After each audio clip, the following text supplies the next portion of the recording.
1. Silver Blaze. "I am afraid, Watson, that I shall have to go," said Holmes, as we sat down together to our breakfast one morning. "Go where to?" "To Dartmoor, to King's Pyland." I was not surprised. Indeed, my only wonder was that he had not already been mixed up in this extraordinary case, which was the one topic of conversation through the length and breadth of England. For a whole day, my companion had rambled about the room with his chin upon his chest and his brows knitted, charging and recharging his pipe with the strongest black tobacco, and absolutely deaf to any of my questions or remarks. Fresh editions of every paper had been sent up by our news agent, only to be glanced over and tossed down into a corner. Yet, silent as he was, I knew perfectly well what it was over which he was brooding. There was but one problem before the public which could challenge his powers of analysis, and that was the singular disappearance of the favourite for the Wessex Cup and the tragic murder of its trainer. When, therefore, he suddenly announced his intention of setting out for the scene of the drama, it was only what I had both expected and hoped for. "I should be most happy to go down with you if I should not be in the way," said I. "My dear Watson, you would confer a great favour upon me by coming, and I think that your time will not be misspent, for there are points about the case which promise to make it an absolutely unique one. We have, I think, just time to catch our train at Paddington, and I will go further into the matter upon our journey. You would oblige me by bringing with you your very excellent field glass." And so it happened that an hour or so later I found myself in the corner of a first-class carriage flying along en route for Exeter, while Sherlock Holmes, with his sharp, eager face framed in his ear-flap travelling cap, dipped rapidly into the bundle of fresh papers which he had procured at Paddington. We had left reading far behind us before he thrust the last one of them under the seat and offered me his cigar-case. "We are going well," said he, looking out the window and glancing at his watch. "Our rate at present is 53.5 miles an hour." "I have not observed the quarter-mile posts," said I. "Nor have I, but the telegraph posts upon this line are 60 yards apart, and the calculation is a simple one. I presume that you have looked into this matter of the murder of John Straker and the disappearance of Silver Blaze. I have seen what the Telegraph and the Chronicle have to say. It is one of those cases where the art of the reasoner should be used rather for the sifting of details than for the acquiring of fresh evidence. The tragedy has been so uncommon, so complete, and of such personal importance to so many people, that we are suffering from a plethora of surmise, conjecture, and hypothesis. The difficulty is to detach the framework of fact, of absolute undeniable fact, from the embellishments of theorists and reporters. Then, having established ourselves upon this sound basis, it is our duty to see what inferences may be drawn and what are the special points upon which the whole mystery turns. On Tuesday evening I received telegrams from both Colonel Ross, the owner of the horse, and from Inspector Gregory, who is looking after the case, inviting my cooperation. "Tuesday evening," I exclaimed, "and this is Thursday morning. Why didn't you go down yesterday?" "Because I made a blunder, my dear Watson, which is, I am afraid, a more common occurrence than anyone would think who only knew me through your memoirs. The fact is that I could not believe it possible that the most remarkable horse in England could long remain concealed, especially in so sparsely inhabited a place as the north of Dartmoor. From hour to hour yesterday, I expected to hear that he had been found, and that his abductor was the murderer of John Straker. When, however, another morning had come, and I found that beyond the arrest of young Fitzroy Simpson nothing had been done, I felt that it was time for me to take action. Yet in some ways I feel that yesterday has not been wasted." "You have formed a theory, then?"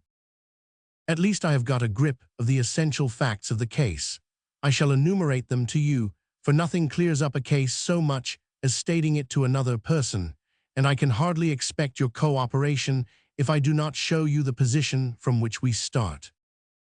I lay back against the cushions, puffing at my cigar, while Holmes, leaning forward, with his long, thin forefinger checking off the points upon the palm of his left hand, gave me a sketch of the events which had led to our journey.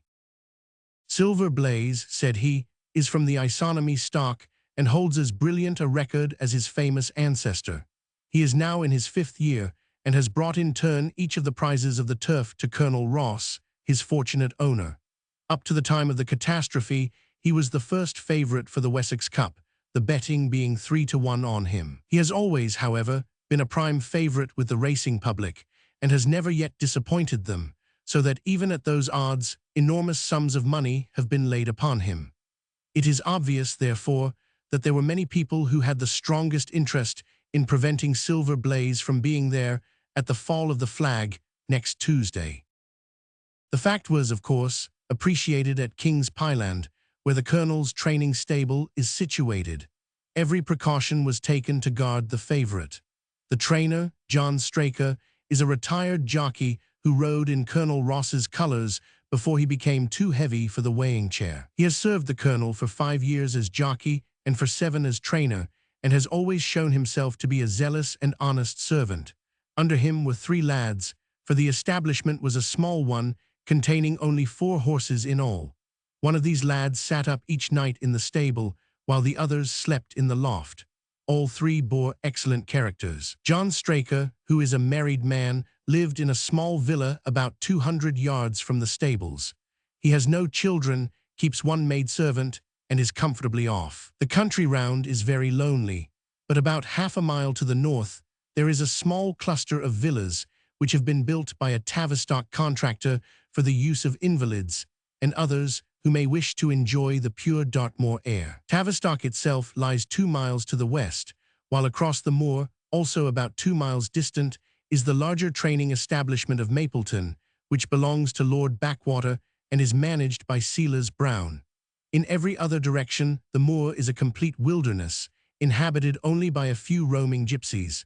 Such was the general situation last Monday night when the catastrophe occurred.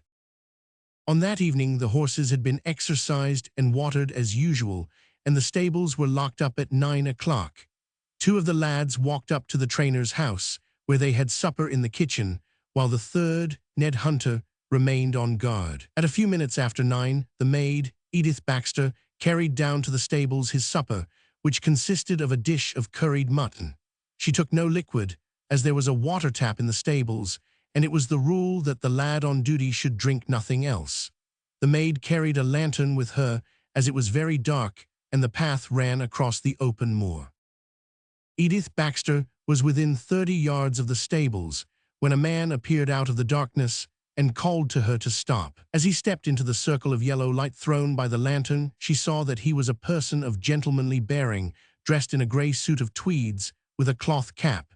He wore gaiters and carried a heavy stick with a knob to it. She was most impressed, however, by the extreme pallor of his face and by the nervousness of his manner. His age, she thought, would be rather over 30 than under it. "Can you tell me where I am?" he asked. "I had almost made up my mind to sleep on the moor when I saw the light of your lantern." "You are close to the King's Pyland training stables," said she. "Oh, indeed, what a stroke of luck," he cried. "I understand that a stable boy sleeps there alone every night. Perhaps that is his supper which you are carrying to him. Now I am sure that you would not be too proud to earn the price of a new dress, would you?" He took a piece of white paper folded up out of his waistcoat pocket. "See that the boy has this tonight, and you shall have the prettiest frock that money can buy." She was frightened by the earnestness of his manner, and ran past him to the window through which she was accustomed to hand the meals. It was already opened, and Hunter was seated at the small table inside. She had begun to tell him of what had happened when the stranger came up again. "Good evening," said he, looking through the window. "I wanted to have a word with you." The girl has sworn that, as he spoke, she noticed the corner of the little paper packet protruding from his closed hand. "What business have you here?" asked the lad. "It's business that may put something into your pocket," said the other. "You've 2 horses in for the Wessex Cup, Silver Blaze and Bayard. Let me have the straight tip, and you won't be a loser. Is it a fact that at the weights Bayard could give the other 100 yards in 5 furlongs, and that the stable have put their money on him?" "So you're one of those damned touts," cried the lad. "I'll show you how we serve them in King's Pyland." He sprang up and rushed across the stable to unloose the dog. The girl fled away to the house, but as she ran she looked back and saw that the stranger was leaning through the window. A minute later, however, when Hunter rushed out with the hound, he was gone, and though he ran all round the buildings, he failed to find any trace of him. "One moment," I asked. "Did the stable boy, when he ran out with the dog, leave the door unlocked behind him?" "Excellent, Watson, excellent," murmured my companion. "The importance of the point struck me so forcibly that I sent a special wire to Dartmoor yesterday to clear the matter up. The boy locked the door before he left it. The window, I may add, was not large enough for a man to get through." Hunter waited until his fellow grooms had returned, when he sent a message to the trainer and told him what had occurred. Straker was excited at hearing the account, although he does not seem to have quite realized its true significance. It left him, however, vaguely uneasy, and Mrs. Straker, waking at 1 in the morning, found that he was dressing. In reply to her inquiries, he said that he could not sleep on account of his anxiety about the horses, and that he intended to walk down to the stables to see that all was well. She begged him to remain at home, as she could hear the rain pattering against the window, but in spite of her entreaties, he pulled on his large mackintosh and left the house. Mrs. Straker awoke at 7 in the morning to find that her husband had not yet returned. She dressed herself hastily, called the maid, and set off for the stables. The door was open. Inside, huddled together upon a chair, Hunter was sunk in a state of absolute stupor. The favorite stall was empty, and there were no signs of his trainer. The two lads who slept in the chaff-cutting loft above the harness room were quickly aroused. They had heard nothing during the night, for they are both sound sleepers. Hunter was obviously under the influence of some powerful drug, and as no sense could be got out of him, he was left to sleep it off while the two lads and the two women ran out in search of the absentees. They still had hopes that the trainer had for some reason taken out the horse for early exercise, but on ascending the knoll near the house, from which all the neighboring moors were visible, they not only could see no signs of the missing favorite, but they perceived something which warned them that they were in the presence of a tragedy. About a quarter of a mile from the stables, John Straker's overcoat was flapping from a furze bush. Immediately beyond, there was a bowl-shaped depression in the moor, and at the bottom of this was found the dead body of the unfortunate trainer. His head had been shattered by a savage blow from some heavy weapon, and he was wounded on the thigh, where there was a long, clean cut, inflicted evidently by some very sharp instrument. It was clear, however, that Straker had defended himself vigorously against his assailants, for in his right hand he held a small knife, which was clotted with blood up to the handle, while in his left he clasped a red and black silk cravat, which was recognized by the maid as having been worn on the preceding evening by the stranger who had visited the stables. Hunter, on recovering from his stupor, was also quite positive as to the ownership of the cravat. He was equally certain that the same stranger had, while standing at the window, drugged his curried mutton and so deprived the stables of their watchman. As to the missing horse, there were abundant proofs in the mud which lay at the bottom of the fatal hollow that he had been there at the time of the struggle. But from that morning he has disappeared, and although a large reward has been offered, and all the gypsies of Dartmoor are on the alert, no news has come of him. Finally, an analysis has shown that the remains of his supper left by the stable lad contain an appreciable quantity of powdered opium, while the people at the house partook of the same dish on the same night without any ill effect. Those are the main facts of the case, stripped of all surmise and stated as baldly as possible. I shall now recapitulate what the police have done in the matter. Inspector Gregory, to whom the case has been committed, is an extremely competent officer. Were he but gifted with imagination, he might rise to great heights in his profession. On his arrival, he promptly found and arrested the man upon whom suspicion naturally rested. There was little difficulty in finding him, for he inhabited one of those villas which I have mentioned. His name, it appears, was Fitzroy Simpson. He was a man of excellent birth and education, who had squandered a fortune upon the turf, and who lived now by doing a little quiet and genteel bookmaking in the sporting clubs of London. An examination of his betting book shows that bets to the amount of £5,000 had been registered by him against the favourite. On being arrested, he volunteered the statement that he had come down to Dartmoor in the hope of getting some information about the king's Pyland horses and also about Despereaux, the second favourite, which was in charge of Silas Brown at the Mapleton stables. He did not attempt to deny that he had acted as described upon the evening before, but declared that he had no sinister designs and had simply wished to obtain first-hand information. When confronted with his cravat, he turned very pale and was utterly unable to account for its presence in the hand of the murdered man. His wet clothing showed that he had been out in the storm of the night before, and his stick, which was a Penang lawyer weighted with lead, was just such a weapon as might, by repeated blows, have inflicted the terrible injuries to which the trainer had succumbed. On the other hand, there was no wound upon his person, while the state of Straker's knife would show that one at least of his assailants must bear his mark upon him. There you have it all in a nutshell, Watson, and if you can give me any light, I shall be infinitely obliged to you. I had listened with the greatest interest to the statement which Holmes, with characteristic clearness, had laid before me. Though most of the facts were familiar to me, I had not sufficiently appreciated their relative importance, nor their connection to each other. Is it not possible, I suggested, that the incised wound upon Straker may have been caused by his own knife in the convulsive struggles which follow any brain injury? It is more than possible, it is probable, said Holmes. In that case, one of the main points in favor of the accused disappears. And yet, said I, even now I fail to understand what the theory of the police can be. I am afraid that, whatever theory we state, has very grave objections to it, returned my companion. The police imagine, I take it, that this Fitzroy Simpson, having drugged the lad, and having in some way obtained a duplicate key, opened the stable door and took out the horse, with the intention, apparently, of kidnapping him altogether. His bridle is missing, so that Simpson must have put this on. Then, having left the door open behind him, he was leading the horse away over the moor, when he was either met or overtaken by the trainer.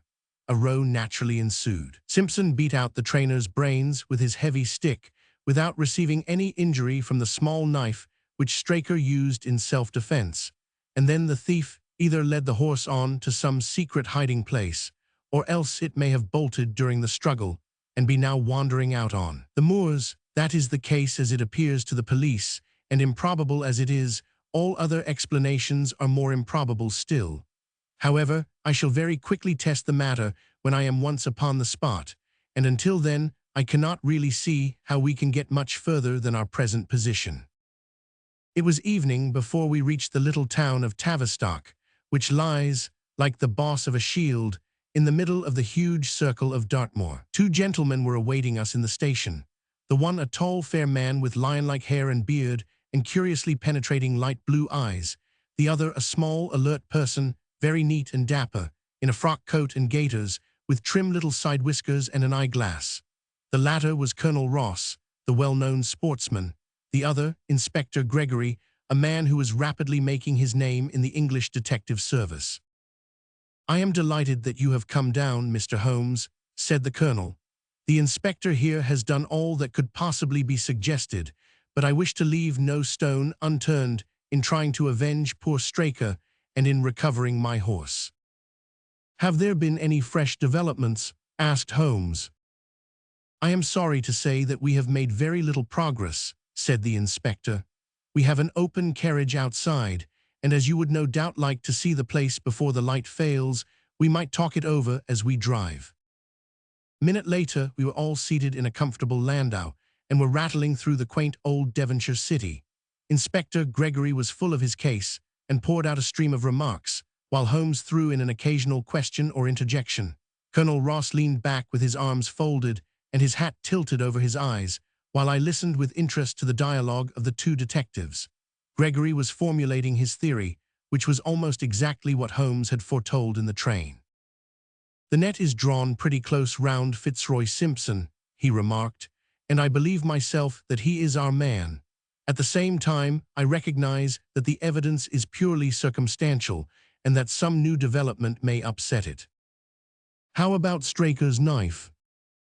We have quite come to the conclusion that he wounded himself in his fall." My friend Dr. Watson made that suggestion to me as we came down. If so, it would tell against this man Simpson. Undoubtedly, he has neither a knife nor any sign of a wound. The evidence against him is certainly very strong. He had a great interest in the disappearance of the favorite. He lies under suspicion of having poisoned the stable boy. He was undoubtedly out in the storm. He was armed with a heavy stick, and his cravat was found in the dead man's hand. I really think we have enough to go before a jury. Holmes shook his head. A clever counsel would tear it all to rags, said he. Why should he take the horse out of the stable? If he wished to injure it, why could he not do it there? Has a duplicate key been found in his possession? What chemist sold him the powdered opium? Above all, where could he, a stranger to the district, hide a horse, and such a horse as this? What is his own explanation as to the paper which he wished the maid to give to the stable boy? He says that it was a 10-pound note. One was found in his purse, but your other difficulties are not so formidable as they seem. He is not a stranger to the district. He has twice lodged at Tavistock in the summer. The opium was probably brought from London. The key, having served its purpose, would be hurled away. The horse may be at the bottom of one of the pits or old mines upon the moor. What does he say about the cravat? He acknowledges that it is his and declares that he had lost it. But a new element has been introduced into the case which may account for his leading the horse from the stable. Holmes pricked up his ears. We have found traces which show that a party of gypsies encamped on Monday night within a mile of the spot where the murder took place. On Tuesday they were gone. Now, presuming that there was some understanding between Simpson and these gypsies, might he not have been leading the horse to them when he was overtaken, and may they not have him now? It is certainly possible. The moor is being scoured for these gypsies. I have also examined every stable and outhouse in Tavistock, and for a radius of 10 miles. There is another training stable quite close, I understand. Yes, and that is a factor which we must certainly not neglect. As Desparrow, their horse, was second in the betting, they had an interest in the disappearance of the favorite.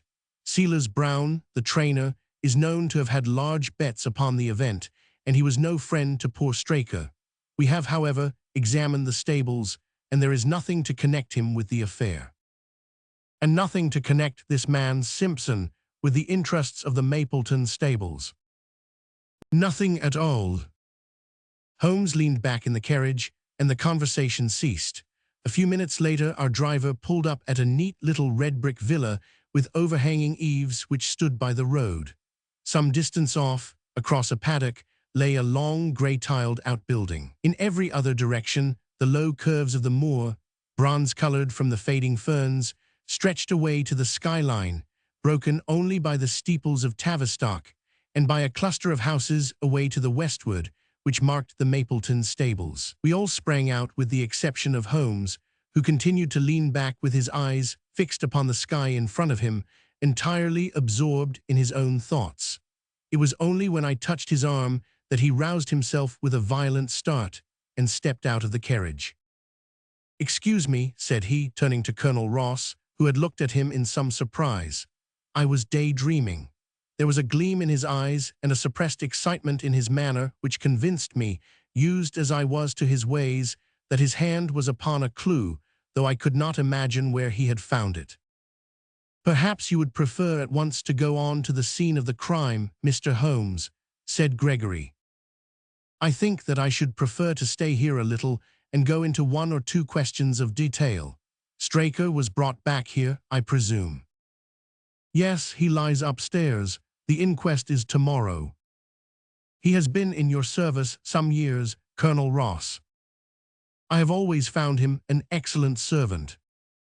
"I presume that you made an inventory of what he had in his pockets at the time of his death, Inspector?" "I have the things themselves in the sitting-room, if you would care to see them." "I should be very glad." We all filed into the front room and sat round the central table while the inspector unlocked a square tin box and laid a small heap of things before us. There was a box of vestas, 2 inches of tallow candle, an ADP briarroot pipe, a pouch of sealskin with half an ounce of long-cut Cavendish, a silver watch with a gold chain, 5 sovereigns in gold, an aluminum pencil case, a few papers, and an ivory-handled knife with a very delicate, inflexible blade marked Weiss & Co., London. "This is a very singular knife," said Holmes, lifting it up and examining it minutely. "I presume, as I see bloodstains upon it, that it is the one which was found in the dead man's grasp. Watson, this knife is surely in your line." "It is what we call a cataract knife," said I. "I thought so.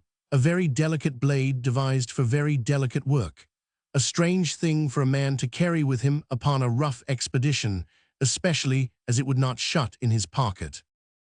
"The tip was guarded by a disc of cork which we found beside his body," said the inspector. "His wife tells us that the knife had lain upon the dressing table and that he had picked it up as he left the room. It was a poor weapon, but perhaps the best that he could lay his hands on at the moment." "Very possible. How about these papers?" "3 of them are receipted hay dealers' accounts. One of them is a letter of instructions from Colonel Ross. This other is a milliner's account for £37.15 made out by Madame Lesseria of Bond Street to William Derbyshire. Mrs. Straker tells us that Derbyshire was a friend of her husband's and that occasionally his letters were addressed here." "Madame Derbyshire had somewhat expensive tastes," remarked Holmes, glancing down the account. 22 guineas is rather heavy for a single costume. However, there appears to be nothing more to learn, and we may now go down to the scene of the crime." As we emerged from the sitting room, a woman, who had been waiting in the passage, took a step forward and laid her hand upon the inspector's sleeve.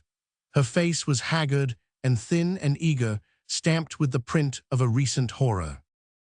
"Have you got them? Have you found them?" she panted. "No, Mrs. Straker, but Mr. Holmes here has come from London to help us, and we shall do all that is possible." "Surely I met you in Plymouth at a garden party some little time ago, Mrs. Straker," said Holmes. "No, sir, you are mistaken." "Dear me, why I could have sworn to it. You wore a costume of dove-colored silk with ostrich feather trimming." "I never had such a dress, sir," answered the lady. "Ah, that quite settles it," said Holmes, and with an apology he followed the inspector outside. A short walk across the moor took us to the hollow in which the body had been found.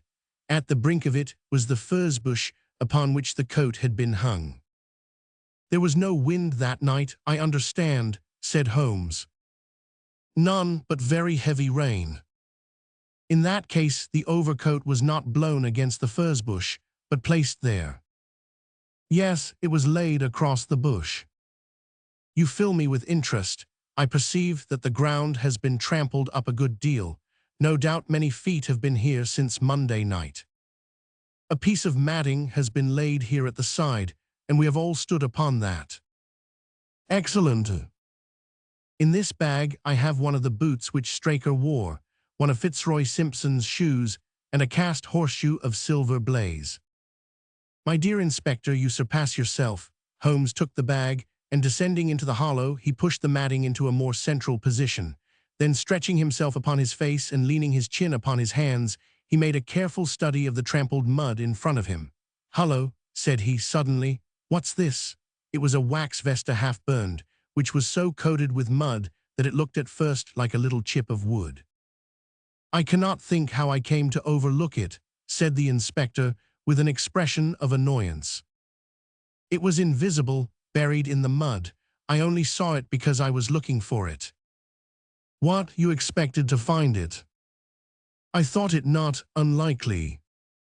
He took the boots from the bag and compared the impressions of each of them with marks upon the ground. Then he clambered up to the rim of the hollow and crawled about among the ferns and bushes. "I am afraid that there are no more tracks," said the inspector. "I have examined the ground very carefully for 100 yards in each direction."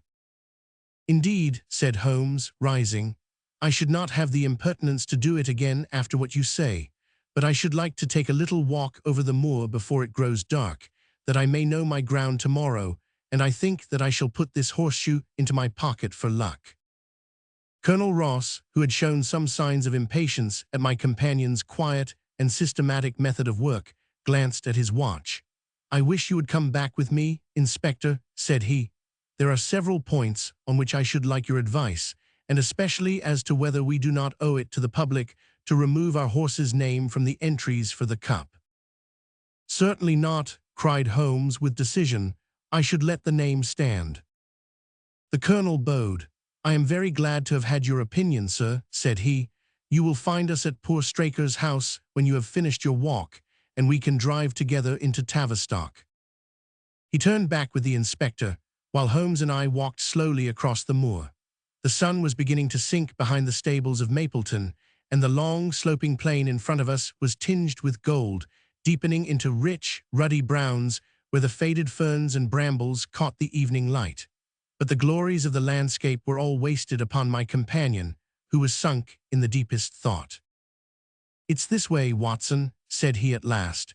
"We may leave the question of who killed John Straker for the instant, and confine ourselves to finding out what has become of the horse. Now, supposing that he broke away during or after the tragedy, where could he have gone to? The horse is a very gregarious creature. If left to himself, his instincts would have been either to return to King's Pyland or go over to Mapleton. Why should he run wild upon the moor? He would surely have been seen by now. And why should gypsies kidnap him?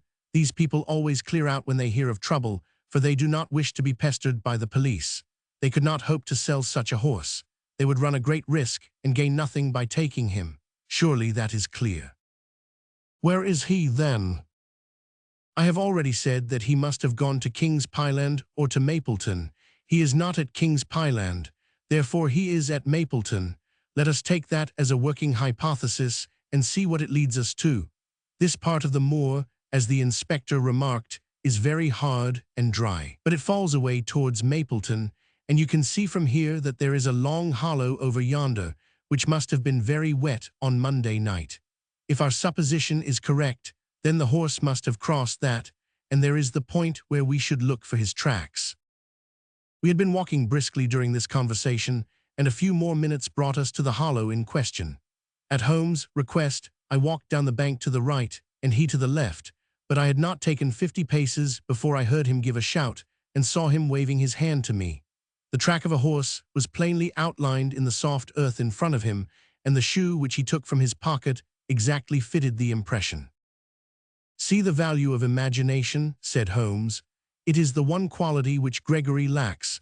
We imagined what might have happened, acted upon the supposition, and find ourselves justified. Let us proceed." We crossed the marshy bottom and passed over a quarter of a mile of dry, hard turf. Again the ground sloped, and again we came on the tracks. Then we lost them for half a mile, but only to pick them up once more quite close to Mapleton. It was Holmes who saw them first, and he stood pointing with a look of triumph upon his face. A man's track was visible beside the horse's. "The horse was alone before," I cried. "Quite so, it was alone before. Hullo, what is this?" The double track turned sharp off and took the direction of King's Pyland. Holmes whistled, and we both followed along after it. His eyes were on the trail, but I happened to look a little to one side and saw to my surprise the same tracks coming back again in the opposite direction. "One for you, Watson," said Holmes when I pointed it out. "You have saved us a long walk, which would have brought us back on our own traces. Let us follow the return track." We had not to go far. It ended at the paving of asphalt which led up to the gates of the Mapleton stables. As we approached, a groom ran out from them. "We don't want any loiterers about here," said he. "I only wish to ask a question," said Holmes, with his finger and thumb in his waistcoat pocket. "Should I be too early to see your master, Mr. Silas Brown, if I were to call at 5 o'clock tomorrow morning?" "Bless you, sir, if anyone is about he will be, for he is always the first stirring. But here he is, sir, to answer your questions for himself. No, sir, no. It is as much as my place is worth to let him see me touch your money. Afterwards, if you like." As Sherlock Holmes replaced the half-crown which he had drawn from his pocket, a fierce-looking elderly man strode out from the gate with a hunting crop swinging in his hand. "What's this, Dawson?" he cried. "No gossiping, go about your business. And you, what the devil do you want here?" "10 minutes' talk with you, my good sir," said Holmes in the sweetest of voices. "I've no time to talk to every gadabout. We want no strangers here. Be off, or you may find a dog at your heels." Holmes leaned forward and whispered something in the trainer's ear. He started violently and flushed to the temples. "It's a lie," he shouted, "an infernal lie." "Very good. Shall we argue about it here in public, or talk it over in your parlor?" "Oh, come in if you wish to." Holmes smiled. "I shall not keep you more than a few minutes, Watson," said he. "Now, Mr. Brown, I am quite at your disposal." It was 20 minutes, and the reds had all faded into grays before Holmes and the trainer reappeared. Never have I seen such a change as had been brought about in Silas Brown in that short time. His face was ashy pale, beads of perspiration shone upon his brow, and his hands shook until the hunting crop wagged like a branch in the wind. His bullying, overbearing manner was all gone too, and he cringed along at my companion's side like a dog with its master. "Your instructions will be done. It shall all be done," said he. "There must be no mistake," said Holmes, looking round at him. The other winced as he read the menace in his eyes. "Oh no, there shall be no mistake. It shall be there, should I change it first or not." Holmes thought a little and then burst out laughing. "No, don't," said he. "I shall write to you about it. No tricks now or—" "Oh, you can trust me. You can trust me." "Yes, I think I can. Well, you shall hear from me tomorrow." He turned upon his heel, disregarding the trembling hand which the other held out to him, and we set off for King's Pyland. A more perfect compound of the bully, coward, and sneak than Master Silas Brown I have seldom met with, remarked Holmes as we trudged along together. "He has the horse, then?" He tried to bluster out of it, but I described to him so exactly what his actions had been upon that morning that he is convinced that I was watching him. Of course, you observed the peculiarly square toes in the impressions, and that his own boots exactly corresponded to them. Again, of course, no subordinate would have dared to do such a thing. I described to him how, when according to his custom he was the first down, he perceived a strange horse wandering over the moor. How he went out to it, and his astonishment at recognizing, from the white forehead which has given the favorite its name, that chance had put in his power the only horse which could beat the one upon which he had put his money. Then I described how his first impulse had been to lead him back to King's Pyland, and how the devil had shown him how he could hide the horse until the race was over, and how he had led it back and concealed it at Mapleton. When I told him every detail, he gave it up and thought only of saving his own skin. But his stables had been searched. Oh, an old horse-faker like him has many a dodge. But are you not afraid to leave the horse in his power now, since he has every interest in injuring it? My dear fellow, he will guard it as the apple of his eye. He knows that his only hope of mercy is to produce it safe. Colonel Ross did not impress me as a man who would be likely to show much mercy in any case. The matter does not rest with Colonel Ross. I follow my own methods and tell as much or as little as I choose.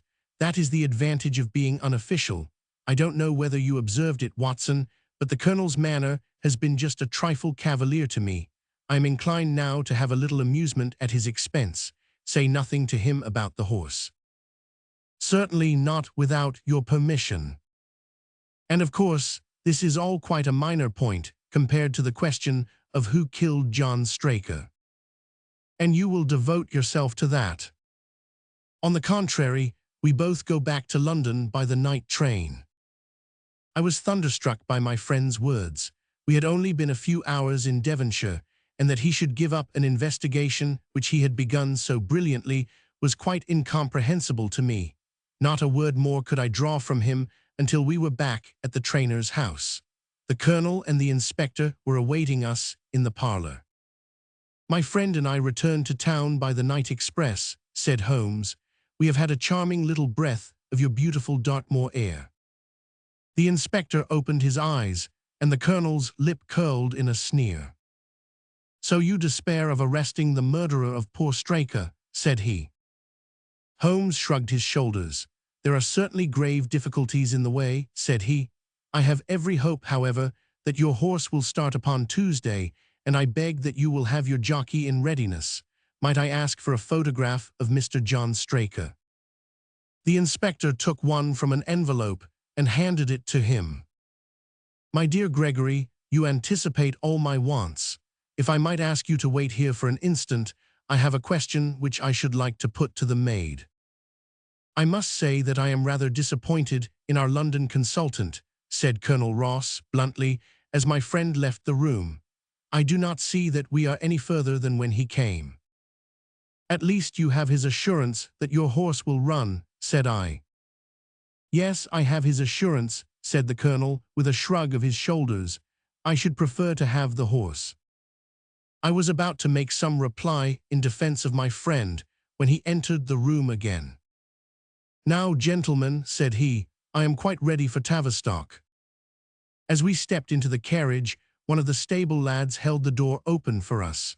A sudden idea seemed to occur to Holmes, for he leaned forward and touched the lad upon the sleeve. "You have a few sheep in the paddock," he said.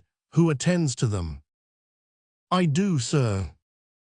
"Have you noticed anything amiss with them of late?"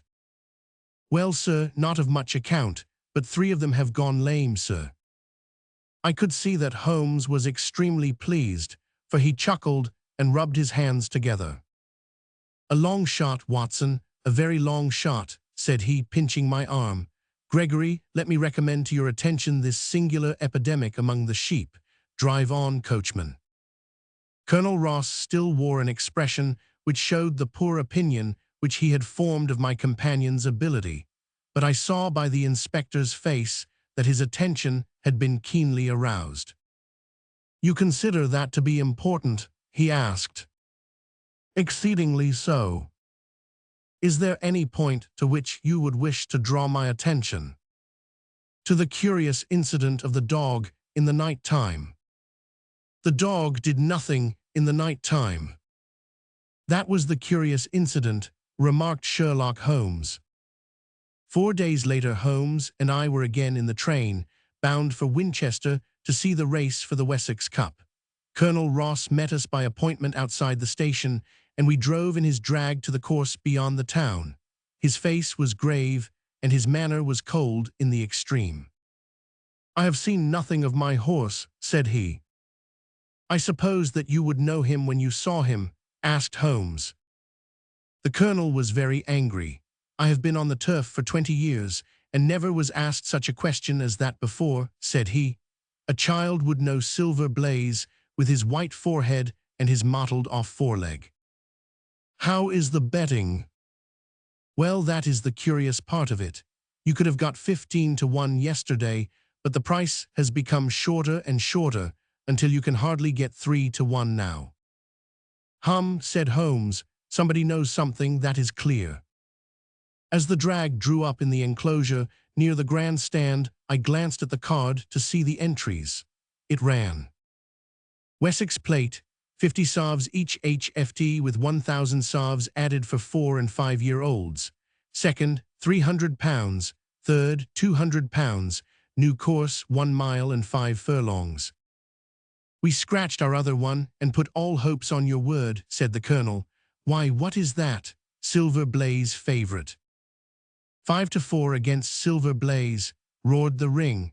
5 to 4 against Silver Blaze, 5 to 15 against Desparrow, 5 to 4 on the field. "There are the numbers up," I cried. "They are all 6 there." "All 6 there? Then my horse is running," cried the colonel in great agitation.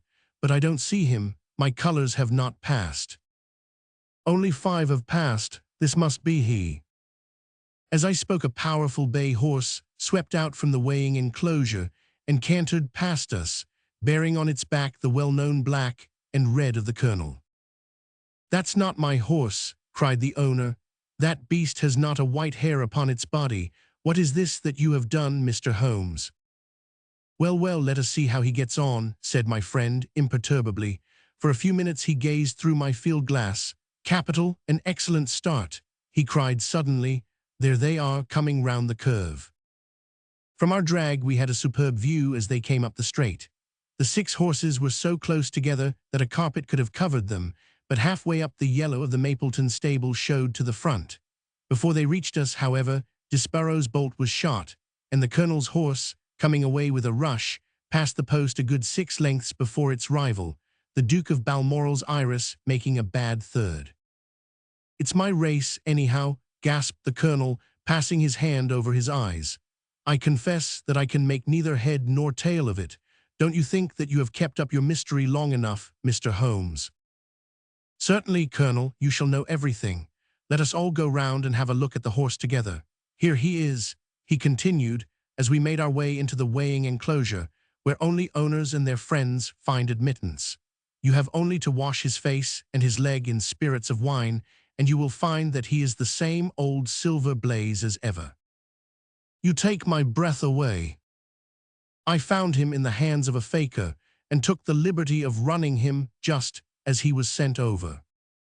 "My dear sir, you have done wonders. The horse looks very fit and well. It never went better in its life. I owe you 1,000 apologies for having doubted your ability. You have done me a great service by recovering my horse. You would do me a greater still if you could lay your hands on the murderer of John Straker." "I have done so," said Holmes quietly. The colonel and I stared at him in amazement. "You have got him. Where is he then?" "He is here." "Here where?" "In my company at the present moment." The colonel flushed angrily. "I quite recognize that I am under obligations to you, Mr. Holmes," said he, "but I must regard what you have just said as either a very bad joke or an insult." Sherlock Holmes laughed. "I assure you that I have not associated you with the crime, Colonel," said he. "The real murderer is standing immediately behind you." He stepped past and laid his hand upon the glossy neck of the thoroughbred. "The horse!" cried both the colonel and myself. "Yes, the horse, and it may lessen his guilt if I say that it was done in self-defense, and that John Straker was a man who was entirely unworthy of your confidence. But there goes the bell, and as I stand to win a little on this next race, I shall defer a lengthy explanation until a more fitting time." We had the corner of a Pullman car to ourselves that evening as we whirled back to London, and I fancy that the journey was a short one to Colonel Ross as well as to myself, as we listened to our companion's narrative of the events which had occurred at the Dartmoor training stables upon the Monday night, and the means by which he had unravelled them. "I confess," said he, "that any theories which I had formed from the newspaper reports were entirely erroneous, and yet there were indications there, had they not been overlaid by other details which concealed their true import. I went to Devonshire with the conviction that Fitzroy Simpson was the true culprit, although, of course, I saw that the evidence against him was by no means complete. It was while I was in the carriage, just as we reached the trainer's house, that the immense significance of the curried mutton occurred to me. You may remember that I was distrait and remained sitting after you had all alighted.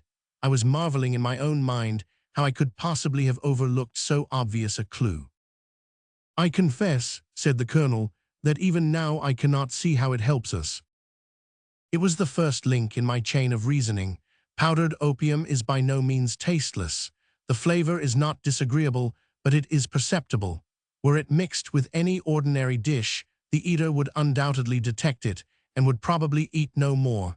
A curry was exactly the medium which would disguise this taste. By no possible supposition could this stranger, Fitzroy Simpson, have caused curry to be served in the trainer's family that night, and it is surely too monstrous a coincidence to suppose that he happened to come along with powdered opium upon the very night when a dish happened to be served which would disguise the flavor. That is unthinkable. Therefore Simpson becomes eliminated from the case, and our attention centers upon Straker and his wife, the only two people who could have chosen curried mutton for supper that night. The opium was added after the dish was set aside for the stable boy, for the others had the same for supper with no ill effects. Which of them, then, had access to that dish without the maid seeing them? Before deciding that question, I had grasped the significance of the silence of the dog, for one true inference invariably suggests others.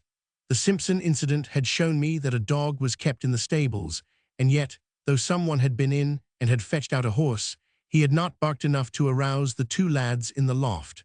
Obviously, the midnight visitor was someone whom the dog knew well.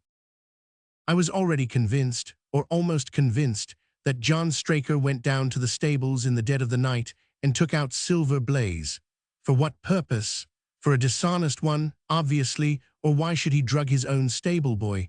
And yet I was at a loss to know why. There have been cases before now where trainers have made sure of great sums of money by laying against their own horses through agents and then preventing them from winning by fraud. Sometimes it is a pulling jockey. Sometimes it is some surer and subtler means. What was it here? I hoped that the contents of his pockets might help me to form a conclusion. And they did so. You cannot have forgotten the singular knife which was found in the dead man's hand, a knife which certainly no sane man would choose for a weapon. It was, as Dr. Watson told us, a form of knife which is used for the most delicate operations known in surgery, and it was to be used for a delicate operation that night. You must know, with your wide experience of turf matters, Colonel Ross, that it is possible to make a slight nick upon the tendons of a horse's ham, and to do it subcutaneously so as to leave absolutely no trace. A horse so treated would develop a slight lameness, which would be put down to a strain in exercise or a touch of rheumatism, but never to foul play. "Villain, scoundrel," cried the colonel. We have here the explanation of why John Straker wished to take the horse out onto the moor. So spirited a creature would have certainly roused the soundest of sleepers when it felt the prick of the knife. It was absolutely necessary to do it in the open air. "I have been blind," cried the colonel. Of course that was why he needed the candle and struck the match. Undoubtedly, but in examining his belongings, I was fortunate enough to discover not only the method of the crime, but even its motives. As a man of the world, Colonel, you know that men do not carry other people's bills about in their pockets. We have most of us quite enough to do to settle our own. I at once concluded that Straker was leading a double life and keeping a second establishment. The nature of the bill showed that there was a lady in the case, and one who had expensive tastes. Liberal as you are with your servants, one can hardly expect that they can buy 20-guinea walking dresses for their ladies. I questioned Mrs. Straker as to the dress without her knowing it, and having satisfied myself that it had never reached her, I made a note of the milliner's address, and felt that by calling there with Straker's photograph, I could easily dispose of the mythical Derbyshire. From that time on all was plain. Straker had led out the horse to a hollow where his light would be invisible. Simpson in his flight had dropped his cravat, and Straker had picked it up, with some idea, perhaps, that he might use it in securing the horse's leg. Once in the hollow, he had got behind the horse and had struck a light, but the creature, frightened at the sudden glare, and with the strange instinct of animals feeling that some mischief was intended, had lashed out, and the steel shoe had struck Straker full on the forehead. He had already, in spite of the rain, taken off his overcoat in order to do his delicate task, and so, as he fell, his knife gashed his thigh. Do I make it clear? "Wonderful," cried the colonel. "Wonderful, you might have been there." My final shot was, I confess, a very long one. It struck me that so astute a man as Straker would not undertake this delicate tender-nicking without a little practice. What could he practice on? My eyes fell upon the sheep, and I asked a question which, rather to my surprise, showed that my surmise was correct. When I returned to London, I called upon the milliner, who had recognized Straker as an excellent customer of the name of Derbyshire, who had a very dashing wife, with a strong partiality for expensive dresses. I have no doubt that this woman had plunged him over head and ears in debt, and so led him into this miserable plot. "You have explained all but one thing," cried the colonel. "Where was the horse?" "It bolted, and was cared for by one of your neighbors. We must have an amnesty in that direction, I think. This is Clapham Junction, if I am not mistaken, and we shall be in Victoria in less than 10 minutes. If you care to smoke a cigar in our rooms, Colonel, I shall be happy to give you any other details which might interest you." Chapter 2. The Adventure of the Cardboard Box. In choosing a few typical cases which illustrate the remarkable mental qualities of my friend, Sherlock Holmes, I have endeavored, as far as possible, to select those which presented the minimum of sensationalism, while offering a fair field for his talents. It is, however, unfortunately impossible entirely to separate the sensational from the criminal, and a chronicler is left in the dilemma that he must either sacrifice details which are essential to his statement and so give a false impression of the problem, or he must use matter which chance, and not choice, has provided him with. With this short preface, I shall turn to my notes of what proved to be a strange, though a peculiarly terrible, chain of events. It was a blazing hot day in August. Baker Street was like an oven, and the glare of the sunlight upon the yellow brickwork of the house across the road was painful to the eye. It was hard to believe that these were the same walls which loomed so gloomily through the fogs of winter. Our blinds were half drawn, and Holmes lay curled upon the sofa, reading and rereading a letter which he had received by the morning post. For myself, my term of service in India had trained me to stand heat better than cold, and a thermometer at 90 was no hardship. But the morning paper was uninteresting. Parliament had risen. Everybody was out of town, and I yearned for the glades of the New Forest or the shingle of Southsea. A depleted bank account had caused me to postpone my holiday, and as to my companion, neither the country nor the sea presented the slightest attraction to him. He loved to lie in the very center of 5 millions of people, with his filaments stretching out and running through them, responsive to every little rumor or suspicion of unsolved crime. Appreciation of nature found no place among his many gifts, and his only change was when he turned his mind from the evildoer of the town to track down his brother of the country. Finding that Holmes was too absorbed for conversation, I had tossed aside the barren paper, and leaning back in my chair, I fell into a brown study. Suddenly, my companion's voice broke in upon my thoughts. "You are right, Watson," said he. "It does seem a most preposterous way of settling a dispute." "Most preposterous," I exclaimed, and then suddenly realizing how he had echoed the inmost thought of my soul, I sat up in my chair and stared at him in blank amazement. "What is this, Holmes?" I cried. "This is beyond anything which I could have imagined." He laughed heartily at my perplexity. "You remember," he said, "that some little time ago when I read you the passage in one of Poe's sketches in which a close reasoner follows the unspoken thoughts of his companion, you were inclined to treat the matter as a mere tour de force of the author. On my remarking that I was constantly in the habit of doing the same thing, you expressed incredulity." "Oh, no. Perhaps not with your tongue, my dear Watson, but certainly with your eyebrows. So when I saw you throw down your paper and enter upon a train of thought, I was very happy to have the opportunity of reading it off, and eventually of breaking into it, as a proof that I had been in rapport with you. But I was still far from satisfied. In the example which you read to me," said I, "the reasoner drew his conclusions from the actions of the man whom he observed. If I remember right, he stumbled over a heap of stones, looked up at the stars, and so on. But I have been seated quietly in my chair, and what clues can I have given you? You do yourself an injustice.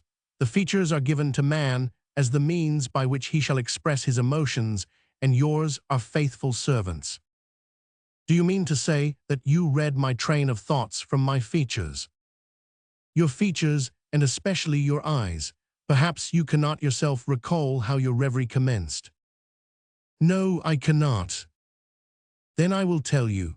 After throwing down your paper, which was the action which drew my attention to you, you sat for half a minute with a vacant expression.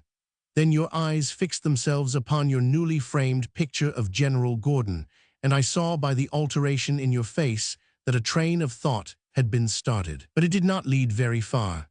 Your eyes flashed across to the unframed portrait of Henry Ward Beecher, which stands upon the top of your books. Then you glanced up at the wall, and of course your meaning was obvious. You were thinking that if the portrait were framed, it would just cover that bare space and correspond with Gordon's picture over there." "You have followed me wonderfully," I exclaimed. "So far I could hardly have gone astray, but now your thoughts went back to Beecher, and you looked hard across as if you were studying the character in his features. Then your eyes ceased to pucker, but you continued to look across, and your face was thoughtful. You were recalling the incidents of Beecher's career. I was well aware that you could not do this without thinking of the mission which he undertook on behalf of the North at the time of the Civil War, for I remember your expressing your passionate indignation at the way in which he was received by the more turbulent of our people. You felt so strongly about it that I knew you could not think of Beecher without thinking of that also. When a moment later I saw your eyes wander away from the picture, I suspected that your mind had now turned to the Civil War, and when I observed that your lips set, your eyes sparkled, and your hands clenched, I was positive that you were indeed thinking of the gallantry which was shown by both sides in that desperate struggle.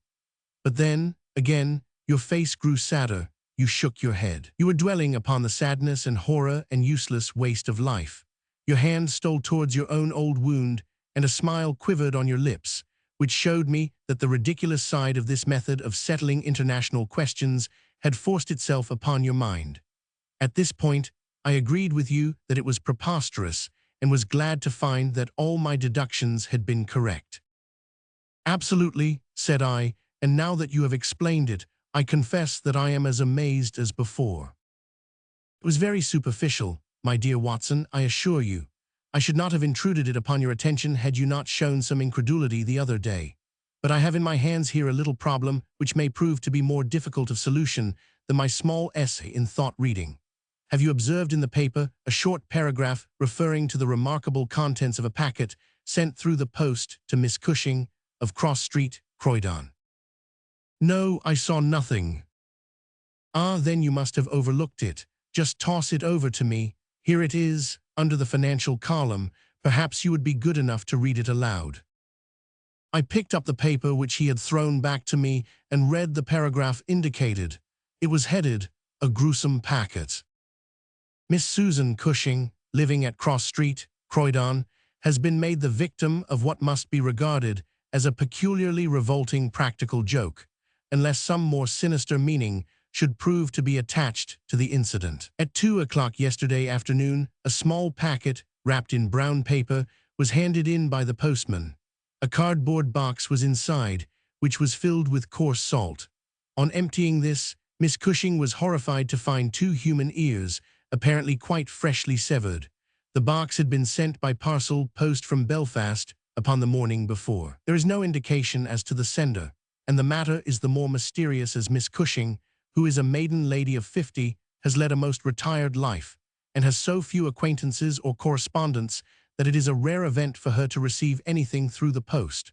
Some years ago, however, when she resided at Penge, she let apartments in her house to 3 young medical students, whom she was obliged to get rid of on account of their noisy and irregular habits. The police are of opinion that this outrage may have been perpetrated upon Miss Cushing by these youths, who owed her a grudge and who hoped to frighten her by sending her these relics of the dissecting rooms. Some probability is lent to the theory by the fact that one of these students came from the north of Ireland and, to the best of Miss Cushing's belief, from Belfast. In the meantime, the matter is being actively investigated, Mr. Lestrade, one of the very smartest of our detective officers, being in charge of the case. So much for the Daily Chronicle, said Holmes as I finished reading. Now for our friend Lestrade. I had a note from him this morning in which he says, "I think that this case is very much in your line. We have every hope of clearing the matter up, but we find a little difficulty in getting anything to work upon. We have, of course, wired to the Belfast post office, but a large number of parcels were handed in upon that day, and they have no means of identifying this particular one or of remembering the sender. The box is a half-pound box of honeydew tobacco and does not help us in any way. The medical student theory still appears to me to be the most feasible, but if you should have a few hours to spare, I should be very happy to see you out here. I shall be either at the house or in the police station all day. What say you, Watson? Can you rise superior to the heat and run down to Croydon with me on the off chance of a case for your annals?" I was longing for something to do. "You shall have it then. Ring for our boots and tell them to order a cab. I'll be back in a moment when I have changed my dressing gown and filled my cigar case." A shower of rain fell while we were in the train, and the heat was far less oppressive in Croydon than in town. Holmes had sent on a wire, so that Lestrade, as wiry, as dapper, and as ferret-like as ever, was waiting for us at the station. A walk of 5 minutes took us to Cross Street, where Miss Cushing resided. It was a very long street of 2-story brick houses, neat and prim, with whitened stone steps and little groups of aproned women gossiping at the doors. Halfway down, Lestrade stopped and tapped at a door, which was opened by a small servant girl. Miss Cushing was sitting in the front room, into which we were ushered. She was a placid-faced woman, with large, gentle eyes and grizzled hair curving down over her temples on each side. A worked antimacassar lay upon her lap, and a basket of colored silks stood upon a stool beside her. "They are in the outhouse, those dreadful things," said she as Lestrade entered. "I wish that you would take them away altogether." "So I shall, Miss Cushing. I only kept them here until my friend, Mr. Holmes, should have seen them in your presence." "Why in my presence, sir?" "In case he wished to ask any questions." "What is the use of asking me questions when I tell you I know nothing whatever about it?" "Quite so, madam," said Holmes in his soothing way. "I have no doubt that you have been annoyed more than enough already over this business." "Indeed I have, sir. I am a quiet woman and live a retired life. It is something new for me to see my name in the papers and to find the police in my house. I won't have those things in here, Mr. Lestrade. If you wish to see them, you must go to the outhouse." It was a small shed in the narrow garden which ran behind the house. Lestrade went in and brought out a yellow cardboard box with a piece of brown paper and some string. There was a bench at the end of the path, and we all sat down while Holmes examined, one by one, the articles which Lestrade had handed to him. "The string is exceedingly interesting," he remarked, holding it up to the light and sniffing at it. "What do you make of this string, Lestrade?" "It has been tarred." "Precisely, it is a piece of tarred twine. You have also, no doubt, remarked that Miss Cushing has cut the cord with a scissors, as can be seen by the double fray on each side. This is of importance." "I cannot see the importance," said Lestrade. "The importance lies in the fact that the knot is left intact, and that this knot is of a peculiar character." "It is very neatly tied. I had already made a note to that effect," said Lestrade complacently. "So much for the string, then," said Holmes, smiling. "Now for the box wrapper. Brown paper with a distinct smell of coffee. What, did you not observe it? I think there can be no doubt of it. Address printed in rather straggling characters. Miss S. Cushing, Cross Street, Croydon. Done with a broad-pointed pen, probably a J, and with very inferior ink. The word Croydon has been originally spelled with an I, which has been changed to. The parcel was directed then by a man. The printing is distinctly masculine, of limited education, and unacquainted with the town of Croydon. So far, so good. The box is a yellow half-pound honeydew box, with nothing distinctive save 2 thumb marks at the left bottom corner. It is filled with rough salt of the quality used for preserving hides and other of the coarser commercial purposes, and embedded in it are these very singular enclosures." He took out the 2 ears as he spoke, and laying a board across his knee, he examined them minutely, while Lestrade and I, bending forward on each side of him, glanced alternately at these dreadful relics and at the thoughtful, eager face of our companion. Finally, he returned them to the box once more and sat for a while in deep meditation. "You have observed, of course," said he at last, "that the ears are not a pair." "Yes, I have noticed that. But if this were the practical joke of some students from the dissecting rooms, it would be as easy for them to send 2 odd ears as a pair." "Precisely, but this is not a practical joke." "You are sure of it?" "The presumption is strongly against it. Bodies in the dissecting rooms are injected with preservative fluid. These ears bear no signs of this. They are fresh, too. They have been cut off with a blunt instrument, which would hardly happen if a student had done it. Again, carbolic or rectified spirits would be the preservatives which would suggest themselves to the medical mind, certainly not rough salt. I repeat that there is no practical joke here, but that we are investigating a serious crime." A vague thrill ran through me as I listened to my companion's words and saw the stern gravity which had hardened his features. This brutal preliminary seemed to shadow forth some strange and inexplicable horror in the background. Lestrade, however, shook his head like a man who is only half convinced. "There are objections to the joke theory, no doubt," said he, "but there are much stronger reasons against the other. We know that this woman has led a most quiet and respectable life at Penge and here for the last 20 years. She has hardly been away from her home for a day during that time. Why on earth, then, should any criminal send her the proofs of his guilt, especially as, unless she is a most consummate actress, she understands quite as little of the matter as we do?" "That is the problem which we have to solve," Holmes answered, "and for my part I shall set about it by presuming that my reasoning is correct and that a double murder has been committed. One of these ears is a woman's, small, finely formed, and pierced for an earring. The other is a man's, sunburned, discolored, and also pierced for an earring. These two people are presumably dead, or we should have heard their story before now. Today is Friday. The packet was posted on Thursday morning. The tragedy, then, occurred on Wednesday or Tuesday or earlier. If the two people were murdered, who but their murderer would have sent this sign of his work to Miss Cushing, we may take it that the sender of the packet is the man whom we want, but he must have some strong reason for sending Miss Cushing this packet. What reason, then? It must have been to tell her that the deed was done, or to pain her, perhaps, but in that case she knows who it is. Does she know? I doubt it. If she knew, why should she call the police in? She might have buried the ears, and no one would have been the wiser. That is what she would have done if she had wished to shield the criminal. But if she does not wish to shield him, she would give his name. There is a tangle here which needs straightening out."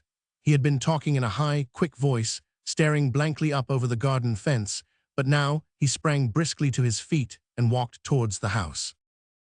"I have a few questions to ask Miss Cushing," said he.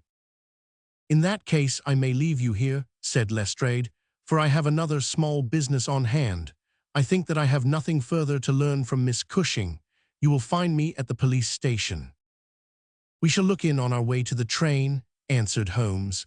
A moment later he and I were back in the front room, where the impassive lady was still quietly working away at her antimacassar.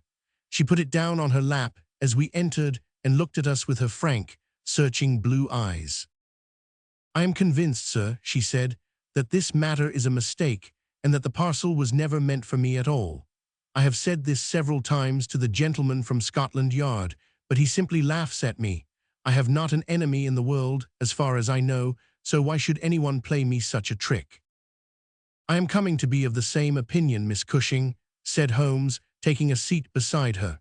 "I think that it is more than probable." He paused, and I was surprised, on glancing round, to see that he was staring with singular intentness at the lady's profile. Surprise and satisfaction were both for an instant to be read upon his eager face, though when she glanced round to find out the cause of his silence, he had become as demure as ever. I stared hard myself at her flat, grizzled hair, her trim cap, her little gilt earrings, her placid features, but I could see nothing which could account for my companion's evident excitement. There were one or two questions. "Oh, I am weary of questions," cried Miss Cushing impatiently. "You have two sisters, I believe." "How could you know that?" "I observed the very instant that I entered the room that you have a portrait group of 3 ladies upon the mantelpiece, one of whom is undoubtedly yourself, while the others are so exceedingly like you that there could be no doubt of the relationship." "Yes, you are quite right. Those are my sisters, Sarah and Mary." "And here at my elbow is another portrait, taken at Liverpool, of your younger sister, in the company of a man who appears to be a steward by his uniform. I observed that she was unmarried at the time." "You are very quick at observing." "That is my trade." "Well, you are quite right, but she was married to Mr. Browner a few days afterwards. He was on the South American line when that was taken, but he was so fond of her that he couldn't abide to leave her for so long, and he got into the Liverpool and London boats." "Ah, the Conqueror, perhaps." "No, the Mayday, when last I heard. Jim came down here to see me once. That was before he broke the pledge, but afterwards he would always take drink when he was ashore, and a little drink would send him stark, staring mad. Ah, it was a bad day that ever he took a glass in his hand again. First he dropped me, then he quarreled with Sarah, and now that Mary has stopped writing, we don't know how things are going with them." It was evident that Miss Cushing had come upon a subject on which she felt very deeply. Like most people who lead a lonely life, she was shy at first, but ended by becoming extremely communicative. She told us many details about her brother-in-law, the steward, and then wandering off on the subject of her former lodgers, the medical students, she gave us a long account of their delinquencies, with their names and those of their hospitals. Holmes listened attentively to everything, throwing in a question from time to time. "About your second sister, Sarah," said he. "I wonder, since you are both maiden ladies, that you do not keep house together. Ah, you do know Sarah's temper, or you would wonder no more. I tried it when I came to Croydon, and we kept on until about 2 months ago, when we had to part. I don't want to say a word against my own sister, but she was always meddlesome and hard to please, was Sarah." "You say that she quarreled with your Liverpool relations?" "Yes, and they were the best of friends at one time. Why, she went up there to live in order to be near them. And now she has no word hard enough for Jim Browner. The last 6 months that she was here, she would speak of nothing but his drinking and his ways. He had caught her meddling, I suspect, and given her a bit of his mind, and that was the start of it." "Thank you, Miss Cushing," said Holmes, rising and bowing. "Your sister Sarah lives, I think you said, at New Street, Wallington. Goodbye, and I am very sorry that you should have been troubled over a case with which, as you say, you have nothing whatever to do." There was a cab passing as we came out, and Holmes hailed it. "How far to Wallington?" he asked. "Only about a mile, sir." "Very good. Jump in, Watson. We must strike while the iron is hot. Simple as the case is, there have been 1 or 2 very instructive details in connection with it. Just pull up at a telegraph office as you pass, cabby." Holmes sent off a short wire, and for the rest of the drive lay back in the cab, with his hat tilted over his nose to keep the sun from his face. Our driver pulled up at a house which was not unlike the one which we had just quitted. My companion ordered him to wait, and had his hand upon the knocker, when the door opened, and a grave young gentleman in black, with a very shiny hat, appeared on the step. "Is Miss Cushing at home?" asked Holmes. "Miss Sarah Cushing is extremely ill," said he. "She has been suffering since yesterday from brain symptoms of great severity. As her medical adviser, I cannot possibly take the responsibility of allowing anyone to see her. I should recommend you to call again in 10 days. He drew on his gloves, closed the door, and marched off down the street. "Well, if we can't, we can't," said Holmes cheerfully. "Perhaps she could not, or would not have told you much." "I did not wish her to tell me anything. I only wanted to look at her. However, I think that I have got all that I want. Drive us to some decent hotel, cabby, where we may have some lunch, and afterwards we shall drop down upon friend Lestrade at the police station." We had a pleasant little meal together, during which Holmes would talk about nothing but violins, narrating with great exultation how he had purchased his own Stradivarius, which was worth at least 500 guineas, at a Jew broker's in Tottenham Court Road for 55 shillings. This led him to Paganini, and we sat for an hour over a bottle of claret while he told me anecdote after anecdote of that extraordinary man. The afternoon was far advanced, and the hot glare had softened into a mellow glow before we found ourselves at the police station. Lestrade was waiting for us at the door. "A telegram for you, Mr. Holmes," said he. "Ha, it is the answer." He tore it open, glanced his eyes over it, and crumpled it into his pocket. "That's all right," said he. "Have you found out anything?" "I have found out everything." "What?" Lestrade stared at him in amazement. "You are joking." "I was never more serious in my life. A shocking crime has been committed, and I think I have now laid bare every detail of it." "And the criminal?" Holmes scribbled a few words upon the back of one of his visiting cards and threw it over to Lestrade. "That is the name," he said. "You cannot effect an arrest until tomorrow night at the earliest. I should prefer that you do not mention my name at all in connection with the case, as I choose to be only associated with those crimes which present some difficulty in their solution. Come on, Watson." We strode off together to the station, leaving Lestrade still staring with a delighted face at the card which Holmes had thrown him. "The case," said Sherlock Holmes, as we chatted over our cigars that night in our rooms at Baker Street, "is one where, as in the investigations which you have chronicled under the names of A Study in Scarlet and of The Sign of Four, we have been compelled to reason backward from effects to causes. I have written to Lestrade asking him to supply us with the details which are now wanting, and which he will only get after he has secured his man, that he may be safely trusted to do, for although he is absolutely devoid of reason, he is as tenacious as a bulldog when he once understands what he has to do, and indeed, it is just this tenacity which has brought him to the top at Scotland Yard." "Your case is not complete then?" I asked. "It is fairly complete in essentials. We know who the author of the revolting business is, although one of the victims still escapes us. Of course, you have formed your own conclusions. I presume that this Jim Browner, the steward of a Liverpool boat, is the man whom you suspect." "Oh, it is more than a suspicion.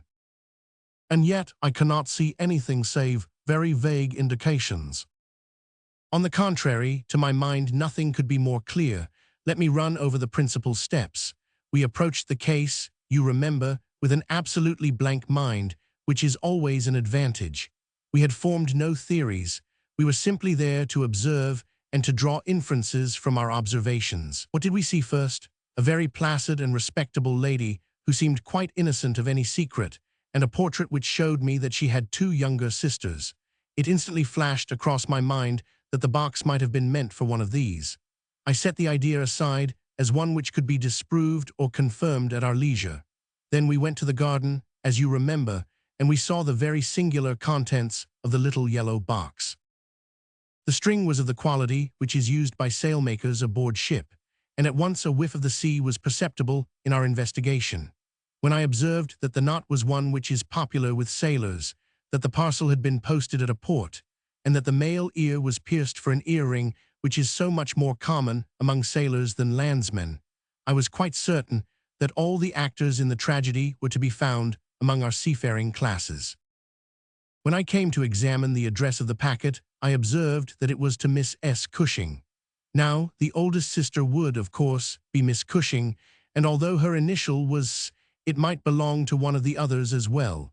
In that case, we should have to commence our investigation from a fresh basis altogether. I therefore went into the house with the intention of clearing up this point. I was about to assure Miss Cushing that I was convinced that a mistake had been made when you may remember that I came suddenly to a stop. The fact was that I had just seen something which filled me with surprise and at the same time narrowed the field of our inquiry immensely. As a medical man, you are aware, Watson, that there is no part of the body which varies so much as the human ear. Each ear is as a rule quite distinctive and differs from all other ones. In last year's Anthropological Journal, you will find 2 short monographs from my pen upon the subject. I had therefore examined the ears in the box with the eyes of an expert and had carefully noted their anatomical peculiarities. Imagine my surprise then, when on looking at Miss Cushing I perceived that her ear corresponded exactly with the female ear which I had just inspected. The matter was entirely beyond coincidence. There was the same shortening of the pinna, the same broad curve of the upper lobe, the same convolution of the inner cartilage. In all essentials, it was the same ear. Of course, I at once saw the enormous importance of the observation. It was evident that the victim was a blood relation and probably a very close one. I began to talk to her about her family, and you remember that she at once gave us some exceedingly valuable details. In the first place, her sister's name was Sarah, and her address had until recently been the same, so that it was quite obvious how the mistake had occurred, and for whom the packet was meant. Then we heard of this steward, married to the third sister, and learned that he had at one time been so intimate with Miss Sarah that she had actually gone up to Liverpool to be near the Browners, but a quarrel had afterwards divided them. This quarrel had put a stop to all communications for some months, so that if Browner had occasion to address a packet to Miss Sarah, he would undoubtedly have done so to her old address. And now the matter had begun to straighten itself out wonderfully. We had learned of the existence of this steward, an impulsive man of strong passions. You remember that he threw up what must have been a very superior berth in order to be nearer to his wife, subject, too, to occasional fits of hard drinking. We had reason to believe that his wife had been murdered, and that a man, presumably a seafaring man, had been murdered at the same time. Jealousy, of course, at once suggests itself as the motive for the crime. And why should these proofs of the deed be sent to Miss Sarah Cushing? Probably because during her residence in Liverpool, she had some hand in bringing about the events which led to the tragedy. You will observe that this line of boats calls at Belfast, Dublin, and Waterford, so that, presuming that Browner had committed the deed and had embarked at once upon his steamer, the May Day, Belfast would be the first place at which he could post his terrible packet. A second solution was at this stage obviously possible, and although I thought it exceedingly unlikely, I was determined to elucidate it before going further. An unsuccessful lover might have killed Mr. and Mrs. Browner, and the male ear might have belonged to the husband. There were many grave objections to this theory, but it was conceivable. I therefore sent off a telegram to my friend Alger of the Liverpool force and asked him to find out if Mrs. Browner were at home and if Browner had departed in the May Day. Then we went on to Wallington to visit Miss Sarah. I was curious, in the first place, to see how far the family ear had been reproduced in her. Then, of course, she might give us very important information, but I was not sanguine that she would. She must have heard of the business the day before, since all Croydon was ringing with it, and she alone could have understood for whom the packet was meant. If she had been willing to help justice, she would probably have communicated with the police already. However, it was clearly our duty to see her, so we went. We found that the news of the arrival of the packet, for her illness dated from that time, had such an effect upon her as to bring on brain fever. It was clearer than ever that she understood its full significance, but equally clear that we should have to wait some time for any assistance from her. However, we were really independent of her help. Our answers were waiting for us at the police station, where I had directed Alger to send them. Nothing could be more conclusive. Mrs. Browner's house had been closed for more than 3 days, and the neighbors were of opinion that she had gone south to see her relatives. It had been ascertained at the shipping offices that Browner had left aboard of the May Day, and I calculate that she is due in the Thames tomorrow night. When he arrives, he will be met by the obtuse but resolute Lestrade, and I have no doubt that we shall have all our details filled in. Sherlock Holmes was not disappointed in his expectations. 2 days later, he received a bulky envelope, which contained a short note from the detective and a typewritten document which covered several pages of foolscap. "Lestrade has got him all right," said Holmes, glancing up at me. "Perhaps it would interest you to hear what he says." "My dear Mr. Holmes, in accordance with the scheme which we had formed in order to test our theories, the we is rather fine, Watson, is it not? I went down to the Albert Dock yesterday at 6 p.m. and boarded the SS May Day, belonging to the Liverpool, Dublin, and London Steam Packet Company. On inquiry, I found that there was a steward on board of the name of James Browner, and that he had acted during the voyage in such an extraordinary manner that the captain had been compelled to relieve him of his duties. On descending to his berth, I found him seated upon a chest with his head sunk upon his hands, rocking himself to and fro. He is a big, powerful chap, clean-shaven, and very swarthy, something like Aldridge, who helped us in the bogus laundry affair. He jumped up when he heard my business, and I had my whistle to my lips to call a couple of river police, who were round the corner, but he seemed to have no heart in him, and he held out his hands quietly enough for the darbies. We brought him along to the cells, and his box as well, for we thought there might be something incriminating, but bar a big sharp knife such as most sailors have, we got nothing for our trouble. However, we find that we shall want no more evidence, for on being brought before the inspector at the station, he asked leave to make a statement, which was, of course, taken down just as he made it by our shorthand man. We had 3 copies typewritten, one of which I enclose. The affair proves, as I always thought it would, to be an extremely simple one, but I am obliged to you for assisting me in my investigation. With kind regards, yours very truly, G. Lestrade. The investigation really was a very simple one, remarked Holmes, but I don't think it struck him in that light when he first called us in. However, let us see what Jim Browner has to say for himself. This is his statement as made before Inspector Montgomery at the Shadwell police station, and it has the advantage of being verbatim. Have I anything to say? Yes, I have a deal to say. I have to make a clean breast of it all. You can hang me, or you can leave me alone. I don't care a plug which you do. I tell you I've not shut an eye in sleep since I did it, and I don't believe I ever will again until I get past all waking. Sometimes it's his face, but most generally it's hers. I'm never without one or the other before me. He looks frowning and black-like, but she has a kind surprise upon her face.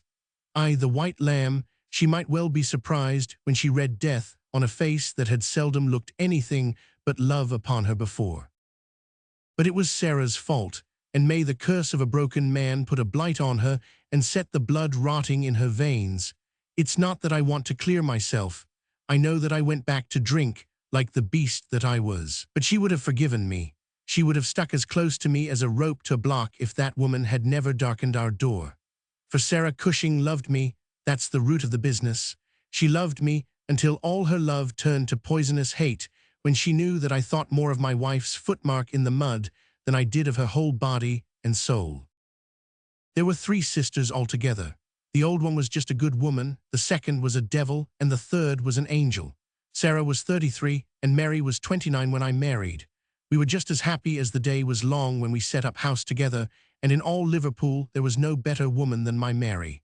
And then we asked Sarah up for a week, and the week grew into a month, and one thing led to another, until she was just one of ourselves. I was blue ribbon at that time, and we were putting a little money by, and all was as bright as a new dollar. My God, whoever would have thought that it could have come to this? Whoever would have dreamed it? I used to be home for the weekends very often, and sometimes if the ship were held back for cargo, I would have a whole week at a time, and in this way I saw a deal of my sister-in-law, Sarah. She was a fine tall woman, black and quick and fierce, with a proud way of carrying her head, and a glint from her eye like a spark from a flint. But when little Mary was there, I had never a thought of her, and that I swear as I hope for God's mercy. It had seemed to me sometimes that she liked to be alone with me or to coax me out for a walk with her, but I had never thought anything of that. But one evening my eyes were opened. I had come up from the ship and found my wife out, but Sarah at home. "Where's Mary?" I asked. "Oh, she has gone to pay some accounts." I was impatient and paced up and down the room. "Can't you be happy for 5 minutes without Mary, Jim?" says she. "It's a bad compliment to me that you can't be contented with my society for so short a time." "That's all right, my lass," said I, putting out my hand towards her in a kindly way, but she had it in both hers in an instant, and they burned as if they were in a fever. I looked into her eyes and I read it all there. There was no need for her to speak, nor for me either. I frowned and drew my hand away. Then she stood by my side in silence for a bit, and then put up her hand and patted me on the shoulder. "Steady, old Jim," said she, and with a kind mocking laugh, she ran out of the room. Well, from that time Sarah hated me with her whole heart and soul, and she is a woman who can hate too. I was a fool to let her go on biding with us, a besotted fool, but I never said a word to Mary, for I knew it would grieve her. Things went on much as before, but after a time I began to find that there was a bit of a change in Mary herself. She had always been so trusting and so innocent, but now she became queer and suspicious, wanting to know where I had been and what I had been doing, and whom my letters were from, and what I had in my pockets, and 1,000 such follies. Day by day she grew queerer and more irritable, and we had ceaseless rows about nothing. I was fairly puzzled by it all. Sarah avoided me now, but she and Mary were just inseparable. I can see now how she was plotting and scheming and poisoning my wife's mind against me, but I was such a blind beetle that I could not understand it at the time. Then I broke my blue ribbon and began to drink again, but I think I should not have done it if Mary had been the same as ever. She had some reason to be disgusted with me now, and the gap between us began to be wider and wider. And then this Alec Fairbairn chipped in, and things became 1,000 times blacker. It was to see Sarah that he came to my house first, but soon it was to see us, for he was a man with winning ways, and he made friends wherever he went. He was a dashing, swaggering chap, smart and curled, who had seen half the world and could talk of what he had seen. He was good company, I won't deny it, and he had wonderful polite ways with him for a sailor man, so that I think there must have been a time when he knew more of the poop than the forecastle.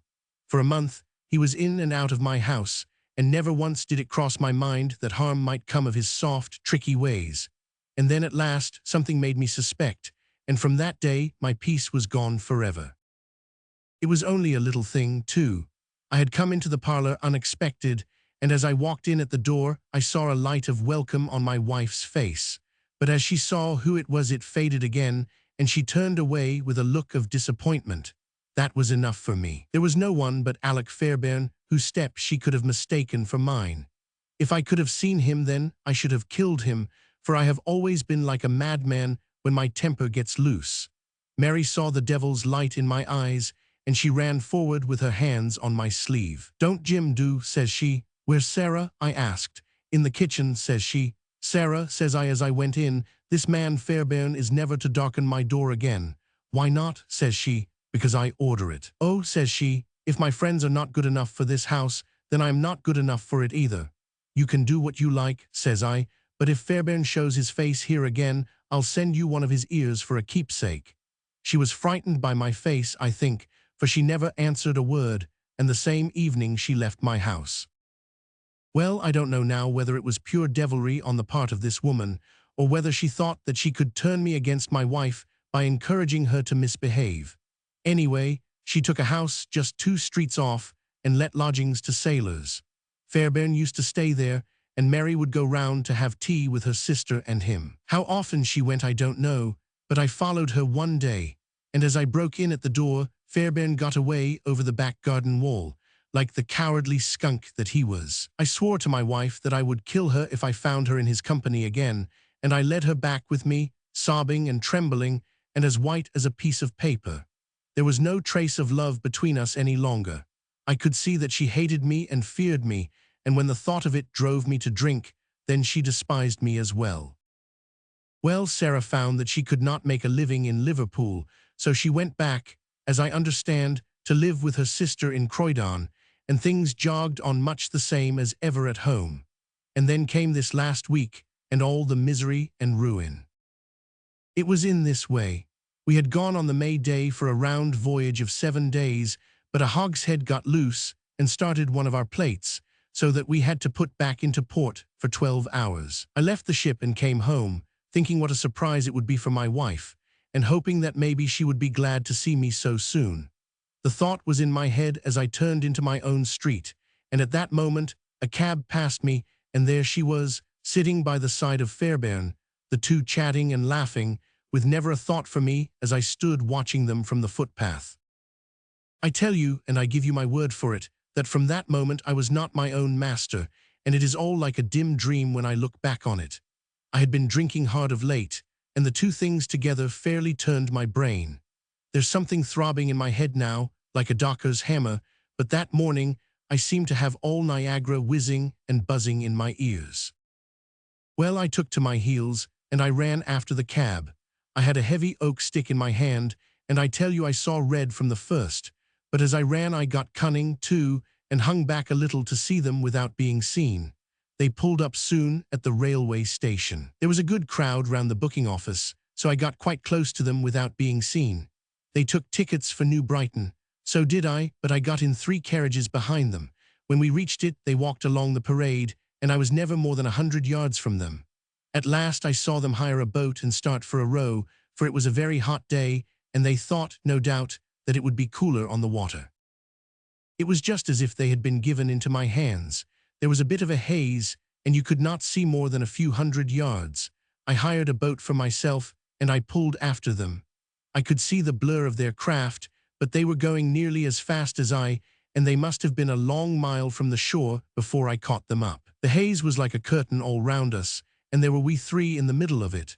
My God, shall I ever forget their faces when they saw who was in the boat that was closing in upon them? She screamed out. He swore like a madman and jabbed at me with an oar, for he must have seen death in my eyes. I got past it, and got one in with my stick that crushed his head like an egg. I would have spared her, perhaps, for all my madness, but she threw her arms round him, crying out to him and calling him Alec. I struck again, and she lay stretched beside him. I was like a wild beast then that had tasted blood. If Sarah had been there, by the Lord, she should have joined them. I pulled out my knife and, well, there, I've said enough. It gave me a kind of savage joy when I thought how Sarah would feel when she had such signs as these of what her meddling had brought about. Then I tied the bodies into the boat, stove a plank, and stood by until they had sunk. I knew very well that the owner would think that they had lost their bearings in the haze and had drifted off out to sea. I cleaned myself up, got back to land, and joined my ship without a soul having a suspicion of what had passed. That night, I made up the packet for Sarah Cushing, and next day I sent it from Belfast. There you have the whole truth of it. You can hang me or do what you like with me, but you cannot punish me as I have been punished already. I cannot shut my eyes, but I see those two faces staring at me as they stared when my boat broke through the haze. I killed them quick, but they are killing me slow, and if I have another night of it, I shall be either mad or dead before morning. You won't put me alone into a cell, sir. For pity's sake, don't, and may you be treated in your day of agony as you treat me now. What is the meaning of it, Watson? Said Holmes solemnly as he laid down the paper. What object is served by this circle of misery and violence and fear? It must tend to some end, or else our universe is ruled by chance, which is unthinkable. But what end? There is the great standing perennial problem to which human reason is as far from an answer as ever. Chapter 3. The Yellow Face. In publishing these short sketches based upon the numerous cases in which my companion's singular gifts have made us the listeners to, and eventually the actors in, some strange drama, it is only natural that I should dwell rather upon his successes than upon his failures. And this not so much for the sake of his reputation, for indeed it was when he was at his wits' end that his energy and his versatility were most admirable, but because where he failed it happened too often that no one else succeeded, and that the tale was left forever without conclusion. Now and again, however, it chanced that even when he erred, the truth was still discovered. I have noted of some half-dozen cases of the kind, of which the affair of the second stain and that which I am now about to recount are the two which present the strongest features of interest. Sherlock Holmes was a man who seldom took exercise for exercise's sake. Few men were capable of greater muscular effort, and he was undoubtedly one of the finest boxers of his weight that I have ever seen. But he looked upon aimless bodily exertion as a waste of energy, and he seldom bestirred himself save when there was some professional object to be served. Then he was absolutely untiring and indefatigable. That he should have kept himself in training under such circumstances is remarkable, but his diet was usually of the sparest, and his habits were simple to the verge of austerity. Save for the occasional use of cocaine, he had no vices, and he only turned to the drug as a protest against the monotony of existence when cases were scanty and the papers uninteresting. One day in early spring, he had so far relaxed as to go for a walk with me in the park, where the first faint shoots of green were breaking out upon the elms, and the sticky spearheads of the chestnuts were just beginning to burst into their five-fold leaves. For 2 hours, we rambled about together, in silence for the most part, as befits two men who know each other intimately. It was nearly 5 before we were back in Baker Street once more. "Beg pardon, sir," said our page boy as he opened the door. "There's been a gentleman here asking for you, sir." Holmes glanced reproachfully at me. "So much for afternoon walks," said he. "Has this gentleman gone, then?" "Yes, sir." "Didn't you ask him in?" "Yes, sir, he came in." "How long did he wait?" "Half an hour, sir. He was a very restless gentleman, sir, walking and stamping all the time he was here. I was waiting outside the door, sir, and I could hear him. At last he outs into the passage, and he cries, 'Is that man never going to come?' Those were his very words, sir. 'You'll only need to wait a little longer,' says I, 'then I'll wait in the open air, for I feel half choked,' says he. 'I'll be back before long.' And with that he ups and he outs, and all I could say wouldn't hold him back." "Well, well, you did your best," said Holmes as we walked into our room. "It's very annoying, though, Watson. I was badly in need of a case, and this looks, from the man's impatience, as if it were of importance.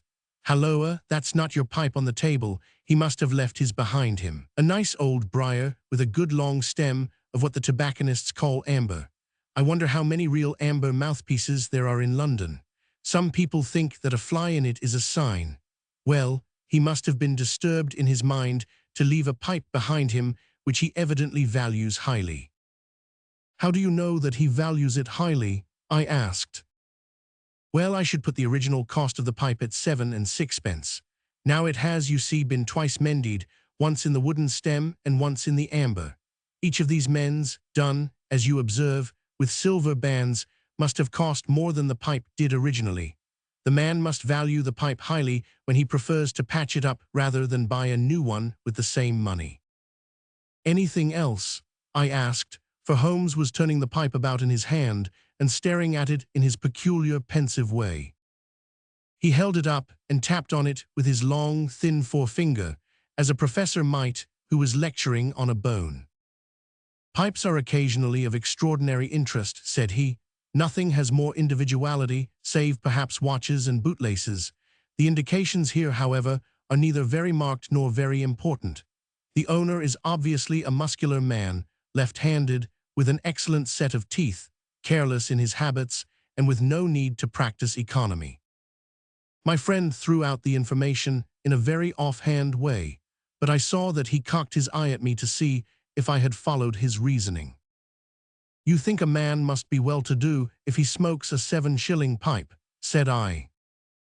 This is Grosvenor mixture at 8 pence an ounce, Holmes answered, knocking a little out on his palm.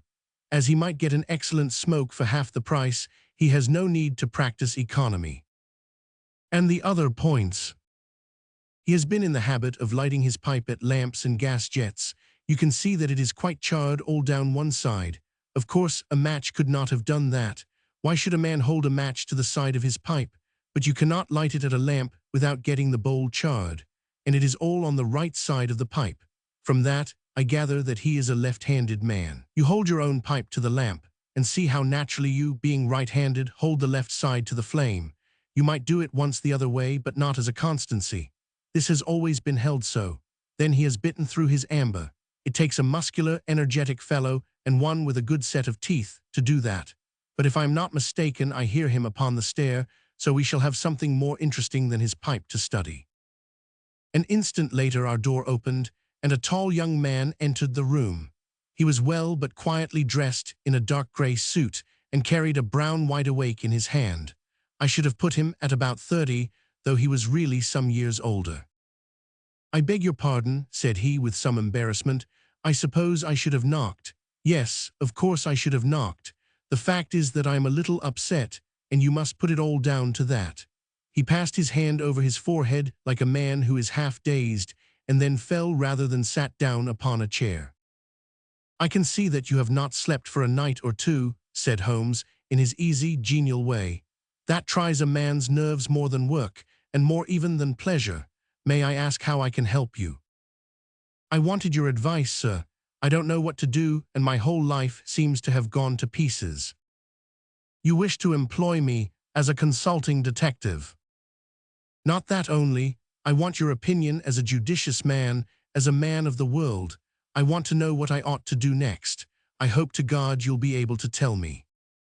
He spoke in little, sharp, jerky outbursts, and it seemed to me that to speak at all was very painful to him, and that his will all through was overriding his inclinations. It's a very delicate thing, said he. One does not like to speak of one's domestic affairs to strangers. It seems dreadful to discuss the conduct of one's wife with two men whom I have never seen before. It's horrible to have to do it, but I've got to the end of my tether, and I must have advice. My dear Mr. Grant Munro, began Holmes. Our visitor sprang from his chair. What? He cried. You know my name.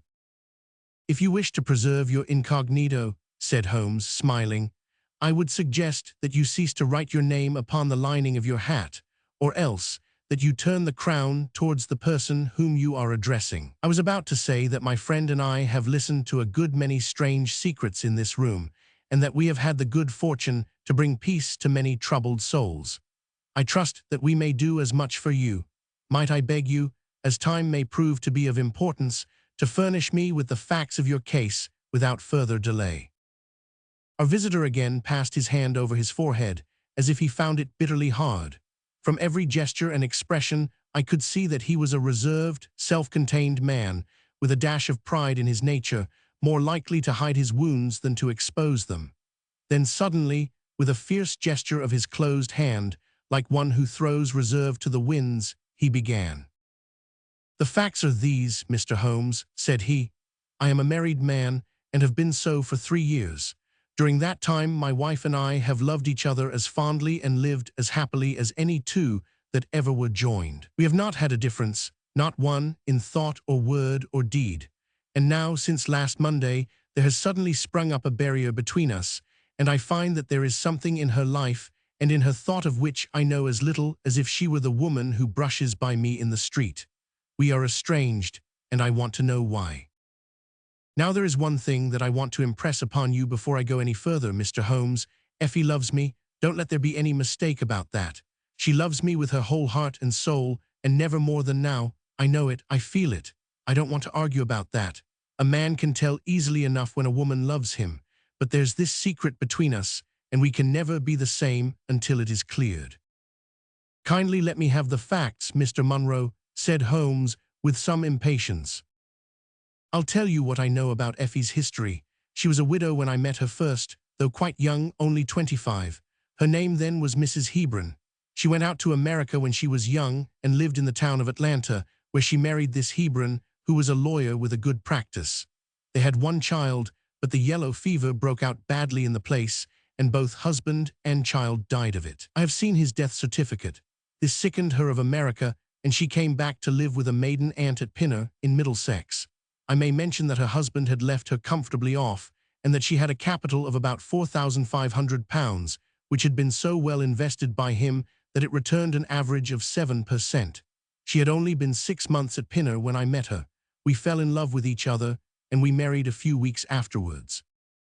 I am a hop merchant myself, and as I have an income of 700 or 800, we found ourselves comfortably off and took a nice £80 a year villa at Norbury. Our little place was very countrified, considering that it is so close to town. We had an inn and 2 houses a little above us, and a single cottage at the other side of the field which faces us, and except those there were no houses until you got halfway to the station. My business took me into town at certain seasons, but in summer I had less to do, and then in our country home my wife and I were just as happy as could be wished. I tell you that there never was a shadow between us until this accursed affair began. There's one thing I ought to tell you before I go further. When we married, my wife made over all her property to me, rather against my will, for I saw how awkward it would be if my business affairs went wrong. However, she would have it so, and it was done. Well, about 6 weeks ago she came to me. "Jack," said she, "when you took my money, you said that if ever I wanted any I was to ask you for it." "Certainly," said I, "it's all your own." "Well," said she, "I want £100. I was a bit staggered at this, for I had imagined it was simply a new dress or something of the kind that she was after. "What on earth for?" I asked. "Oh," said she, in her playful way, "you said that you were only my banker, and bankers never ask questions, you know." "If you really mean it, of course you shall have the money," said I. "Oh yes, I really mean it." "And you won't tell me what you want it for?"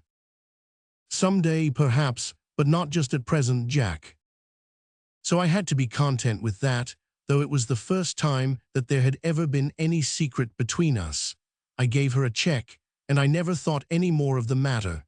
It may have nothing to do with what came afterwards, but I thought it only right to mention it. Well, I told you just now that there is a cottage not far from our house. There is just a field between us, but to reach it, you have to go along the road and then turn down a lane. Just beyond it is a nice little grove of Scotch firs, and I used to be very fond of strolling down there, for trees are always a neighborly kind of things. The cottage had been standing empty this 8 months, and it was a pity, for it was a pretty 2-storied place, with an old-fashioned porch and honeysuckle about it. I have stood many a time and thought what a neat little homestead it would make. Well, last Monday evening I was taking a stroll down that way, when I met an empty van coming up the lane, and saw a pile of carpets and things lying about on the grass plot beside the porch. It was clear that the cottage had at last been let. I walked past it, and wondered what sort of folk they were who had come to live so near us. And as I looked, I suddenly became aware that a face was watching me out of one of the upper windows. I don't know what there was about that face, Mr. Holmes, but it seemed to send a chill right down my back. I was some little way off, so that I could not make out the features, but there was something unnatural and inhuman about the face. That was the impression that I had, and I moved quickly forwards to get a nearer view of the person who was watching me. But as I did so, the face suddenly disappeared, so suddenly that it seemed to have been plucked away into the darkness of the room. I stood for 5 minutes thinking the business over and trying to analyze my impressions. I could not tell if the face were that of a man or a woman. It had been too far from me for that, but its color was what had impressed me most. It was of a livid chalky white, and with something set and rigid about it which was shockingly unnatural. So disturbed was I that I determined to see a little more of the new inmates of the cottage. I approached and knocked at the door, which was instantly opened by a tall, gaunt woman with a harsh, forbidding face. "What may you be wanting?" she asked in a northern accent. "I am your neighbor over yonder," said I, nodding towards my house. "I see that you have only just moved in, so I thought that if I could be of any help to you in any." "I will just ask ye when we want ye," said she, and shut the door in my face. Annoyed at the churlish rebuff, I turned my back and walked home. All evening, though I tried to think of other things, my mind would still turn to the apparition at the window and the rudeness of the woman. I determined to say nothing about the former to my wife, for she is a nervous, highly strung woman, and I had no wish that she would share the unpleasant impression which had been produced upon myself. I remarked to her, however, before I fell asleep, that the cottage was now occupied, to which she returned no reply. I am usually an extremely sound sleeper. It has been a standing jest in the family that nothing could ever wake me during the night, and yet somehow on that particular night, whether it may have been the slight excitement produced by my little adventure or not, I know not, but I slept much more lightly than usual. Half in my dreams, I was dimly conscious that something was going on in the room, and gradually became aware that my wife had dressed herself and was slipping on her mantle and her bonnet. My lips were parted to murmur out some sleepy words of surprise or remonstrance at this untimely preparation, when suddenly my half-opened eyes fell upon her face, illuminated by the candlelight, and astonishment held me dumb.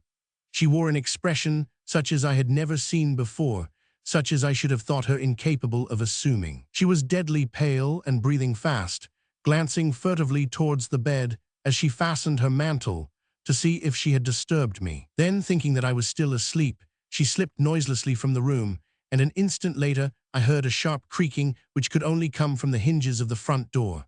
I sat up in bed and rapped my knuckles against the rail to make certain that I was truly awake. Then I took my watch from under the pillow. It was 3 in the morning. What on this earth could my wife be doing out on the country road at 3 in the morning? I had sat for about 20 minutes turning the thing over in my mind and trying to find some possible explanation. The more I thought, the more extraordinary and inexplicable did it appear. I was still puzzling over it when I heard the door gently close again and her footsteps coming up the stairs. "Where in the world have you been, Effie?" I asked as she entered. She gave a violent start and a kind of gasping cry when I spoke, and that cry and start troubled me more than all the rest, for there was something indescribably guilty about them.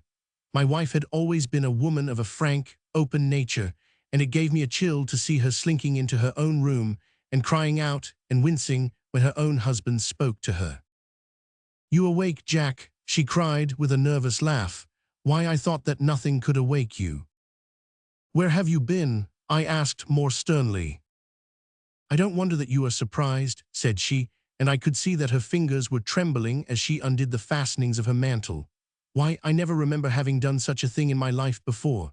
The fact is that I felt as though I were choking and had a perfect longing for a breath of fresh air.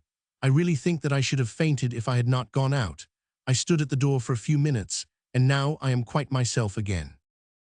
All the time that she was telling me this story, she never once looked in my direction, and her voice was quite unlike her usual tones. It was evident to me that she was saying what was false.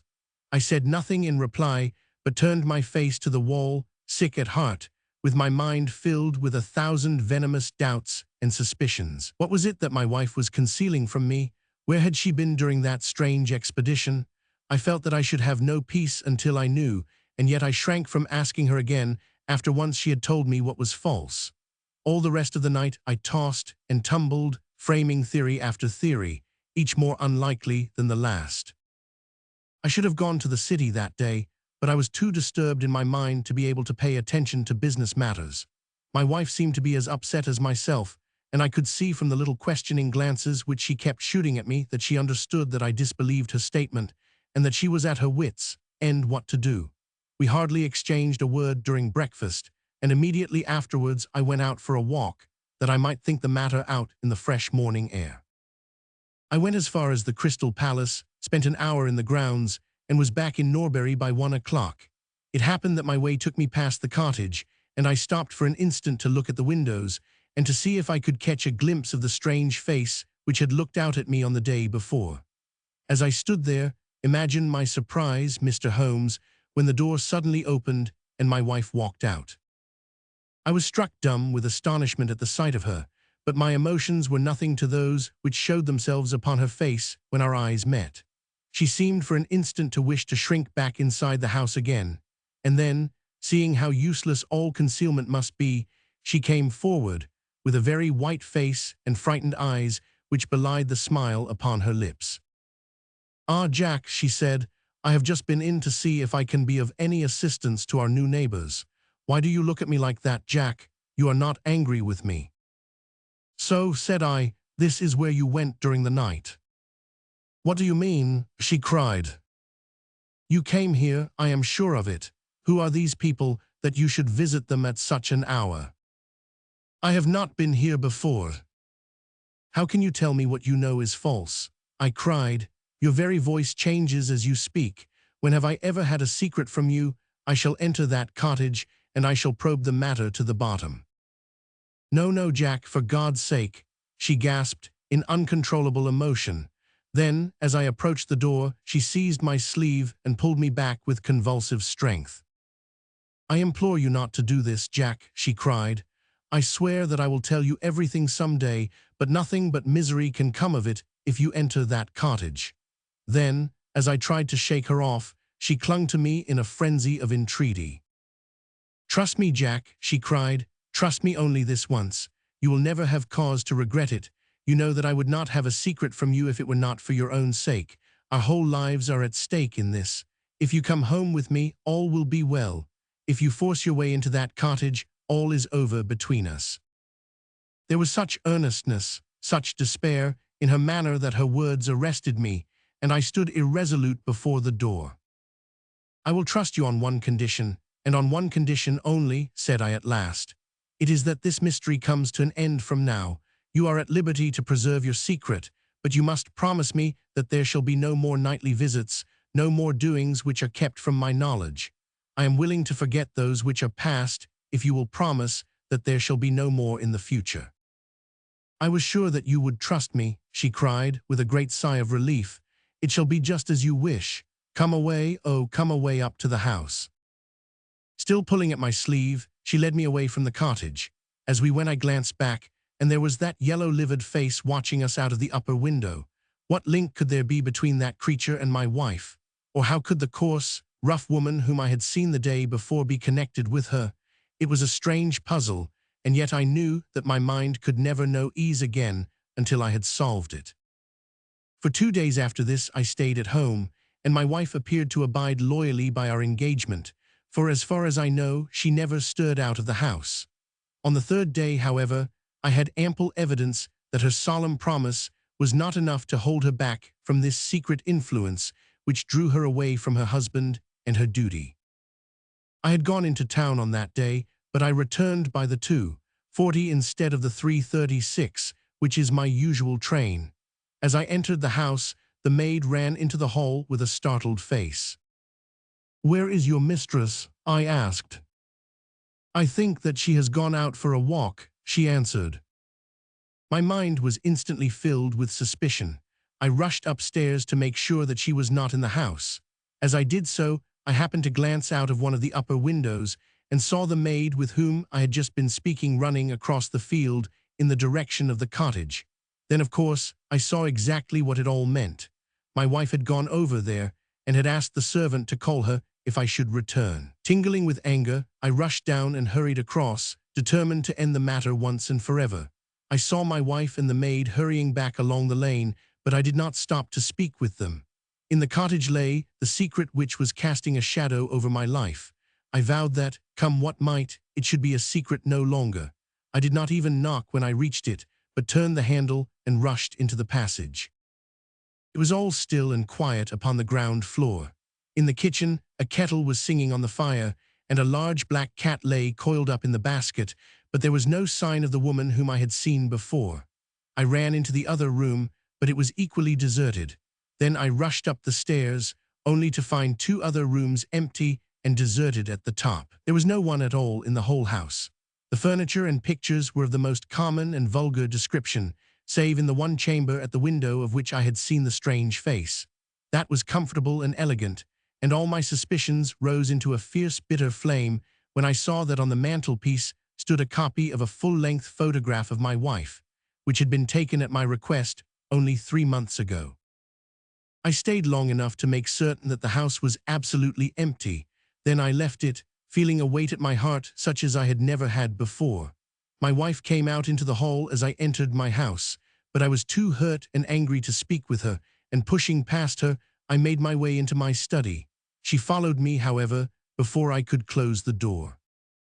"I am sorry that I broke my promise, Jack," said she, "but if you knew all the circumstances, I am sure that you would forgive me." "Tell me everything then," said I. "I cannot, Jack, I cannot," she cried. "Until you tell me who it is that has been living in that cottage, and who it is to whom you have given that photograph, there can never be any confidence between us," said I, and breaking away from her, I left the house. That was yesterday, Mr. Holmes, and I have not seen her since, nor do I know anything more about this strange business. It is the first shadow that has come between us, and it has so shaken me that I do not know what I should do for the best. Suddenly this morning it occurred to me that you were the man to advise me, so I have hurried to you now, and I place myself unreservedly in your hands. If there is any point which I have not made clear, pray question me about it. But above all, tell me quickly what I am to do, for this misery is more than I can bear." Holmes and I had listened with the utmost interest to this extraordinary statement, which had been delivered in the jerky, broken fashion of a man who is under the influence of extreme emotions. My companion sat silent for some time, with his chin upon his hand, lost in thought. "Tell me," said he at last, "could you swear that this was a man's face which you saw at the window?" "Each time that I saw it, I was some distance away from it, so that it is impossible for me to say." "You appear, however, to have been disagreeably impressed by it." "It seemed to be of an unnatural color, and to have a strange rigidity about the features.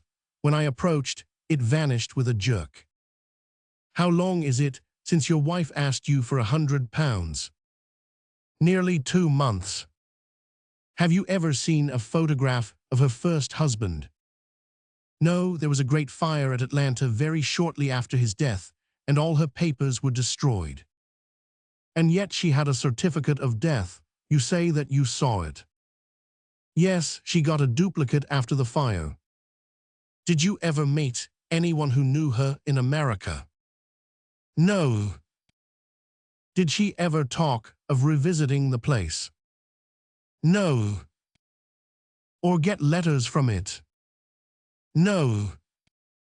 "Thank you. I should like to think over the matter a little now. If the cottage is now permanently deserted, we may have some difficulty. If, on the other hand, as I fancy is more likely, the inmates were warned of your coming and left before you entered yesterday, then they may be back now, and we should clear it all up easily. Let me advise you, then, to return to Norbury and to examine the windows of the cottage again. If you have reason to believe that it is inhabited, do not force your way in, but send a wire to my friend and me. We shall be with you within an hour of receiving it, and we shall then very soon get to the bottom of the business." "And if it is still empty?" "In that case I shall come out tomorrow and talk it over with you. Goodbye, and above all, do not fret until you know that you really have a cause for it. I am afraid that this is a bad business, Watson, said my companion, as he returned after accompanying Mr. Grant Munro to the door. What do you make of it? It had an ugly sound, I answered. Yes, there's blackmail in it, or I am much mistaken. And who is the blackmailer? Well, it must be the creature who lives in the only comfortable room in the place and has her photograph above his fireplace. Upon my word, Watson, there is something very attractive about that livid face at the window, and I would not have missed the case for worlds. You have a theory. Yes, a provisional one, but I shall be surprised if it does not turn out to be correct. This woman's first husband is in that cottage.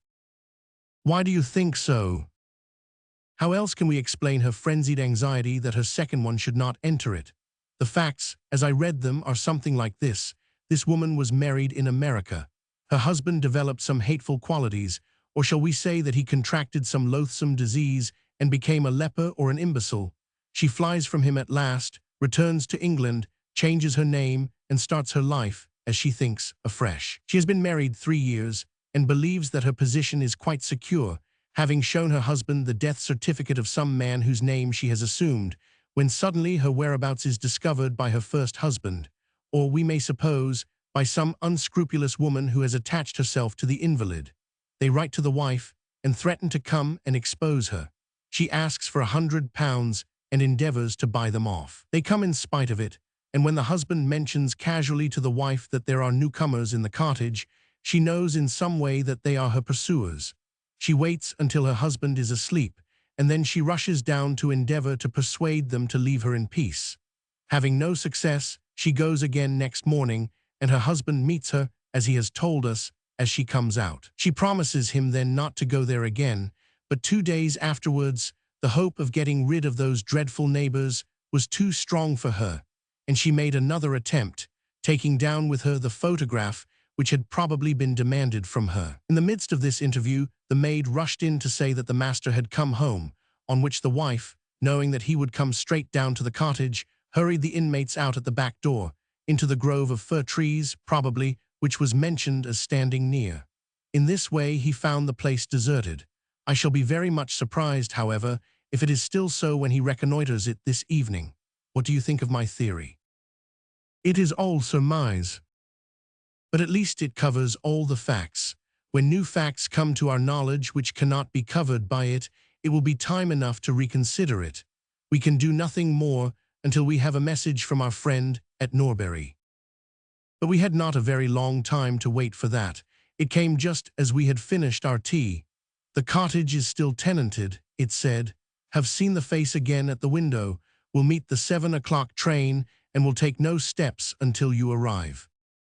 He was waiting on the platform when we stepped out, and we could see in the light of the station lamps that he was very pale and quivering with agitation. They are still there, Mr. Holmes, said he, laying his hand hard upon my friend's sleeve. I saw lights in the cottage as I came down. We shall settle it now once and for all. What is your plan, then? Asked Holmes as he walked down the dark tree-lined road. I am going to force my way in and see for myself who is in the house. I wish you both to be there as witnesses. You are quite determined to do this, in spite of your wife's warning that it is better that you should not solve the mystery. Yes, I am determined. Well, I think that you are in the right. Any truth is better than indefinite doubt. We had better go up at once. Of course, legally, we are putting ourselves hopelessly in the wrong, but I think that it is worth it.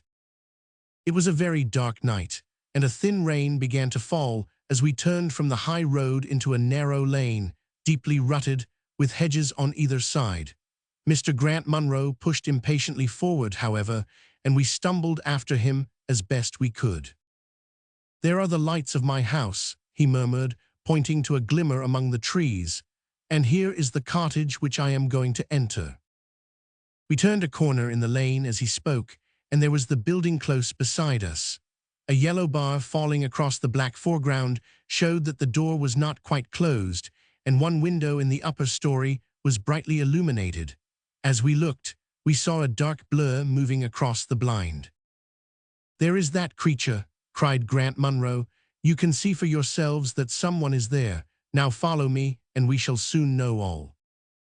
We approached the door, but suddenly a woman appeared out of the shadow and stood in the golden track of the lamplight. I could not see her face in the darkness, but her arms were thrown out in an attitude of entreaty. "For God's sake, don't, Jack," she cried. "I had a presentiment that you would come this evening. Think better of it, dear. Trust me again, and you will never have cause to regret it." "I have trusted you too long, Effie," he cried sternly. "Leave go of me, I must pass you. My friends and I are going to settle this matter once and forever." He pushed her to one side, and we followed closely after him. As he threw the door open, an old woman ran out in front of him and tried to bar his passage, but he thrust her back, and an instant afterwards we were all upon the stairs. Grant Munro rushed into the lighted room at the top, and we entered at his heels.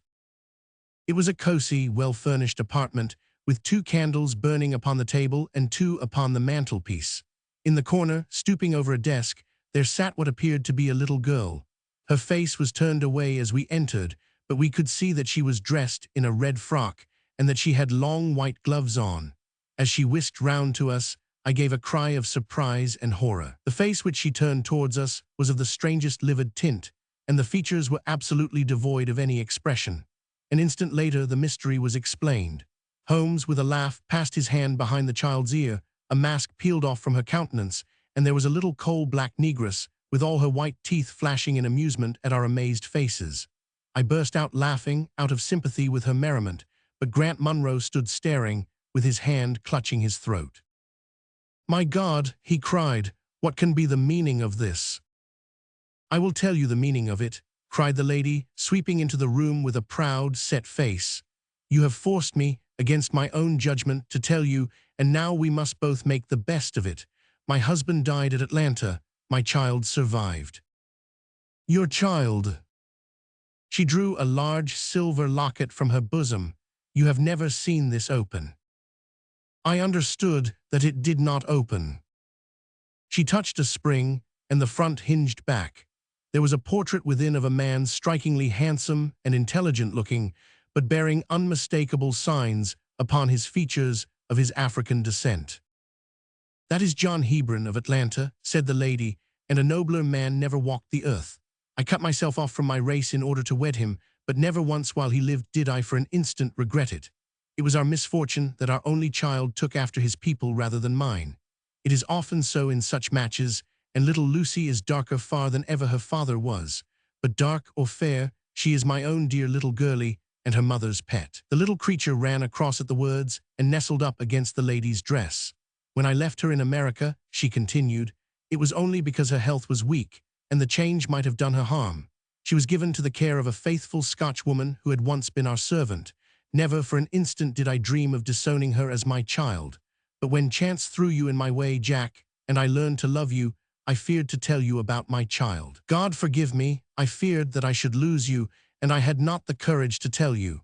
I had to choose between you, and in my weakness, I turned away from my own little girl. For 3 years I have kept her existence a secret from you, but I heard from the nurse, and I knew that all was well with her. At last, however, there came an overwhelming desire to see the child once more. I struggled against it, but in vain. Though I knew the danger, I determined to have the child over, if it were but for a few weeks. I sent £100 to the nurse, and I gave her instructions about this cottage, so that she might come as a neighbor without my appearing to be in any way connected with her. I pushed my precautions so far as to order her to keep the child in the house during the daytime, and to cover up her little face and hands so that even those who might see her at the window should not gossip about there being a black child in the neighborhood. If I had been less cautious, I might have been more wise, but I was half crazy with fear that you should learn the truth. It was you who told me first that the cottage was occupied. I should have waited for the morning, but I could not sleep for excitement, and so at last I slipped out, knowing how difficult it is to awake you. But you saw me go, and that was the beginning of my troubles. Next day you had my secret at your mercy, but you nobly refrained from pursuing your advantage. 3 days later, however, the nurse and child only just escaped from the back door as you rushed in at the front one. And now tonight you at last know all, and I ask you what is to become of us, my child and me." She clasped her hands and waited for an answer. It was a long 10 minutes before Grant Munro broke the silence, and when his answer came, it was one of which I love to think. He lifted the little child, kissed her, and then, still carrying her, he held his other hand out to his wife and turned towards the door. "We can talk it over more comfortably at home," said he. "I am not a very good man, Effie, but I think that I am a better one than you have given me credit for being." Holmes and I followed them down the lane, and my friend plucked at my sleeve as we came out. "I think," said he, "that we shall be of more use in London than in Norbury." Not another word did he say of the case until late that night, when he was turning away with his lighted candle for his bedroom. "Watson," said he, "if it should ever strike you that I am getting a little overconfident in my powers, or giving less pains to a case than it deserves, kindly whisper Norbury in my ear, and I shall be infinitely obliged to you. 4. The stockbroker's clerk. Shortly after my marriage, I had bought a connection in the Paddington district.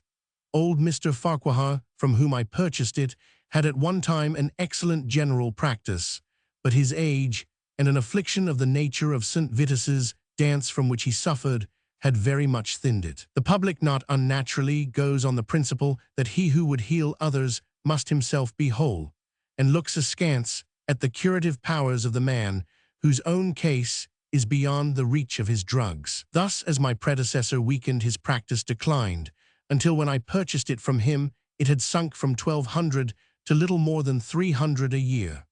I had confidence, however, in my own youth and energy, and was convinced that in a very few years the concern would be as flourishing as ever. For 3 months after taking over the practice, I was kept very closely at work, and saw little of my friend Sherlock Holmes, for I was too busy to visit Baker Street, and he seldom went anywhere himself save upon professional business. I was surprised, therefore, when one morning in June, as I sat reading the British Medical Journal after breakfast, I heard a ring at the bell, followed by the high, somewhat strident tones of my old companion's voice. "Ah, my dear Watson," said he, striding into the room, "I am very delighted to see you. I trust that Mrs. Watson has entirely recovered from all the little excitements connected with our adventure of the sign of 4. "Thank you, we are both very well," said I, shaking him warmly by the hand. "And I hope, also," he continued, sitting down in the rocking chair, "that the cares of medical practice have not entirely obliterated the interest which you used to take in our little deductive problems." "On the contrary," I answered, "it was only last night that I was looking over my old notes and classifying some of our past results." "I trust that you don't consider your collection closed." "Not at all. I should wish nothing better than to have some more of such experiences." "Today, for example." "Yes, today, if you like." "And as far off as Birmingham." "Certainly, if you wish it." "And the practice?" "I do my neighbor's when he goes. He is always ready to work off the debt." Nothing could be better," said Holmes, leaning back in his chair and looking keenly at me from under his half-closed lids. "I perceive that you have been unwell lately. Summer colds are always a little trying." "I was confined to the house by a severe chill for 3 days last week. I thought, however, that I had cast off every trace of it." "So you have. You look remarkably robust." "How, then, did you know of it?" "My dear fellow, you know my methods." "You deduced it, then?" "Certainly." "And from what?" "From your slippers." I glanced down at the new patent leathers which I was wearing. "How on earth—" I began, but Holmes answered my question before it was asked. "Your slippers are new," he said. "You could not have had them more than a few weeks. The soles which you are at this moment presenting to me are slightly scorched. For a moment I thought they might have got wet and been burned in the drying. But near the instep there is a small circular wafer of paper with the shopman's hieroglyphics upon it. Damp would of course have removed this. You had then been sitting with your feet outstretched to the fire, which a man would hardly do even in so wet a June as this if he were in his full health. Like all Holmes's reasoning, the thing seemed simplicity itself when it was once explained. He read the thought upon my features, and his smile had a tinge of bitterness. "I am afraid that I rather give myself away when I explain," said he. "Results without causes are much more impressive. You are ready to come to Birmingham, then?" "Certainly. What is the case?" "You shall hear it all in the train. My client is outside in a four-wheeler. Can you come at once?" In an instant, I scribbled a note to my neighbor, rushed upstairs to explain the matter to my wife, and joined Holmes upon the doorstep. "Your neighbor is a doctor," said he, nodding at the brass plate. "Yes, he bought a practice, as I did. An old established one. Just the same as mine. Both have been ever since the houses were built." "Ah, then you got hold of the best of the two." "I think I did, but how do you know?" "By the steps, my boy. Yours are worn 3 inches deeper than his, but this gentleman in the cab is my client, Mr. Hall Pycroft. Allow me to introduce you to him. Whip your horse up, cabby, for we have only just time to catch our train." The man whom I found myself facing was a well-built, fresh-complexioned young fellow, with a frank, honest face and a slight, crisp yellow mustache. He wore a very shiny top hat and a neat suit of sober black, which made him look what he was, a smart young city man, of the class who have been labeled cockneys, but who give us our crack volunteer regiments, and who turn out more fine athletes and sportsmen than any body of men in these islands. His round, ruddy face was naturally full of cheeriness, but the corners of his mouth seemed to me to be pulled down in a half-comical distress. It was not, however, until we were all in a first-class carriage and well started upon our journey to Birmingham that I was able to learn what the trouble was which had driven him to Sherlock Holmes. "We have a clear run here of 70 minutes, Holmes remarked. "I want you, Mr. Hall Pycroft, to tell my friend your very interesting experience exactly as you have told it to me, or with more detail if possible. It will be of use to me to hear the succession of events again. It is a case, Watson, which may prove to have something in it, or may prove to have nothing, but which, at least, presents those unusual and outré features which are as dear to you as they are to me. Now, Mr. Pycroft, I shall not interrupt you again." Our young companion looked at me with a twinkle in his eye. "The worst of the story is," said he, "that I show myself up as such a confounded fool. Of course it may work out all right, and I don't see that I could have done otherwise, but if I have lost my crib and get nothing in exchange, I shall feel what a soft Johnny I have been. I'm not very good at telling a story, Dr. Watson, but it is like this with me. I used to have a billet at Coxon and Woodhouse, of Draper's Gardens, but they were let in early in the spring through the Venezuelan loan, as no doubt you remember, and came a nasty cropper. I had been with them 5 years, and old Coxon gave me a ripping good testimonial when the smash came, but of course we clerks were all turned adrift, the 27 of us. I tried here and tried there, but there were lots of other chaps on the same lay as myself, and it was a perfect frost for a long time. I had been taking £3 a week at Coxon S, and I had saved about 70 of them, but I soon worked my way through that and out at the other end.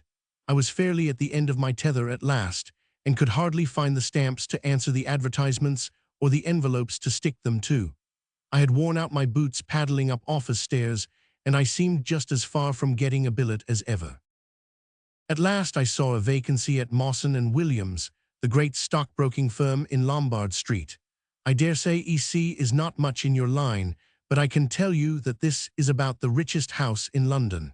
The advertisement was to be answered by letter only. I sent in my testimonial and application, but without the least hope of getting it. Back came an answer by return, saying that if I would appear next Monday, I might take over my new duties at once, provided that my appearance was satisfactory. No one knows how these things are worked. Some people say that the manager just plunges his hand into the heap and takes the first that comes. Anyhow, it was my innings that time, and I don't ever wish to feel better pleased. The screw was £1 a week rise, and the duties just about the same as at Coxon's. And now I come to the queer part of the business. I was in diggings out Hampstead Way 17, Potter's Terrace. Well, I was sitting doing a smoke that very evening after I had been promised the appointment, when up came my landlady with a card which had Arthur Pinner, financial agent, printed upon it. I had never heard the name before and could not imagine what he wanted with me, but of course I asked her to show him up. In he walked, a middle-sized, dark-haired, dark-eyed, black-bearded man with a touch of the sheeny about his nose. He had a brisk kind of way with him and spoke sharply, like a man who knew the value of time.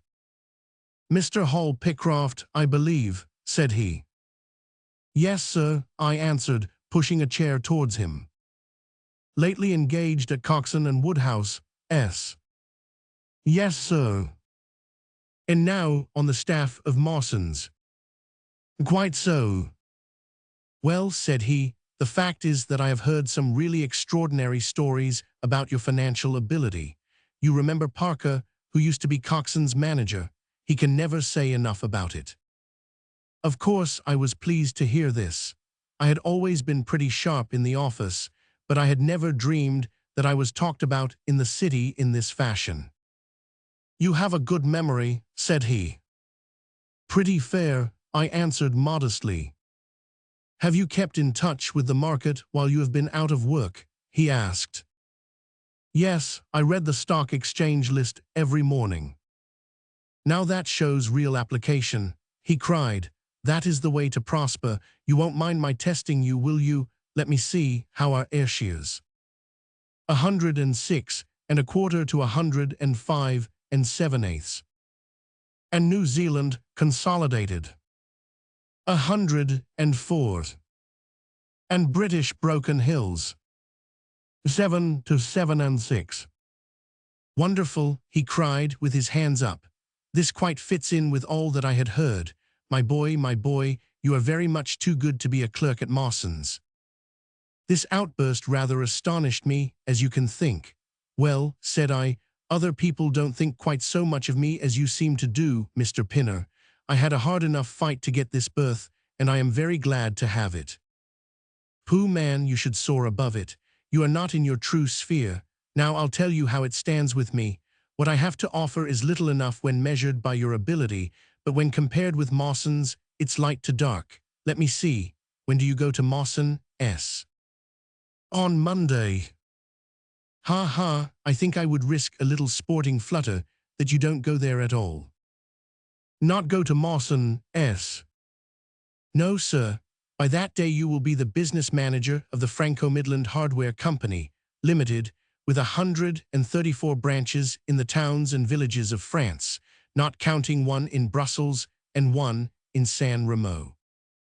This took my breath away. "I never heard of it," said I.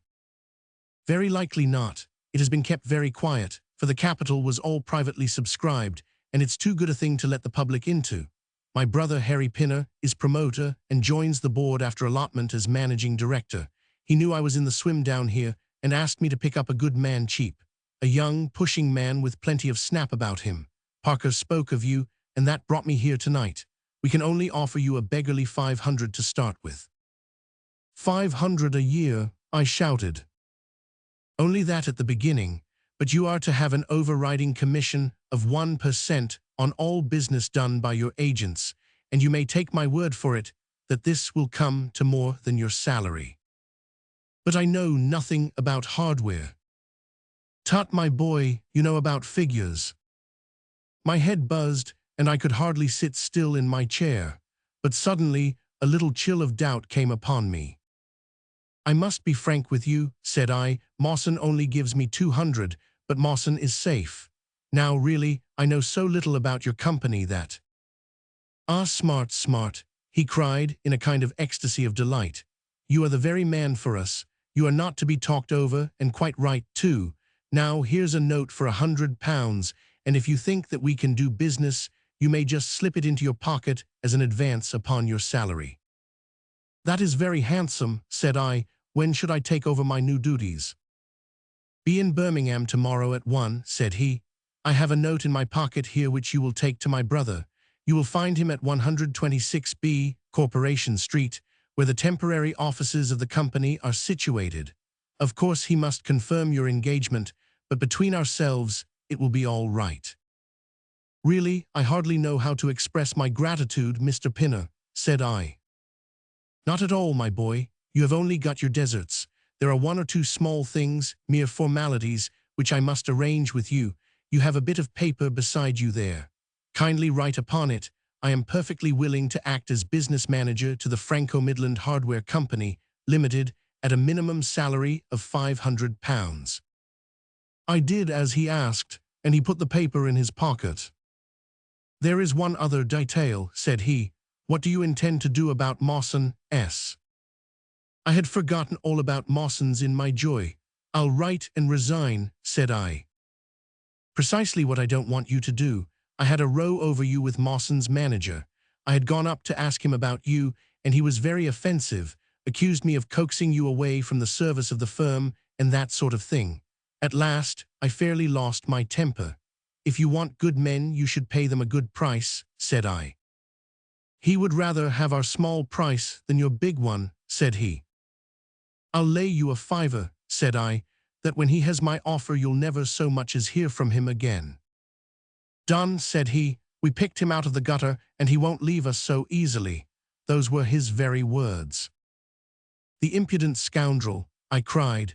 'I've never so much as seen him in my life. Why should I consider him in any way? I shall certainly not write if you would rather I didn't.' "'Good, that's a promise,' said he, rising from his chair. 'Well, I'm delighted to have got so good a man for my brother. Here's your advance of £100, and here is the letter. Make a note of the address, 126B, Corporation Street, and remember that 1 o'clock tomorrow is your appointment. Good night, and may you have all the fortune that you deserve.' That's just about all that passed between us, as near as I can remember. You can imagine, Dr. Watson, how pleased I was at such an extraordinary bit of good fortune. I sat up half the night hugging myself over it, and next day I was off to Birmingham in a train that would take me in plenty time for my appointment. I took my things to a hotel in New Street, and then I made my way to the address which had been given me. It was a quarter of an hour before my time, but I thought that would make no difference. 126B was a passage between two large shops, which led to a winding stone stair, from which there were many flats, let as offices to companies or professional men. The names of the occupants were painted at the bottom on the wall, but there was no such name as the Franco-Midland Hardware Company, Limited. I stood for a few minutes with my heart in my boots, wondering whether the whole thing was an elaborate hoax or not, when up came a man and addressed me. He was very like the chap I had seen the night before, the same figure and voice, but he was clean-shaven and his hair was lighter. "Are you Mr. Hall Pycroft?" he asked. "Yes," said I. "Oh, I was expecting you, but you are a trifle before your time. I had a note from my brother this morning in which he sang your praises very loudly. I was just looking for the offices when you came. We have not got our name up yet, for we only secured these temporary premises last week. Come up with me, and we will talk the matter over." I followed him to the top of a very lofty stair, and there, right under the slates, were a couple of empty, dusty little rooms, uncarpeted and uncurtained, into which he led me. I had thought of a great office with shining tables and rows of clerks, such as I was used to, and I dare say I stared rather straight at the two deal chairs and one little table, which, with a ledger and a waste paper basket, made up the whole furniture. "Don't be disheartened, Mr. Pycroft," said my new acquaintance, seeing the length of my face. "Rome was not built in a day, and we have lots of money at our backs, though we don't cut much dash yet in offices. Pray sit down and let me have your letter." I gave it to him, and he read it over very carefully. "You seem to have made a vast impression upon my brother Arthur," said he, "and I know that he is a pretty shrewd judge. He swears by London, you know, and I by Birmingham, but this time I shall follow his advice. Pray consider yourself definitely engaged." "What are my duties?" I asked.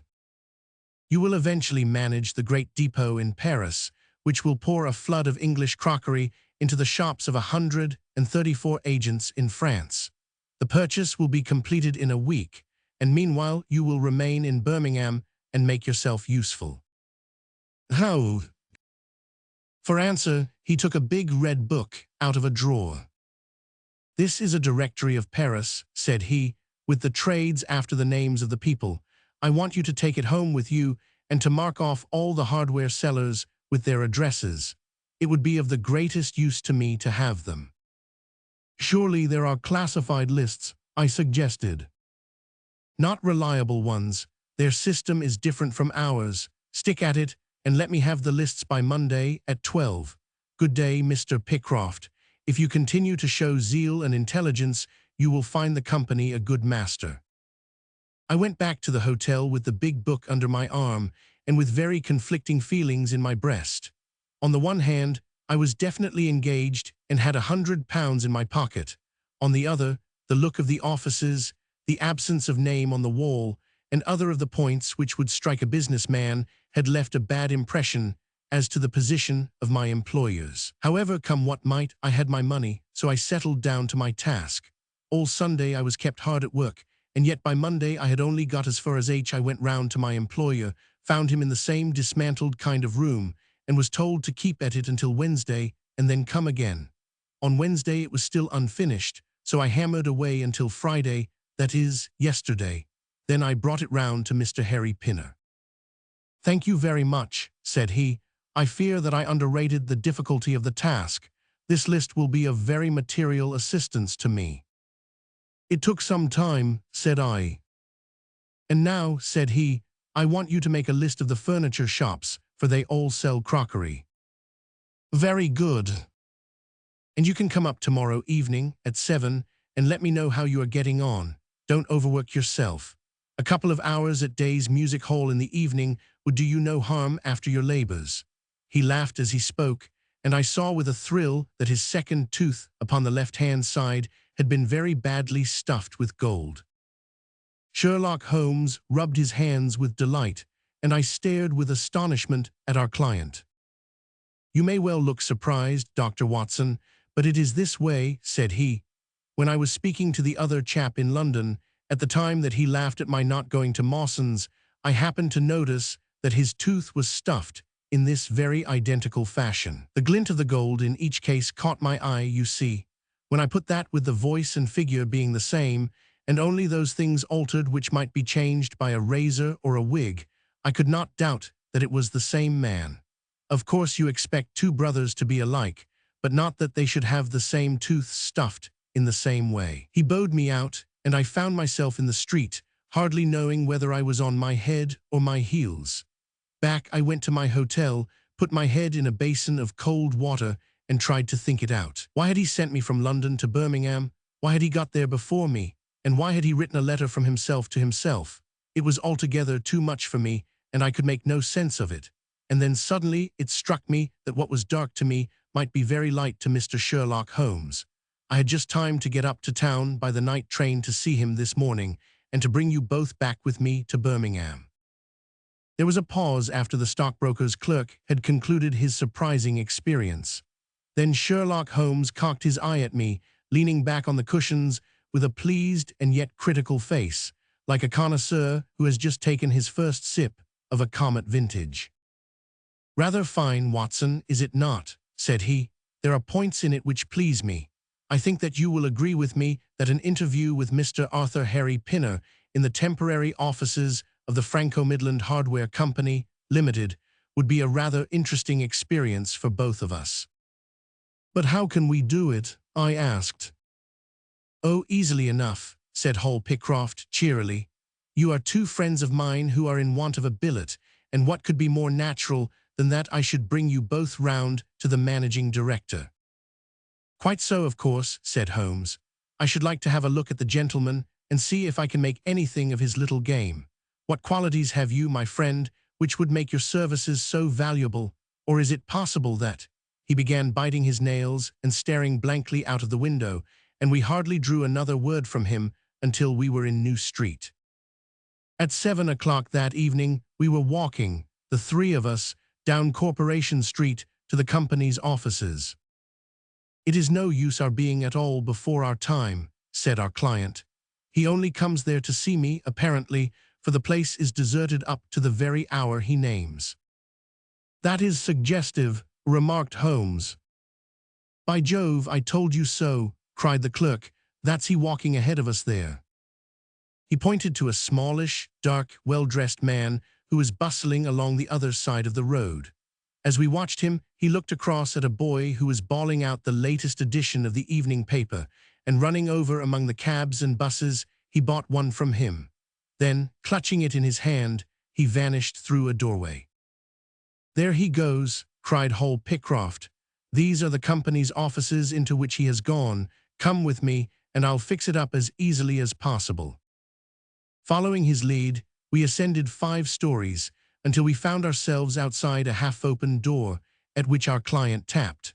A voice within bade us enter, and we entered a bare, unfurnished room such as Hall Pycroft had described. At the single table sat the man whom we had seen in the street, with his evening paper spread out in front of him, and as he looked up at us, it seemed to me that I had never looked upon a face which bore such marks of grief, and of something beyond grief, of a horror such as comes to few men in a lifetime. His brow glistened with perspiration, his cheeks were of the dull, dead white of a fish's belly, and his eyes were wild and staring.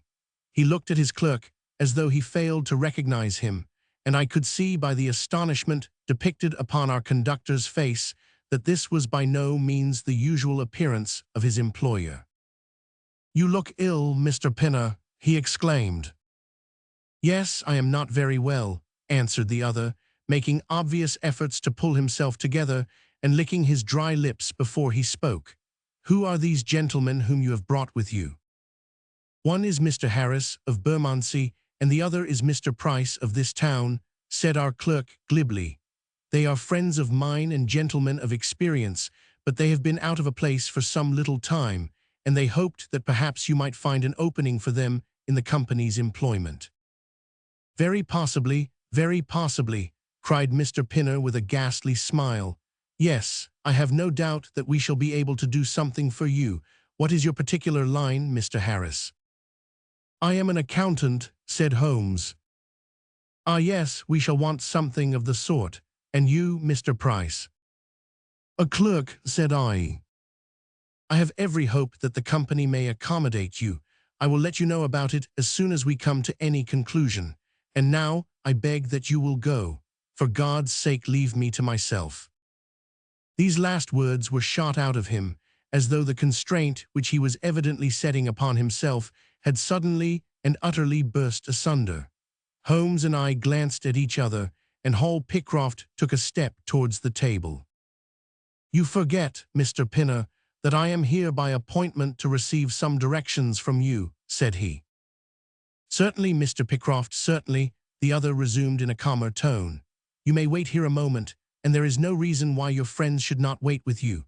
I will be entirely at your service in 3 minutes, if I might trespass upon your patience so far." He rose with a very courteous air, and bowing to us, he passed out through a door at the farther end of the room, which he closed behind him. "What now?" whispered Holmes. "Is he giving us the slip?" "Impossible," answered Pycroft. "Why so?" "That door leads into an inner room. There is no exit." "None." "Is it furnished?" "It was empty yesterday." "Then what on earth can he be doing? There is something which I don't understand in this manner. If ever a man was 3 parts mad with terror, that man's name is Pinner. What can have put the shivers on him?" "He suspects that we are detectives," I suggested. "That's it," cried Pycroft. Holmes shook his head. He did not turn pale. "He was pale when we entered the room," said he. "It is just possible that—" His words were interrupted by a sharp rat-tat from the direction of the inner door. "What the deuce is he knocking at his own door for?" cried the clerk. Again and much louder came the rat-tat-tat. We all gazed expectantly at the closed door. Glancing at Holmes, I saw his face turn rigid, and he leaned forward in intense excitement. Then suddenly came a low gargling sound, and a brisk drumming upon woodwork. Holmes sprang frantically across the room and pushed at the door. It was fastened on the inner side. Following his example, we threw ourselves upon it with all our weight. One hinge snapped, then the other, and down came the door with a crash. Rushing over it, we found ourselves in the inner room. It was empty. But it was only for a moment that we were at fault. At one corner, the corner nearest the room which we had left, there was a second door. Holmes sprang to it and pulled it open. A coat and waistcoat were lying on the floor, and from a hook behind the door, with his own braces round his neck, was hanging the managing director of the Franco-Midland Hardware Company. His knees were drawn up, his head hung at a dreadful angle to his body, and the clatter of his heels against the door made the noise which had broken in upon our conversation. In an instant I had caught him round the waist, and held him up while Holmes and Pycroft untied the elastic bands which had disappeared between the livid creases of skin. Then we carried him into the other room, where he lay with a clay-colored face, puffing his purple lips in and out with every breath, a dreadful wreck of all that he had been but 5 minutes before. "What do you think of him, Watson?" asked Holmes. I stooped over him and examined him. His pulse was feeble and intermittent, but his breathing grew longer, and there was a little shivering of his eyelids, which showed a thin white slit of ball beneath. "It has been touch and go with him," said I, "but he'll live now. Just open that window and hand me the water carafe." I undid his collar, poured the cold water over his face, and raised and sank his arms until he drew a long, natural breath. "It's only a question of time now," said I, as I turned away from him. Holmes stood by the table, with his hands deep in his trousers pockets and his chin upon his breast. "I suppose we ought to call the police in now," said he, "and yet I confess that I'd like to give them a complete case when they come." "It's a blessed mystery to me," cried Pycroft, scratching his head. "Whatever they wanted to bring me all the way up here for, and then—" "Pooh, all that is clear enough," said Holmes impatiently. "It is this last sudden move. You understand the rest, then?" "I think that it is fairly obvious. What do you say, Watson?" I shrugged my shoulders. "I must confess that I am out of my depths," said I. "Oh, surely, if you consider the events at first, they can only point to one conclusion." "What do you make of them?" "Well, the whole thing hinges upon 2 points. The first is the making of Pycroft write a declaration by which he entered the service of this preposterous company. Do you not see how very suggestive that is?" "I am afraid I miss the point." "Well, why did they want him to do it? Not as a business matter, for these arrangements are usually verbal, and there was no earthly business reason why this should be an exception. Don't you see, my young friend, that they were very anxious to obtain a specimen of your handwriting and had no other way of doing it?" "And why?" "Quite so, why, when we answer that we have made some progress with our little problem. Why, there can be only one adequate reason. Someone wanted to learn to imitate your writing and had to procure a specimen of it first. And now if we pass on to the second point, we find that each throws light upon the other.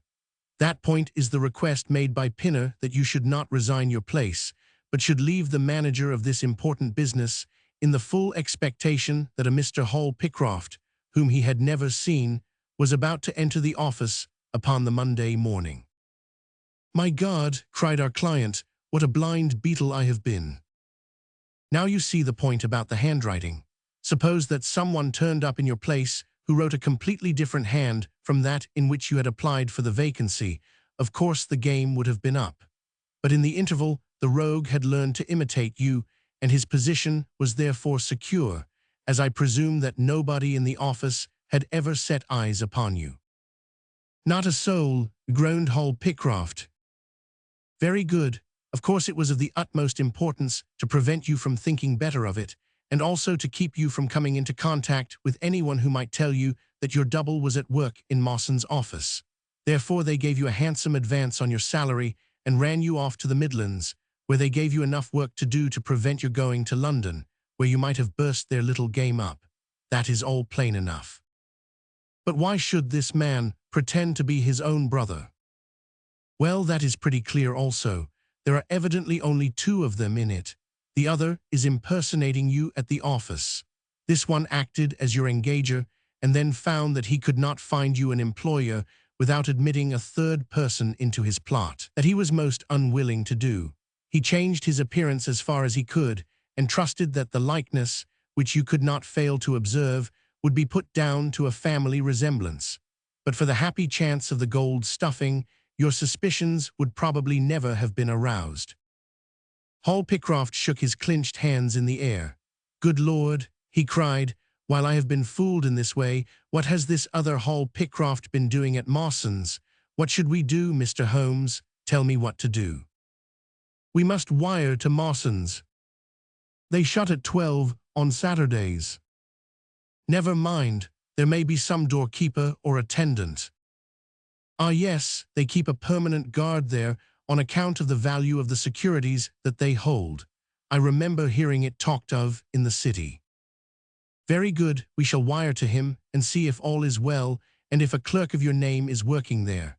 That is clear enough, but what is not so clear is why at sight of us one of the rogues should instantly walk out of the room and hang himself." "The paper," croaked a voice behind us.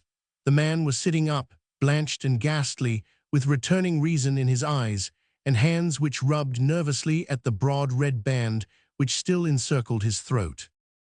"The paper, of course," yelled Holmes in a paroxysm of excitement. "Idiot that I was! I thought so much of our visit that the paper never entered my head for an instant. To be sure, the secret must be there." He flattened it out upon the table, and a cry of triumph burst from his lips. "Look at this, Watson," he cried. "It is a London paper, an early edition of the Evening Standard. Here is what we want. Look at the headlines: Crime in the City, Murder at Mawson and Williams, Gigantic Attempted Robbery, Capture of the Criminal. Here, Watson, we are all equally anxious to hear it, so kindly read it aloud to us."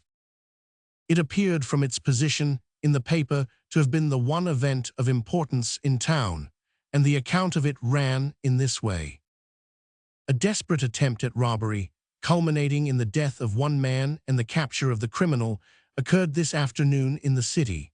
For some time back, Mawson and Williams, the famous financial house, have been the guardians of securities which amount in the aggregate to a sum of considerably over £1,000,000. So conscious was the manager of the responsibility which devolved upon him in consequence of the great interests at stake, that safes of the very latest construction have been employed, and an armed watchman has been left day and night in the building.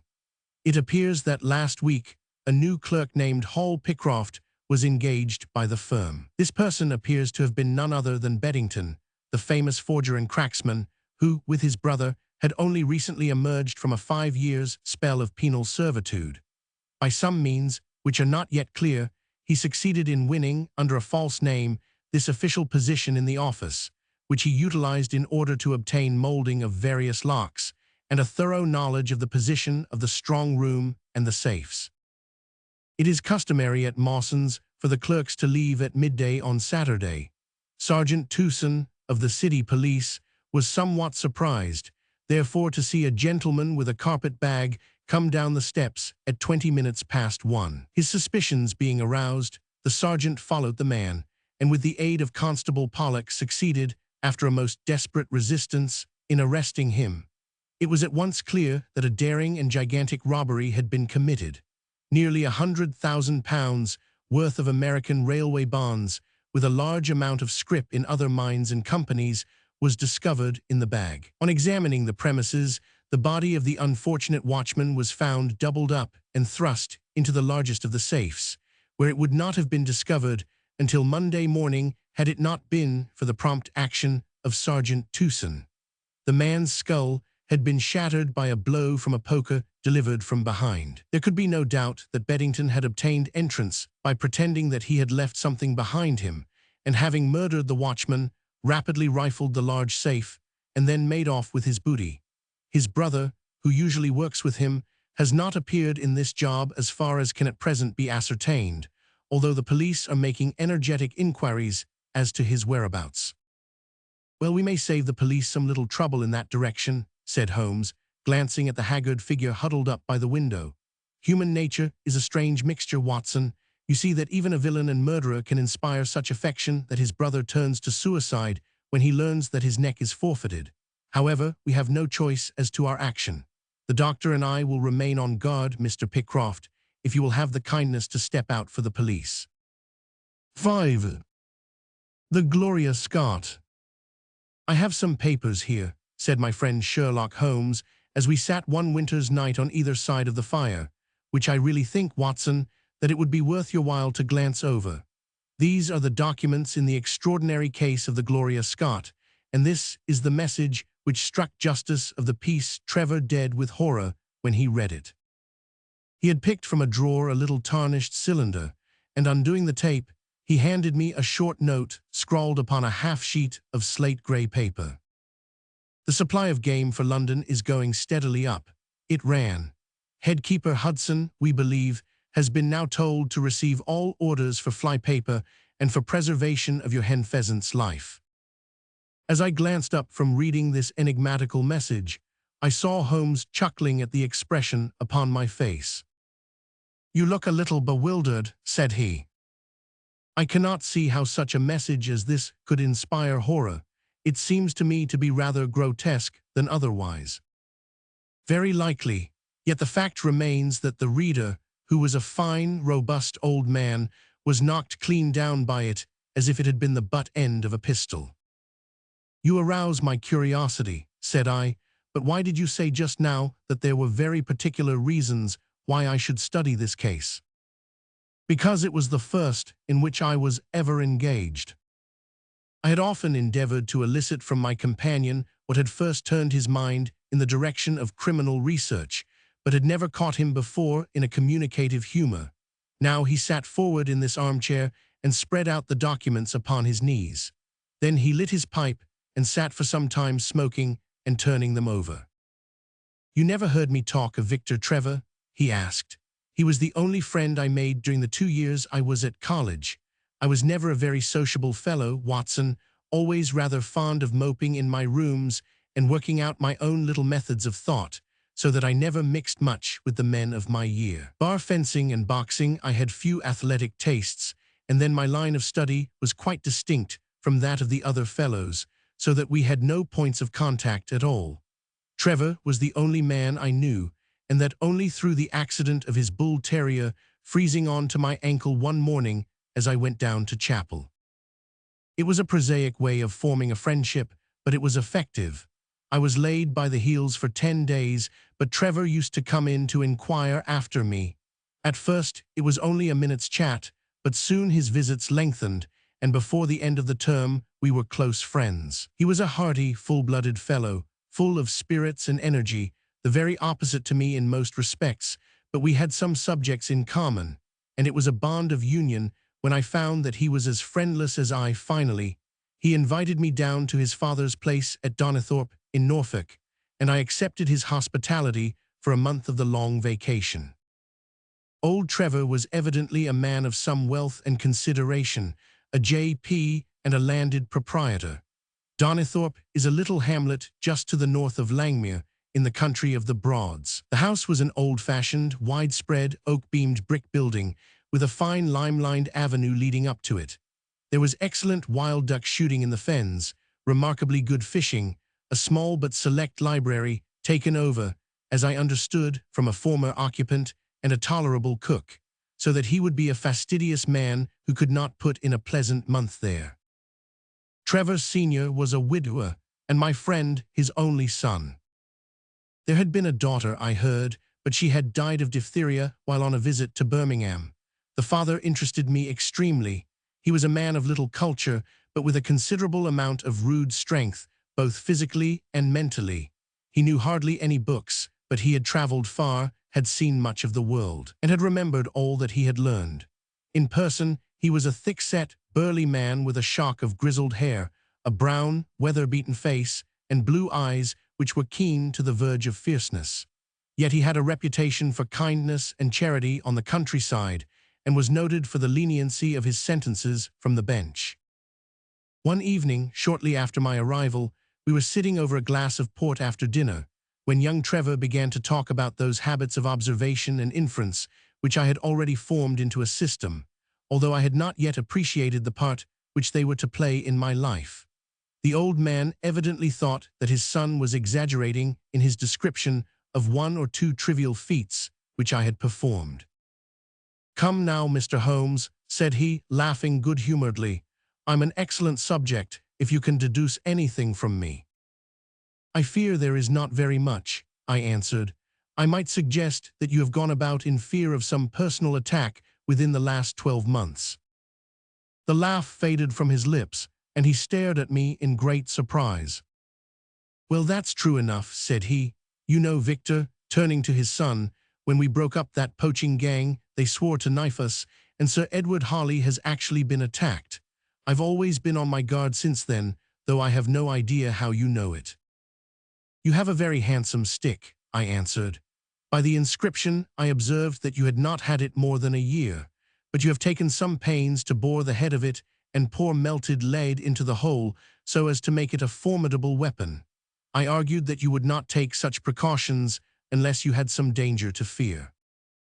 "Anything else?" he asked, smiling. "You have boxed a good deal in your youth." "Right again. How did you know it? Is my nose knocked a little out of the straight?" "No," said I, "it is your ears. They have the peculiar flattening and thickening which marks the boxing man." "Anything else?" "You have done a good deal of digging by your callosities." "Made all my money at the gold fields."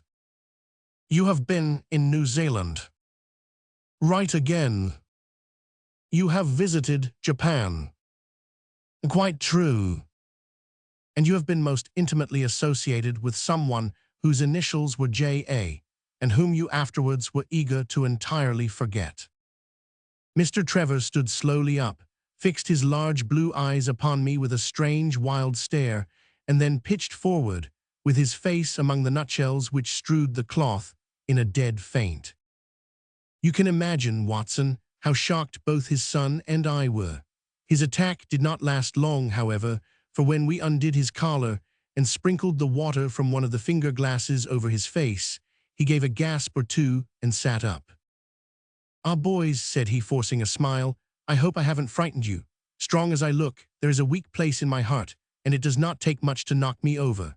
I don't know how you manage this, Mr. Holmes, but it seems to me that all the detectives of fact and of fancy would be children in your hands.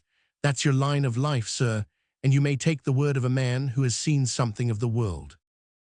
And that recommendation, with the exaggerated estimate of my ability with which he prefaced it, was, if you will believe me, Watson, the very first thing which ever made me feel that a profession might be made out of what had up to that time been the merest hobby.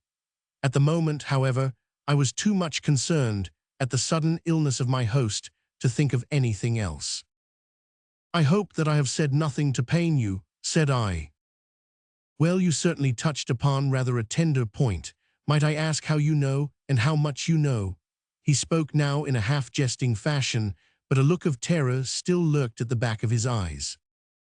"It is simplicity itself," said I. "When you bared your arm to draw that fish into the boat, I saw that J.A. had been tattooed in the bend of the elbow. The letters were still legible, but it was perfectly clear from their blurred appearance, and from the staining of the skin round them, that efforts had been made to obliterate them. It was obvious, then, that those initials had once been very familiar to you, and that you had afterwards wished to forget them." "What an eye you have," he cried with a sigh of relief. "It is just as you say, but we won't talk of it. Of all ghosts, the ghosts of our old lovers are the worst. Come into the billiard-room and have a quiet cigar." From that day, amid all his cordiality, there was always a touch of suspicion in Mr. Trevor's manner towards me. Even his son remarked it. "You've given the governor such a turn," said he, "that he'll never be sure again of what you know and what you don't know." He did not mean to show it, I am sure, but it was so strongly in his mind that it peeped out at every action. At last, I became so convinced that I was causing him uneasiness that I drew my visit to a close. On the very day, however, before I left, an incident occurred which proved in the sequel to be of importance. We were sitting out upon the lawn on garden chairs, the three of us, basking in the sun and admiring the view across the Broads, when a maid came out to say that there was a man at the door who wanted to see Mr. Trevor. "What is his name?" asked my host. "He would not give any." "What does he want then?" He says that you know him, and that he only wants a moment's conversation.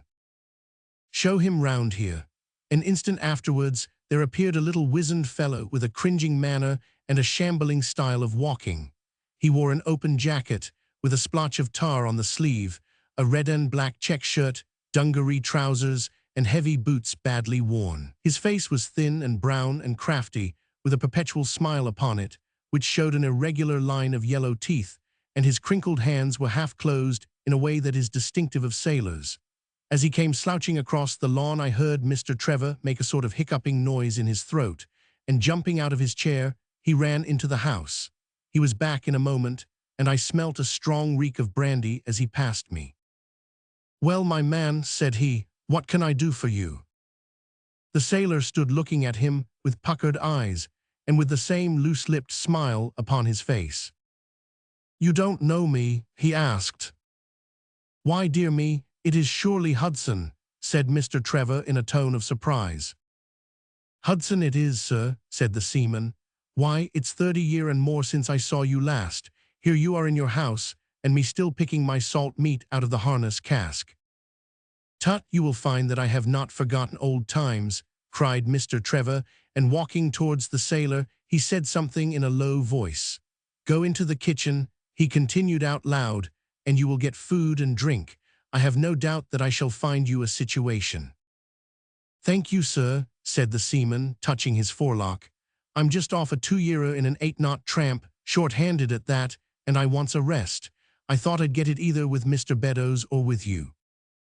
"Ah," cried Trevor, "you know where Mr. Beddoes is."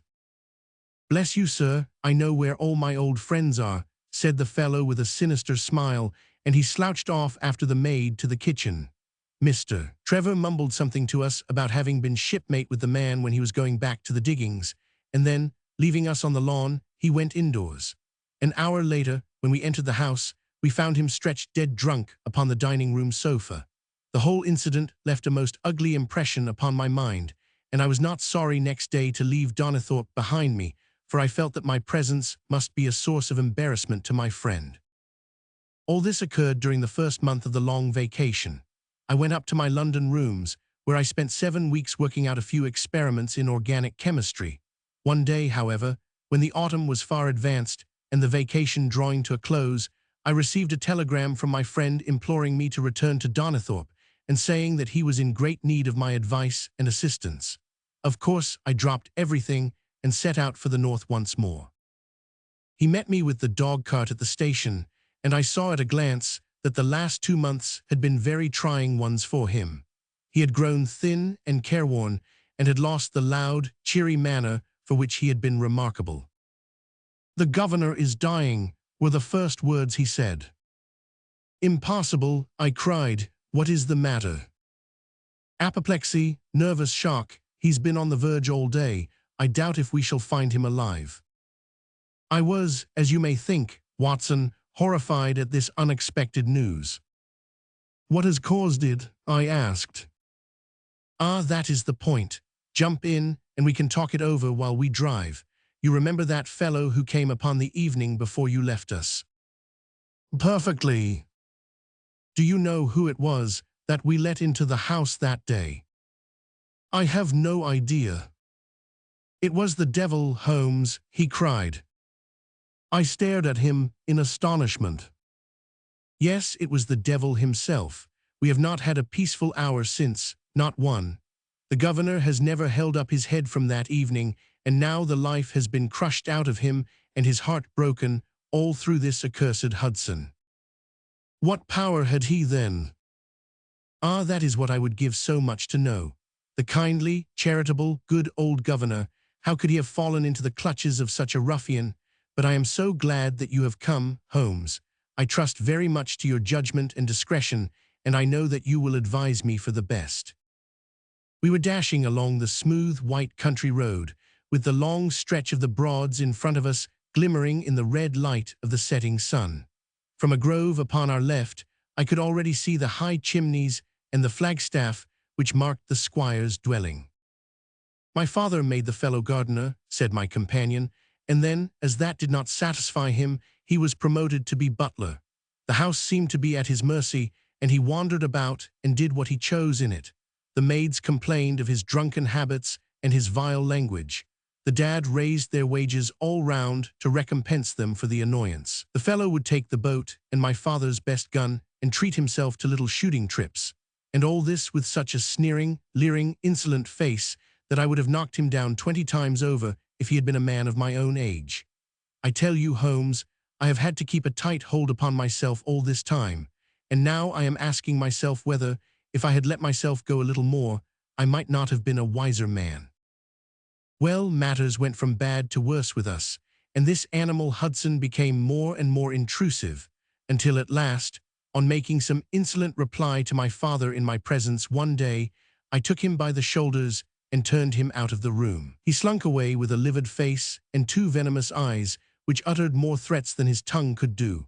I don't know what passed between the poor dad and him after that, but the dad came to me next day and asked me whether I would mind apologizing to Hudson. I refused, as you can imagine, and asked my father how he could allow such a wretch to take such liberties with himself and his household. "Ah, my boy," said he, "it is all very well to talk, but you don't know how I am placed. But you shall know, Victor. I'll see that you shall know. Come what may, you wouldn't believe harm of your poor old father, would you, lad?" He was very much moved, and shut himself up in the study all day, where I could see through the window that he was writing busily. That evening there came what seemed to me to be a grand release, for Hudson told us that he was going to leave us. He walked into the dining room as we sat after dinner and announced his intention in the thick voice of a half-drunken man. "I've had enough of Norfolk," said he. "I'll run down to Mr. Beddoes in Hampshire. He'll be as glad to see me as you were, I dare say." "You're not going away in an unkind spirit, Hudson, I hope," said my father, with a tameness which made my blood boil. "I've not had my apology," said he sulkily, glancing in my direction. "Victor, you will acknowledge that you have used this worthy fellow rather roughly," said the dad, turning to me. "On the contrary, I think that we have both shown extraordinary patience towards him," I answered. "Oh, you do you?" he snarls. "Very good, mate, we'll see about that." He slouched out of the room, and half an hour afterwards left the house, leaving my father in a state of pitiable nervousness. Night after night I heard him pacing his room, and it was just as he was recovering his confidence that the blow did at last fall. "And how?" I asked eagerly. "In a most extraordinary fashion. A letter arrived for my father yesterday evening, bearing the Fordingbridge postmark. My father read it, clapped both his hands to his head, and began running round the room in little circles like a man who has been driven out of his senses. When I at last drew him down onto the sofa, his mouth and eyelids were all puckered on one side, and I saw that he had a stroke. Dr. Fordham came over at once. We put him to bed, but the paralysis has spread. He has shown no sign of returning consciousness, and I think that we shall hardly find him alive." "You horrify me, Trevor," I cried. "What then could have been in this letter to cause so dreadful a result?" "Nothing, there lies the inexplicable part of it. The message was absurd and trivial. Ah, my God, it is as I feared." As he spoke, we came round the curve of the avenue and saw in the fading light that every blind in the house had been drawn down. As we dashed up to the door, my friend's face convulsed with grief. A gentleman in black emerged from it. "When did it happen, doctor?" asked Trevor. "Almost immediately after you left." "Did he recover consciousness?" "For an instant before the end." "Any message for me?" "Only that the papers were in the back drawer of the Japanese cabinet." My friend ascended with the doctor to the chamber of death, while I remained in the study, turning the whole matter over and over in my head, and feeling as somber as ever I had done in my life. What was the past of this Trevor, pugilist, traveler, and gold digger, and how had he placed himself in the power of this acid-faced seaman?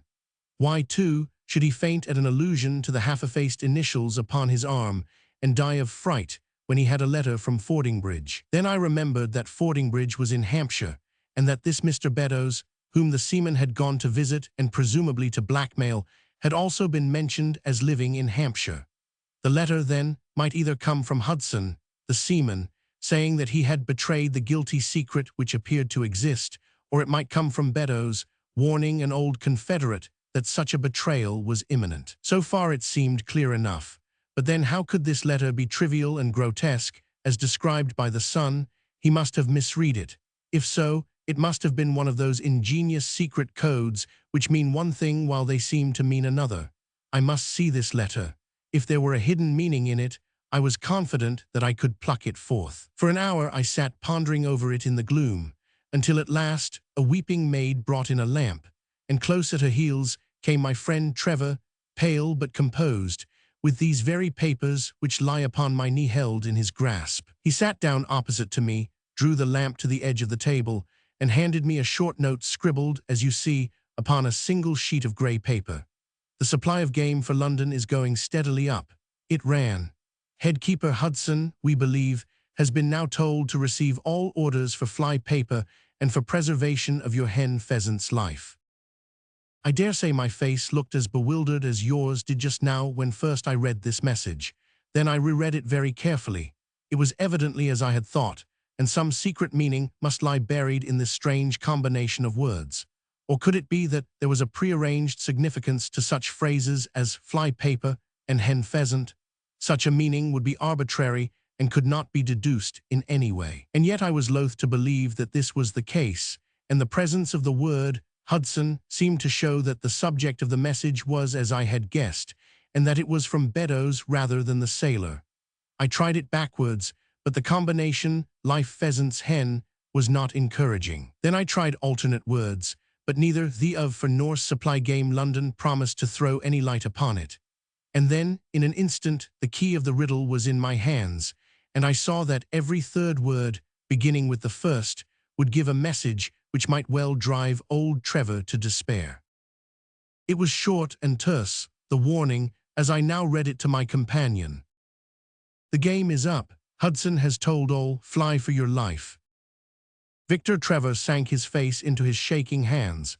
It must be that, I suppose, said he. This is worse than death, for it means disgrace as well. But what is the meaning of these head keepers and hen pheasants? It means nothing to the message, but it might mean a good deal to us if we had no other means of discovering the sender. You see that he has begun by writing the game is, and so on. Afterwards he had, to fulfill the prearranged cipher, to fill in any 2 words in each space. He would naturally use the first words which came to his mind, and if there were so many which referred to sport among them, you may be tolerably sure that he is either an ardent shot or interested in breeding. Do you know anything of this, Beddoes? Why, now that you mention it, said he, I remember that my poor father used to have an invitation from him to shoot over his preserves every autumn. Then it is undoubtedly from him that the note comes, said I. It only remains for us to find out what this secret was which the sailor Hudson seems to have held over the heads of these 2 wealthy and respected men. Alas, Holmes, I fear that it is one of sin and shame, cried my friend, but from you I shall have no secrets. Here is the statement which was drawn up by my father when he knew that the danger from Hudson had become imminent. I found it in the Japanese cabinet, as he told the doctor. Take it and read it to me, for I have neither the strength nor the courage to do it myself. These are the very papers, Watson, which he handed to me, and I will read them to you, as I read them in the old study that night to him. They are endorsed outside, as you see, some particulars of the voyage of the bark Gloria Scott, from her leaving Falmouth on the 8th October, 1855, to her destruction in N. Lat. 15020 W. Long, 25014 on Nath. It is in the form of a letter and runs in this way. My dear, dear son, now that approaching disgrace begins to darken the closing years of my life, I can write with all truth and honesty that it is not the terror of the law, it is not the loss of my position in the county, nor is it my fall in the eyes of all who have known me, which cuts me to the heart.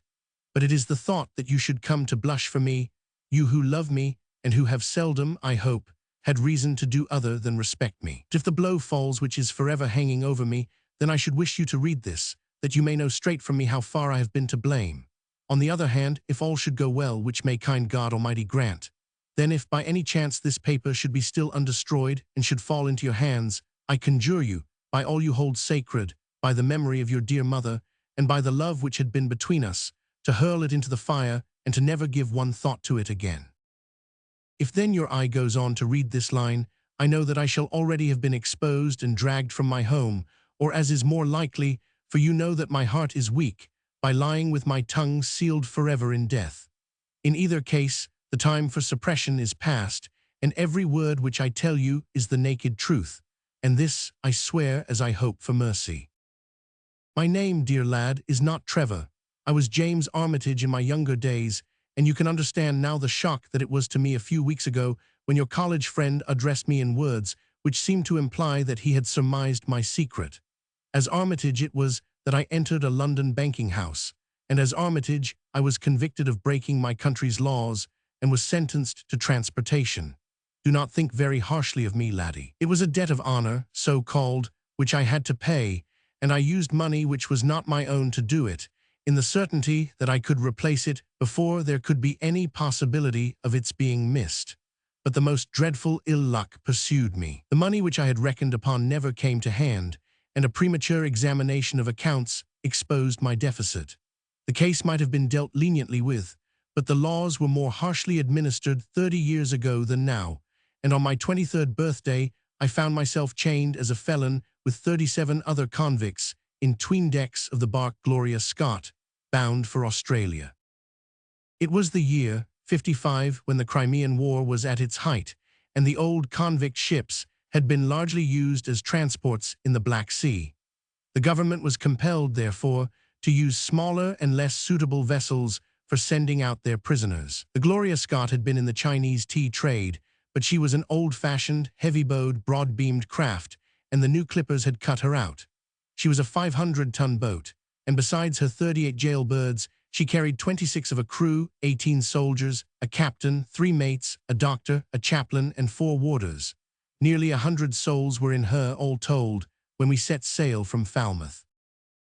The partitions between the cells of the convicts, instead of being of thick oak, as is usual in convict ships, were quite thin and frail.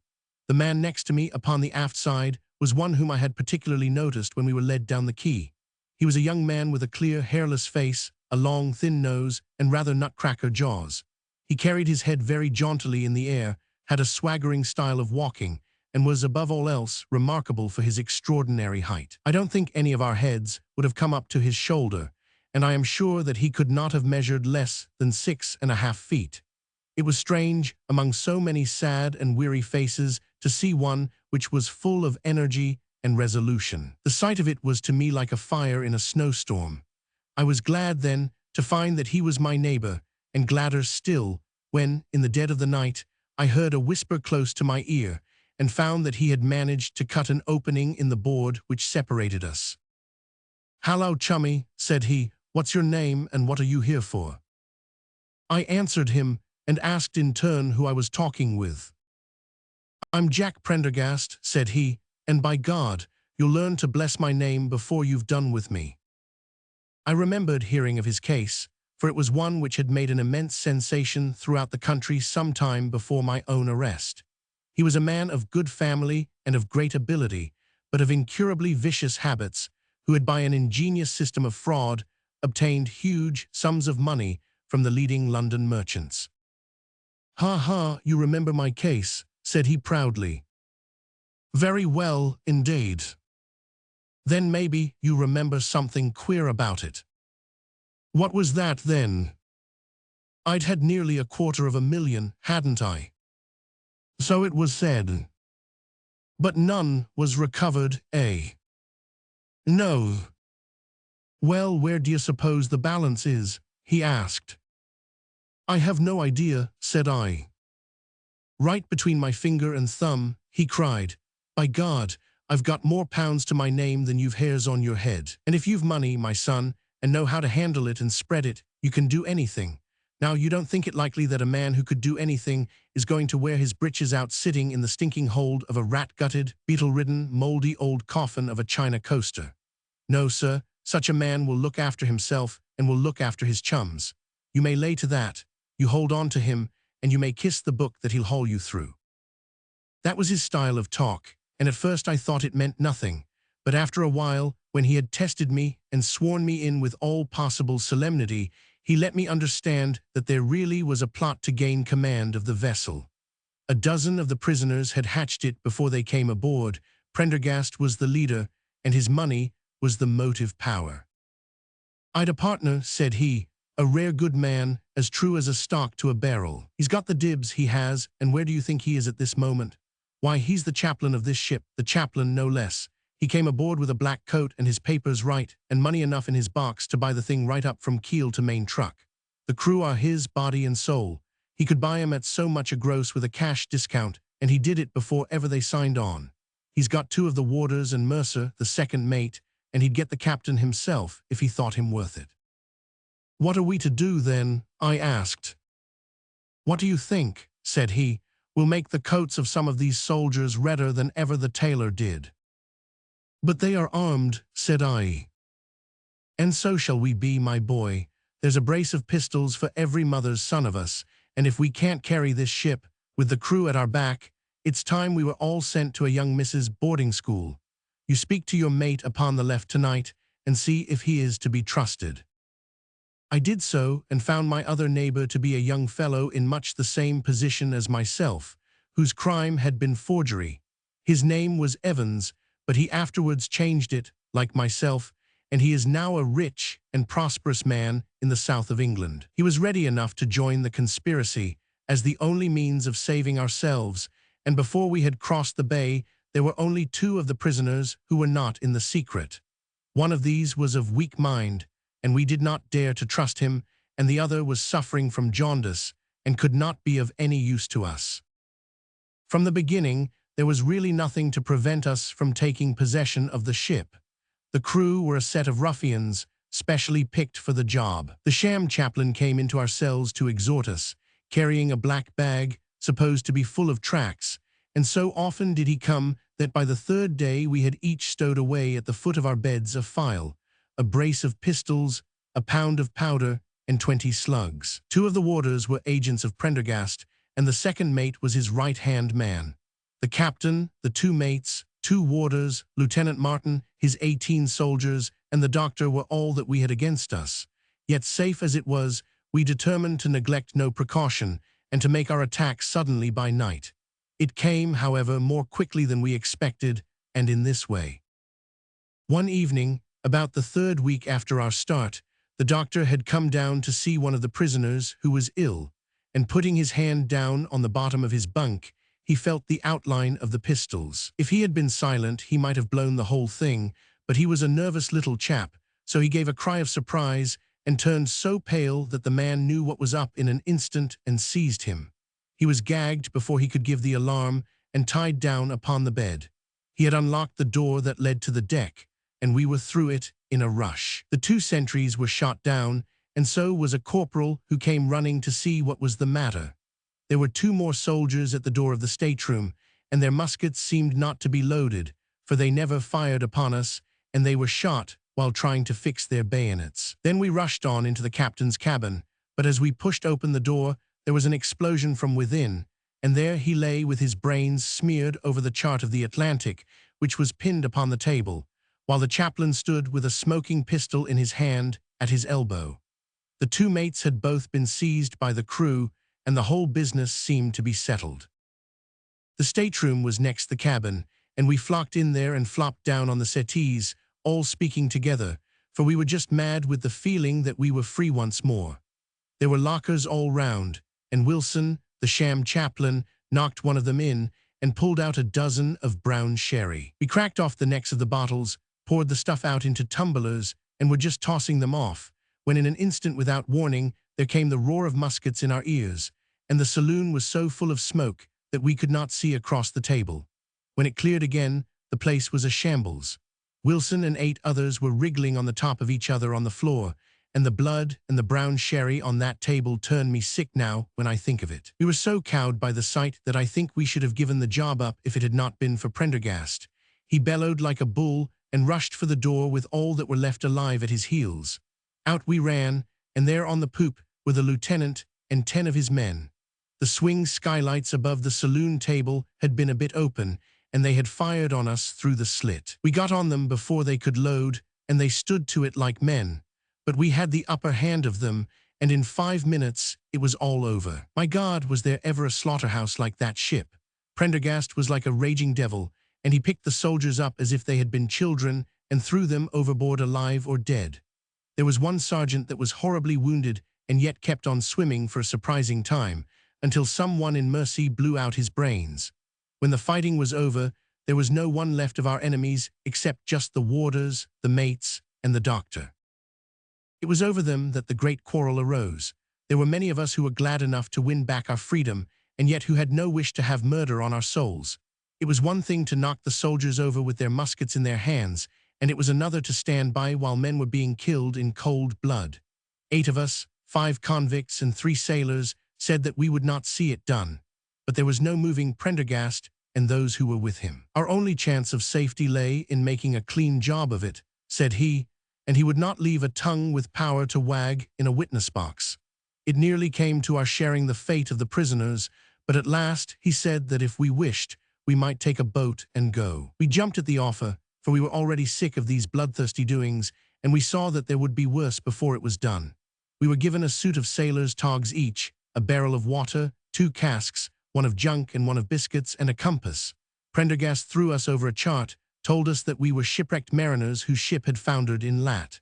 15 ON and long 25 OW, and then cut the painter and let us go. And now I come to the most surprising part of my story, my dear son. The seamen had hauled the foreyard aback during the rising, but now as we left them, they brought it square again, and as there was a light wind from the north and east, the bark began to draw slowly away from us. Our boat lay, rising and falling, upon the long, smooth rollers, and Evans and I, who were the most educated of the party, were sitting in the sheets working out our position and planning what coast we should make for. It was a nice question, for the Cape de Verds were about 500 miles to the north of us, and the African coast about 700 to the east. On the whole, as the wind was coming round to the north, we thought that Sierra Leone might be best, and turned our head in that direction, the bark being at that time nearly hull down on our starboard quarter. Suddenly, as we looked at her, we saw a dense black cloud of smoke shoot up from her, which hung like a monstrous tree upon the skyline.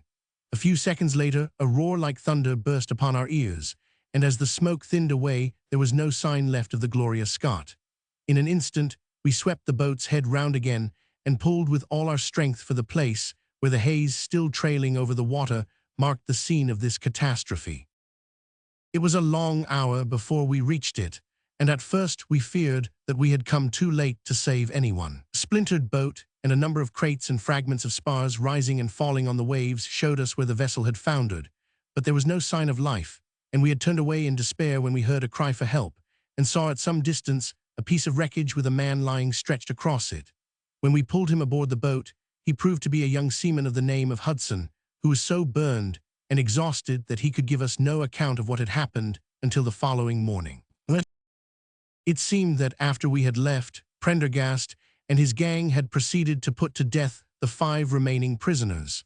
The 2 warders had been shot and thrown overboard, and so also had the 3rd mate. Prendergast then descended into the 'tween decks and with his own hands cut the throat of the unfortunate surgeon. There only remained the 1st mate, who was a bold and active man. When he saw the convict approaching him with the bloody knife in his hand, he kicked off his bonds, which he had somehow contrived to loosen, and rushing down the deck, he plunged into the after hold. A dozen convicts, who descended with their pistols in search of him, found him with a matchbox in his hand, seated beside an open powder barrel, which was one of 100 carried on board, and swearing that he would blow all hands up if he were in any way molested. An instant later the explosion occurred, though Hudson thought it was caused by the misdirected bullet of one of the convicts rather than the mate's match. Be the cause what it may, it was the end of the Gloria Scott and of the rabble who held command of her. Such, in a few words, my dear boy, is the history of this terrible business in which I was involved. Next day we were picked up by the brig Hotspur, bound for Australia, whose captain found no difficulty in believing that we were the survivors of a passenger ship which had foundered. The transport ship Gloria Scott was set down by the Admiralty as being lost at sea, and no word has ever leaked out as to her true fate. After an excellent voyage, the Hotspur landed us at Sydney, where Evans and I changed our names and made our way to the diggings, where, among the crowds who were gathered from all nations, we had no difficulty in losing our former identities. The rest I need not relate. We prospered, we travelled, we came back as rich colonials to England, and we bought country estates. For more than 20 years, we have led peaceful and useful lives, and we hoped that our past was forever buried. Imagine, then, my feelings when in the seaman who came to us, I recognized instantly the man who had been picked off the wreck. He had tracked us down somehow, and had set himself to live upon our fears. You will understand now how it was that I strove to keep the peace with him, and you will in some measure sympathize with me in the fears which fill me, now that he has gone from me to his other victim, with threats upon his tongue. Underneath is written in a hand so shaky as to be hardly legible. Beddoes writes in cipher to say H has told all. Sweet Lord, have mercy on our souls. That was the narrative which I read that night to young Trevor, and I think, Watson, that under the circumstances it was a dramatic one. The good fellow was heartbroken at it, and went out to the Terai tea planting, where I hear that he is doing well. As to the sailor and Beddoes, neither of them was ever heard of again after that day on which the letter of warning was written. They both disappeared utterly and completely. No complaint had been lodged with the police, so that Beddoes had mistaken a threat for a deed. Hudson had been seen lurking about, and it was believed by the police that he had done away with Beddoes and had fled. For myself, I believe that the truth was exactly the opposite. I think that it is most probable that Beddoes, pushed to desperation, and believing himself to have been already betrayed, had revenged himself upon Hudson, and had fled from the country with as much money as he could lay his hands on. Those are the facts of the case, Doctor, and if they are of any use to your collection, I am sure that they are very heartily at your service. Chapter 6. The Musgrave Ritual. An anomaly which often struck me in the character of my friend Sherlock Holmes was that, although in his methods of thought he was the neatest and most methodical of mankind, and although also he affected a certain quiet primness of dress, he was none the less in his personal habits one of the most untidy men that ever drove a fellow lodger to distraction. Not that I am in the least conventional in that respect myself. The rough-and-tumble work in Afghanistan, coming on the top of a natural bohemianism of disposition, has made me rather more lax than befits a medical man. But with me there is a limit, and when I find a man who keeps his cigars in the coal scuttle, his tobacco in the toe end of a Persian slipper, and his unanswered correspondence transfixed by a jackknife into the very center of his wooden mantelpiece, then I begin to give myself virtuous airs. I have always held, too, that pistol practice should be distinctly an open-air pastime, and when Holmes, in one of his queer humors, would sit in an armchair with his hair trigger and 100 boxer cartridges, and proceed to adorn the opposite wall with a patriotic VR done in bullet pox, I felt strongly that neither the atmosphere nor the appearance of our room was improved by it. Our chambers were always full of chemicals and of criminal relics which had a way of wandering into unlikely positions and of turning up in the butter dish or in even less desirable places. But his papers were my great crux. He had a horror of destroying documents, especially those which were connected with his past cases, and yet it was only once in every year or two that he would muster energy to docket and arrange them. For, as I have mentioned somewhere in these incoherent memoirs, the outbursts of passionate energy when he performed the remarkable feats with which his name is associated were followed by reactions of lethargy during which he would lie about with his violin and his books, hardly moving save from the sofa to the table. Thus month after month his papers accumulated, until every corner of the room was stacked with bundles of manuscript which were on no account to be burned, and which could not be put away save by their owner. One winter's night, as we sat together by the fire, I ventured to suggest to him that, as he had finished pasting extracts into his commonplace book, he might employ the next 2 hours in making our room a little more habitable. He could not deny the justice of my request, so with a rather rueful face he went off to his bedroom, from which he returned presently pulling a large tin box behind him. This he placed in the middle of the floor, and squatting down upon a stool in front of it, he threw back the lid. I could see that it was already a third full of bundles of paper tied up with red tape into separate packages. "There are cases enough here, Watson," said he, looking at me with mischievous eyes. "I think that if you knew all that I had in this box, you would ask me to pull some out instead of putting others in." "These are the records of your early work, then?" I asked. "I have often wished that I had notes of those cases." "Yes, my boy, these were all done prematurely, before my biographer had come to glorify me." He lifted bundle after bundle in a tender, caressing sort of way.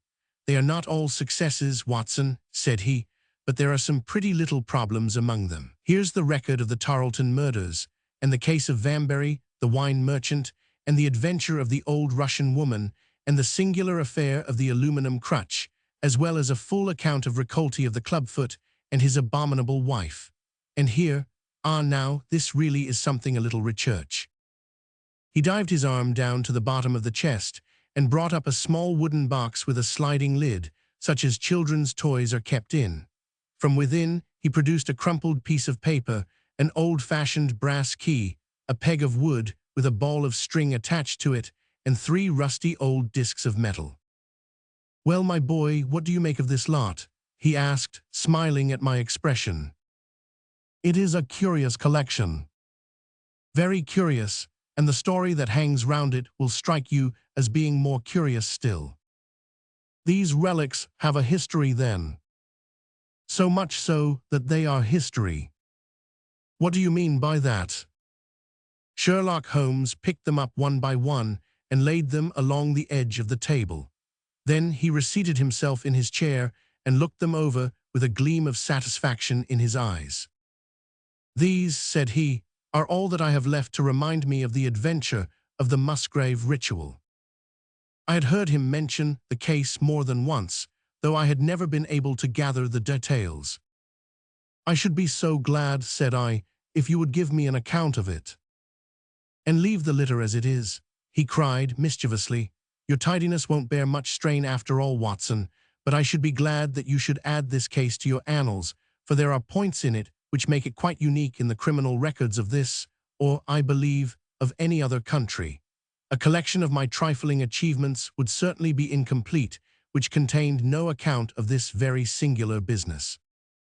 You may remember how the affair of the Gloria Scott, and my conversation with the unhappy man whose fate I told you of, first turned my attention in the direction of the profession which has become my life's work. You see me now when my name has become known far and wide, and when I am generally recognized both by the public and by the official force as being a final court of appeal in doubtful cases. Even when you knew me first, at the time of the affair which you have commemorated in a study in scarlet, I had already established a considerable, though not a very lucrative, connection.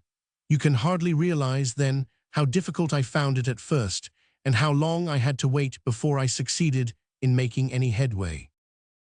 When I first came up to London, I had rooms in Montague Street, just round the corner from the British Museum, and there I waited, filling in my too abundant leisure time by studying all those branches of science which might make me more efficient. Now and again cases came in my way, principally through the introduction of old fellow students, for during my last years at the university, there was a good deal of talk there about myself and my methods. The third of these cases was that of the Musgrave Ritual, and it is to the interest which was aroused by that singular chain of events and the large issues which proved to be at stake that I trace my first stride towards the position which I now hold. Reginald Musgrave had been in the same college as myself, and I had some slight acquaintance with him. He was not generally popular among the undergraduates, though it always seemed to me that what was set down as pride was really an attempt to cover extreme natural diffidence. In appearance, he was a man of exceedingly aristocratic type, thin, high-nosed, and large-eyed, with languid and yet courtly manners. He was indeed a scion of one of the very oldest families in the kingdom, though his branch was a cadet one which had separated from the northern Musgraves some time in the 16th century, and had established itself in western Sussex, where the manor house of Hurlstone is perhaps the oldest inhabited building in the county. Something of his birthplace seemed to cling to the man, and I never looked at his pale, keen face or the poise of his head without associating him with grey archways and mullioned windows and all the venerable wreckage of a feudal keep. Once or twice, we drifted into talk, and I can remember that more than once he expressed a keen interest in my methods of observation and inference. For 4 years I had seen nothing of him until one morning he walked into my room in Montague Street. He had changed little, was dressed like a young man of fashion.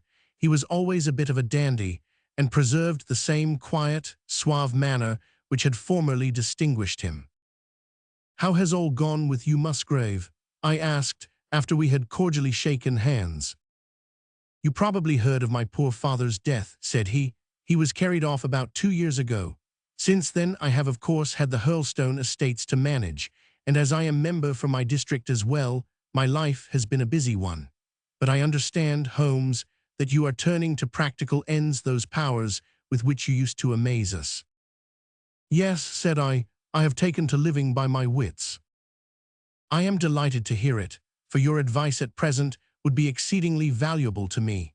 We have had some very strange doings at Hurlstone, and the police have been able to throw no light upon the matter. It is really the most extraordinary and inexplicable business."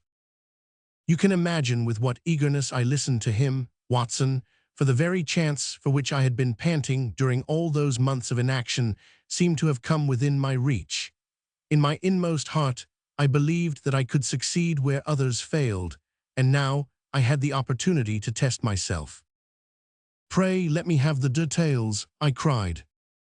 Reginald Musgrave sat down opposite to me and lit the cigarette which I had pushed towards him.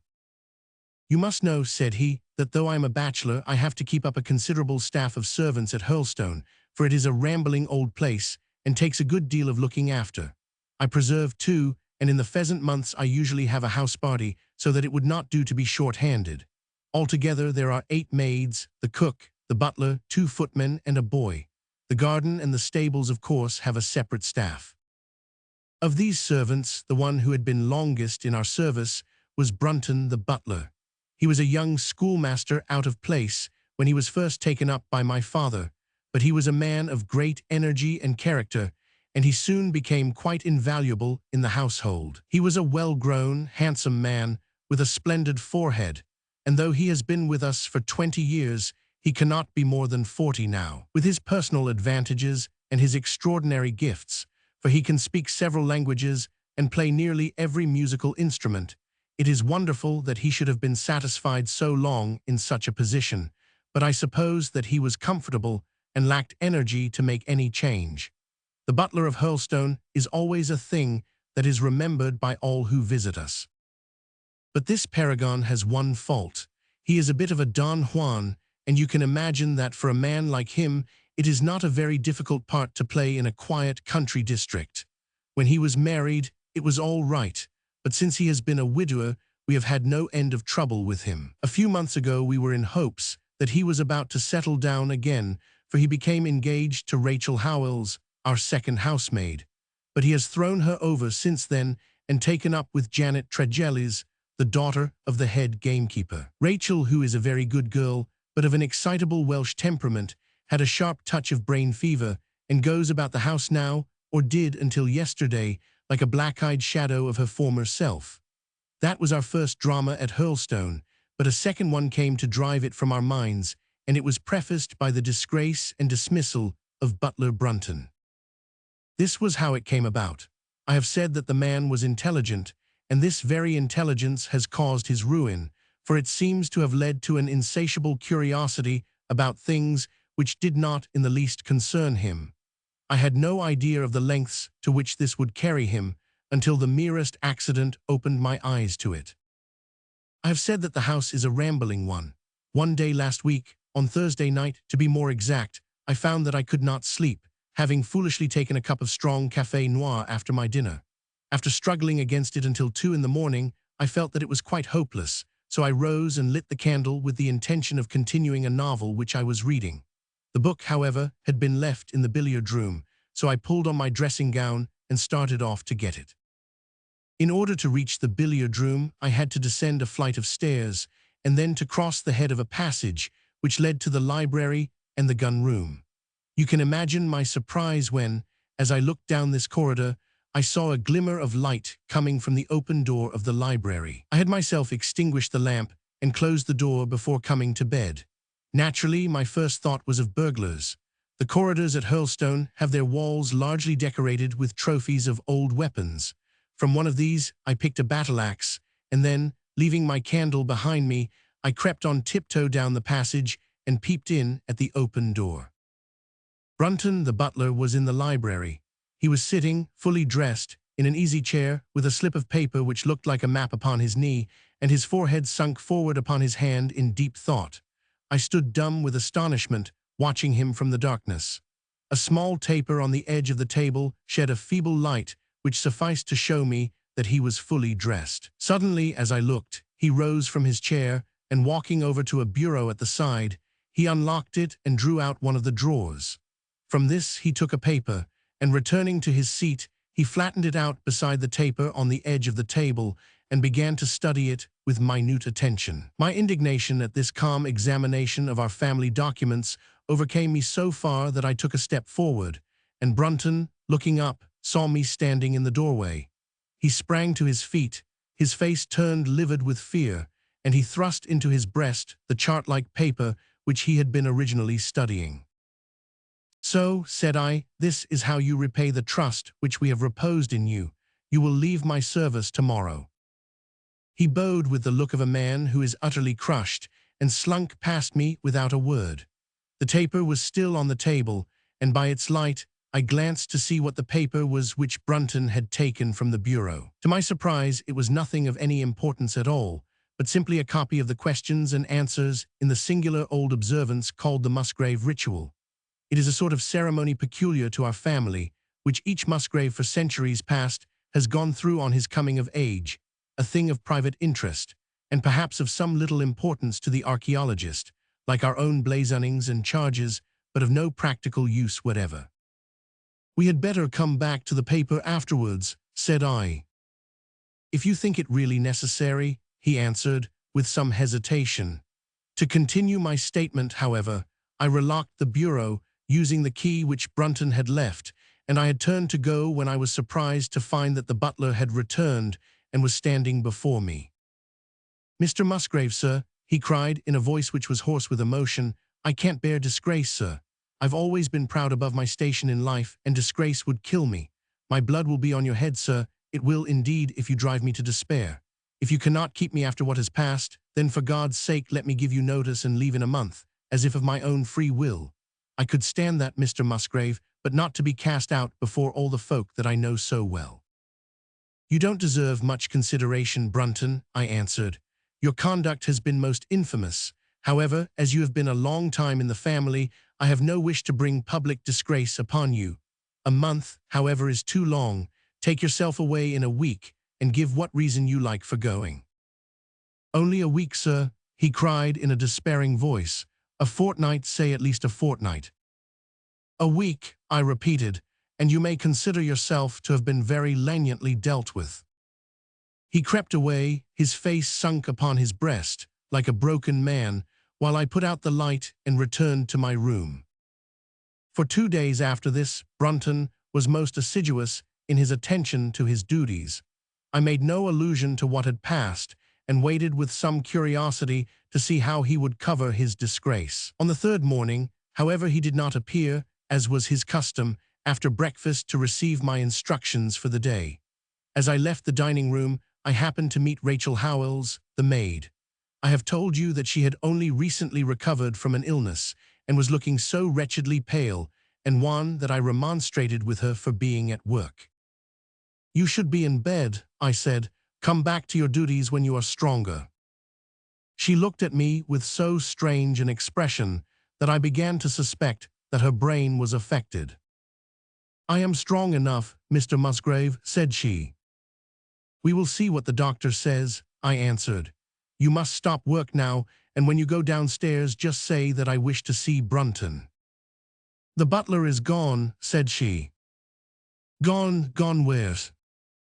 He is gone. No one has seen him. He is not in his room. Oh yes, he is gone. He is gone. She fell back against the wall with shriek after shriek of laughter, while I, horrified at this sudden hysterical attack, rushed to the bell to summon help. The girl was taken to her room, still screaming and sobbing, while I made inquiries about Brunton. There was no doubt about it that he had disappeared. His bed had not been slept in. He had been seen by no one since he had retired to his room the night before, and yet it was difficult to see how he could have left the house, as both windows and doors were found to be fastened in the morning. His clothes, his watch, and even his money were in his room, but the black suit which he usually wore was missing. His slippers, too, were gone, but his boots were left behind. Where then could butler Brunton have gone in the night, and what could have become of him now? Of course we searched the house from cellar to garret, but there was no trace of him. It is, as I have said, a labyrinth of an old house, especially the original wing, which is now practically uninhabited. But we ransacked every room and cellar without discovering the least sign of the missing man. It was incredible to me that he could have gone away leaving all his property behind him, and yet where could he be? I called in the local police, but without success.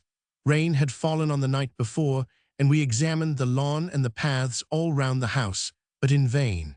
Matters were in this state, when a new development quite drew our attention away from the original mystery. For 2 days Rachel Howells had been so ill, sometimes delirious, sometimes hysterical, that a nurse had been employed to sit up with her at night. On the 3rd night after Brunton's disappearance, the nurse, finding her patient sleeping nicely, had dropped into a nap in the armchair, when she woke in the early morning to find the bed empty, the window open, and no signs of the invalid. I was instantly aroused, and with the 2 footmen, started off at once in search of the missing girl. It was not difficult to tell the direction which she had taken, for starting from under her window, we could follow her footmarks easily across the lawn to the edge of the mere, where they vanished close to the gravel path which leads out of the grounds. The lake there is 8 feet deep, and you can imagine our feelings when we saw that the trail of the poor demented girl came to an end at the edge of it. Of course, we had the drags at once, and set to work to recover the remains, but no trace of the body could we find. On the other hand, we brought to the surface an object of a most unexpected kind. It was a linen bag, which contained within it a mass of old rusted and discolored metal and several dull-colored pieces of pebble or glass.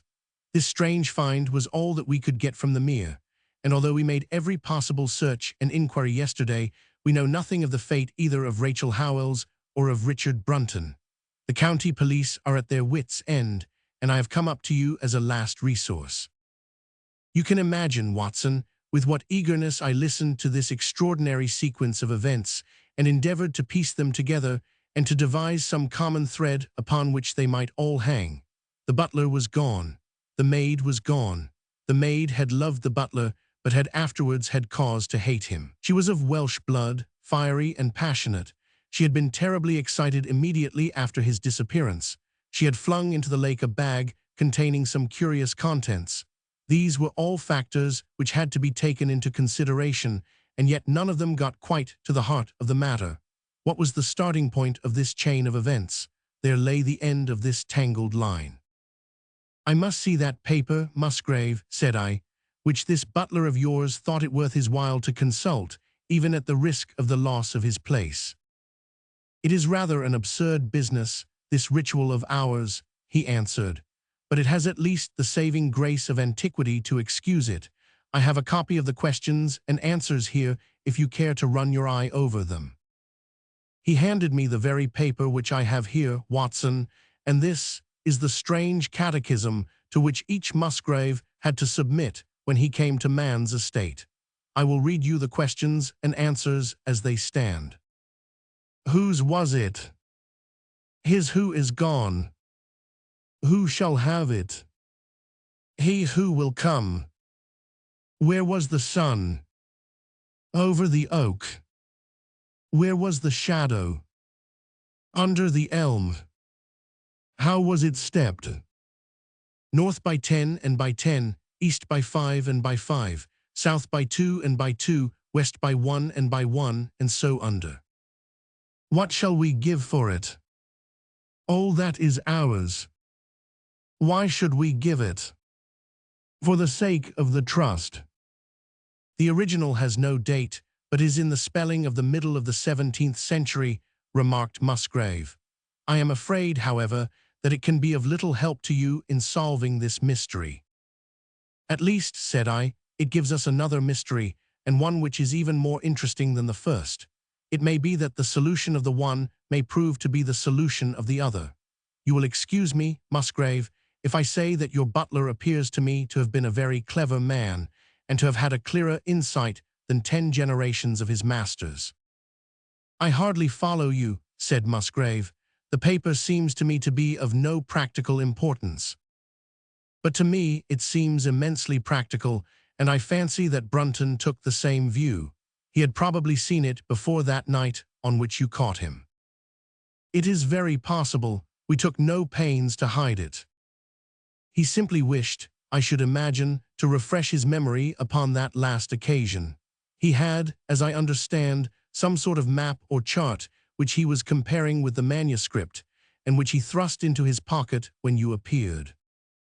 That is true, but what could he have to do with this old family custom of ours, and what does this rigmarole mean? I don't think that we should have much difficulty in determining that, said I. With your permission, we will take the first train down to Sussex, and go a little more deeply into the matter upon the spot. The same afternoon saw us both at Hurlstone.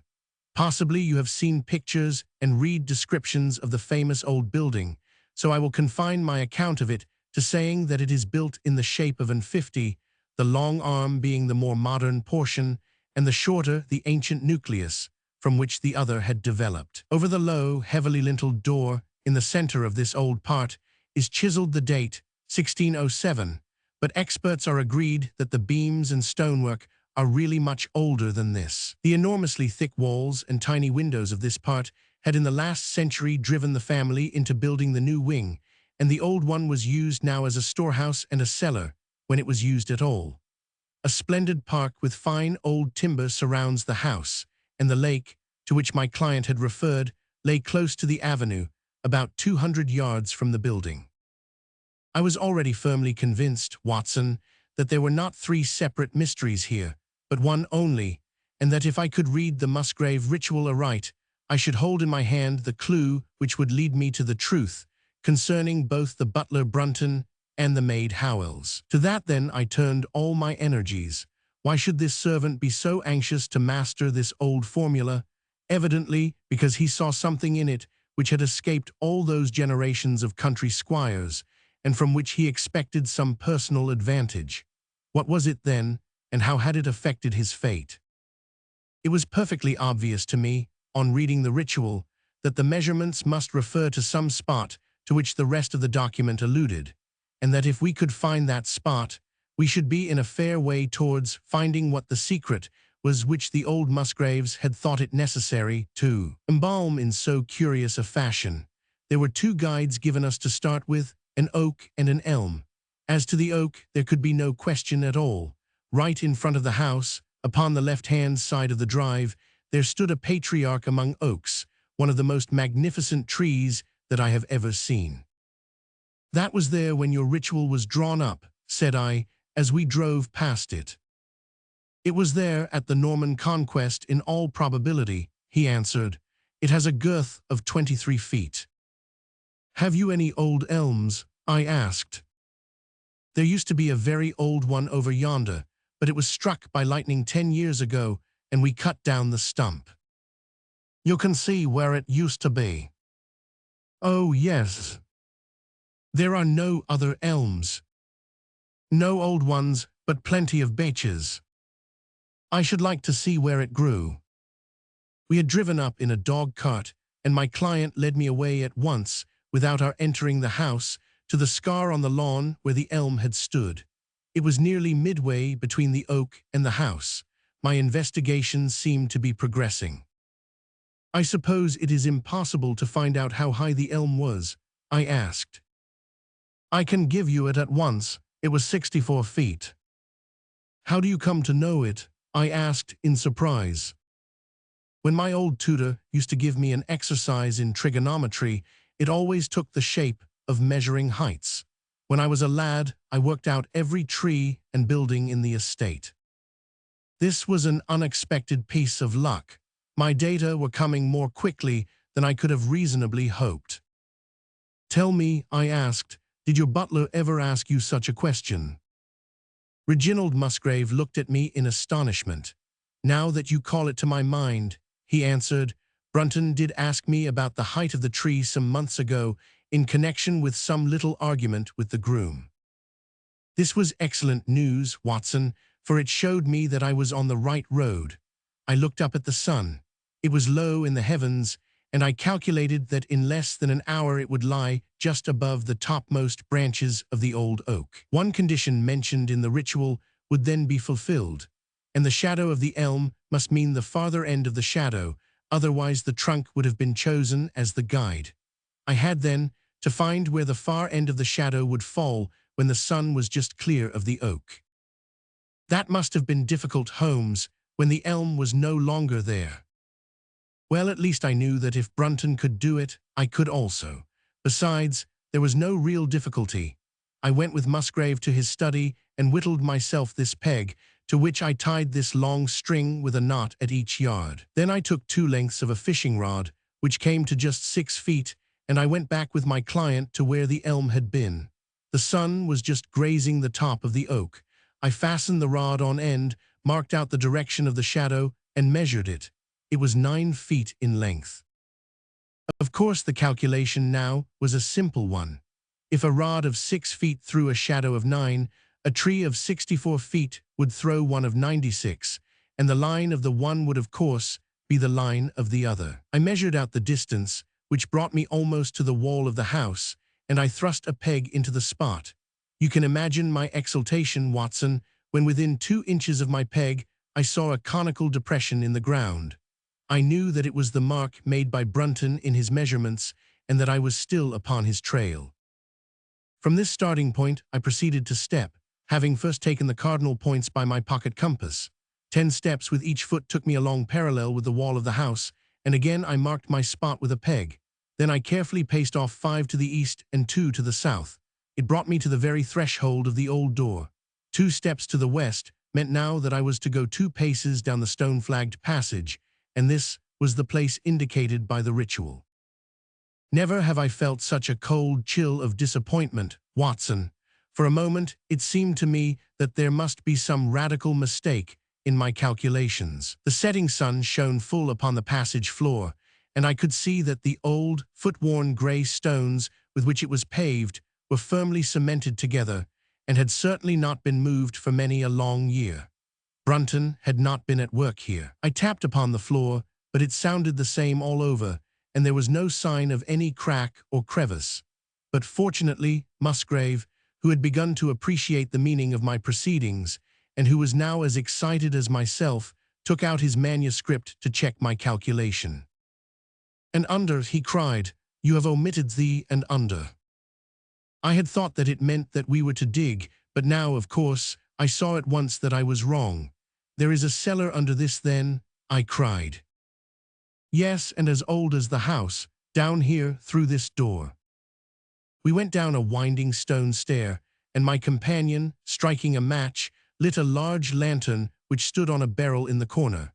In an instant, it was obvious that we had at last come upon the true place, and that we had not been the only people to visit the spot recently. It had been used for the storage of wood, but the billets, which had evidently been littered over the floor, were now piled at the sides, so as to leave a clear space in the middle. In this space lay a large and heavy flagstone with a rusted iron ring in the center, to which a thick shepherd's check muffler was attached. "By Jove," cried my client, "that's Brunton's muffler. I have seen it on him and could swear to it. What has the villain been doing here?" At my suggestion, a couple of the county police were summoned to be present, and I then endeavored to raise the stone by pulling on the cravat. I could only move it slightly, and it was with the aid of one of the constables that I succeeded at last in carrying it to one side. A black hole yawned beneath, into which we all peered, while Musgrave, kneeling at the side, pushed down the lantern. A small chamber about 7 feet deep and 4 feet square lay open to us. At one side of this was a squat, brass-bound wooden box, the lid of which was hinged upwards, with this curious old-fashioned key projecting from the lock. It was furred outside by a thick layer of dust, and damp and worms had eaten through the wood, so that a crop of livid fungi was growing on the inside of it. Several discs of metal, old coins apparently, such as I hold here, were scattered over the bottom of the box, but it contained nothing else. At the moment, however, we had no thought for the old chest, for our eyes were riveted upon that which crouched beside it. It was the figure of a man, clad in a suit of black, who squatted down upon his hams with his forehead sunk upon the edge of the box and his two arms thrown out on each side of it. The attitude had drawn all the stagnant blood to the face, and no man could have recognized that distorted liver-colored countenance. But his height, his dress, and his hair were all sufficient to show my client, when we had drawn the body up, that it was indeed his missing butler. He had been dead some days, but there was no wound or bruise upon his person to show how he had met his dreadful end. When his body had been carried from the cellar, we found ourselves still confronted with a problem which was almost as formidable as that with which we had started. I confess that so far, Watson, I had been disappointed in my investigation. I had reckoned upon solving the matter when once I had found the place referred to in the ritual, but now I was there, and was apparently as far as ever from knowing what it was which the family had concealed with such elaborate precautions. It is true that I had thrown a light upon the fate of Brunton, but now I had to ascertain how that fate had come upon him, and what part had been played in the matter by the woman who had disappeared. I sat down upon a keg in the corner and thought the whole matter carefully over. You know my methods in such cases, Watson. I put myself in the man's place, and having first gauged his intelligence, I try to imagine how I should myself have proceeded under the same circumstances. In this case, the matter was simplified by Brunton's intelligence being quite first-rate, so that it was unnecessary to make any allowance for the personal equation, as the astronomers have dubbed it. He knew that something valuable was concealed. He had spotted the place.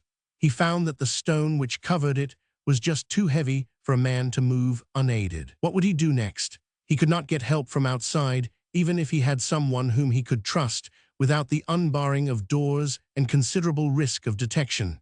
It was better, if he could, to have his helpmate inside the house. But whom could he ask? This girl had been devoted to him. A man always finds it hard to realize that he may have finally lost a woman's love, however badly he may have treated her. He would try by a few attentions to make his peace with the girl Howells, and then would engage her as his accomplice. Together, they would come at night to the cellar, and their united force would suffice to raise the stone. So far I could follow their actions as if I had actually seen them. But for two of them, and one a woman, it must have been heavy work the raising of that stone. A burly Sussex policeman, and I had found it no light job. What would they do to assist them? Probably what I should have done myself. I rose and examined carefully the different billets of wood which were scattered round the floor. Almost at once, I came upon what I expected. One piece, about 3 feet in length, had a very marked indentation at one end, while several were flattened at the sides as if they had been compressed by some considerable weight. Evidently, as they had dragged the stone up, they had thrust the chunks of wood into the chink, until at last, when the opening was large enough to crawl through, they would hold it open by a billet placed lengthwise, which might very well become indented at the lower end, since the whole weight of the stone would press it down on to the edge of this other slab. So far I was still on safe ground. And now how was I to proceed to reconstruct this midnight drama? Clearly, only one could fit into the hole, and that one was Brunton. The girl must have waited above. Brunton then unlocked the box, handed up the contents presumably, since they were not to be found, and then what happened? What smoldering fire of vengeance had suddenly sprung into flame in this passionate Celtic woman's soul when she saw the man who had wronged her, perhaps, far more than we suspected, in her power? Was it a chance that the wood had slipped, and that the stone had shut Brunton into what had become his sepulchre? Had she only been guilty of silence as to his fate? Or had some sudden blow from her hand dashed the support away and sent the slab crashing down into its place? Be that as it might, I seemed to see that woman's figure still clutching at her treasure trove and flying wildly up the winding stair, with her ears ringing perhaps with the muffled screams from behind her, and with the drumming of frenzied hands against the slab of stone, which was choking her faithless lover's life out. Here was the secret of her blanched face, her shaken nerves, her peals of hysterical laughter on the next morning. But what had been in the box? What had she done with that? Of course, it must have been the old metal and pebbles which my client had dragged from the mere. She had thrown them in there at the first opportunity to remove the last trace of her crime. For 20 minutes I had sat motionless, thinking the matter out. Musgrave still stood with a very pale face, swinging his lantern and peering down into the hole. "These are coins of Charles I," said he, holding out the few which had been in the box. "You see we were right in fixing our date for the ritual." "We may find something else of Charles I," I cried, as the probable meaning of the first two questions of the ritual broke suddenly upon me. "Let me see the contents of the bag which you fished from the mere." We ascended to his study, and he laid the debris before me. I could understand his regarding it as of small importance when I looked at it, for the metal was almost black and the stones lustreless and dull. I rubbed one of them on my sleeve, however, and it glowed afterwards like a spark in the dark hollow of my hand. The metal work was in the form of a double ring, but it had been bent and twisted out of its original shape. "You must bear in mind," said I, "that the royal party made head in England even after the death of the king, and that when they at last fled, they probably left many of their most precious possessions buried behind them, with the intention of returning for them in more peaceful times. My ancestor, Sir Ralph Musgrave, was a prominent cavalier and the right-hand man of Charles II in his wanderings," said my friend. "Ah, indeed," I answered. "Well now, I think that really should give us the last link that we wanted. I must congratulate you on coming into the possession, though in rather a tragic manner, of a relic which is of great intrinsic value, but of even greater importance as an historical curiosity." "What is it, then?" he gasped in astonishment. "It is nothing less than the ancient crown of the kings of England." "The crown?" "Precisely. Consider what the ritual says. How does it run? Whose was it? His who is gone. That was after the execution of Charles. Then who shall have it? He who will come. That was Charles II, whose advent was already foreseen. There can, I think, be no doubt that this battered and shapeless diadem once encircled the brows of the royal Stuarts." "And how came it in the pond?" "Ah, that is a question that will take some time to answer." And with that, I sketched out to him the whole long chain of surmise and of proof which I had constructed. The twilight had closed in, and the moon was shining brightly in the sky before my narrative was finished. "And how was it, then, that Charles did not get his crown when he returned?" asked Musgrave, pushing back the relic into its linen bag. "Ah, there you lay your finger upon the one point which we shall probably never be able to clear up. It is likely that the Musgrave who held the secret died in the interval, and by some oversight left this guide to his descendant without explaining the meaning of it.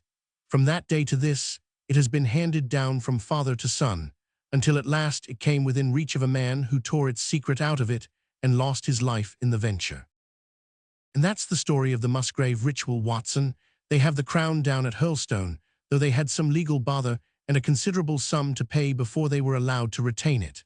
I am sure that if you mentioned my name, they would be happy to show it to you. Of the woman nothing was ever heard, and the probability is that she got away out of England and carried herself and the memory of her crime to some land beyond the seas." Chapter 7. The Reigate Squires. It was some time before the health of my friend Mr. Sherlock Holmes recovered from the strain caused by his immense exertions in the spring of '87. The whole question of the Netherland-Sumatra Company and of the colossal schemes of Baron Maupertuis are too recent in the minds of the public, and are too intimately concerned with politics and finance to be fitting subjects for this series of sketches. They led, however, in an indirect fashion to a singular and complex problem, which gave my friend an opportunity of demonstrating the value of a fresh weapon among the many with which he waged his lifelong battle against crime. On referring to my notes, I see that it was upon the 14th of April that I received a telegram from Lyon, which informed me that Holmes was lying ill in the Hotel Doyle. Within 24 hours, I was in his sick room, and was relieved to find that there was nothing formidable in his symptoms. Even his iron constitution, however, had broken down under the strain of an investigation which had extended over 2 months, during which period he had never worked less than 15 hours a day, and had more than once, as he assured me, kept to his task for 5 days at a stretch. Even the triumphant issue of his labors could not save him from reaction after so terrible an exertion, and at a time when Europe was ringing with his name, and when his room was literally ankle-deep with congratulatory telegrams, I found him a prey to the blackest depression. Even the knowledge that he had succeeded where the police of 3 countries had failed, and that he had outmaneuvered at every point the most accomplished swindler in Europe, was insufficient to rouse him from his nervous prostration. 3 days later we were back in Baker Street together, but it was evident that my friend would be much the better for a change, and the thought of a week of springtime in the country was full of attractions to me also. My old friend, Colonel Hayter, who had come under my professional care in Afghanistan, had now taken a house near Reigate in Surrey, and had frequently asked me to come down to him upon a visit. On the last occasion, he had remarked that if my friend would only come with me, he would be glad to extend his hospitality to him also. A little diplomacy was needed, but when Holmes understood that the establishment was a bachelor one, and that he would be allowed the fullest freedom, he fell in with my plans, and a week after our return from Lyon, we were under the Colonel's roof. Hayter was a fine old soldier who had seen much of the world, and he soon found, as I had expected, that Holmes and he had much in common.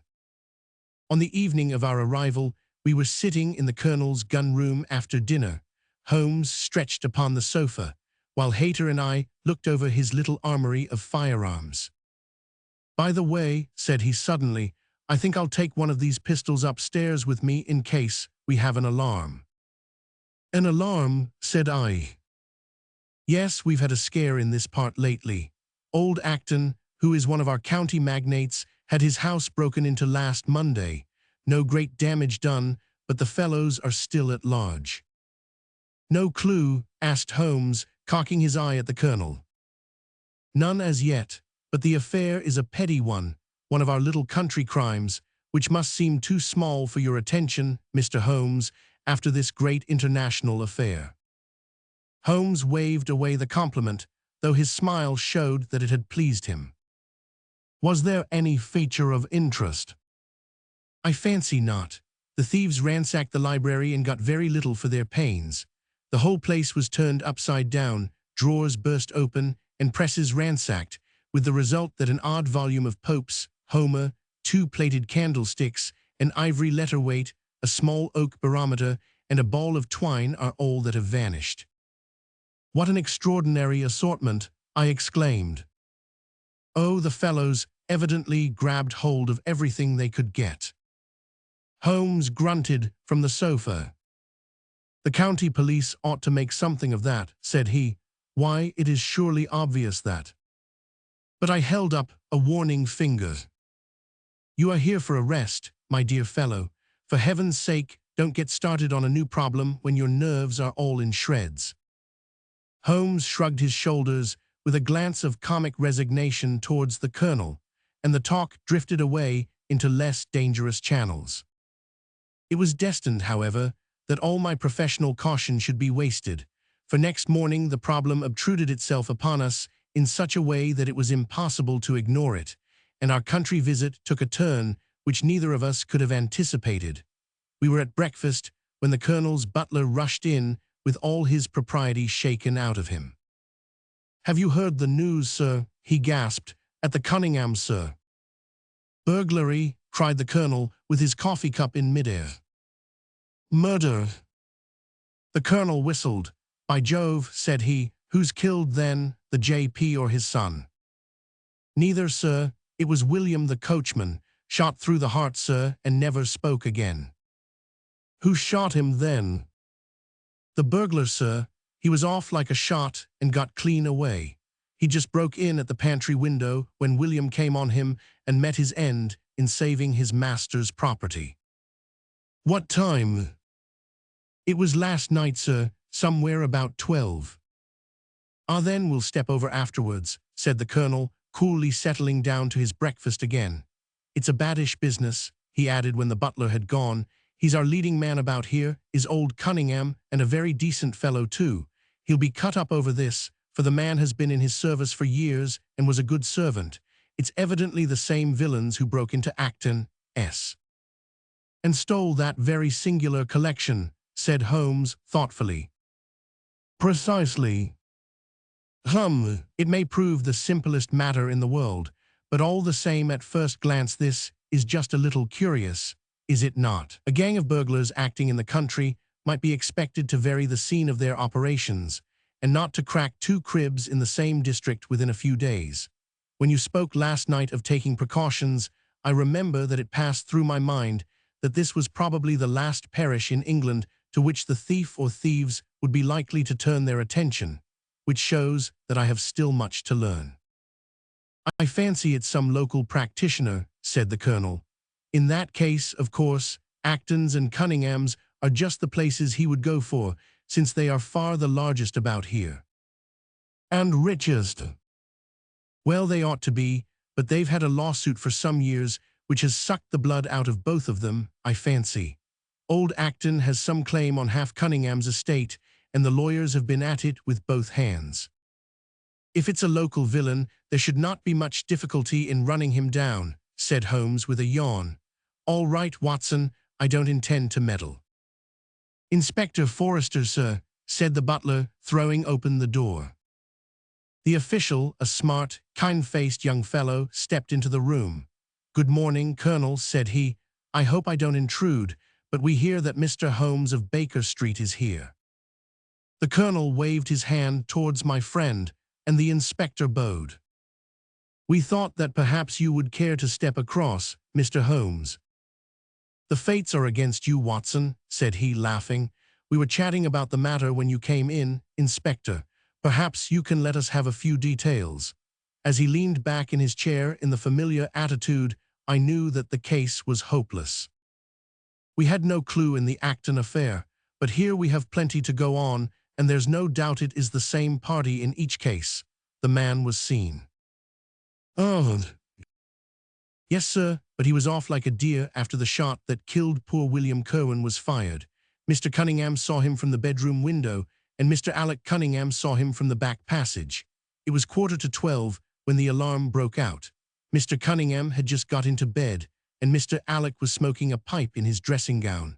They both heard William the coachman calling for help, and Mr. Alec ran down to see what was the matter. The back door was open, and as he came to the foot of the stairs, he saw 2 men wrestling together outside.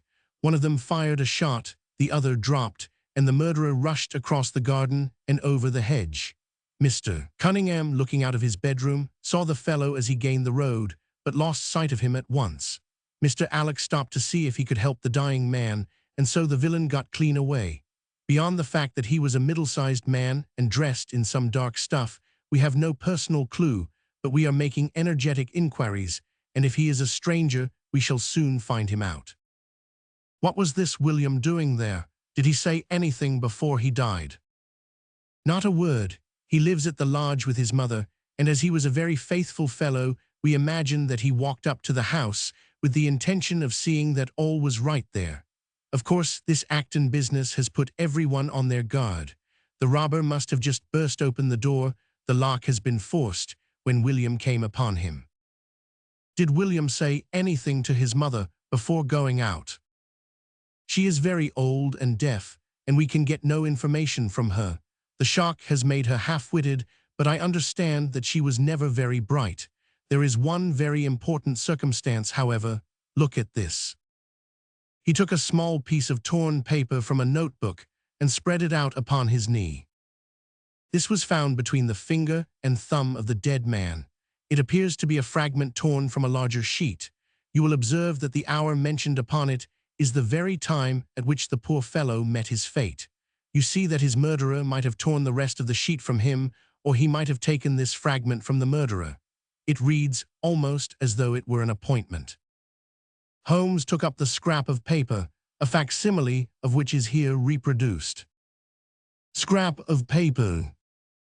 Presuming that it is an appointment, continued the inspector, it is of course a conceivable theory that this William Curwen, though he had the reputation of being an honest man, may have been in league with the thief.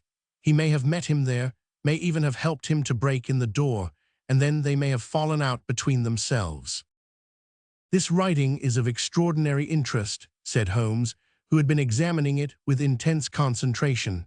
These are much deeper waters than I had thought. He sank his head upon his hands, while the inspector smiled at the effect which his case had had upon the famous London specialist.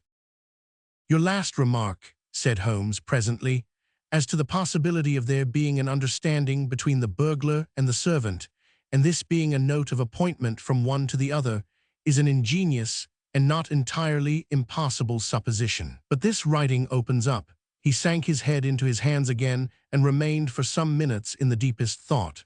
When he raised his face again, I was surprised to see that his cheek was tinged with color and his eyes as bright as before his illness. He sprang to his feet with all his old energy. I'll tell you what, said he, I should like to have a quiet little glance into the details of this case. There is something in it which fascinates me extremely. If you will permit me, Colonel, I will leave my friend Watson and you, and I will step round with the inspector to test the truth of one or two little fancies of mine. I will be with you again in half an hour. An hour and a half had elapsed before the inspector returned alone.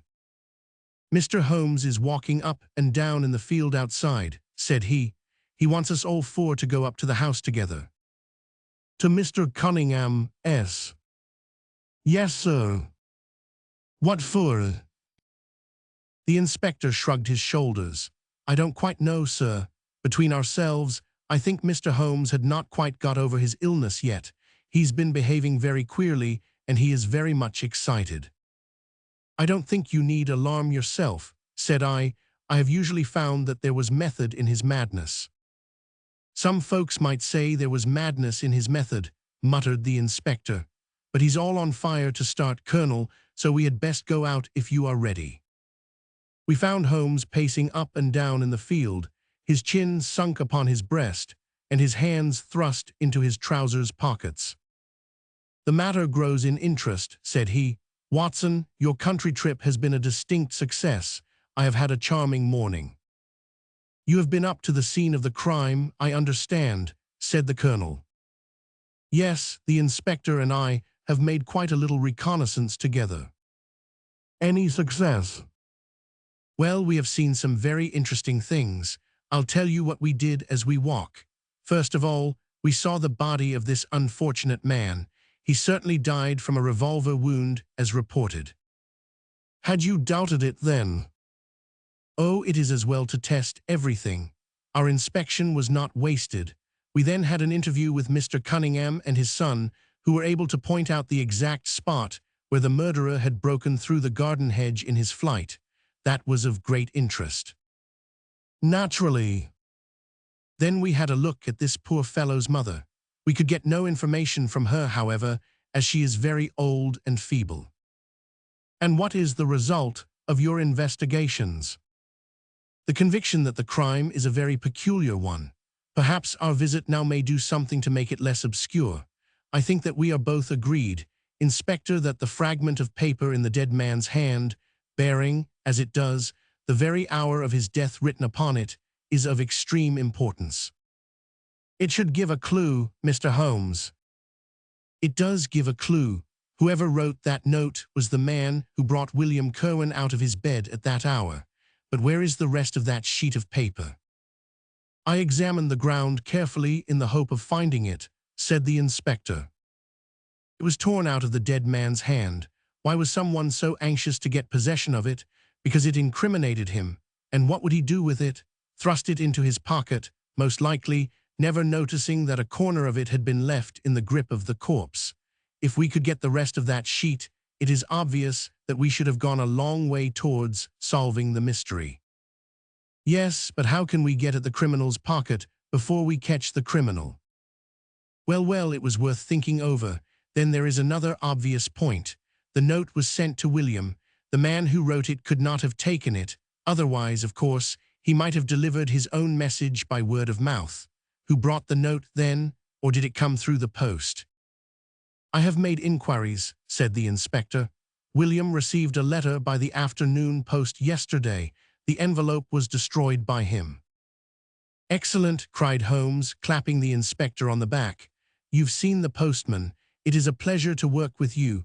Well, here is the lodge, and if you will come up, Colonel, I will show you the scene of the crime.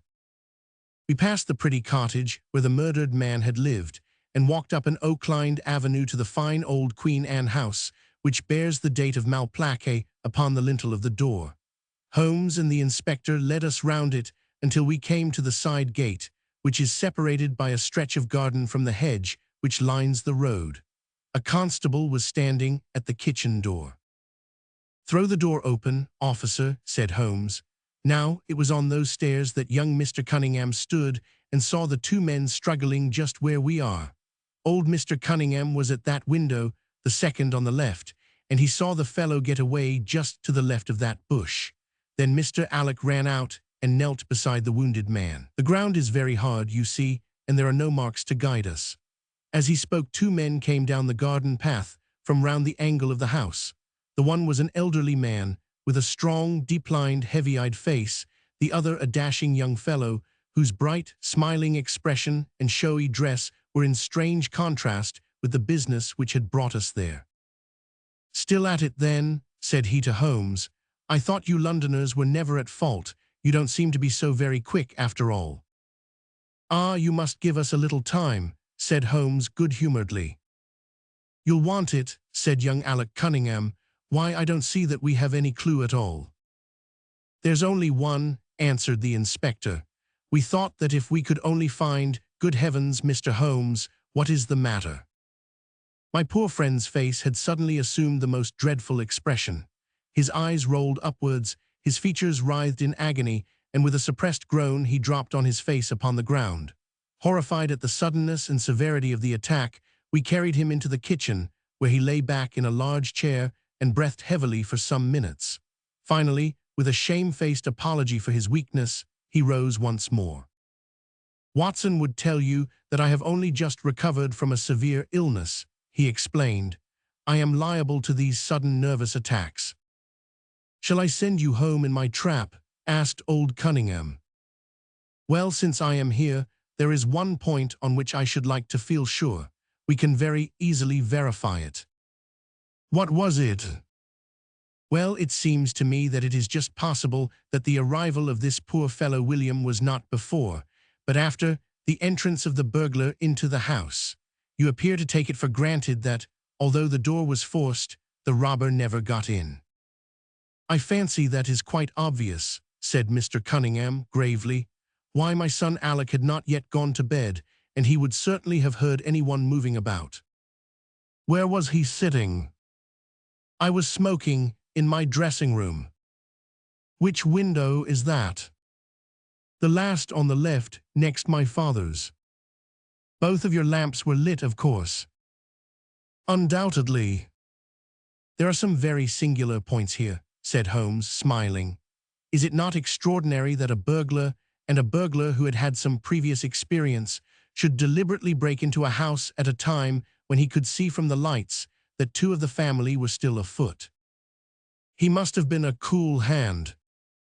"Well, of course, if the case were not an odd one, we should not have been driven to ask you for an explanation," said young Mr. Alec.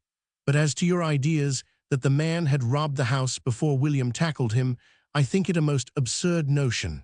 Wouldn't we have found the place disarranged and missed the things which he had taken?" "It depends on what the things were," said Holmes. "You must remember that we are dealing with a burglar who is a very peculiar fellow and who appears to work on lines of his own. Look, for example, at the queer lot of things which he took from Acton's— what was it? A ball of string, a letter weight, and I don't know what other odds and ends." "Well, we are quite in your hands, Mr. Holmes," said old Cunningham. "Anything which you or the inspector may suggest will most certainly be done." "In the first place," said Holmes, "I should like you to offer a reward coming from yourself, for the officials may take a little time before they would agree upon the sum, and these things cannot be done too promptly. I have jotted down the form here, if you would not mind signing it. £50 was quite enough, I thought." I would willingly give 500, said the JP, taking the slip of paper and the pencil which Holmes handed to him. This is not quite correct, however, he added, glancing over the document. I wrote it rather hurriedly. You see, you begin, whereas, at about 1:45 on Tuesday morning, an attempt was made, and so on. It was at 11:45, as a matter of fact. I was pained at the mistake, for I knew how keenly Holmes would feel any slip of the kind. It was his specialty to be accurate as to fact, but his recent illness had shaken him, and this one little incident was enough to show me that he was still far from being himself. He was obviously embarrassed for an instant, while the inspector raised his eyebrows, and Alec Cunningham burst into a laugh.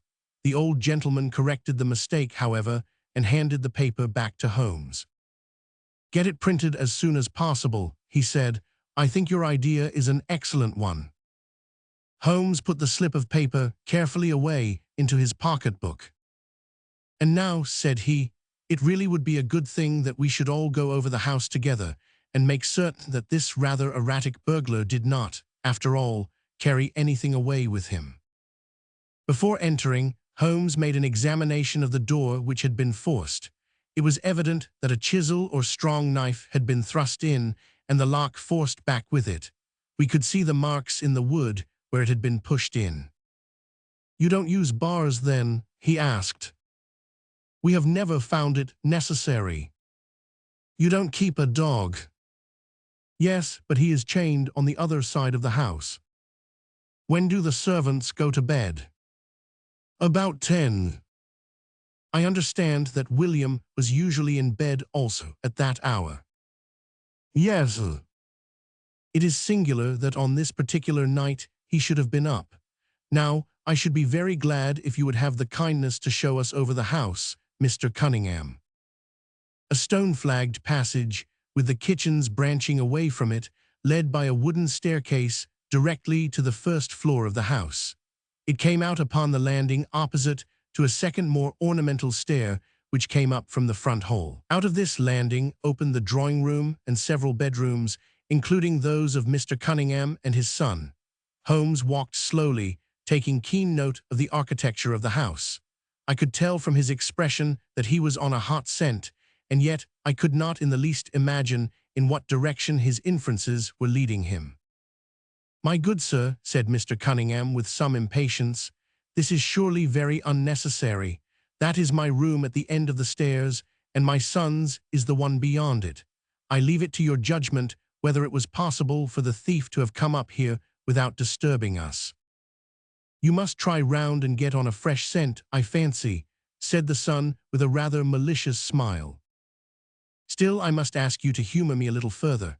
I should like, for example, to see how far the windows of the bedrooms command the front. This, I understand, is your son's room. He pushed open the door, and that, I presume, is the dressing room in which he sat smoking when the alarm was given. Where does the window of that look out to? He stepped across the bedroom, pushed open the door, and glanced round the other chamber. I hope that you are satisfied now, said Mr. Cunningham tartly. Thank you, I think I have seen all that I wished. Then, if it is really necessary, we can go into my room. If it is not too much trouble. The JP shrugged his shoulders and led the way into his own chamber, which was a plainly furnished and commonplace room. As we moved across it in the direction of the window, Holmes fell back until he and I were the last of the group. Near the foot of the bed stood a dish of oranges and a carafe of water. As we passed it, Holmes, to my unutterable astonishment, leaned over in front of me and deliberately knocked the whole thing over. The glass smashed into 1,000 pieces, and the fruit rolled about into every corner of the room. You've done it now, Watson, said he coolly. A pretty mess you've made of the carpet. I stooped in some confusion and began to pick up the fruit, understanding for some reason my companion desired me to take the blame upon myself. The others did the same and set the table on its legs again. Halloa, cried the inspector, where's he got to? Holmes had disappeared. Wait here an instant, said young Alec Cunningham. The fellow is off his head, in my opinion. Come with me, father, and see where he has got to. They rushed out of the room, leaving the inspector, the colonel, and me staring at each other. "'Pon my word, I am inclined to agree with Master Alec," said the official. "It may be the effect of this illness, but it seems to me that—" His words were cut short by a sudden scream of "Help! Help! Murder!" With a thrill I recognized the voice of that of my friend. I rushed madly from the room on to the landing. The cries, which had sunk down into a hoarse, inarticulate shouting, came from the room which we had first visited. I dashed in and on into the dressing room beyond. The two Cunninghams were bending over the prostrate figure of Sherlock Holmes, the younger clutching his throat with both hands, while the elder seemed to be twisting one of his wrists. In an instant, the three of us had torn them away from him, and Holmes staggered to his feet, very pale and evidently greatly exhausted. "Arrest these men, Inspector," he gasped. "On what charge?" "That of murdering their coachman, William Curwen." The inspector stared about him in bewilderment. "Oh, come now, Mr. Holmes," said he at last, "I'm sure you don't really mean to." "Tut, man, look at their faces," cried Holmes curtly. "Never, certainly, have I seen a plainer confession of guilt upon human countenances." The older man seemed numbed and dazed, with a heavy, sullen expression upon his strongly marked face. The son, on the other hand, had dropped all that jaunty, dashing style which had characterized him, and the ferocity of a dangerous wild beast gleamed in his dark eyes and distorted his handsome features. The inspector said nothing, but stepping to the door, he blew his whistle. Two of his constables came at the call. "I have no alternative, Mr. Cunningham," said he. "I trust that this may all prove to be an absurd mistake, but you can see that, would you? Drop it." He struck out with his hand, and a revolver which the younger man was in the act of cocking clattered down upon the floor. "Keep that," said Holmes, quietly putting his foot upon it. "You will find it useful at the trial, but this is what we really wanted." He held up a little crumpled piece of paper. "The remainder of the sheet," cried the inspector. "Precisely. And where was it?" "Where I was sure it must be. I'll make the whole matter clear to you presently. I think, Colonel, that you and Watson might return now, and I will be with you again in an hour at the furthest. The inspector and I must have a word with the prisoners, but you will certainly see me back at luncheon time." Sherlock Holmes was as good as his word. For about 1 o'clock, he rejoined us in the colonel's smoking room. He was accompanied by a little elderly gentleman, who was introduced to me as the Mr. Acton, whose house had been the scene of the original burglary. "I wished Mr. Acton to be present while I demonstrated this small matter to you," said Holmes, "for it is natural that he should take a keen interest in the details. I am afraid, my dear Colonel, that you must regret the hour that you took in such a stormy petrel as I am." "On the contrary," answered the Colonel, warmly, "I consider it the greatest privilege to have been permitted to study your methods of working. I confess that they quite surpass my expectations, and that I am utterly unable to account for your result. I have not yet seen the vestige of a clue. I am afraid that my explanation may disillusionize you, but it has always been my habit to hide none of my methods, either from my friend Watson or from anyone who might take an intelligent interest in them. But first, as I am rather shaken by the knocking about which I had in the dressing room, I think that I shall help myself to a dash of your brandy, Colonel. My strength has been rather tried of late. I trust that you had no more of those nervous attacks." Sherlock Holmes laughed heartily. "We will come to that in its turn," said he. "I will lay an account of the case before you in its due order, showing you the various points which guided me in my decision. Pray interrupt me if there is any inference which is not perfectly clear to you. It is of the highest importance in the art of detection to be able to recognize, out of a number of facts, which are incidental and which vital. Otherwise your energy and attention must be dissipated instead of being concentrated. Now, in this case, there was not the slightest doubt in my mind from the first that the key of the whole matter must be looked for in the scrap of paper in the dead man's hand. Before going into this, I would draw your attention to the fact that, if Alec Cunningham's narrative was correct, and if the assailant, after shooting William Curwen, had instantly fled, then it obviously could not be he who tore the paper from the dead man's hand. But if it was not he, It must have been Alec Cunningham himself, for by the time that the old man had descended, several servants were upon the scene. The point is a simple one, but the inspector had overlooked it, because he had started with the supposition that these county magnates had had nothing to do with the matter. Now, I make a point of never having any prejudices, and of following docilely wherever fact may lead me. And so, in the very first stage of the investigation, I found myself looking a little askance at the part which had been played by Mr. Alec Cunningham. And now I made a very careful examination of the corner of paper which the inspector had submitted to us. It was at once clear to me that it formed part of a very remarkable document. Here it is. Do you not now observe something very suggestive about it? It has a very irregular look, said the colonel. My dear sir, cried Holmes, there cannot be the least doubt in the world that it has been written by two persons doing alternate words. When I draw your attention to the strong T's of at and to, and ask you to compare them with the weak ones of quarter and 12, you will instantly recognize the fact. A very brief analysis of these four words would enable you to say with the utmost confidence that the learn and the maybe are written in the stronger hand, and the what in the weaker. By Jove, it's as clear as day, cried the colonel. Why on earth should two men write a letter in such a fashion? Obviously the business was a bad one, and one of the men who distrusted the other was determined that whatever was done, each should have an equal hand in it.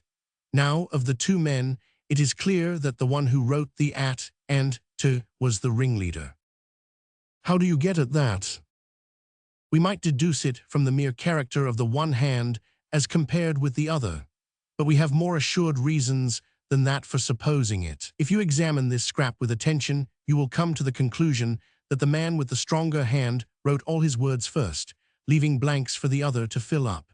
These blanks were not always sufficient, and you can see that the second man had a squeeze to fit his quarter in between the at and the to, showing that the latter were already written.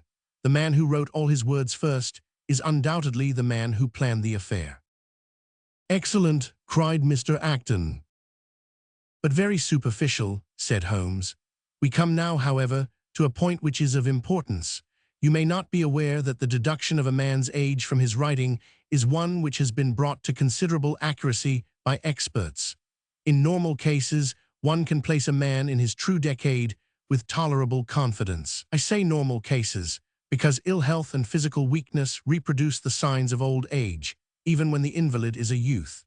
In this case, looking at the bold, strong hand of the one and the rather broken-backed appearance of the other, which still retains its legibility although the T's have begun to lose their crossing, we can say that the one was a young man and the other was advanced in years without being positively decrepit.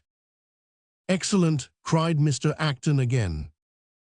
There is a further point, however, which is subtler and of greater interest. There is something in common between these hands. They belong to men who are blood relatives.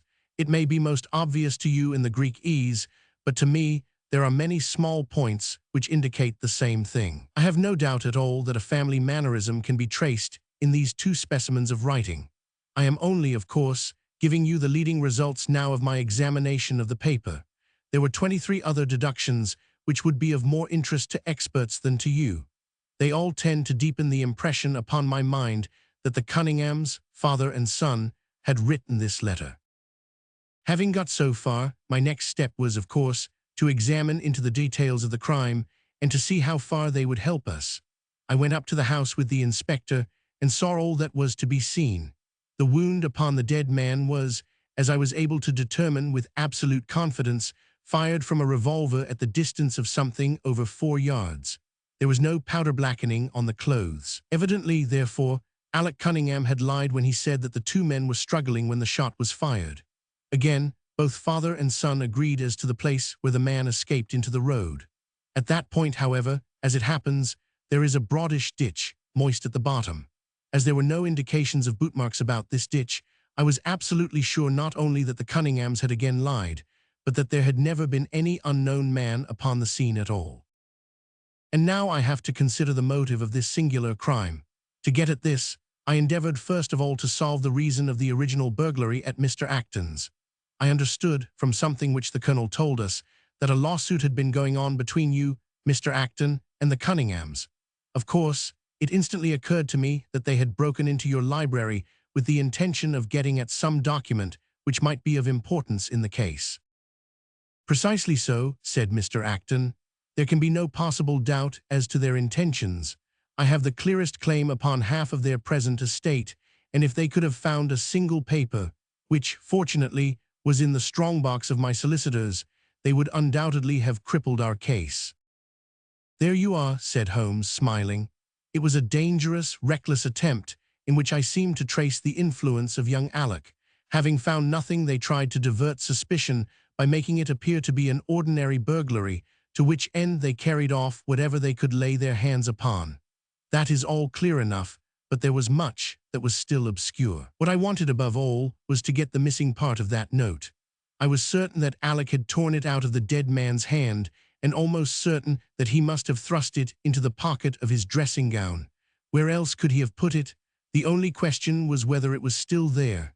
It was worth an effort to find out, and for that object we all went up to the house.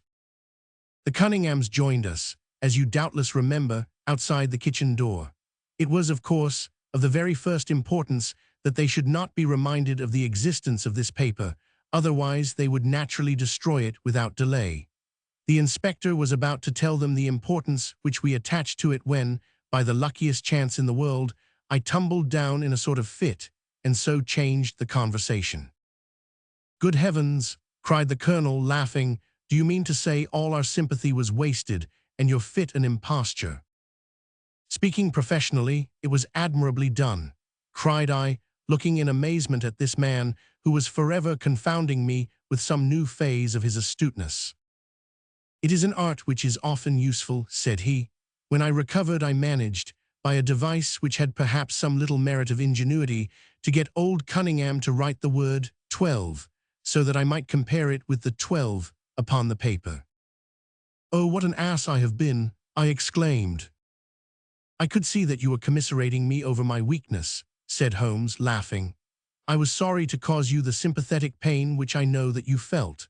We then went upstairs together, and having entered the room and seen the dressing gown hanging up behind the door, I contrived, by upsetting a table, to engage their attention for the moment, and slipped back to examine the pockets. I had hardly got the paper, however, which was, as I had expected, in one of them, when the two Cunninghams were on me, and would, I verily believe, have murdered me then and there, but for your prompt and friendly aid. As it is, I feel that young man's grip on my throat now, and the father has twisted my wrist round in the effort to get the paper out of my hand.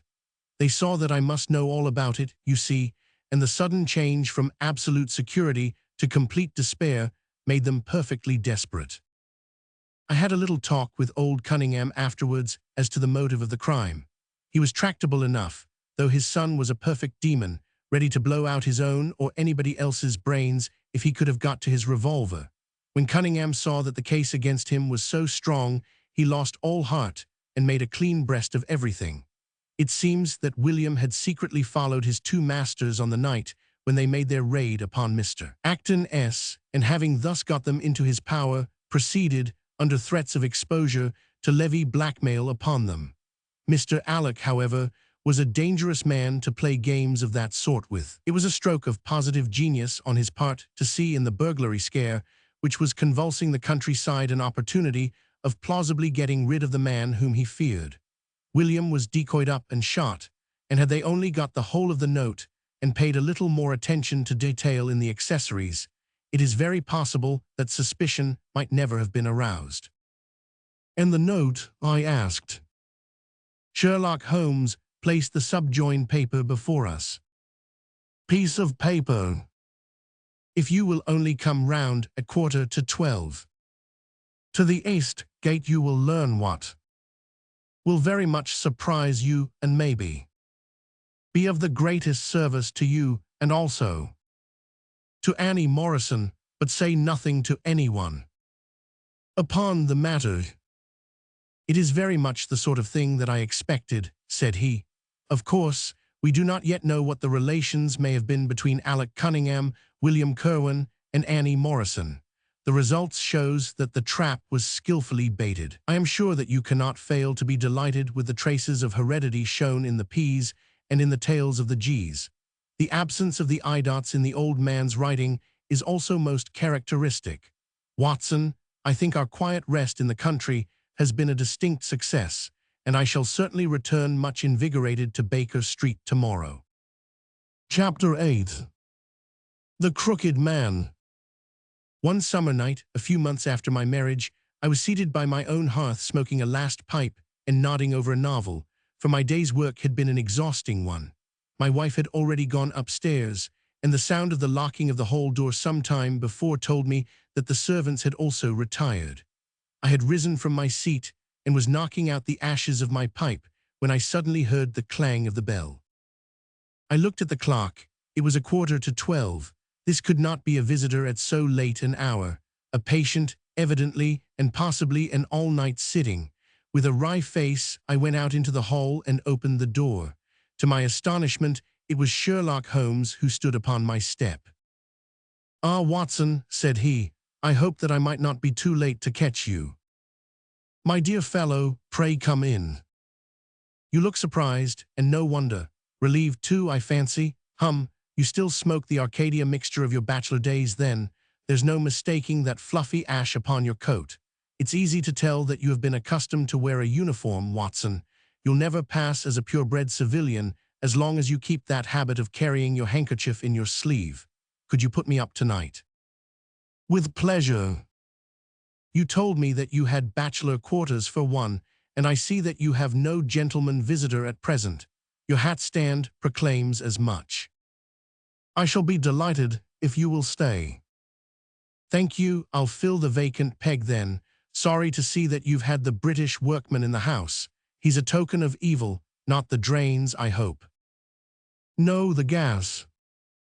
"Ah, he has left 2 nail marks from his boot upon your linoleum just where the light strikes it. No, thank you, I had some supper at Waterloo, but I'll smoke a pipe with you with pleasure." I handed him my pouch, and he seated himself opposite to me and smoked for some time in silence. I was well aware that nothing but business of importance would have brought him to me at such an hour, so I waited patiently until he should come round to it. "I see that you are professionally rather busy just now," said he, glancing very keenly across at me. "Yes, I've had a busy day," I answered. "It may seem very foolish in your eyes," I added, "but really I don't know how you deduced it." Holmes chuckled to himself. "I have the advantage of knowing your habits, my dear Watson," said he. "When your round is a short one you walk, and when it is a long one you use a hansom. As I perceive that your boots, although used, are by no means dirty, I cannot doubt that you are at present busy enough to justify the hansom." "Excellent," I cried. "Elementary," said he. "It is one of those instances where the reasoner can produce an effect which seems remarkable to his neighbor, because the latter has missed the one little point which is the basis of the deduction.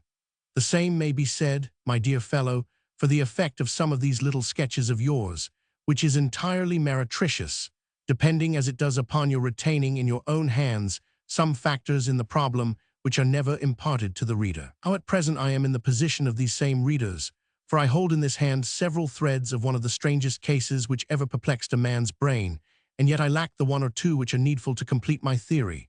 But I'll have them, Watson, I'll have them." His eyes kindled, and a slight flush sprang into his thin cheeks. For an instant only. When I glanced again, his face had resumed that Red Indian composure which had made so many regard him as a machine rather than a man. "The problem presents features of interest," said he. "I may even say exceptional features of interest. I have already looked into the matter and have come, as I think, within sight of my solution. If you could accompany me in that last step, you might be of considerable service to me." "I should be delighted." "Could you go as far as Aldershot tomorrow?" "I have no doubt Jackson would take my practice." "Very good. I want to start by the 11:10 from Waterloo." "That would give me time." "Then, if you are not too sleepy, I will give you a sketch of what has happened and of what remains to be done. I was sleepy before you came. I am quite wakeful now. I will compress the story as far as may be done without omitting anything vital to the case. It is conceivable that you may even have read some account of the matter. It is the supposed murder of Colonel Berkeley of the Royal Mallows at Aldershot, which I am investigating. I have heard nothing of it. It has not excited much attention yet, except locally. The facts are only 2 days old. Briefly, they are these. The Royal Mallows is, as you know, one of the most famous Irish regiments in the British Army. It did wonders both in the Crimea and the Mutiny, and has since that time distinguished itself upon every possible occasion. It was commanded up to Monday night by James Berkeley, a gallant veteran who started as a full private, was raised to commissioned rank for his bravery at the time of the Mutiny, and so lived to command the regiment in which he had once carried a musket. Colonel Berkeley had married at the time when he was a sergeant, and his wife, whose maiden name was Miss Nancy Devoy, was the daughter of a former colour sergeant in the same corps. There was, therefore, as can be imagined, some little social friction when the young couple, for they were still young, found themselves in their new surroundings. They appear, however, to have quickly adapted themselves, and Mrs. Berkeley has always, I understand, been as popular with the ladies of the regiment as her husband was with his brother officers. I may add that she was a woman of great beauty, and that even now, when she has been married for upwards of 30 years, she is still of a striking and queenly appearance. Colonel Berkeley's family life appears to have been a uniformly happy one. Major Murphy, to whom I owe most of my facts, assures me that he has never heard of any misunderstanding between the pair. On the whole, he thinks that Berkeley's devotion to his wife was greater than his wife's to Berkeley. He was acutely uneasy if he were absent from her for a day. She, on the other hand, though devoted and faithful, was less obtrusively affectionate, but they were regarded in the regiment as the very model of a middle-aged couple. There was absolutely nothing in their mutual relations to prepare people for the tragedy which was to follow. Colonel Berkeley himself seems to have had some singular traits in his character.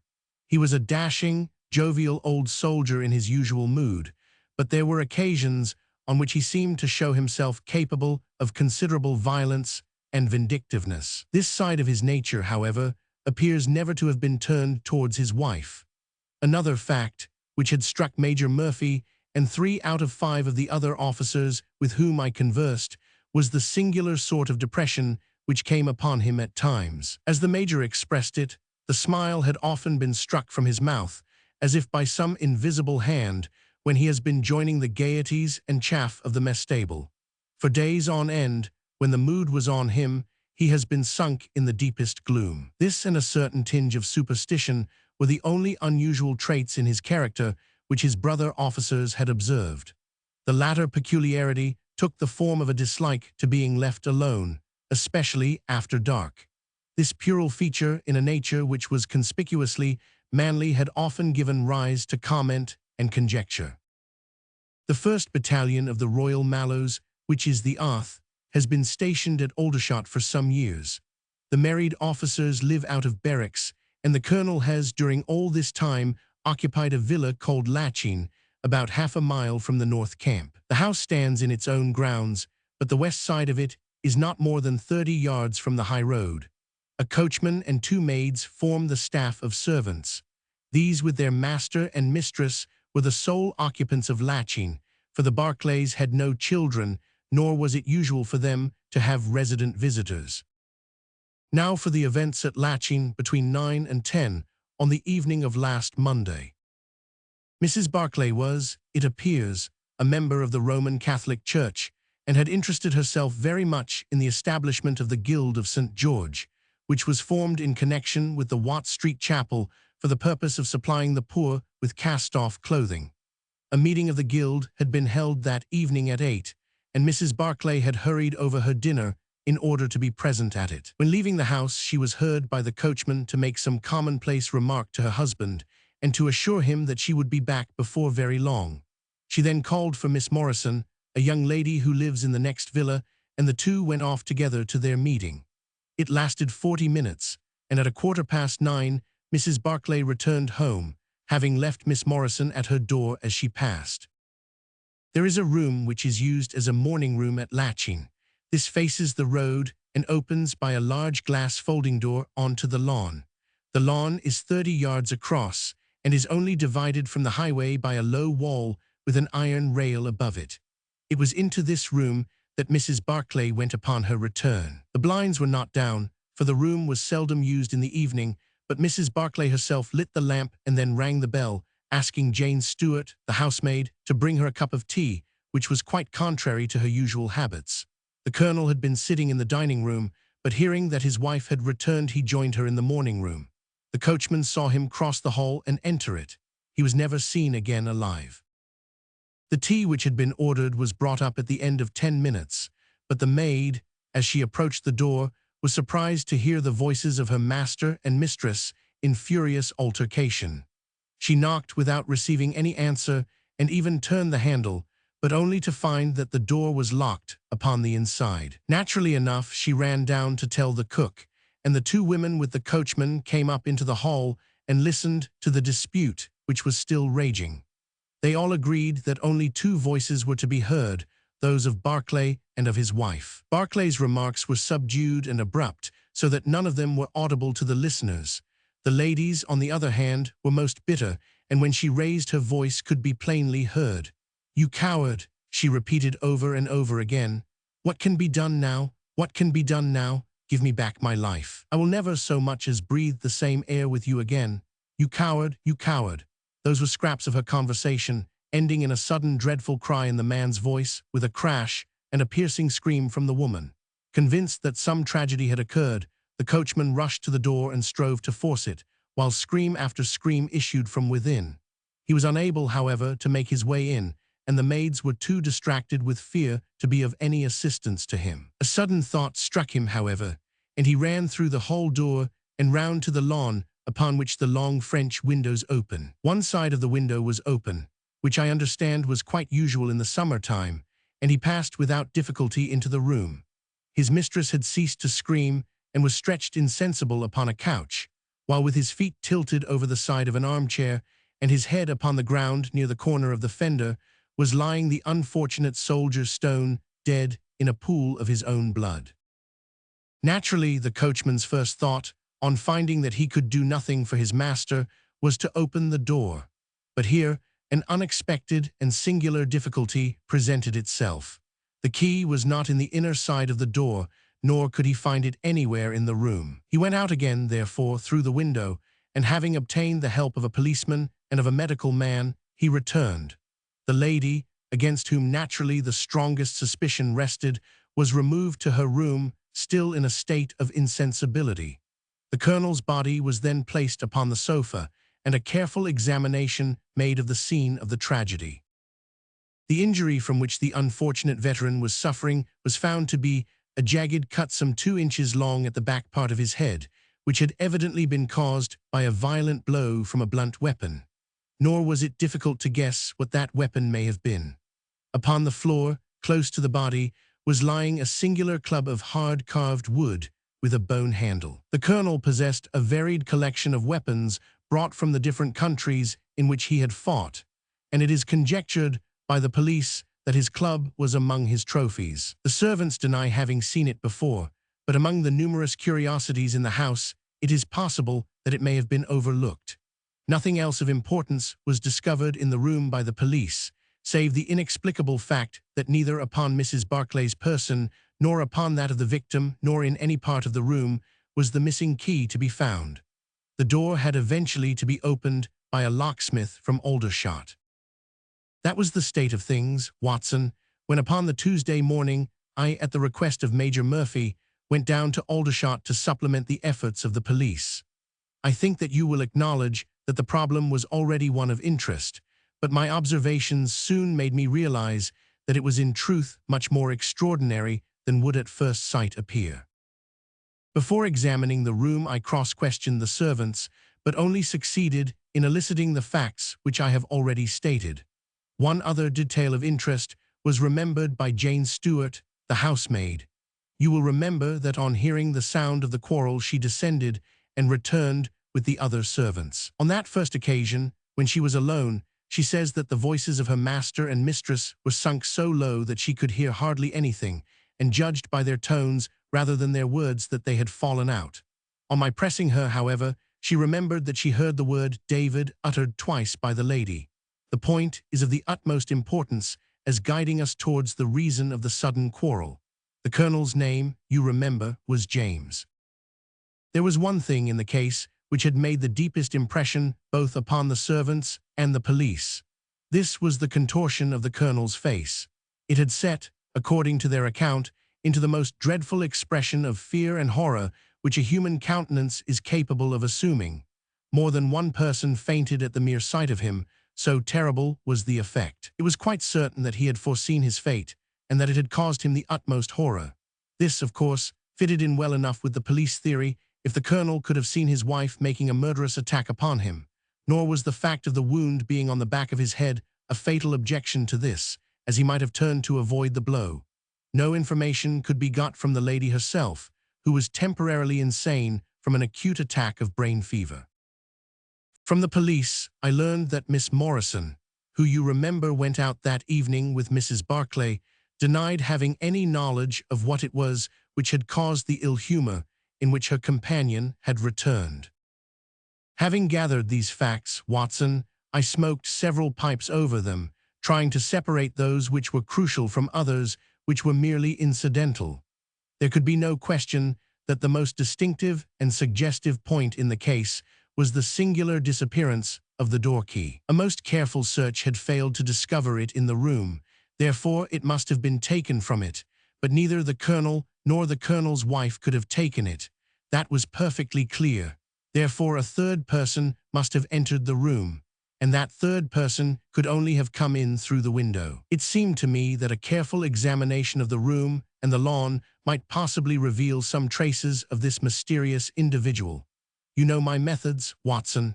There was not one of them which I did not apply to the inquiry, and it ended by my discovering traces, but very different ones from those which I had expected. There had been a man in the room, and he had crossed the lawn coming from the road. I was able to obtain 5 very clear impressions of his footmarks, one in the roadway itself, at the point where he had climbed the low wall, 2 on the lawn, and 2 very faint ones upon the stained boards near the window where he had entered. He had apparently rushed across the lawn, for his toe marks were much deeper than his heels. But it was not the man who surprised me, it was his companion. His companion. Holmes pulled a large sheet of tissue paper out of his pocket and carefully unfolded it upon his knee. "What do you make of that?" he asked. The paper was covered with the tracings of the footmarks of some small animal. It had 5 well-marked footpads, an indication of long nails, and the whole print might be nearly as large as a dessert spoon. "It's a dog," said I. "Did you ever hear of a dog running up a curtain?" I found distinct traces that this creature had done so. "A monkey, then." "But it is not the print of a monkey." "What can it be, then?" "Neither dog, nor cat, nor monkey, nor any creature that we are familiar with. I have tried to reconstruct it from the measurements. Here are 4 prints where the beast has been standing motionless. You see that it is no less than 15 inches from 4 foot to hind. Add to that the length of neck and head, and you get a creature not much less than 2 feet long, probably more if there is any tail. But now observe this other measurement. The animal has been moving, and we have the length of its stride. In each case it is only about 3 inches. You have an indication, you see, of a long body with very short legs attached to it. It has not been considerate enough to leave any of its hair behind it, but its general shape must be what I have indicated, and it can run up a curtain, and it is carnivorous." "How do you deduce that?" "Because it ran up the curtain. A canary's cage was hanging in the window, and its aim seems to have been to get at the bird." "Then what was the beast?" "Ah, if I could give it a name, it might go a long way towards solving the case. On the whole, it was probably some creature of the weasel and stoat tribe, and yet it is larger than any of these that I have seen." "But what had it to do with the crime?" "That also is still obscure, but we have learned a good deal, you perceive. We know that a man stood in the road looking at the quarrel between the Barclays, the blinds were up, and the room lighted. We know also that he ran across the lawn, entered the room, accompanied by a strange animal, and that he either struck the colonel or, as is equally possible, that the colonel fell down from sheer fright at the sight of him and cut his head on the corner of the fender. Finally, we have the curious fact that the intruder carried away the key with him when he left. Your discoveries seem to have left the business more obscure than it was before, said I. Quite so, they undoubtedly showed that the affair was much deeper than was at first conjectured. I thought the matter over, and I came to the conclusion that I must approach the case from another aspect. But really, Watson, I am keeping you up, and I might just as well tell you all this on our way to Aldershot tomorrow. Thank you, you have gone rather too far to stop. It is quite certain that, when Mrs. Barclay left the house at 7:30, she was on good terms with her husband. She was never, as I think I have said, ostentatiously affectionate, but she was heard by the coachman chatting with the colonel in a friendly fashion. Now it was equally certain that, immediately on her return, she had gone to the room in which she was least likely to see her husband, had flown to tea as an agitated woman will, and finally, on his coming in to her, had broken into violent recriminations. Therefore something had occurred between 7:30 and 9 o'clock, which had completely altered her feelings towards him. But Miss Morrison had been with her during the whole of that hour and a half. It was absolutely certain, therefore, in spite of her denial, that she must know something of the matter. My first conjecture was that possibly there had been some passages between this young lady and the old soldier, which the former had now confessed to the wife. That would account for the angry return, and also for the girl's denial that anything had occurred. Nor would it be entirely incompatible with most of the words overheard. But there was the reference to David, and there was the known affection of the colonel for his wife, to weigh against it, to say nothing of the tragic intrusion of this other man, which might, of course, be entirely disconnected with what had gone before. It was not easy to pick one's steps, but on the whole, I was inclined to dismiss the idea that there had been anything between the colonel and Miss Morrison, but more than ever convinced that the young lady held the clue as to what it was which had turned Mrs. Barclay to hatred of her husband. I took the obvious course, therefore, of calling upon Miss Morrison, of explaining to her that I was perfectly certain that she held the facts in her possession, and of assuring her that her friend, Mrs. Barclay, might find herself in the dock upon a capital charge unless the matter were cleared up.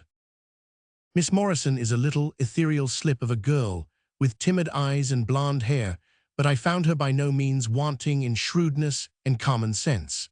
She sat thinking for some time after I had spoken, and then, turning to me with a brisk air of resolution, she broke into a remarkable statement which I will condense for your benefit. I promised my friend that I would say nothing of the matter, and a promise is a promise, said she. But if I can really help her when so serious a charge is laid against her, and when her own mouth, poor darling, is closed by illness, then I think I am absolved from my promise. I will tell you exactly what happened upon Monday evening. We were returning from the Watt Street mission about 8:45 o'clock.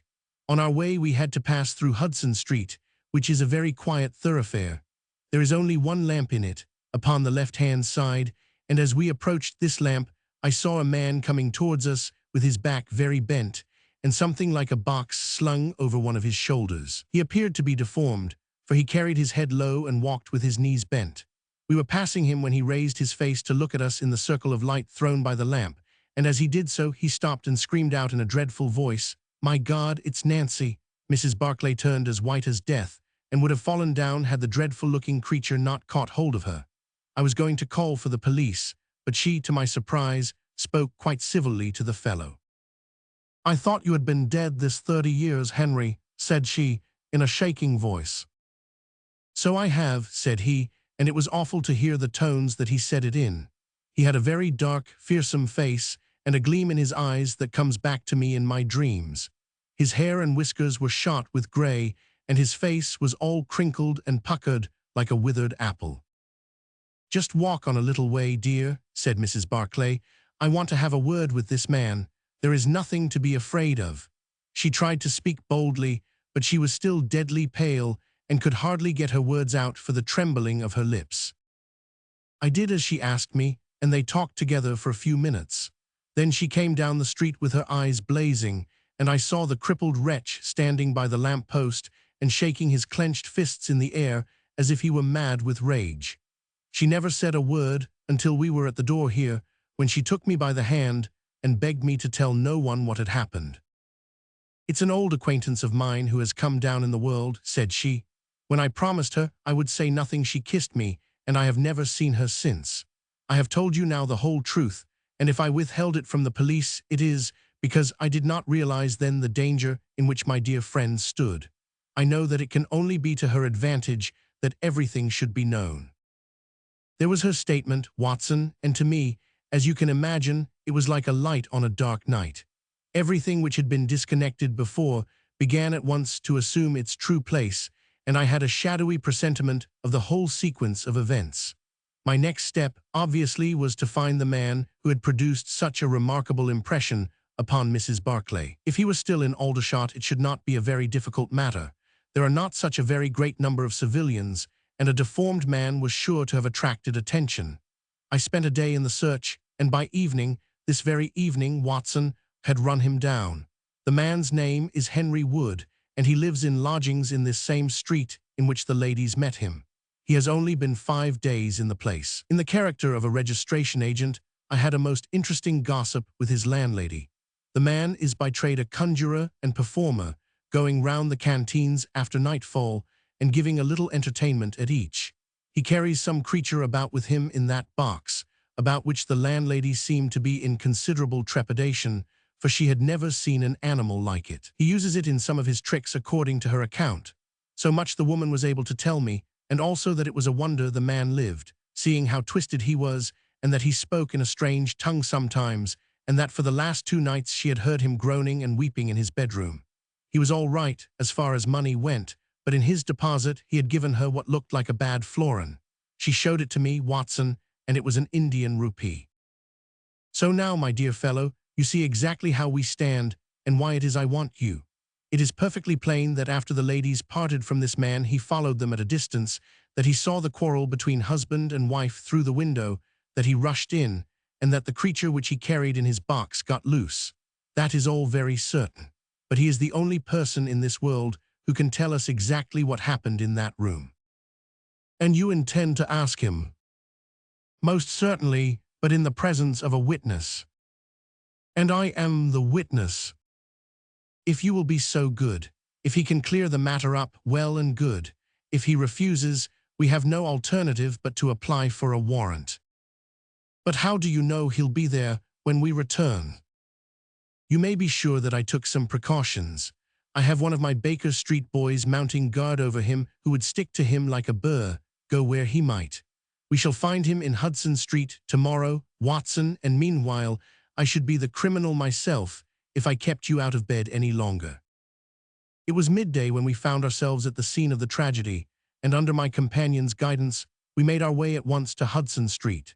In spite of his capacity for concealing his emotions, I could easily see that Holmes was in a state of suppressed excitement, while I was myself tingling with that half-sporting, half-intellectual pleasure which I invariably experienced when I associated myself with him in his investigations.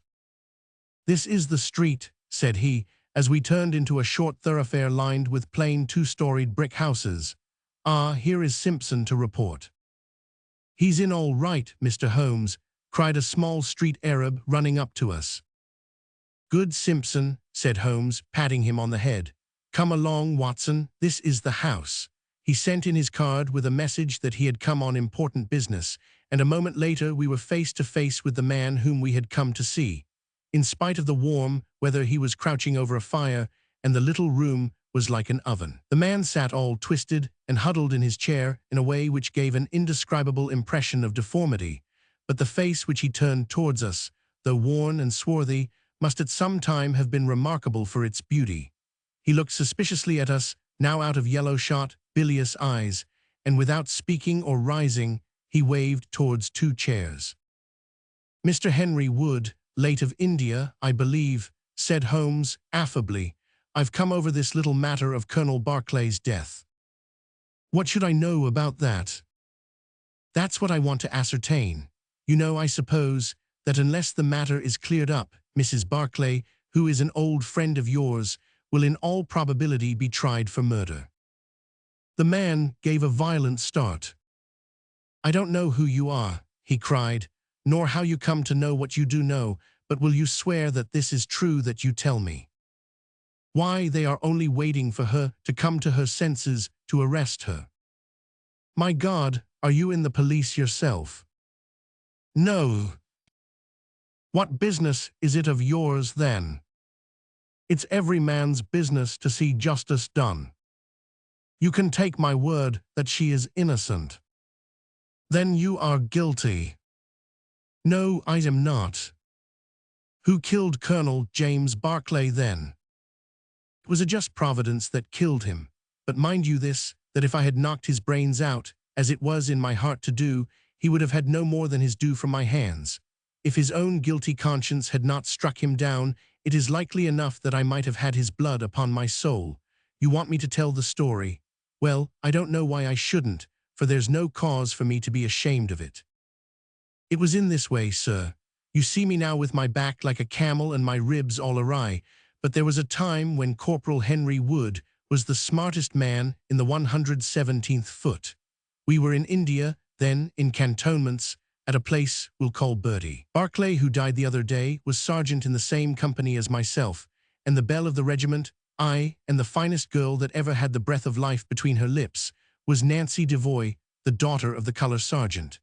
There were two men that loved her, and one that she loved, and you'll smile when you look at this poor thing huddled before the fire, and hear me say that it was for my good looks that she loved me. Well, though I had her heart, her father was set upon her marrying Barclay.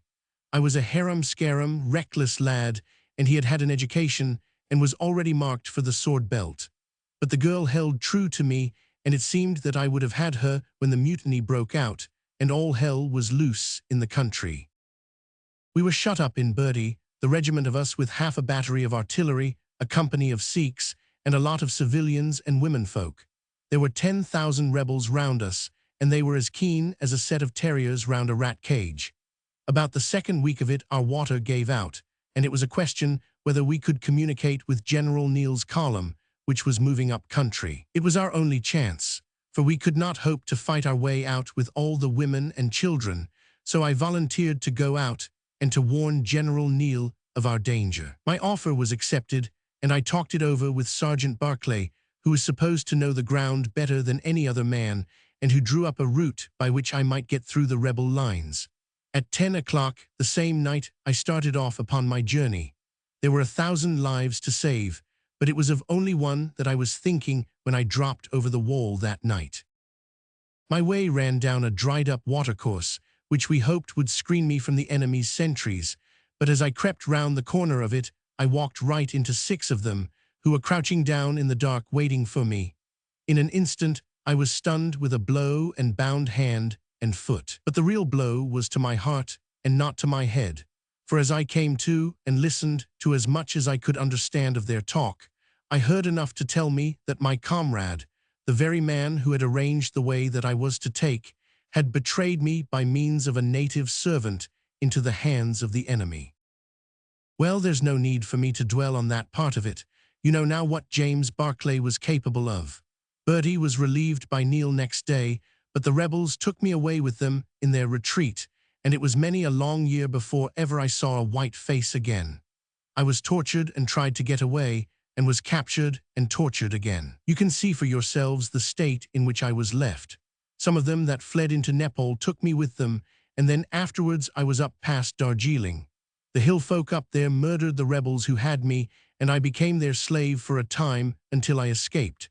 But instead of going south, I had to go north, until I found myself among the Afghans. There I wandered about for many a year, and at last came back to the Punjab, where I lived mostly among the natives and picked up a living by the conjuring tricks that I had learned. What use was it for me, a wretched cripple, to go back to England or to make myself known to my old comrades? Even my wish for revenge would not make me do that. I had rather that Nancy and my old pals should think of Harry Wood as having died with a straight back, than see him living and crawling with a stick like a chimpanzee. They never doubted that I was dead, and I meant that they never should. I heard that Barclay had married Nancy, and that he was rising rapidly in the regiment, but even that did not make me speak. But when one gets old, one has a longing for home. For years, I've been dreaming of the bright green fields and the hedges of England. At last, I determined to see them before I died. I saved enough to bring me across, and then I came here where the soldiers are, for I know their ways and how to amuse them, and so earn enough to keep me. Your narrative is most interesting, said Sherlock Holmes. I have already heard of your meeting with Mrs. Barclay and your mutual recognition. You then, as I understand, followed her home and saw through the window an altercation between her husband and her, in which she doubtless cast his conduct to you in his teeth. Your own feelings overcame you, and you ran across the lawn and broke in upon them. I did, sir, and at the sight of me he looked as I have never seen a man look before, and over he went with his head on the fender. But he was dead before he fell. I read death on his face as plain as I can read that text over the fire. The bare sight of me was like a bullet through his guilty heart. And then Nancy fainted, and I caught up the key of the door from her hand, intending to unlock it and get help. But as I was doing it, it seemed to me better to leave it alone and get away, for the thing might look black against me, and anyway my secret would be out if I were taken. In my haste I thrust the key into my pocket and dropped my stick while I was chasing Teddy, who had run up the curtain. When I got him into his box, from which he had slipped, I was off as fast as I could run. "Who's Teddy?" asked Holmes. The man leaned over and pulled up the front of a kind of hutch in the corner. In an instant out, there slipped a beautiful reddish-brown creature, thin and lithe, with the legs of a stoat, a long, thin nose, and a pair of the finest red eyes that ever I saw in an animal's head. "It's a mongoose," I cried. "Well, some call them that, and some call them ichneumon," said the man. "Snake catcher is what I call them, and Teddy is amazing quick on cobras. I have one here without the fangs, and Teddy catches it every night to please the folk in the canteen." "Any other point, sir?" "Well, we may have to apply to you again, if Mrs. Barclay should prove to be in serious trouble. In that case, of course, I'd come forward. But if not, there is no object in raking up this scandal against a dead man, foully as he has acted. You have at least the satisfaction of knowing that for 30 years of his life, his conscience bitterly reproached him for this wicked deed. Ah, there goes Major Murphy on the other side of the street. Goodbye, Wood. I want to learn if anything has happened since yesterday." We were in time to overtake the Major before he reached the corner. "Ah, Holmes," he said, "I suppose you have heard that all this fuss has come to nothing." "What then?" "The inquest is just over. The medical evidence showed conclusively that death was due to apoplexy. You see, it was quite a simple case after all." "Oh, remarkably superficial," said Holmes, smiling. "Come, Watson, I don't think we shall be wanted in Aldershot any more." "There's one thing," said I, as we walked down to the station. "If the husband's name was James and the other was Henry, what was this talk about David?"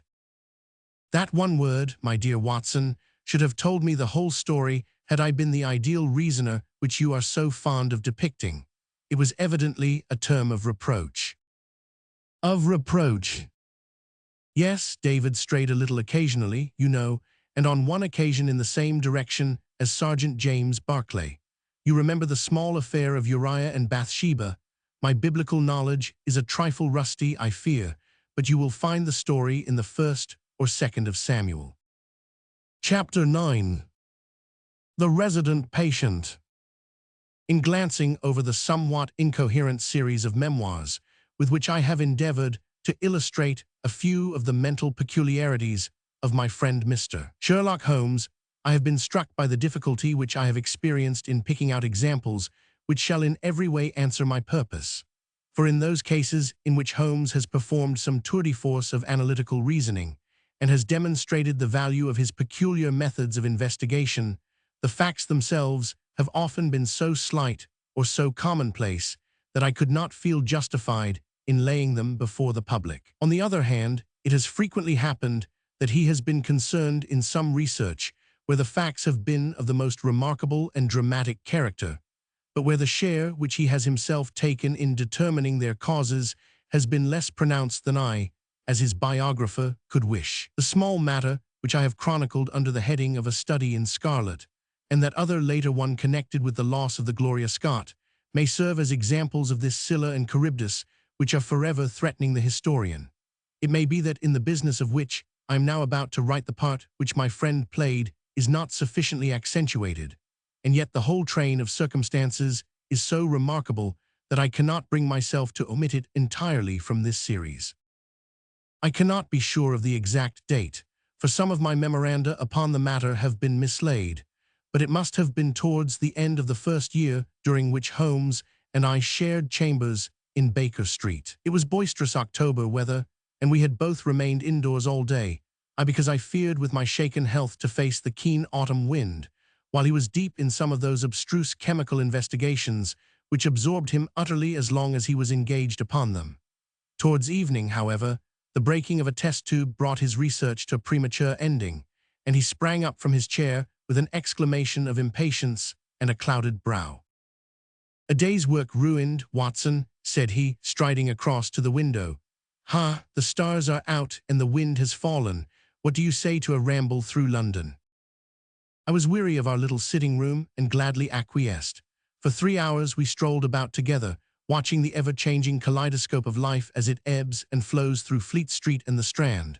Holmes had shaken off his temporary ill-humor, and his characteristic talk, with its keen observance of detail and subtle power of inference, held me amused and enthralled. It was 10 o'clock before we reached Baker Street again. A brougham was waiting at our door. "A doctor's general practitioner, I perceive," said Holmes. "Not been long in practice, but has had a good deal to do. Come to consult us, I fancy. Lucky we came back." I was sufficiently conversant with Holmes's methods to be able to follow his reasoning, and to see that the nature and state of the various medical instruments in the wicker basket, which hung in the lamplight inside the brougham, had given him the data for his swift deduction. The light in our window above showed that this late visit was indeed intended for us. With some curiosity as to what could have sent a brother medico to us at such an hour, I followed Holmes into our sanctum. A pale, taper-faced man with sandy whiskers rose up from a chair by the fire as we entered. His age may not have been more than 3 or 34, but his haggard expression and unhealthy hue told of a life which has sapped his strength and robbed him of his youth. His manner was nervous and shy, like that of a sensitive gentleman, and the thin white hand which he laid on the mantelpiece as he rose was that of an artist rather than of a surgeon. His dress was quiet and somber, a black frock coat, dark trousers, and a touch of color about his necktie. "Good evening, Doctor," said Holmes cheerily. "I am glad to see that you have only been waiting a very few minutes." "You spoke to my coachman, then?" "No, it was the candle on the side table that told me. Pray resume your seat, and let me know how I can serve you." "My name is Dr. Percy Trevelyan," said our visitor, "and I live at 403 Brook Street." "Are you not the author of a monograph upon obscure nervous lesions?" I asked. His pale cheeks flushed with pleasure at hearing that his work was known to me.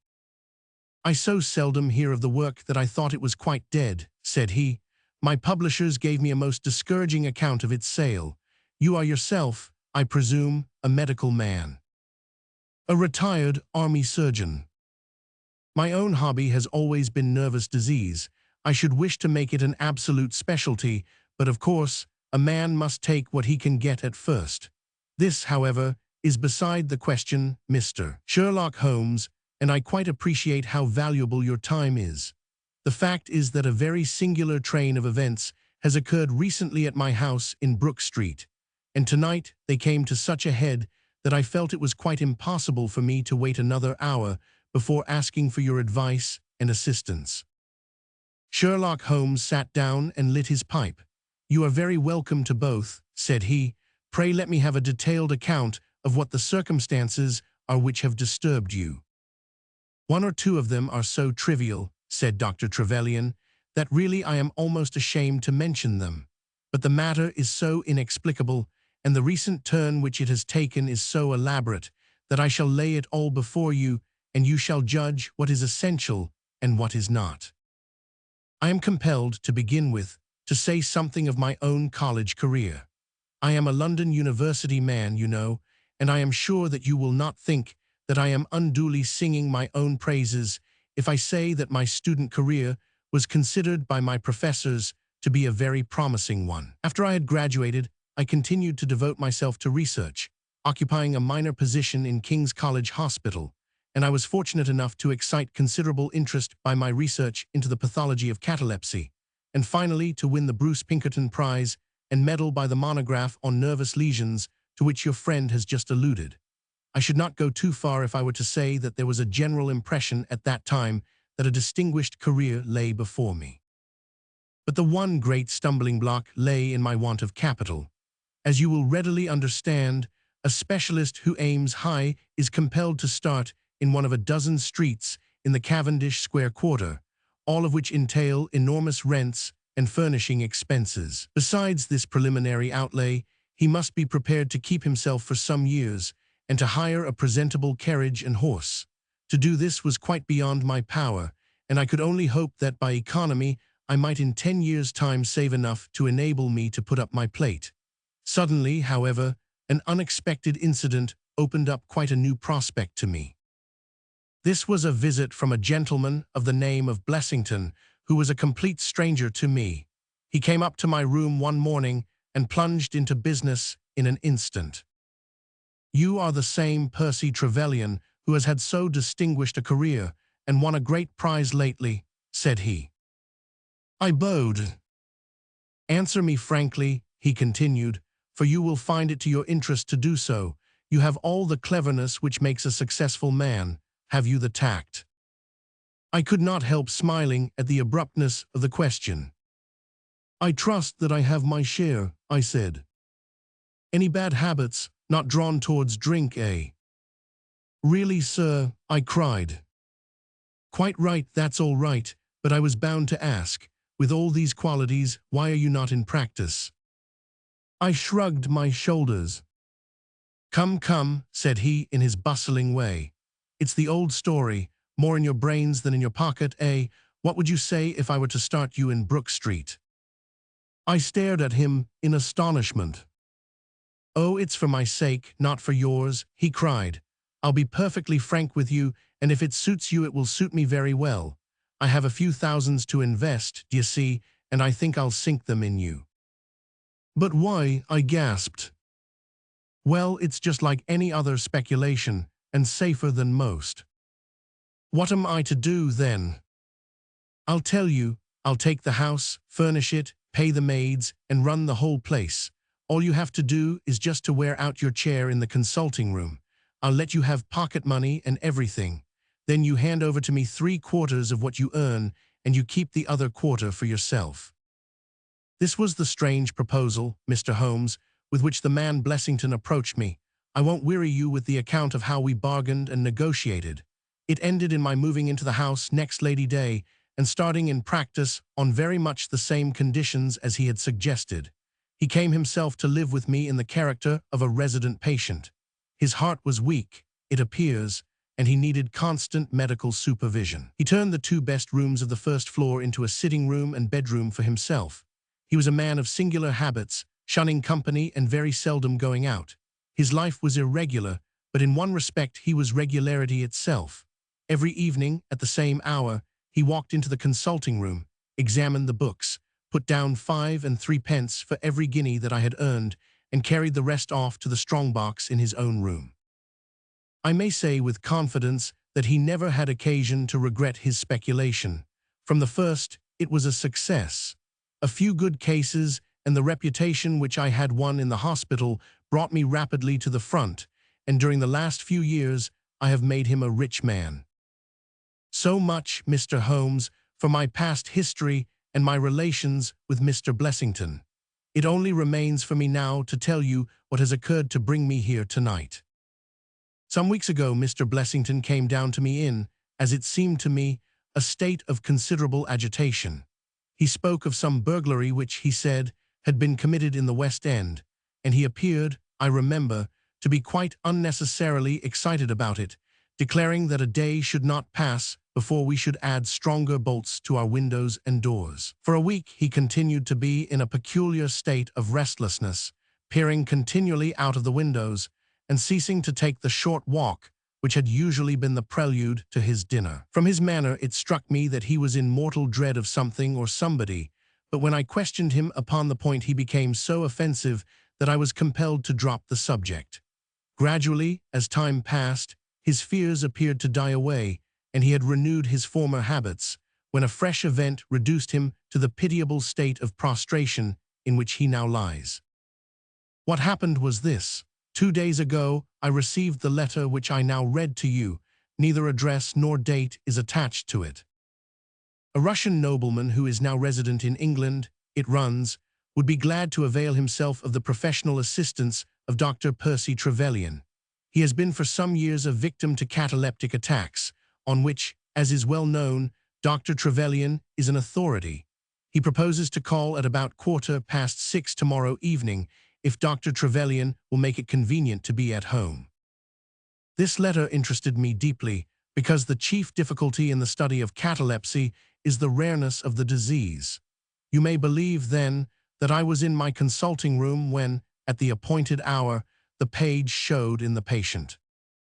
He was an elderly man, thin, demure, and commonplace, by no means the conception one forms of a Russian nobleman. I was much more struck by the appearance of his companion. This was a tall young man, surprisingly handsome, with a dark, fierce face and the limbs and chest of a Hercules. He had his hand under the other's arm as they entered, and helped him to a chair with a tenderness which one would hardly have expected from his appearance. "You will excuse my coming in, doctor," said he to me, speaking English with a slight lisp. "This is my father, and his health is a matter of the most overwhelming importance to me." I was touched by this filial anxiety. "You would, perhaps, care to remain during the consultation?" said I. "Not for the world," he cried with a gesture of horror. "It is more painful to me than I can express. If I were to see my father in one of these dreadful seizures, I am convinced that I should never survive it. My own nervous system is an exceptionally sensitive one. With your permission, I will remain in the waiting room while you go into my father's case." To this, of course, I assented, and the young man withdrew. The patient and I then plunged into a discussion of his case, of which I took exhaustive notes. He was not remarkable for intelligence, and his answers were frequently obscure, which I attributed to his limited acquaintance with our language. Suddenly, however, as I sat writing, he ceased to give any answer at all to my inquiries, and on my turning towards him, I was shocked to see that he was sitting bolt upright in his chair, staring at me with a perfectly blank and rigid face. He was again in the grip of his mysterious malady. My first feeling, as I have just said, was one of pity and horror. My second, I fear, was rather one of professional satisfaction. I made notes of my patient's pulse and temperature, tested the rigidity of his muscles, and examined his reflexes. There was nothing markedly abnormal in any of these conditions, which harmonized with my former experiences. I had obtained good results in such cases by the inhalation of nitrite of amyl, and the present seemed an admirable opportunity of testing its virtues. The bottle was downstairs in my laboratory, so leaving my patient seated in his chair, I ran down to get it. There was some little delay in finding it, 5 minutes, let us say, and then I returned. Imagine my amazement to find the room empty and the patient gone. Of course, my first act was to run into the waiting room. The son had gone also. The hall door had been closed, but not shut. My page who admits patients is a new boy and by no means quick. He waits downstairs and runs up to show patients out when I ring the consulting room bell. He had heard nothing, and the affair remained a complete mystery. Mr. Blessington came in from his walk shortly afterwards, but I did not say anything to him upon the subject, for, to tell the truth, I have got in the way of late of holding as little communication with him as possible. Well, I never thought that I should see anything more of the Russian and his son, so you can imagine my amazement when, at the very same hour this evening, they both came marching into my consulting room, just as they had done before. "I feel that I owe you a great many apologies for my abrupt departure yesterday, doctor," said my patient. "I confess that I was very much surprised at it," said I. Well, the fact is, he remarked, that when I recover from these attacks my mind is always very clouded as to all that has gone before. I woke up in a strange room, as it seemed to me, and made my way out into the street in a sort of dazed way when you were absent. And I, said the son, seeing my father pass the door of the waiting room, naturally thought that the consultation had come to an end. It was not until we had reached home that I began to realize the true state of affairs. Well, said I, laughing, there is no harm done except that you puzzled me terribly. So if you, sir, would kindly step into the waiting room, I shall be happy to continue our consultation, which was brought to so abrupt an ending. For half an hour or so, I discussed that old gentleman's symptoms with him, and then, having prescribed for him, I saw him go off upon the arm of his son. I have told you that Mr. Blessington generally chose this hour of the day for his exercise. He came in shortly afterwards and passed upstairs. An instant later, I heard him running down, and he burst into my consulting room like a man who is mad with panic. "Who has been in my room?" he cried. "No one," said I. "It's a lie," he yelled. "Come up and look." I passed over the grossness of his language, as he seemed half out of his mind with fear. When I went upstairs with him, he pointed to several footprints upon the light carpet. "500, you mean to say those are mine?" he cried. They were certainly very much larger than any which he could have made, and were evidently quite fresh. It rained hard this afternoon, as you know, and my patients were the only people who called. It must have been the case, then, that the man in the waiting room had, for some unknown reason, while I was busy with the other, ascended to the room of my resident patient. Nothing had been touched or taken, but there were the footprints to prove that the intrusion was an undoubted fact.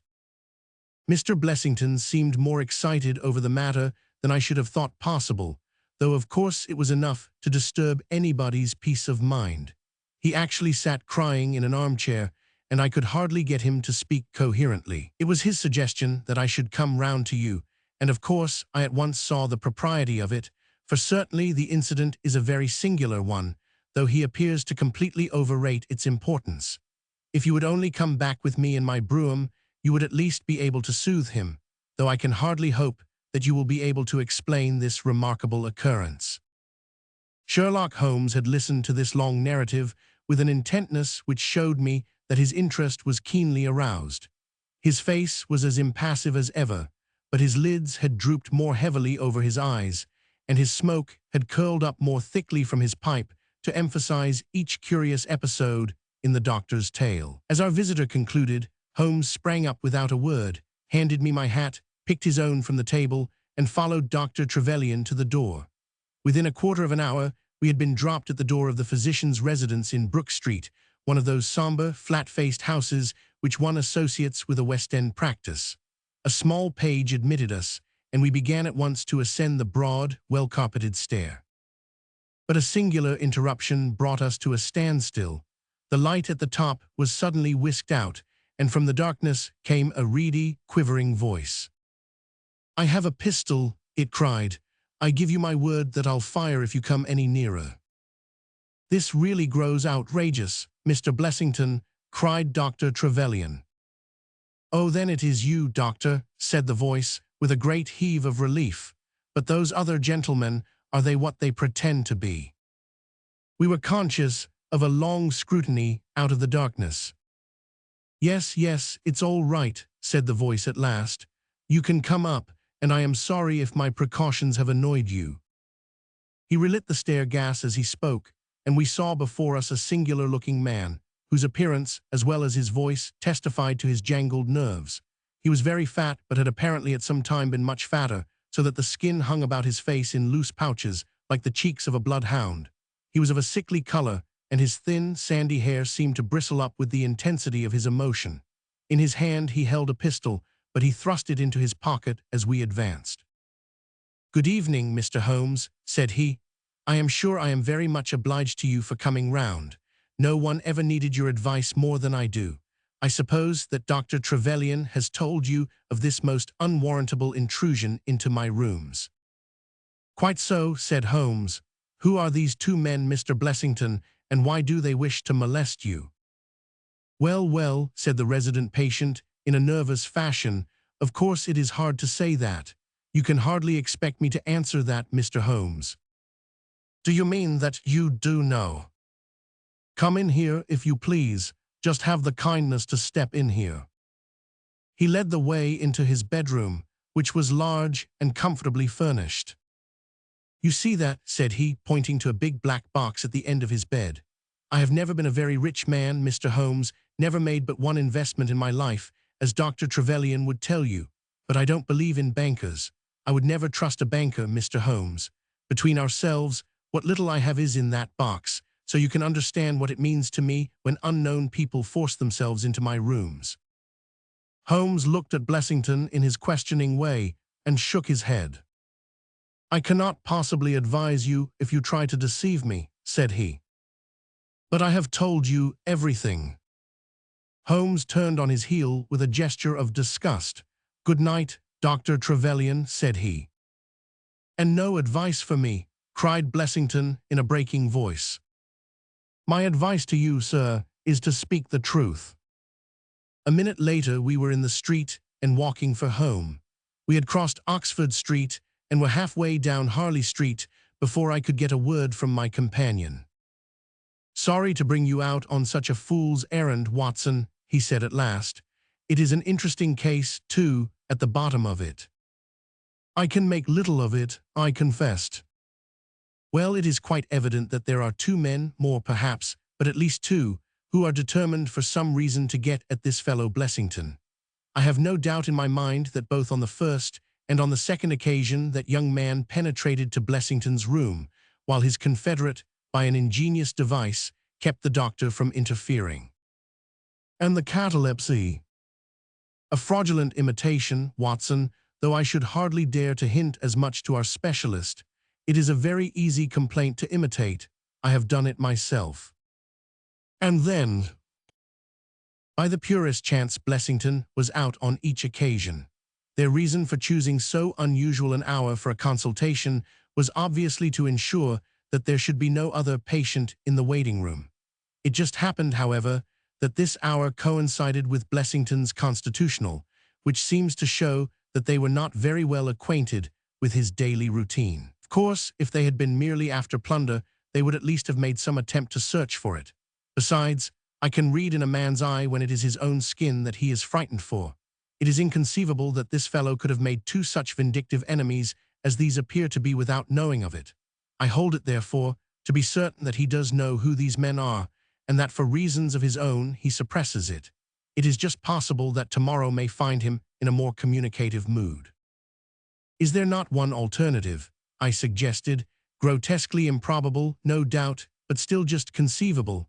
Might the whole story of the cataleptic Russian and his son be a concoction of Dr. Trevelyan's, who has, for his own purposes, been in Blessington's rooms?" I saw in the gaslight that Holmes wore an amused smile at this brilliant departure of mine. "My dear fellow," said he, "it was one of the first solutions which occurred to me, but I was soon able to corroborate the doctor's tale. This young man has left prints upon the stair carpet, which made it quite superfluous for me to ask to see those which he had made in the room. When I tell you that his shoes were square-toed, instead of being pointed like Blessington's, and were quite an inch and a third longer than the doctor's, you will acknowledge that there can be no doubt as to his individuality. But we may sleep on it now, for I shall be surprised if we do not hear something further from Brook Street in the morning." Sherlock Holmes's prophecy was soon fulfilled, and in a dramatic fashion. At 7:30 next morning, in the first glimmer of daylight, I found him standing by my bedside in his dressing gown. "There's a brougham waiting for us, Watson," said he. "What's the matter, then?" "The Brook Street business." "Any fresh news?" "Tragic but ambiguous," said he, pulling up the blind. "Look at this, a sheet from a notebook, with 'For God's sake come at once P.T. scrawled upon it in pencil. Our friend the doctor was hard put to it when he wrote this. Come along, my dear fellow, for it's an urgent call." In a quarter of an hour or so we were back at the physician's house. He came running out to meet us with a face of horror. "Oh, such a business," he cried with his hands to his temples. "What then?" "Blessington has committed suicide." Holmes whistled. "Yes, he hanged himself during the night." We had entered, and the doctor had preceded us into what was evidently his waiting room. "I really hardly know what I am doing," he cried. "The police are already upstairs. It has shaken me most dreadfully." "When did you find it out?" "He has a cup of tea taken in to him early every morning. When the maid entered, about 7, there the unfortunate fellow was hanging in the middle of the room. He had tied his cord to the hook on which the heavy lamp used to hang, and he had jumped off from the top of the very box that he showed us yesterday." Holmes stood for a moment in deep thought. "With your permission," said he at last, "I should like to go upstairs and look into the matter." We both ascended, followed by the doctor. It was a dreadful sight which met us as we entered the bedroom door. I have spoken of the impression of flabbiness which this man Blessington conveyed. As he dangled from the hook, it was exaggerated and intensified until he was scarce human in his appearance. The neck was drawn out like a plucked chicken, making the rest of him seem the more obese and unnatural by the contrast. He was clad only in his long night dress, and his swollen ankles and ungainly feet protruded starkly from beneath it. Beside him stood a smart-looking police inspector who was taking notes in a pocketbook. "Ah, Mr. Holmes," said he heartily as my friend entered, "I am delighted to see you." "Good morning, Lanner," answered Holmes. "You won't think me an intruder, I am sure. Have you heard of the events which led up to this affair?" "Yes, I heard something of them." "Have you formed any opinion?" "As far as I can see, the man has been driven out of his senses by fright. The bed has been well slept in, you see. There's his impression deep enough. It's about 5 in the morning, you know, that suicides are most common. That would be about his time for hanging himself. It seems to have been a very deliberate affair." "I should say that he has been dead about 3 hours, judging by the rigidity of the muscles," said I. "Noticed anything peculiar about the room?" asked Holmes. "Found a screwdriver and some screws on the wash-hand stand. Seems to have smoked heavily during the night, too. Here are 4 cigar ends that I picked out of the fireplace." Said Holmes. "Have you got his cigar holder?" "No, I have seen none." "His cigar case, then?" "Yes, it was in his coat pocket." Holmes opened it and smelled the single cigar which it contained. "Oh, this is a Havana, and these others are cigars of the peculiar sort which are imported by the Dutch from their East Indian colonies. They are usually wrapped in straw, you know, and are thinner for their length than any other brand." He picked up the 4 ends and examined them with his pocket lens. "2 of these have been smoked from a holder and 2 without," said he.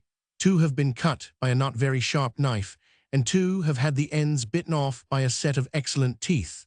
This is no suicide, Mr. Lanner. It is a very deeply planned and cold-blooded murder."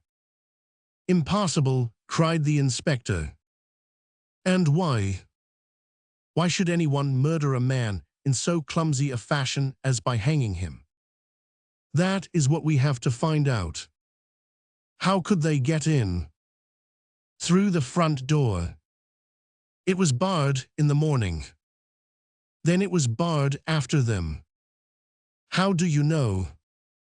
"I saw their traces. Excuse me a moment, and I may be able to give you some further information about it."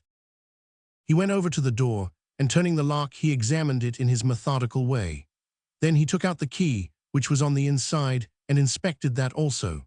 The bed, the carpet, the chairs, the mantelpiece, the dead body, and the rope were each in turn examined, until at last he professed himself satisfied, and with my aid and that of the inspector cut down the wretched object and laid it reverently under a sheet.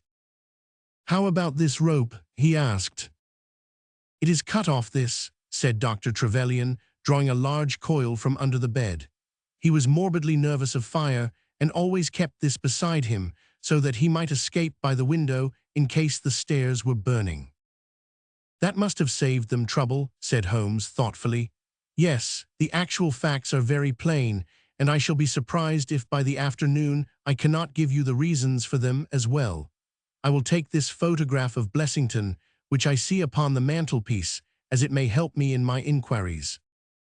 But you have told us nothing, cried the doctor. Oh, there can be no doubt as to the sequence of events, said Holmes.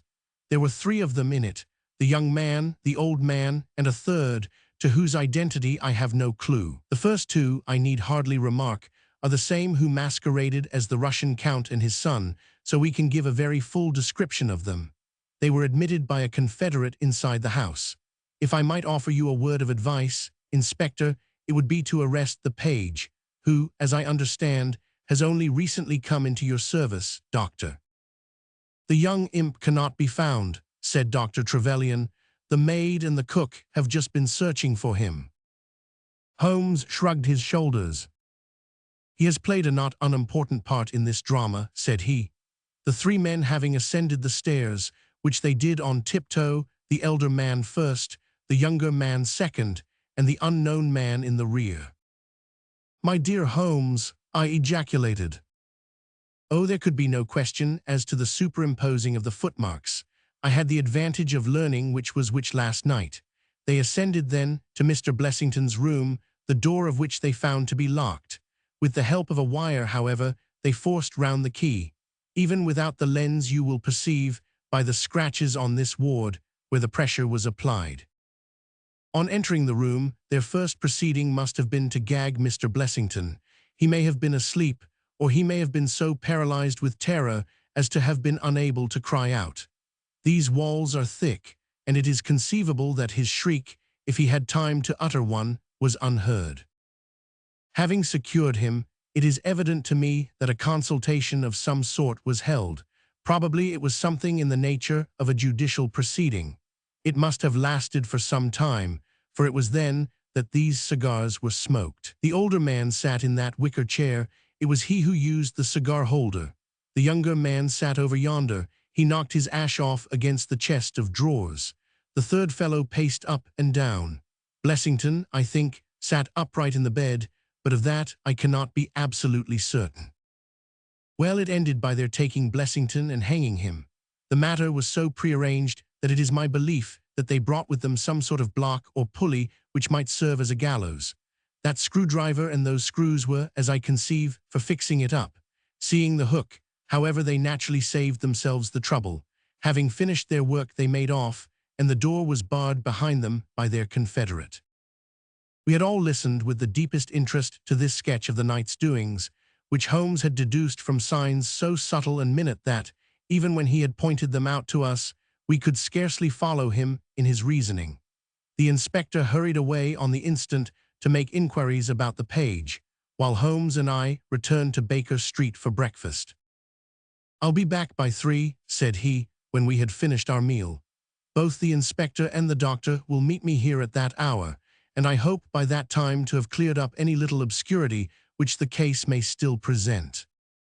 Our visitors arrived at the appointed time, but it was 3:15 before my friend put in an appearance. From his expression as he entered, however, I could see that all had gone well with him. Any news, Inspector? We have got the boys, sir. Excellent, and I have got the men. You have got them, we cried all 3. Well, at least I have got their identity. This so-called Blessington is, as I expected, well known at headquarters, and so are his assailants. Their names are Biddle, Hayward, and Moffat. The Worthington Bank gang, cried the inspector. Precisely, said Holmes. Then Blessington must have been Sutton. Exactly, said Holmes. Why, that makes it as clear as crystal, said the inspector. But Trevelyan and I looked at each other in bewilderment. You must surely remember the great Worthington Bank business, said Holmes. 5 men were in it, these 4 and a 5th called Cartwright.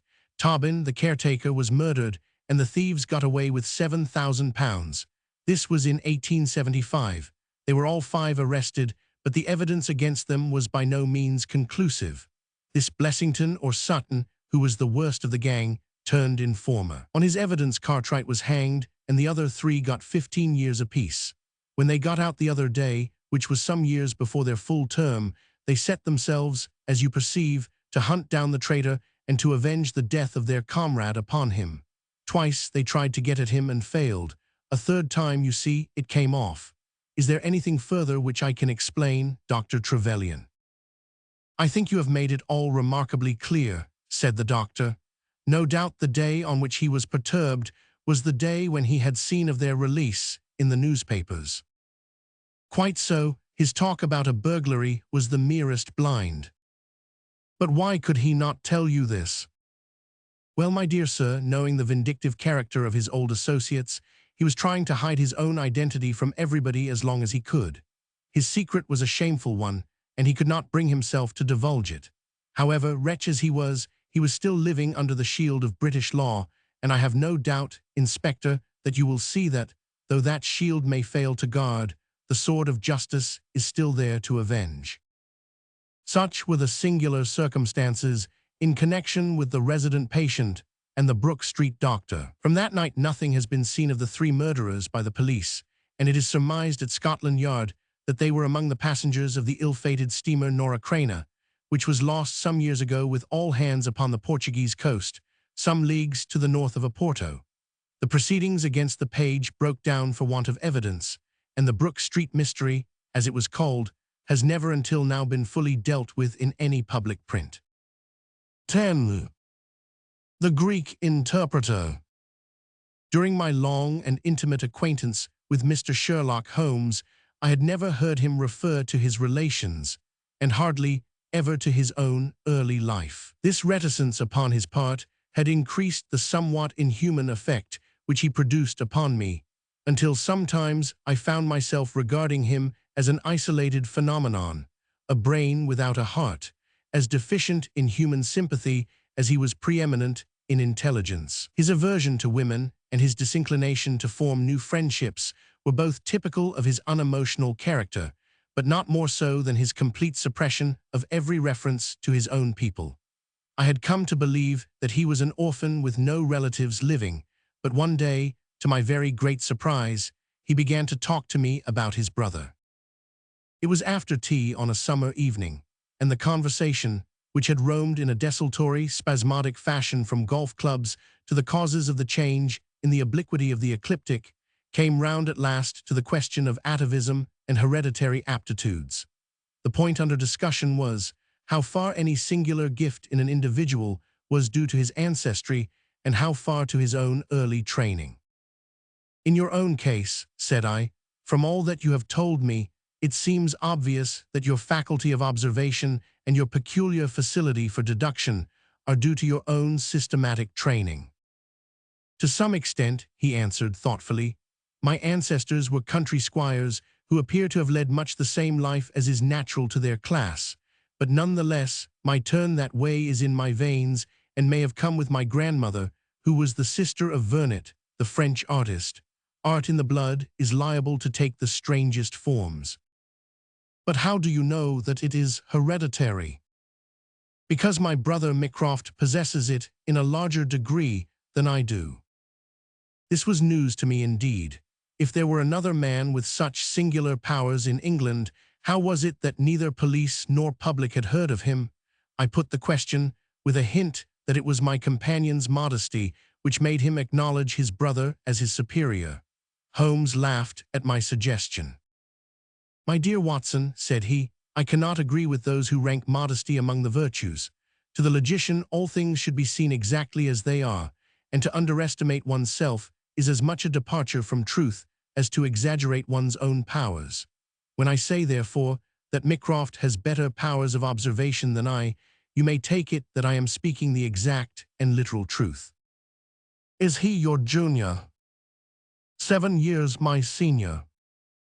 How comes it that he is unknown? Oh, he is very well known in his own circle. Where then? Well, in the Diogenes Club, for example. I had never heard of the institution, and my face must have proclaimed as much, for Sherlock Holmes pulled out his watch. The Diogenes Club is the queerest club in London, and Mycroft one of the queerest men. He's always there from 5:15 to 8:20. It's 6 now, so if you care for a stroll this beautiful evening, I shall be very happy to introduce you to two curiosities. 5 minutes later, we were in the street, walking towards Regent Circus. You wonder, said my companion, why it is that Mycroft does not use his powers for detective work. He is incapable of it. But I thought you said. I said that he was my superior in observation and deduction. If the art of the detective began and ended in reasoning from an armchair, my brother would be the greatest criminal agent that ever lived. But he has no ambition and no energy. He will not even go out of his way to verify his own solutions, and would rather be considered wrong than take the trouble to prove himself right. Again and again, I have taken a problem to him, and have received an explanation which has afterwards proved to be the correct one. And yet he was absolutely incapable of working out the practical points which must be gone into before a case could be laid before a judge or jury. It is not his profession, then. By no means. What is to me a means of livelihood is to him the merest hobby of a dilettante. He has an extraordinary faculty for figures and audits the books in some of the government departments. Mycroft lodges in Pall Mall, and he walks round the corner into Whitehall every morning and back every evening. From year's end to year's end, he takes no other exercise and is seen nowhere else, except only in the Diogenes Club, which is just opposite his rooms. I cannot recall the name. Very likely not. There are many men in London, you know, who, some from shyness, some from misanthropy, have no wish for the company of their fellows. Yet they are not averse to comfortable chairs and the latest periodicals. It is for the convenience of these that the Diogenes Club was started, and it now contains the most unsociable and unclubable men in town. No member is permitted to take the least notice of any other one. Save in the stranger's room, no talking is, under any circumstances, allowed, and 3 offences, if brought to the notice of the committee, render the talker liable to expulsion. My brother was one of the founders, and I have myself found it a very soothing atmosphere. We had reached Pall Mall as we talked, and were walking down it from the St. James's End. Sherlock Holmes stopped at a door some little distance from the Carlton, and cautioning me not to speak, he led the way into the hall. Through the glass paneling, I caught a glimpse of a large and luxurious room, in which a considerable number of men were sitting about and reading papers, each in his own little nook. Holmes showed me into a small chamber which looked out into Pall Mall, and then, leaving me for a minute, he came back with a companion whom I knew could only be his brother. Mycroft Holmes was a much larger and stouter man than Sherlock.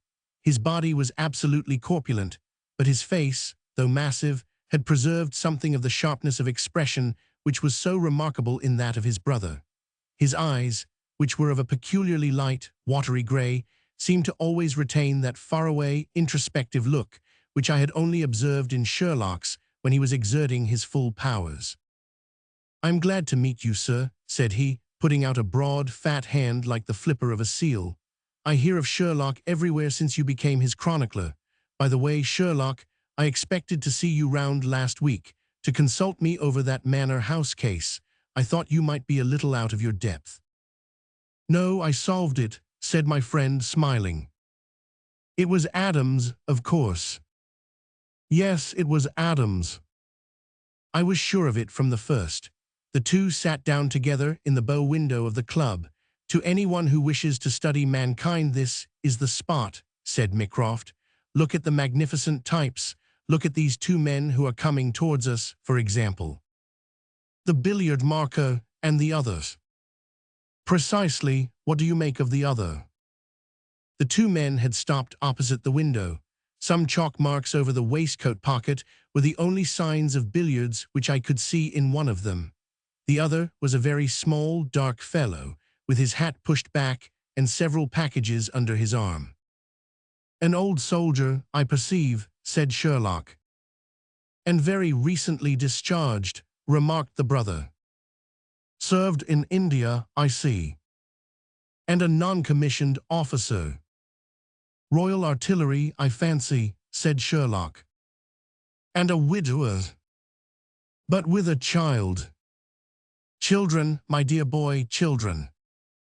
Come, said I, laughing, this is a little too much. Surely, answered Holmes, it is not hard to say that a man with that bearing, expression of authority, and sun-baked skin is a soldier, is more than a private, and is not long from India. That he has not left the service long is shown by his still wearing his ammunition boots, as they are called, observed Mycroft. He had not the cavalry stride, yet he wore his hat on one side, as is shown by the lighter skin of that side of his brow. His weight is against his being a sapper. He is in the artillery. Then, of course, his complete mourning shows that he has lost someone very dear. The fact that he is doing his own shopping looks as though it were his wife. He has been buying things for children, you perceive. There is a rattle, which shows that one of them is very young. The wife probably died in childbed. The fact that he has a picture book under his arm shows that there is another child to be thought of.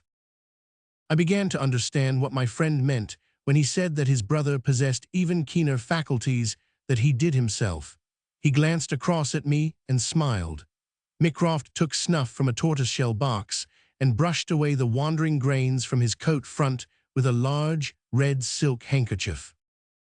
By the way, Sherlock, said he, I have had something quite after your own heart, a most singular problem submitted to my judgment. I really had not the energy to follow it up save in a very incomplete fashion, but it gave me a basis for some pleasing speculation, if you would care to hear the facts. My dear Mycroft, I should be delighted. The brother scribbled a note upon a leaf of his pocketbook, and ringing the bell, he handed it to the waiter. I have asked Mr. Memoirs to step across, said he. He lodges on the floor above me, and I have some slight acquaintance with him, which led him to come to me in his perplexity. Mr. Memoirs is a Greek by extraction, as I understand, and he is a remarkable linguist. He earns his living partly as interpreter in the law courts, and partly by acting as guide to any wealthy Orientals who may visit the Northumberland Avenue hotels. I think I will leave him to tell his very remarkable experience in his own fashion. A few minutes later, we were joined by a short, stout man whose olive face and coal-black hair proclaimed his southern origin, though his speech was that of an educated Englishman. He shook hands eagerly with Sherlock Holmes, and his dark eyes sparkled with pleasure when he understood that the specialist was anxious to hear his story. I do not believe that the police credit me. On my word, I do not, said he in a wailing voice. Just because they have never heard of it before, they think that such a thing cannot be. But I know that I shall never be easy in my mind until I know what has become of my poor man with the sticking plaster upon his face. I am all attention, said Sherlock Holmes. This is Wednesday evening, said Mr. Memoirs. Well then, it was Monday night. Only 2 days ago, you understand, that all this happened. I'm an interpreter, as perhaps my neighbor there has told you. I interpret all languages, or nearly all, but as I am a Greek by birth and with a Grecian name, it is with that particular tongue that I am principally associated. For many years I have been the chief Greek interpreter in London, and my name is very well known in the hotels. It happens not unfrequently that I am sent for at strange hours by foreigners who get into difficulties, or by travelers who arrive late and wish my services. I was not surprised, therefore, on Monday night when a Mr. Latimer, a very fashionably dressed young man, came up to my rooms and asked me to accompany him in a cab which was waiting at the door. A Greek friend had come to see him upon business, he said, and as he could speak nothing but his own tongue, the services of an interpreter were indispensable. He gave me to understand that his house was some little distance off, in Kensington, and he seemed to be in a great hurry, bustling me rapidly into the cab when we had descended to the street. I say into the cab, but I soon became doubtful as to whether it was not a carriage in which I found myself. It was certainly more roomy than the ordinary four-wheeled disgrace to London, and the fittings, though frayed, were of rich quality. Mr. Latimer seated himself opposite to me, and we started off through Charing Cross and up the Shaftesbury Avenue. We had come out upon Oxford Street, and I had ventured some remark as to this being a roundabout way to Kensington, when my words were arrested by the extraordinary conduct of my companion. He began by drawing a most formidable-looking bludgeon loaded with lead from his pocket and switching it backward and forward several times as if to test its weight and strength. Then he placed it without a word upon the seat beside him.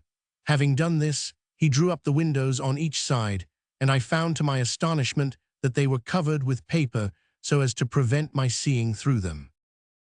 "I am sorry to cut off your view, Mr. Memoirs," said he. "The fact is that I have no intention that you should see what the place is to which we are driving. It might possibly be inconvenient to me if you could find your way there again." As you can imagine, I was utterly taken aback by such an address.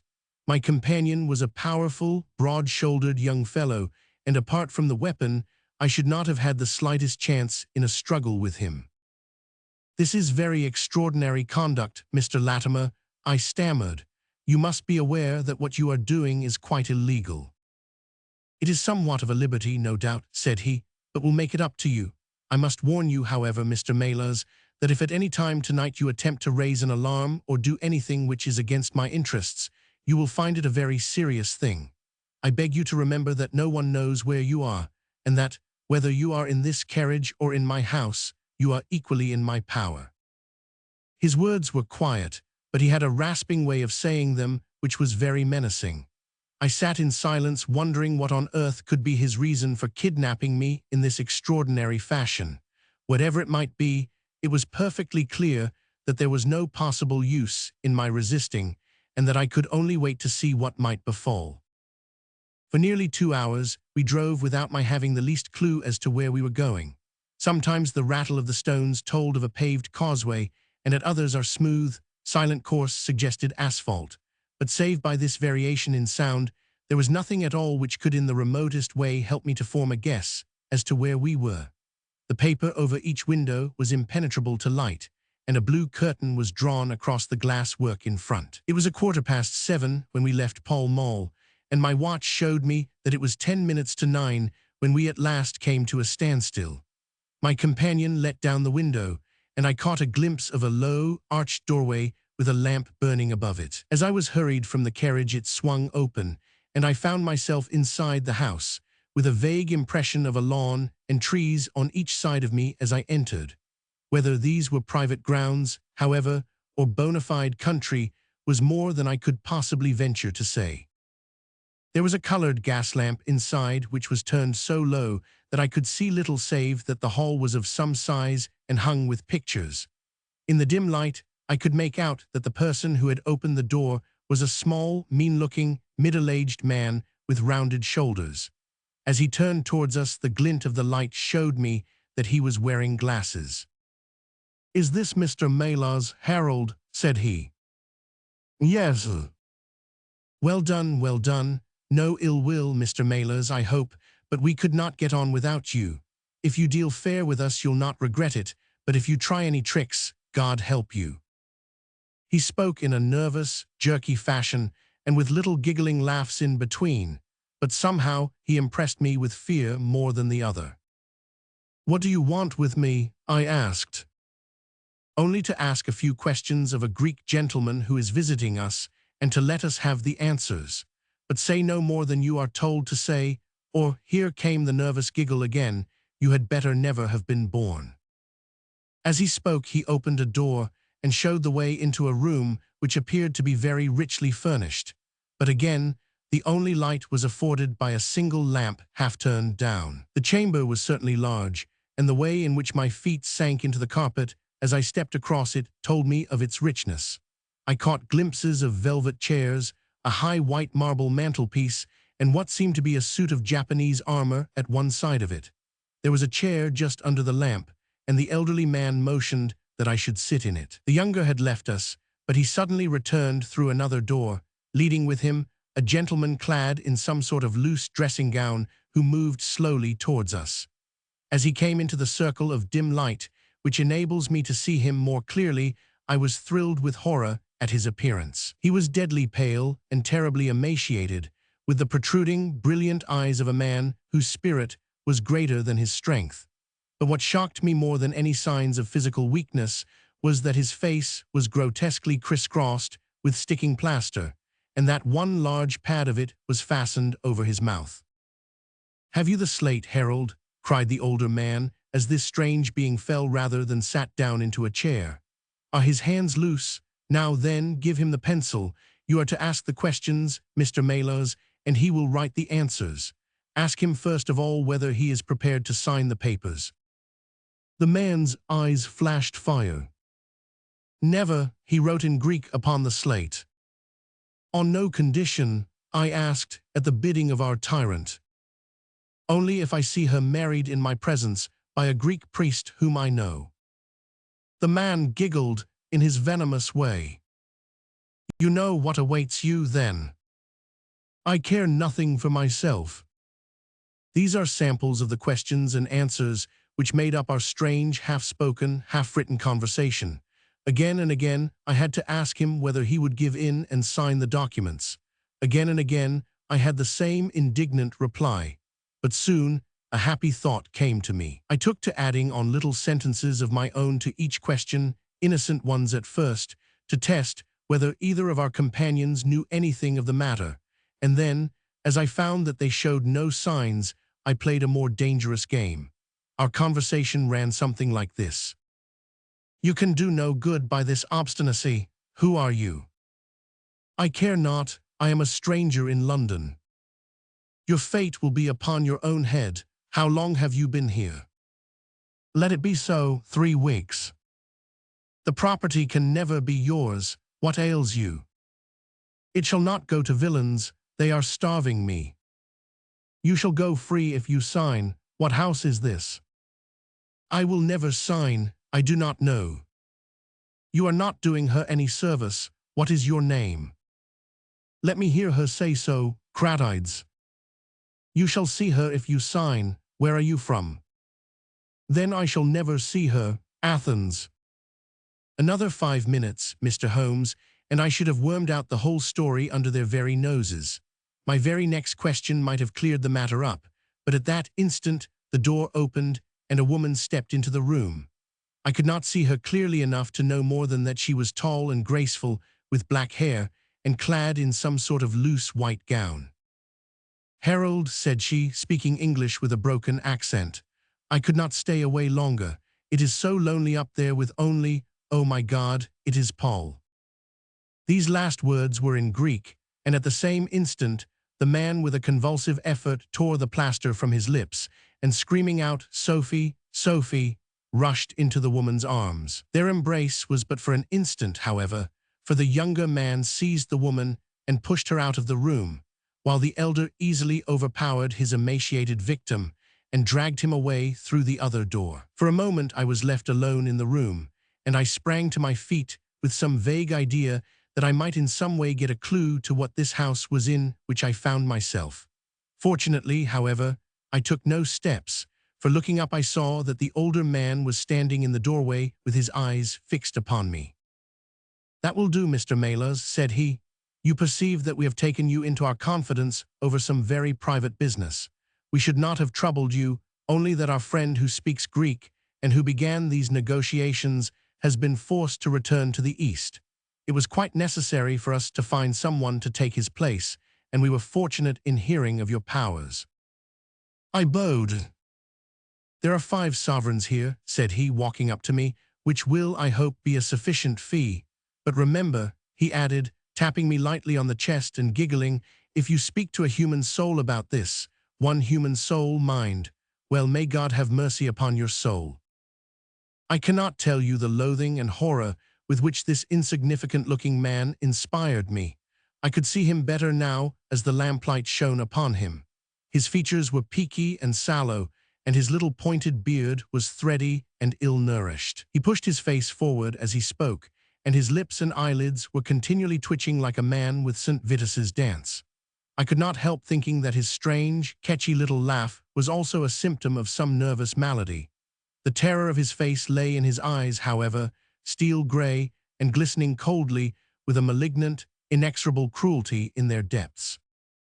"We shall know if you speak of this," said he. "We have our own means of information. Now you will find the carriage waiting, and my friend will see you on your way." I was hurried through the hall and into the vehicle, again obtaining that momentary glimpse of trees and a garden. Mr. Latimer followed closely at my heels and took his place opposite to me without a word.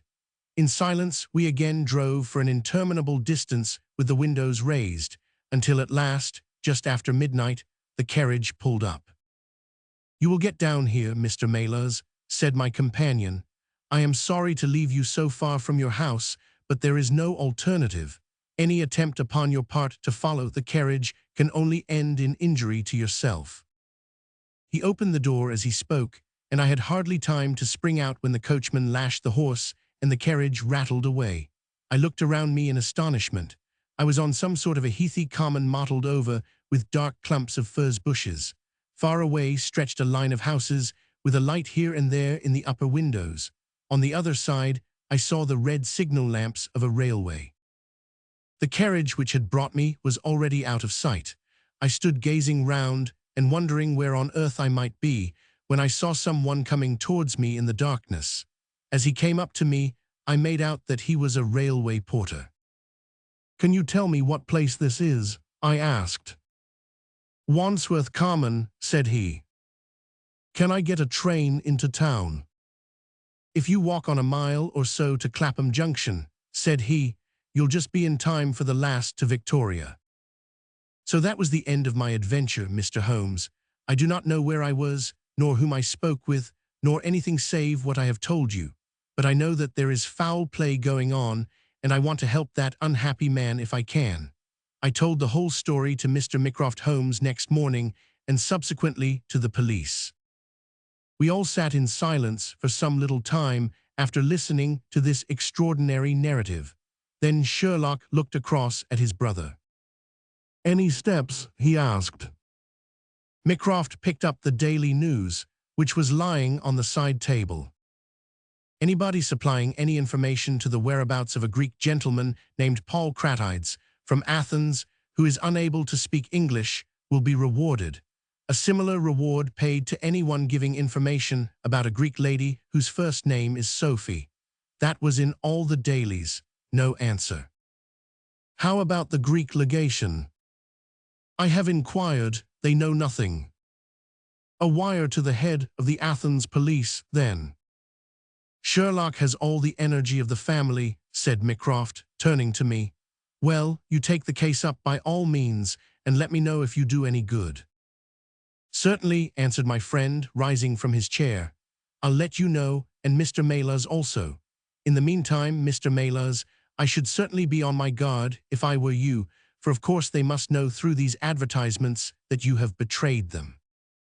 As we walked home together, Holmes stopped at a telegraph office and sent off several wires.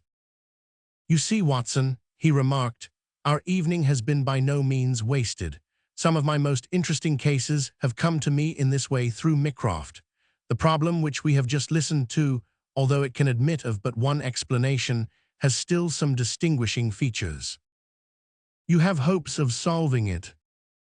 "Well, knowing as much as we do, it will be singular indeed if we fail to discover the rest. You must yourself have formed some theory which will explain the facts to which we have listened."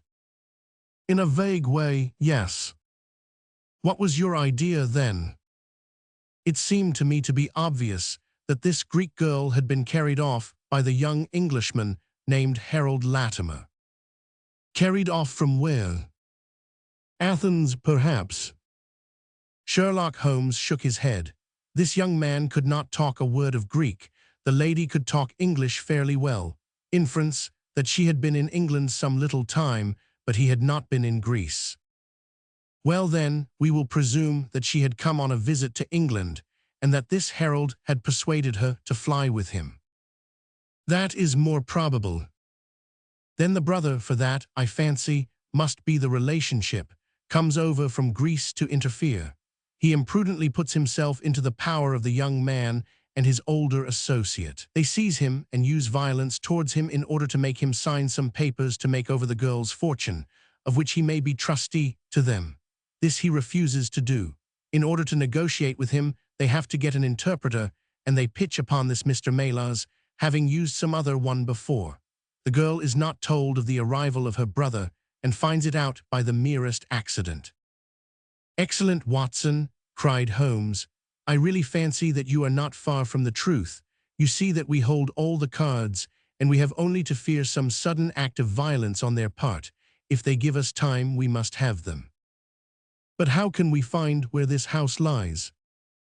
"Well, if our conjecture is correct, and the girl's name is or was Sophie Cratides, we should have no difficulty in tracing her. That must be our main hope, for the brother is, of course, a complete stranger. It is clear that some time has elapsed since this herald established these relations with the girl, some weeks, at any rate, since the brother in Greece has had time to hear of it and come across. If they have been living in the same place during this time, it is probable that we shall have some answer to Mycroft's advertisement." We had reached our house in Baker Street while we had been talking. Holmes ascended the stair first, and as he opened the door of our room, he gave a start of surprise. Looking over his shoulder, I was equally astonished. His brother Mycroft was sitting smoking in the armchair. "Come in, Sherlock. Come in, sir," said he blandly, smiling at our surprised faces. "You don't expect such energy from me, do you, Sherlock? But somehow this case attracts me." "How did you get here?" "I passed you in a hansom." "There has been some new development." "I had an answer to my advertisement." "Oh." "Yes, it came within a few minutes of your leaving." "And to what effect?" Mycroft Holmes took out a sheet of paper. "Here it is," said he, "written with a J pen on royal cream paper by a middle-aged man with a weak constitution. 'Sir,' he says, 'in answer to your advertisement of today's date, I beg to inform you that I know the young lady in question very well. If you should care to call upon me, I could give you some particulars as to her painful history. She is living at present at the Myrtles, Beckenham. Yours faithfully, J. Davenport.'" "He writes from Lower Brixton," said Mycroft Holmes. "Do you not think that we might drive to him now, Sherlock, and learn these particulars?" "My dear Mycroft, the brother's life is more valuable than the sister's story. I think we should call at Scotland Yard for Inspector Gregson and go straight out to Beckenham. We know that a man is being done to death, and every hour may be vital." "Better pick up Mr. Maylars on our way," I suggested. "We may need an interpreter." "Excellent," said Sherlock Holmes. "Send the boy for a four-wheeler, and we shall be off at once." He opened the table drawer as he spoke, and I noticed that he slipped his revolver into his pocket. "Yes," said he, in answer to my glance, "I should say from what we have heard that we are dealing with a particularly dangerous gang." It was almost dark before we found ourselves in Pall Mall at the rooms of Mr. Maylars. A gentleman had just called for him, and he was gone. "Can you tell me where?" asked Mycroft Holmes. "I don't know, sir," answered the woman who had opened the door. "I only know that he drove away with the gentleman in a carriage." "Did the gentleman give a name?" "No, sir." "He wasn't a tall, handsome, dark young man?" "Oh, no, sir. He was a little gentleman, with glasses, thin in the face, but very pleasant in his ways, for he was laughing all the time that he was talking." "Come along," cried Sherlock Holmes abruptly. "This grows serious," he observed, as we drove to Scotland Yard. "These men have got hold of Maylars again. He is a man of no physical courage, as they are well aware from their experience the other night. This villain was able to terrorize him the instant that he got into his presence. No doubt they want his professional services, but having used him, they may be inclined to punish him for what they will regard as his treachery. Our hope was that, by taking train, we might get to Beckenham as soon or sooner than the carriage. On reaching Scotland Yard, however, it was more than an hour before we could get Inspector Gregson and comply with the legal formalities which would enable us to enter the house. It was 9:45 before we reached London Bridge, and 9:30 before the four of us alighted on the Beckenham platform. A drive of half a mile brought us to the Myrtles, a large, dark house standing back from the road in its own grounds. Here we dismissed our cab and made our way up the drive together. "The windows are all dark," remarked the inspector. "The house seems deserted." "Our birds are flown and the nest empty," said Holmes. "Why do you say so?" "A carriage heavily loaded with luggage has passed out during the last hour." The inspector laughed. "I saw the wheel tracks in the light of the gate lamp, but where does the luggage come in?" "You may have observed the same wheel tracks going the other way, but the outward-bound ones were very much deeper, so much so that we can say for a certainty that there was a very considerable weight on the carriage." "You get a trifle beyond me there," said the inspector, shrugging his shoulder. "It will not be an easy door to force, but we will try if we cannot make someone hear us." He hammered loudly at the knocker and pulled at the bell, but without any success. Holmes had slipped away, but he came back in a few minutes. "I have a window open," said he. "It is a mercy that you are on the side of the force, and not against it, Mr. Holmes," remarked the inspector, as he noted the clever way in which my friend had forced back the catch. "Well, I think that under the circumstances we may enter without an invitation." One after the other we made our way into a large apartment, which was evidently that in which Mr. Maylars had found himself. The inspector had lit his lantern, and by its light we could see the two doors, the curtain, the lamp, and the suit of Japanese mail as he had described them. On the table lay 2 glasses, an empty brandy bottle, and the remains of a meal. "What is that?" asked Holmes suddenly. We all stood still and listened. A low moaning sound was coming from somewhere over our heads. Holmes rushed to the door and out into the hall. The dismal noise came from upstairs. He dashed up, the inspector and I at his heels, while his brother Mycroft followed as quickly as his great bulk would permit. 3 doors faced up upon the second floor, and it was from the central of these that the sinister sounds were issuing, sinking sometimes into a dull mumble and rising again into a shrill whine. It was locked, but the key had been left on the outside. Holmes flung open the door and rushed in, but he was out again in an instant with his hand to his throat. "It's charcoal," he cried. "Give it time, it will clear." Peering in, we could see that the only light in the room came from a dull blue flame, which flickered from a small brass tripod in the center. It threw a livid, unnatural circle upon the floor, while in the shadows beyond we saw the vague loom of 2 figures which crouched against the wall. From the open door there reeked a horrible poisonous exhalation which set us gasping and coughing. Holmes rushed to the top of the stairs to draw in the fresh air, and then, dashing into the room, he threw up the window and hurled the brazen tripod out into the garden. "We can enter in a minute," he gasped, darting out again. "Where is a candle? I doubt if we could strike a match in that atmosphere. Hold the light at the door, and we shall get them out, Mycroft, now." With a rush we got to the poisoned men and dragged them out into the well-lit hall. Both of them were blue-lipped and insensible, with swollen, congested faces and protruding eyes. Indeed, so distorted were their features that, save for his black beard and stout figure, we might have failed to recognize in one of them the Greek interpreter who had parted from us only a few hours before at the Diogenes Club. His hands and feet were securely strapped together, and he bore over one eye the marks of a violent blow. The other, who was secured in a similar fashion, was a tall man in the last stage of emaciation, with several strips of sticking plaster arranged in a grotesque pattern over his face. He had ceased to moan as we laid him down, and a glance showed me that for him at least our aid had come too late. Mr. Maylars, however, still lived, and in less than an hour, with the aid of ammonia and brandy, I had the satisfaction of seeing him open his eyes, and of knowing that my hand had drawn him back from that dark valley in which all paths meet. It was a simple story which he had to tell, and one which did but confirm our own deductions. His visitor, on entering his rooms, had drawn a life-preserver from his sleeve, and had so impressed him with the fear of instant and inevitable death that he had kidnapped him for the 2nd time.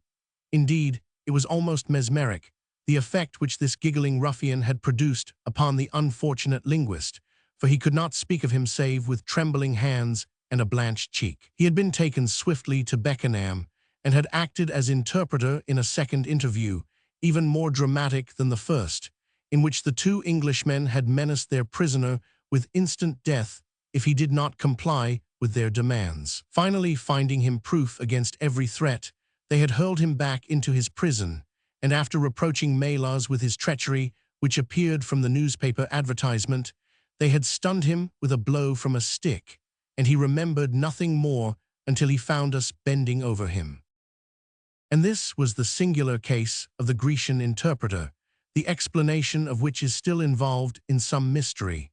We were able to find out, by communicating with the gentleman who had answered the advertisement, that the unfortunate young lady came of a wealthy Grecian family and that she had been on a visit to some friends in England. While there, she had met a young man named Harold Latimer, who had acquired an ascendancy over her and had eventually persuaded her to fly with him. Her friends, shocked at the event, had contented themselves with informing her brother at Athens and had then washed their hands of the matter. The brother, on his arrival in England, had imprudently placed himself in the power of Latimer and of his associate, whose name was Wilson Kemp, a man of the foulest antecedents. These two, finding that through his ignorance of the language he was helpless in their hands, had kept him a prisoner, and had endeavored by cruelty and starvation to make him sign away his own and his sister's property. They had kept him in the house without the girl's knowledge, and the plaster over the face had been for the purpose of making recognition difficult in case she should ever catch a glimpse of him. Her feminine perception, however, had instantly seen through the disguise when, on the occasion of the interpreter's visit, she had seen him for the first time. The poor girl, however, was herself a prisoner, for there was no one about the house except the man who acted as coachman and his wife, both of whom were tools of the conspirators. Finding that their secret was out, and that their prisoner was not to be coerced, the two villains with the girl had fled away at a few hours' notice from the furnished house which they had hired, having first, as they thought, taken vengeance both upon the man who had defied and the one who had betrayed them. Months afterwards, a curious newspaper cutting reached us from Budapest. It told how two Englishmen who had been traveling with a woman had met with a tragic end. They had each been stabbed, it seems, and the Hungarian police were of opinion that they had quarreled and had inflicted mortal injuries upon each other. Holmes, however, is, I fancy, of a different way of thinking, and holds to this day that, if one could find the Grecian girl, one might learn how the wrongs of herself and her brother came to be avenged. Chapter 11. The Naval Treaty. The July which immediately succeeded my marriage was made memorable by 3 cases of interest, in which I had the privilege of being associated with Sherlock Holmes and of studying his methods. I find them recorded in my notes under the headings of The Adventure of the Second Stain, The Adventure of the Naval Treaty, and The Adventure of the Tired Captain. The first of these, however, deals with interest of such importance and implicates so many of the first families in the kingdom that for many years it will be impossible to make it public. No case, however, in which Holmes was engaged has ever illustrated the value of his analytical methods so clearly, or has impressed those who were associated with him so deeply. I still retain an almost verbatim report of the interview in which he demonstrated the true facts of the case to Monsieur Dubuque of the Paris police, and Fritz von Waldbaum, the well-known specialist of Danzig, both of whom had wasted their energies upon what proved to be side issues. The new century will have come, however, before the story can be safely told. Meanwhile, I pass on to the second on my list, which promised also at one time to be of national importance and was marked by several incidents which give it a quite unique character. During my school days, I had been intimately associated with a lad named Percy Phelps, who was of much the same age as myself, though he was 2 classes ahead of me. He was a very brilliant boy and carried away every prize which the school had to offer, finished his exploits by winning a scholarship, which sent him on to continue his triumphant career at Cambridge. He was, I remember, extremely well connected, and even when we were all little boys together, we knew that his mother's brother was Lord Holdhurst, the great conservative politician. This gaudy relationship did him little good at school. On the contrary, it seemed rather a piquant thing to us to chevy him about the playground and hit him over the shins with a wicket. But it was another thing when he came out into the world. I heard vaguely that his abilities and the influences which he commanded had won him a good position at the Foreign Office, and then he passed completely out of my mind until the following letter recalled his existence. Briarbury, Woking. My dear Watson, I have no doubt that you can remember Tadpole Phelps, who was in the 5th form when you were in the 3rd. It is possible even that you may have heard that through my uncle's influence I obtained a good appointment at the Foreign Office, and that I was in a situation of trust and honor until a horrible misfortune came suddenly to blast my career. There is no use writing of the details of that dreadful event. In the event of your acceding to my request, it is probable that I shall have to narrate them to you. I have only just recovered from 9 weeks of brain fever, and am still exceedingly weak. Do you think that you could bring your friend Mr. Holmes down to see me? I should like to have his opinion of the case, though the authorities assure me that nothing more can be done. Do try to bring him down, and as soon as possible. Every minute seems an hour while I live in this state of horrible suspense. Assure him that if I have not asked his advice sooner, it was not because I did not appreciate his talents, but because I have been off my head ever since the blow fell. Now I am clear again, though I dare not think of it too much for fear of a relapse. I am still so weak that I have to write, as you see, by dictating. Do try to bring him. Your old schoolfellow, Percy Phelps. There was something that touched me as I read this letter, something pitiable in the reiterated appeals to bring Holmes. So moved was I that even had it been a difficult matter, I should have tried it. But of course, I knew well that Holmes loved his art, so that he was ever as ready to bring his aid as his client could be to receive it. My wife agreed with me that not a moment should be lost in laying the matter before him, and so, within an hour of breakfast time, I found myself back once more in the old rooms in Baker Street. Holmes was seated at his side table clad in his dressing gown and working hard over a chemical investigation. A large curved retort was boiling furiously in the bluish flame of a Bunsen burner, and the distilled drops were condensing into a 2-liter measure. My friend hardly glanced up as I entered, and I, seeing that his investigation must be of importance, seated myself in an armchair and waited. He dipped into this bottle or that, drawing out a few drops of each with his glass pipette, and finally brought a test tube containing a solution over to the table. In his right hand, he held a slip of litmus paper. "You come at a crisis, Watson," said he. "If this paper remains blue, all is well. If it turns red, it means a man's life." He dipped it into the test tube, and it flushed at once into a dull, dirty crimson. I thought as much," he cried. "I will be at your service in an instant, Watson. You will find tobacco in the Persian slipper." He turned to his desk and scribbled off several telegrams, which were handed over to the page boy. Then he threw himself down into the chair opposite and drew up his knees until his fingers clasped round his long, thin shins. "A very commonplace little murder," said he. "You've got something better, I fancy. You are the stormy petrel of crime, Watson. What is it?" I handed him the letter, which he read with the most concentrated attention. "It does not tell us very much, does it?" he remarked as he handed it back to me. "Hardly anything. And yet the writing is of interest." "But the writing is not his own." "Precisely, it is a woman's."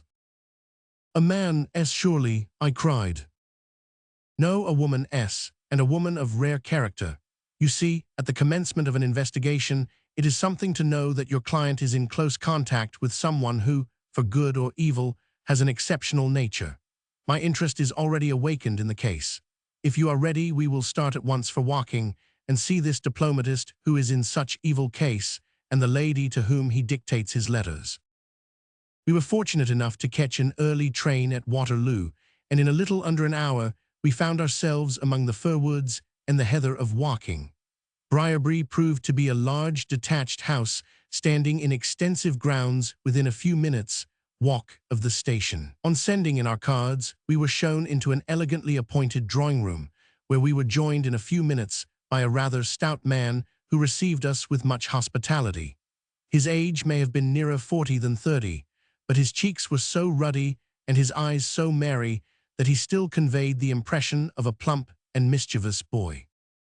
"I am so glad that you have come," said he, shaking our hands with effusion. "Percy has been inquiring for you all morning. Ah, poor old chap, he clings to any straw. His father and his mother asked me to see you, for the mere mention of the subject is very painful to them." "We have had no details yet," observed Holmes.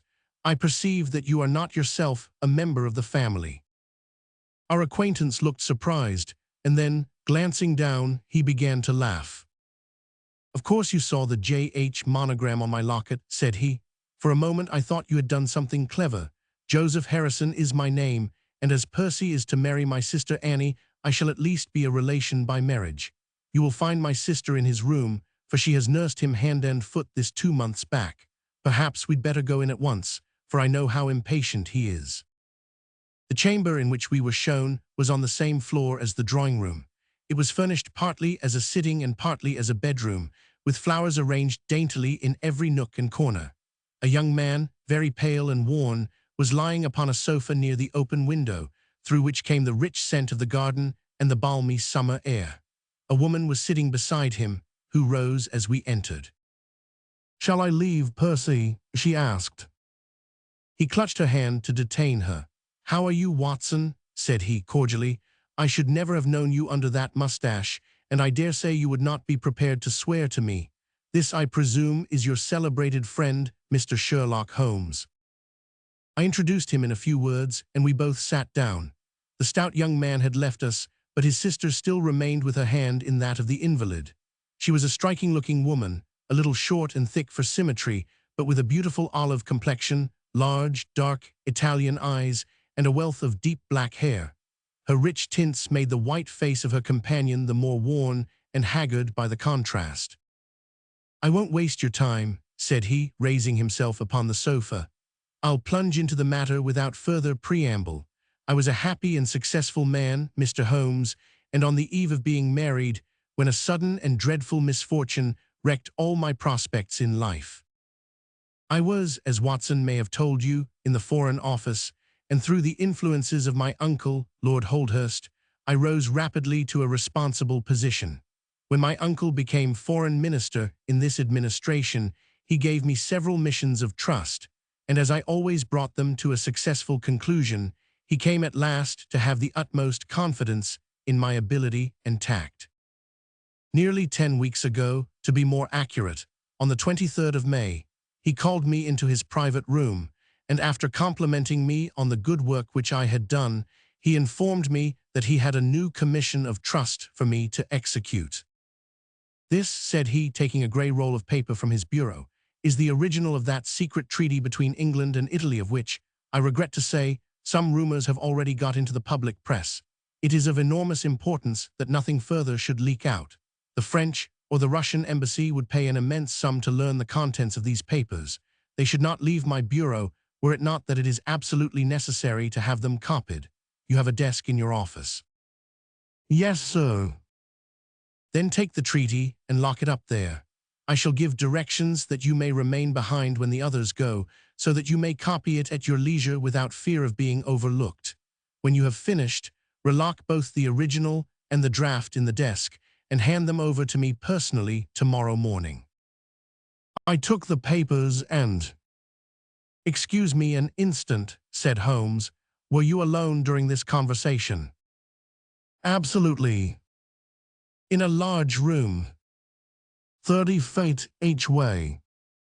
"In the center?" "Yes, about it." "And speaking low?" My uncle's voice is always remarkably low. I hardly spoke at all. "Thank you," said Holmes, shutting his eyes. "Pray go on." I did exactly what he indicated, and waited until the other clerks had departed. One of them in my room, Charles Gorot, had some arrears of work to make up, so I left him there and went out to dine. When I returned, he was gone.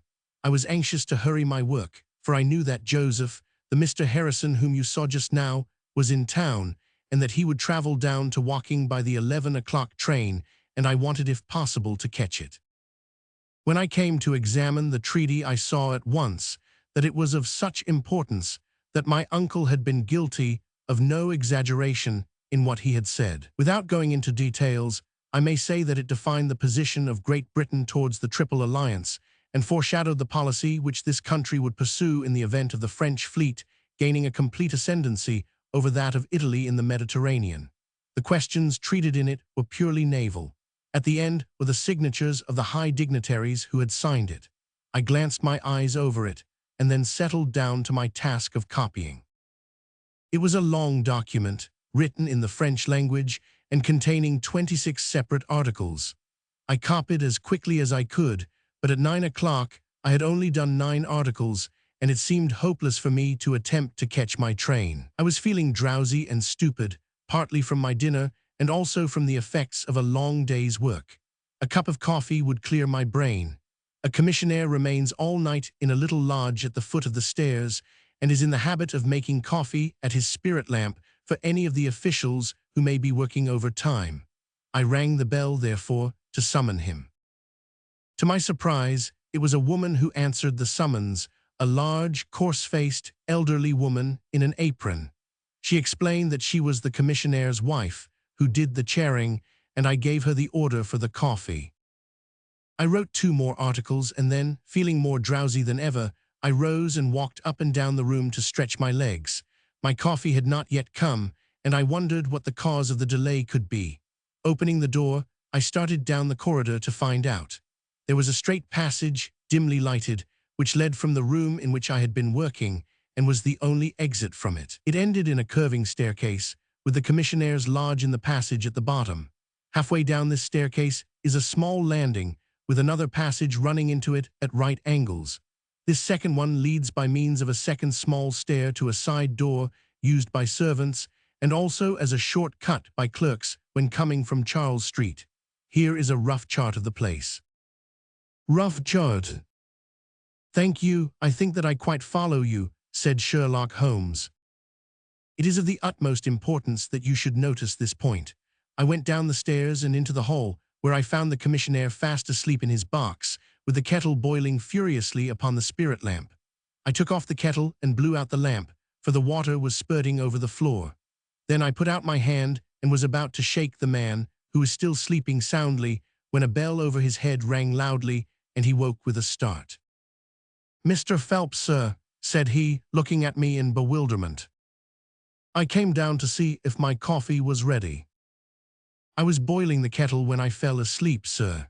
He looked at me and then up at the still quivering bell with an ever-growing astonishment upon his face. "If you was here, sir, then who rang the bell?" he asked. "The bell," I cried. "What bell is it?" "It's the bell of the room you were working in." A cold hand seemed to close round my heart. Someone, then, was in that room where my precious treaty lay upon the table. I ran frantically up the stairs and along the passage. There was no one in the corridors, Mr. Holmes. There was no one in the room. All was exactly as I left it, save only that the papers which had been committed to my care had been taken from the desk on which they lay. The copy was there, and the original was gone. Holmes sat up in his chair and rubbed his hands. I could see that the problem was entirely to his heart. "Pray, what did you do then?" he murmured. I recognized in an instant that the thief must have come up the stairs from the side door. Of course, I must have met him if he had come the other way. "You are satisfied that he could not have been concealed in the room all the time, or in the corridor which you have just described as dimly lighted?" "It is absolutely impossible. A rat could not conceal himself either in the room or the corridor. There is no cover at all." "Thank you, pray proceed." The commissionaire, seeing by my pale face that something was to be feared, had followed me upstairs. Now we both rushed along the corridor and down the steep steps which led to Charles Street. The door at the bottom was closed, but unlocked. We flung it open and rushed out. I can distinctly remember that as we did so, there came 3 chimes from a neighboring clock. It was 10:15. "That is of enormous importance," said Holmes, making a note upon his shirt cuff. The night was very dark, and a thin, warm rain was falling. There was no one in Charles Street, but a great traffic was going on, as usual in Whitehall, at the extremity. We rushed along the pavement, bareheaded as we were, and at the far corner we found a policeman standing. "A robbery has been committed," I gasped. "A document of immense value has been stolen from the Foreign Office. Has anyone passed this way?" "I have been standing here for a quarter of an hour, sir," said he. "Only one person has passed during that time, a woman, tall and elderly, with a paisley shawl." "Ah, that is only my wife," cried the commissionaire. "Has no one else passed?" No one. Then it must be the other way that the thief took, cried the fellow, tugging at my sleeve. But I was not satisfied, and the attempts which he made to draw me away increased my suspicions. Which way did the woman go? I cried. I don't know, sir. I noticed her pass, but I had no special reason for watching her. She seemed to be in a hurry. How long ago was it? Oh, not very many minutes. Within the last 5. Well, it could not be more than 5. You're only wasting your time, sir, and every minute now is of importance, cried the commissionaire. Take my word for it that my old woman has nothing to do with it, and come down to the other end of the street. Well, if you won't, I will. And with that he rushed off in the other direction. But I was after him in an instant and caught him by the sleeve. Where do you live? Said I. 16 Ivy Lane, Brixton, he answered. But don't let yourself be drawn away upon a false scent, Mr. Phelps. Come to the other end of the street, and let us see if we can hear of anything. Nothing was to be lost by following his advice. With the policeman we both hurried down, but only to find the street full of traffic, many people coming and going, but all only too eager to get to a place of safety upon so wet a night. There was no lounger who could tell us who had passed. Then we returned to the office and searched the stairs and the passage without result. The corridor which led to the room was laid down with a kind of creamy linoleum which shows an impression very easily. We examined it very carefully, but found no outline of any footmark. Had it been raining all evening? Since about 7. How is it, then, that the woman who came into the room about 9 left no traces with her muddy boots? I am glad you raised the point. It occurred to me at the time. The charwomen are in the habit of taking off their boots at the commissionnaire's office and putting on list slippers. That is very clear. There were no marks then, though the night was a wet one. The chain of events is certainly one of extraordinary interest. What did you do next? We examined the room also. There is no possibility of a secret door, and the windows are quite 30 feet from the ground. Both of them were fastened on the inside. The carpet prevents any possibility of a trapdoor, and the ceiling is of the ordinary whitewashed kind. I will pledge my life that whoever stole my papers could only have come through the door. How about the fireplace? They use none. There is a stove. The bell rope hangs from the wire just to the right of my desk. Whoever rang it must have come right up to the desk to do it. But why should any criminal wish to ring the bell? It is a most insoluble mystery. Certainly the incident was unusual. What were your next steps? You examined the room, I presume, to see if the intruder had left any traces, any cigar end or dropped glove or hairpin or other trifle. There was nothing of the sort. No smell. Well, we never thought of that. A scent of tobacco would have been worth a great deal to us in such an investigation. I never smoke myself, so I think I should have observed it if there had been any smell of tobacco. There was absolutely no clue of any kind. The only tangible fact was that the commissionnaire's wife, Mrs. Tangi was the name, had hurried out of the place. He could give no explanation save that it was about the time when the woman always went home. The policeman and I agreed that our best plan would be to seize the woman before she could get rid of the papers, presuming that she had them. The alarm had reached Scotland Yard by this time, and Mr. Forbes, the detective, came round at once and took up the case with a great deal of energy. We hired a hansom, and in half an hour we were at the address which had been given to us. A young woman opened the door, who proved to be Mrs. Tangi's eldest daughter. Her mother had not come back yet, and we were shown into the front room to wait. About 10 minutes later, a knock came at the door, and here we made the one serious mistake for which I blame myself. Instead of opening the door ourselves, we allowed the girl to do so. We heard her say, "Mother, there are 2 men in the house waiting to see you," and an instant afterwards we heard the patter of feet rushing down the passage. Forbes flung open the door, and we both ran into the back room or kitchen, but the woman had got there before us. She stared at us with defiant eyes, and then, suddenly recognizing me, An expression of absolute astonishment came over her face. "Why, if it is Mr. Phelps of the office," she cried. "Come, come, who did you think we were when you ran away from us?" asked my companion. "I thought you were the brokers," said she. "We have had some trouble with a tradesman." "That's not quite good enough," answered Forbes. "We have reason to believe that you have taken a paper of importance from the Foreign Office and that you ran in here to dispose of it. You must come back with us to Scotland Yard to be searched." It was in vain that she protested and resisted. A four-wheeler was brought, and we all three drove back in it. We had first made an examination of the kitchen, and especially of the kitchen fire, to see whether she might have made away with the papers during the instant that she was alone. There were no signs, however, of any ashes or scraps. When we reached Scotland Yard, she was handed over at once to the female searcher. I waited in an agony of suspense until she came back with her report. There were no signs of the papers. Then for the first time, the horror of my situation came in its full force. Hitherto I had been acting, and action had numbed thought. I had been so confident of regaining the treaty at once that I had not dared to think of what would be the consequence if I failed to do so. But now there was nothing more to be done, and I had leisure to realize my position. It was horrible. Watson there would tell you that I was a nervous, sensitive boy at school. It is my nature.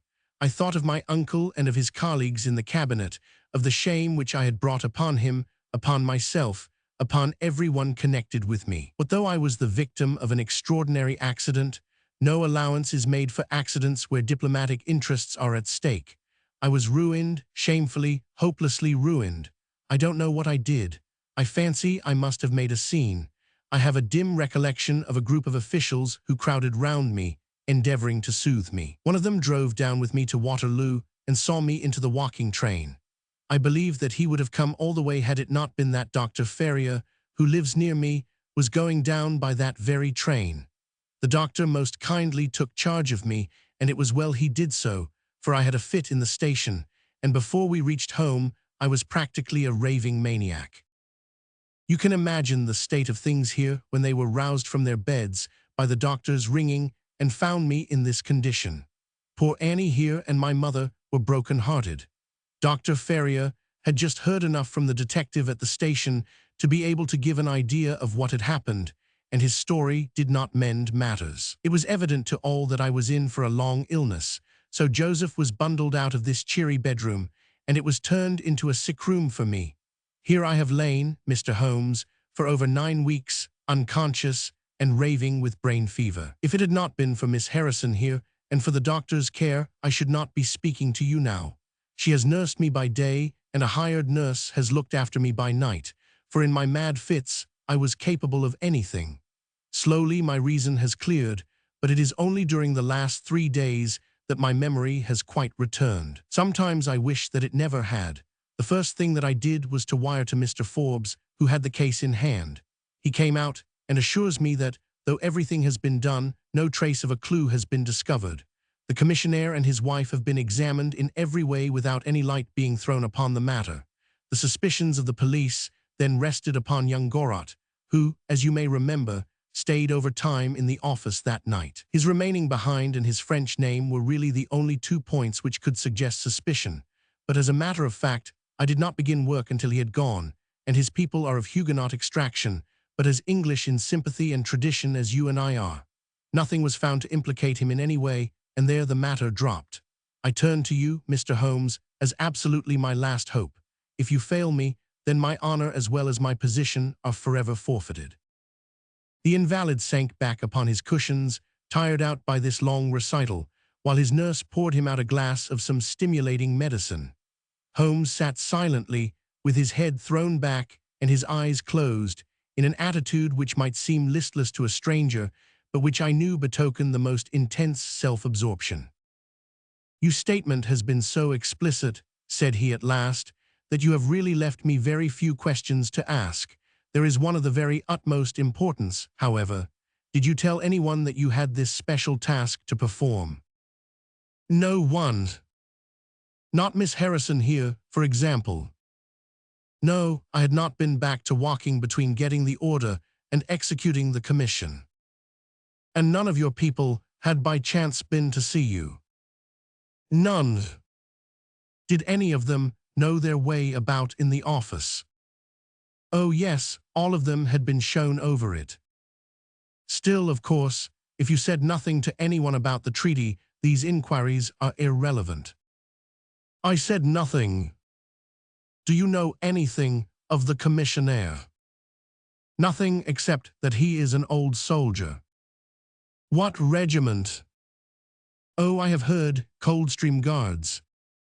Thank you, I have no doubt I can get details from Forbes. The authorities are excellent at amassing facts, though they do not always use them to advantage. What a lovely thing a rose is. He walked past the couch to the open window and held up the drooping stalk of a moss rose, looking down at the dainty blend of crimson and green. It was a new phase of his character to me, for I had never before seen him show any keen interest in natural objects. There is nothing in which deduction is so necessary as in religion, said he, leaning with his back against the shutters. It can be built up as an exact science by the reasoner.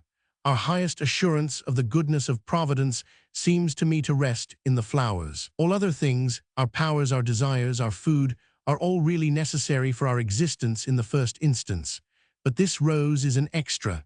Its smell and its color are an embellishment of life, not a condition of it.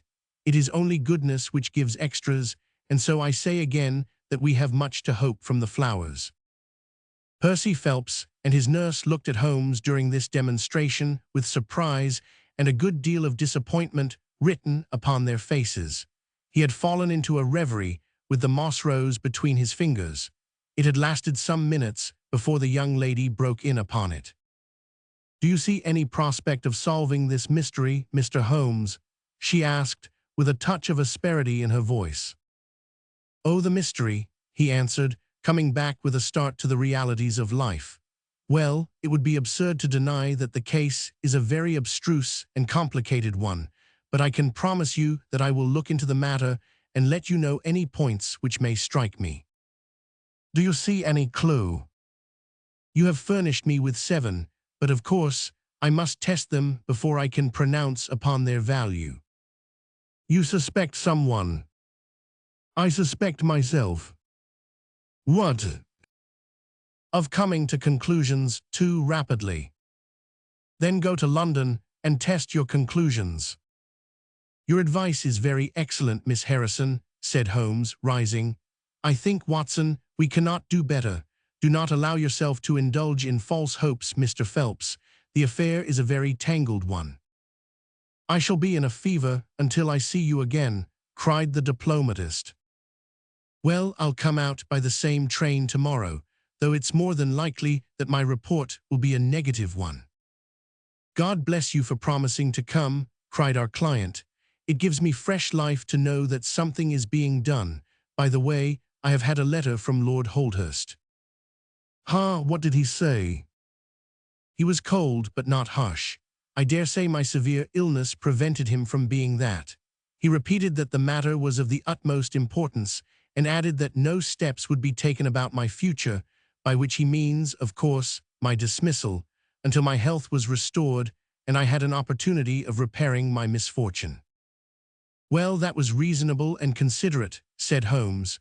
Come, Watson, for we have a good day's work before us in town. Mr. Joseph Harrison drove us down to the station, and we were soon whirling up in a Portsmouth train. Holmes was sunk in profound thought, and hardly opened his mouth until we had passed Clapham Junction.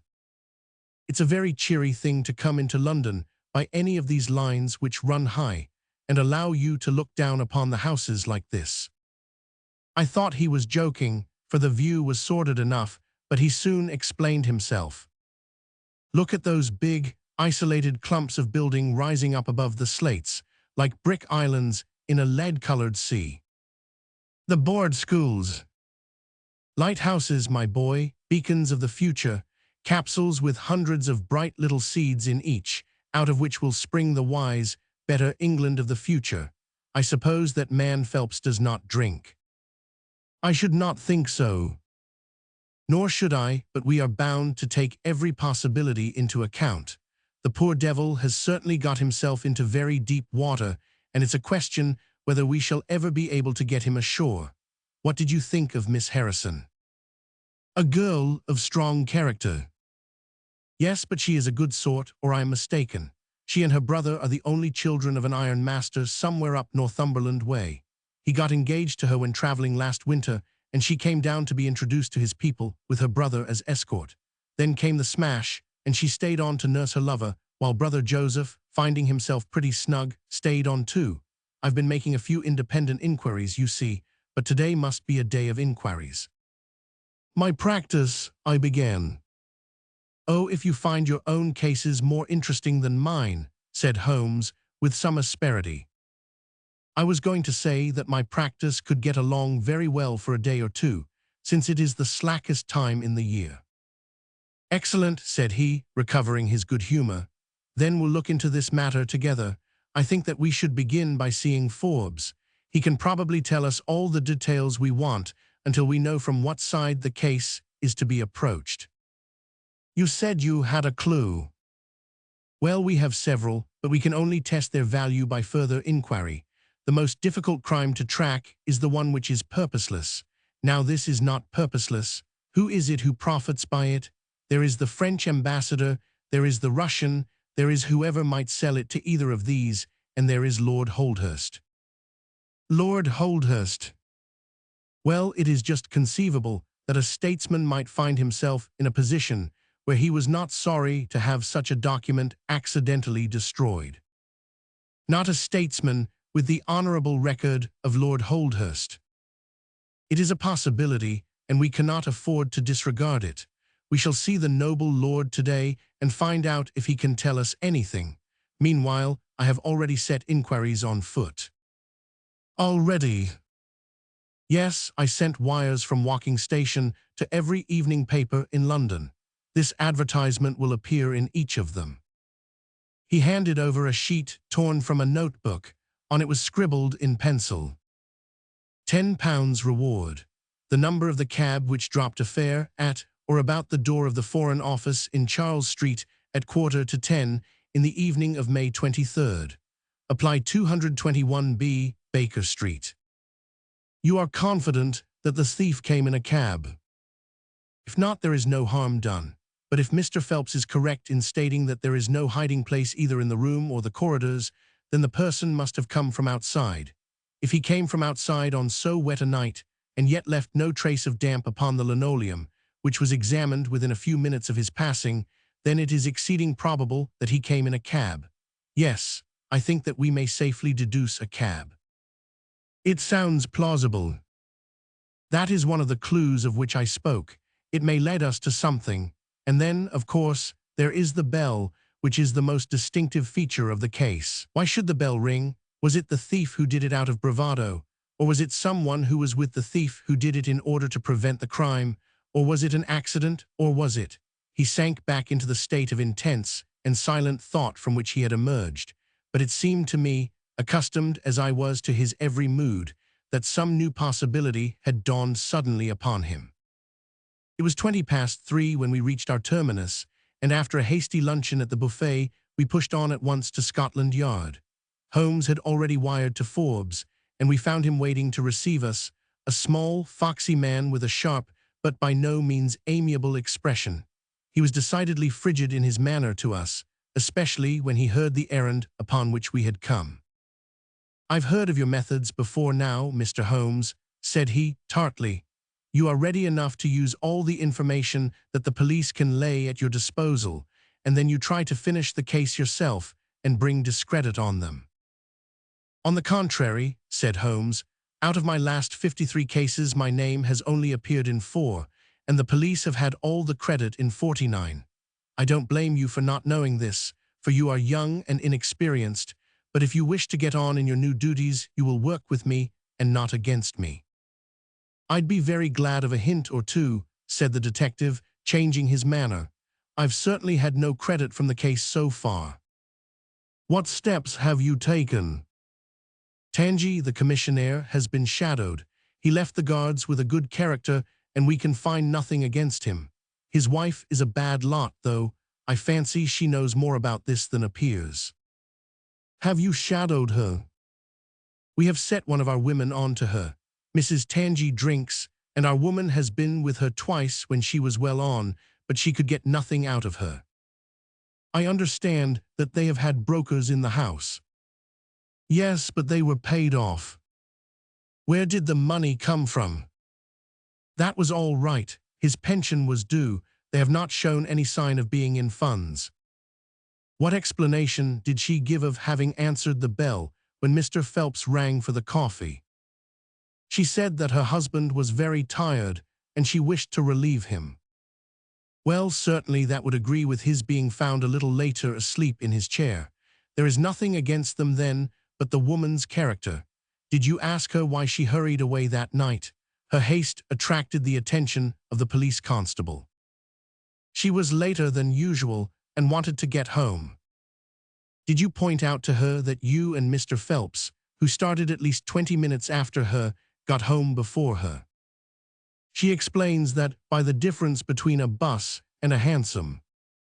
Did she make it clear why, on reaching her house, she ran into the back kitchen? Because she had the money there with which to pay off the brokers.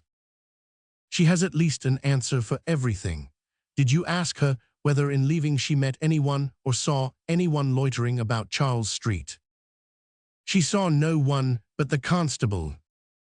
Well, you seem to have cross-examined her pretty thoroughly. What else have you done? The clerk Gorat has been shadowed all these 9 weeks, but without result. We can show nothing against him. Anything else?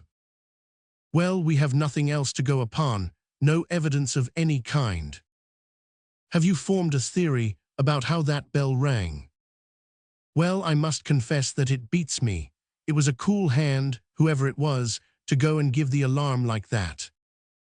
Yes, it was a queer thing to do. Many thanks to you for what you have told me. If I can put the man into your hands, you shall hear from me. Come along, Watson. Where are we going to now? I asked as we left the office. We are now going to interview Lord Holdhurst, the cabinet minister and future premier of England. We were fortunate in finding that Lord Holdhurst was still in his chambers in Downing Street, and on Holmes sending in his card, we were instantly shown up. The statesman received us with that old-fashioned courtesy for which he is remarkable, and seated us on the 2 luxuriant lounges on either side of the fireplace. Standing on the rug between us, with his slight, tall figure, his sharp features, thoughtful face, and curling hair prematurely tinged with grey, he seemed to represent that not too common type, a nobleman who is in truth noble. Your name is very familiar to me, Mr. Holmes, said he, smiling, and of course, I cannot pretend to be ignorant of the object of your visit. There has only been one occurrence in these offices which could call for your attention. In whose interest are you acting, may I ask? In that of Mr. Percy Phelps, answered Holmes. Ah, my unfortunate nephew, you can understand that our kinship makes it the more impossible for me to screen him in any way. I fear that the incident must have a very prejudicial effect upon his career. But if the document is found? Ah, that, of course, would be different. I had 1 or 2 questions which I wish to ask you, Lord Holdhurst. I shall be happy to give you any information in my power. Was it in this room that you gave your instructions as to the copying of the document? It was. Then you could hardly have been overheard. It is out of the question. Did you ever mention to anyone that it was your intention to give anyone the treaty to be copied? Never. You are certain of that? Absolutely. Well, since you never said so, and Mr. Phelps never said so, and nobody else knew anything of the matter, then the thief's presence in the room was purely accidental. He saw his chance, and he took it. The statesman smiled. You take me out of my province there, said he. Holmes considered for a moment. There is another very important point which I wish to discuss with you, said he. You feared, as I understand, that very grave results might follow from the details of this treaty becoming known. A shadow passed over the expressive face of the statesman. Very grave results indeed. And have they occurred? Not yet. If the treaty had reached, let us say, the French or Russian Foreign Office, you would expect to hear of it. I should, said Lord Holdhurst, with a wry face. Since nearly 10 weeks have elapsed, then, and nothing has been heard, it is not unfair to suppose that for some reason the treaty has not reached them. Lord Holdhurst shrugged his shoulders. We can hardly suppose, Mr. Holmes, that the thief took the treaty in order to frame it and hang it up. Perhaps he is waiting for a better price. If he waits a little longer, he will get no price at all. The treaty will cease to be secret in a few months. That is most important, said Holmes. Of course, it is a possible supposition that the thief has had a sudden illness. An attack of brain fever, for example, asked the statesman, flashing a swift glance at him. I did not say so, said Holmes imperturbably. And now, Lord Holdhurst, we have already taken up too much of your valuable time, and we shall wish you good day. Every success to your investigation, be the criminal who it may, answered the nobleman as he bowed us out the door. He's a fine fellow, said Holmes, as we came out into Whitehall, but he has a struggle to keep up his position. He is far from rich and has many calls. You noticed, of course, that his boots had been resoled. Now, Watson, I won't detain you from your legitimate work any longer. I shall do nothing more today unless I have an answer to my cab advertisement. But I should be extremely obliged to you if you would come down with me to Woking tomorrow by the same train which we took yesterday. I met him accordingly next morning, and we travelled down to Woking together. He had had no answer to his advertisement, he said, and no fresh light had been thrown upon the case. He had, when he so willed it, the utter immobility of countenance of a Red Indian, and I could not gather from his appearance whether he was satisfied or not with the position of the case. His conversation, I remember, was about the Bertillon system of measurements, and he expressed his enthusiastic admiration of the French savant. We found our client still under the charge of his devoted nurse, but looking considerably better than before. He rose from the sofa and greeted us without difficulty when we entered. "Any news?" he asked eagerly. "My report, as I expected, is a negative one," said Holmes. "I have seen Forbes, and I have seen your uncle, and I have set 1 or 2 trains of inquiry upon foot, which may lead to something." "You have not lost heart, then?" "By no means." "God bless you for saying that," cried Miss Harrison. "If we keep our courage and our patience, the truth must come out." "We have more to tell you than you have for us," said Phelps, reseating himself upon the couch. "I hoped you might have something." "Yes, we have had an adventure during the night, and one which might have proved to be a serious one." His expression grew very grave as he spoke, and a look of something akin to fear sprang up in his eyes. "Do you know," said he, "that I begin to believe that I am the unconscious center of some monstrous conspiracy, and that my life is aimed at as well as my honor." "Ah," cried Holmes. "It sounds incredible, for I have not, as far as I know, an enemy in the world. Yet from last night's experience, I can come to no other conclusion." "Pray let me hear it." "You must know that last night was the very first night that I have ever slept without a nurse in the room. I was so much better that I thought I could dispense with one. I had a night light burning, however. Well, about 2 in the morning, I had sunk into a light sleep when I was suddenly aroused by a slight noise. It was like the sound which a mouse makes when it is gnawing a plank, and I lay listening to it for some time under the impression that it must come from that cause. Then it grew louder, and suddenly there came from the window a sharp metallic snick. I sat up in amazement. There could be no doubt what the sounds were now. The first ones had been caused by someone forcing an instrument through the slit between the sashes, and the second by the catch being pressed back. There was a pause then for about 10 minutes, as if the person were waiting to see whether the noise had awakened me. Then I heard a gentle creaking as the window was very slowly opened. I could stand it no longer, for my nerves are not what they used to be. I sprang out of bed and flung open the shutters. A man was crouching at the window. I could see little of him, for he was gone like a flash. He was wrapped in some sort of cloak which came across the lower part of his face. One thing only I am sure of, and that is that he had some weapon in his hand. It looked to me like a long knife. I distinctly saw the gleam of it as he turned to run. "This is most interesting," said Holmes. "Pray, what did you do then?" "I should have followed him through the open window if I had been stronger.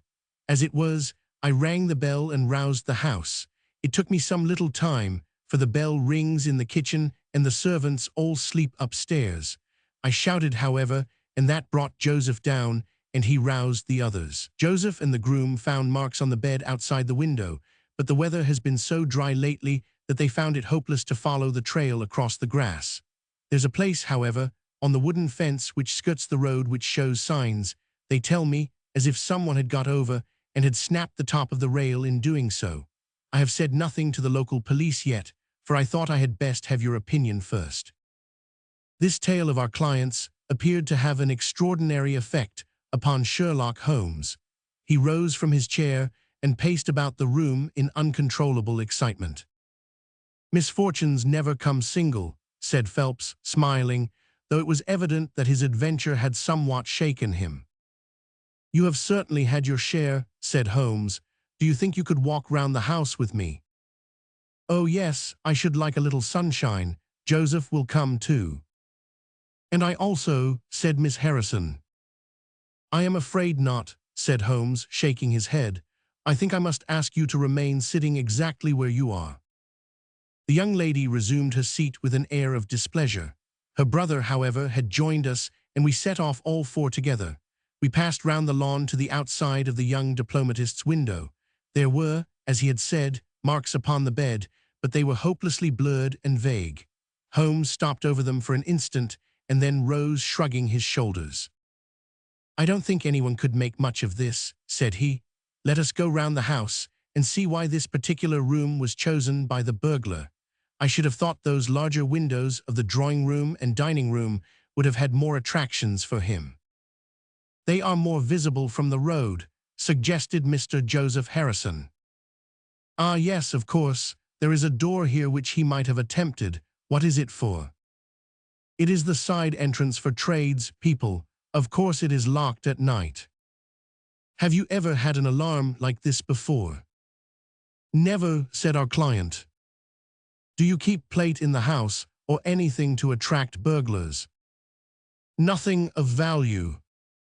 Holmes strolled round the house with his hands in his pockets and a negligent air which was unusual with him. "By the way," said he to Joseph Harrison, "you found some place, I understand, where the fellow scaled the fence. Let us have a look at that." The plump young man led us to a spot where the top of one of the wooden rails had been cracked. A small fragment of the wood was hanging down. Holmes pulled it off and examined it critically. "Do you think that was done last night? It looks rather old, does it not?" "Well, possibly so. There are no marks of anyone jumping down upon the other side. No, I fancy we shall get no help here. Let us go back to the bedroom and talk the matter over." Percy Phelps was walking very slowly, leaning upon the arm of his future brother-in-law. Holmes walked swiftly across the lawn, and we were at the open window of the bedroom long before the others came up. "Miss Harrison," said Holmes, speaking with the utmost intensity of manner, "you must stay where you are all day. Let nothing prevent you from staying where you are all day. It is of the utmost importance." "Certainly, if you wish it, Mr. Holmes," said the girl in astonishment. "When you go to bed, lock the door of this room on the outside and keep the key. Promise to do this." "But Percy—" "He will come to London with us." "And am I to remain here?" "It is for his sake. You can serve him. Quick, promise."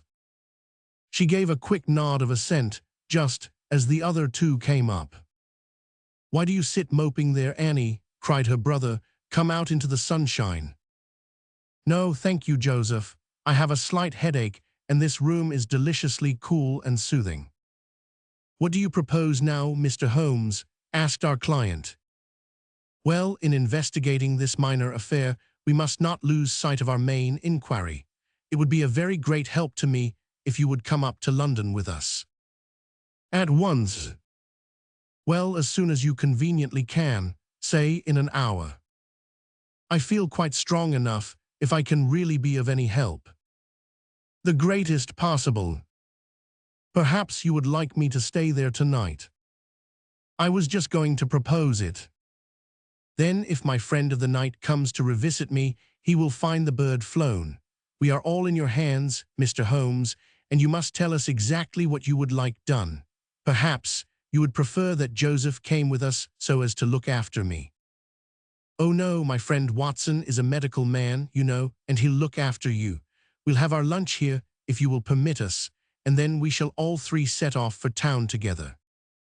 It was arranged, as he suggested, though Miss Harrison excused herself from leaving the bedroom, in accordance with Holmes's suggestion. What the object of my friend's maneuvers was I could not conceive, unless it were to keep the lady away from Phelps, who, rejoiced by his returning health and by the prospect of action, lunched with us in the dining room. Holmes had a still more startling surprise for us, however, for after accompanying us down to the station and seeing us into our carriage, he calmly announced that he had no intention of leaving Woking. There are one or two small points which I should desire to clear up before I go, said he. Your absence, Mr. Phelps, will in some ways rather assist me. Watson, when you reach London, you would oblige me by driving at once to Baker Street with our friend here and remaining with him until I see you again. It is fortunate that you are old schoolfellows, as you must have much to talk over. Mr. Phelps can have the spare bedroom tonight, and I will be with you in time for breakfast, for there is a train which will take me into Waterloo at 8. But how about our investigation in London? Asked Phelps ruefully. We can do that tomorrow. I think that just at present I can be of more immediate use here. You might tell them at Briarbury that I hope to be back tomorrow night, cried Phelps, as we began to move from the platform. I hardly expect to go back to Briarbury, answered Holmes, and waved his hand to us cheerily as we shot out from the station. Phelps and I talked it over on our journey, but neither of us could devise a satisfactory reason for this new development. I suppose he wants to find out some clue as to the burglary last night, if a burglar it was. For myself, I don't believe it was an ordinary thief. What is your own idea, then? Upon my word, you may put it down to my weak nerves or not, but I believe there is some deep political intrigue going on around me, and that for some reason that passes my understanding my life is aimed at by the conspirators. It sounds high-flown and absurd, but consider the facts. Why should a thief try to break in at a bedroom window where there could be no hope of any plunder, and why should he come with a long knife in his hand? You are sure it was not a housebreaker's jimmy? Oh no, it was a knife. I saw the flash of the blade quite distinctly. But why on earth should you be pursued with such animosity? Ah, that is the question. Well, if Holmes takes the same view, that would account for his action, would it not? Presuming that your theory is correct, if he can lay his hands upon the man who threatened you last night, he will have gone a long way towards finding who took the naval treaty. It is absurd to suppose that you have two enemies, one of whom robs you, while the other threatens your life. But Holmes said that he was not going to Briarbury. I have known him for some time, said I, but I never knew him do anything yet without a very good reason. And with that, our conversation drifted off on to other topics. But it was a weary day for me. Phelps was still weak after his long illness, and his misfortune made him querulous and nervous. In vain I endeavored to interest him in Afghanistan, in India, in social questions, in anything which might take his mind out of the groove. He would always come back to his lost treaty, wondering, guessing, speculating as to what Holmes was doing, what steps Lord Holdhurst was taking, what news we should have in the morning. As the evening wore on, his excitement became quite painful. You have implicit faith in Holmes? He asked. I have seen him do some remarkable things. But he never brought light into anything quite so dark as this. Oh yes, I have known him solve questions which presented fewer clues than yours. But not where such large interests are at stake. I don't know that. To my certain knowledge, he has acted on behalf of 3 of the reigning houses of Europe in very vital matters. But you know him well, Watson. He is such an inscrutable fellow that I never quite know what to make of him. Do you think he is hopeful? Do you think he expects to make a success of it? He has said nothing. That is a bad sign. On the contrary, I have noticed that when he is off the trail, he generally says so.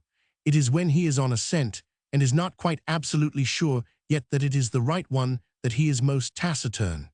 Now, my dear fellow, we can't help matters by making ourselves nervous about them, so let me implore you to go to bed, and so be fresh for whatever may await us tomorrow. I was able at last to persuade my companion to take my advice, though I knew from his excited manner that there was not much hope of sleep for him. Indeed, his mood was infectious, for I lay tossing half the night myself, brooding over this strange problem, and inventing 100 theories, each of which was more impossible than the last. Why had Holmes remained at Woking? Why had he asked Miss Harrison to remain in the sick room all day? Why had he been so careful not to inform the people at Briarbury that he intended to remain near them? I cudgelled my brains until I fell asleep in the endeavour to find some explanation which would cover all these facts. It was 7 o'clock when I awoke, and I set off at once for Phelps's room to find him haggard and spent after a sleepless night. His first question was whether Holmes had arrived yet. "He'll be here when he promised," said I, "and not an instant sooner or later." And my words were true, for shortly after 8, a hansom dashed up to the door and our friend got out of it. Standing in the window, we saw that his left hand was swathed in a bandage and that his face was very grim and pale. He entered the house, but it was some little time before he came upstairs. "He looks like a beaten man," cried Phelps. I was forced to confess that he was right. "After all," said I, "the clue of the matter lies probably here in town." Phelps gave a groan. "I don't know how it is," said he, "but I had hoped for so much from his return. But surely his hand was not tied up like that yesterday. What can be the matter?" "You are not wounded, Holmes?" I asked as my friend entered the room. "Tut, it is only a scratch through my own clumsiness," he answered, nodding his good mornings to us. "This case of yours, Mr. Phelps, is certainly one of the darkest which I have ever investigated. I feared that you would find it beyond you. It has been a most remarkable experience." "That bandage tells of adventures," said I. "Won't you tell us what has happened?" "After breakfast, my dear Watson, remember that I have breathed 30 miles of Surrey air this morning. I suppose that there has been no answer from my cabman advertisement. Well, we cannot expect to score every time." The table was all laid, and just as I was about to ring, Mrs. Hudson entered with the tea and coffee. A few minutes later, she brought in 3 covers, and we all drew up to the table, Holmes ravenous, I curious, and Phelps in the gloomiest state of depression. "Mrs. Hudson has risen to the occasion," said Holmes, uncovering a dish of curried chicken. "Her cuisine is a little limited, but she has as good an idea of breakfast as a Scotch woman. What have you here, Watson?" "Ham and eggs," I answered. "Good. What are you going to take, Mr. Phelps? Curried fowl or eggs, or will you help yourself?" "Thank you, I can eat nothing," said Phelps. "Oh, come, try the dish before you." "Thank you, I would really rather not." "Well then," said Holmes, with a mischievous twinkle, "I suppose that you have no objection to helping me." Phelps raised the cover, and as he did so he uttered a scream, and sat there staring with a face as white as the plate upon which he looked. Across the center of it was lying a little cylinder of blue-gray paper. He caught it up, devoured it with his eyes, and then danced madly about the room, pressing it to his bosom and shrieking out in his delight. Then he fell back into an armchair so limp and exhausted with his own emotions that we had to pour brandy down his throat to keep him from fainting. There," said Holmes, soothing, patting him upon the shoulder. "It was too bad to spring it on you like this, but Watson here will tell you that I never can resist a touch of the dramatic." Phelps seized his hand and kissed it. "God bless you," he cried. "You have saved my honor." "Well, my own was at stake, you know," said Holmes. I assure you it is just as hateful to me to fail in a case as it can be to you to blunder over a commission." Phelps thrust away the precious document into the innermost pocket of his coat.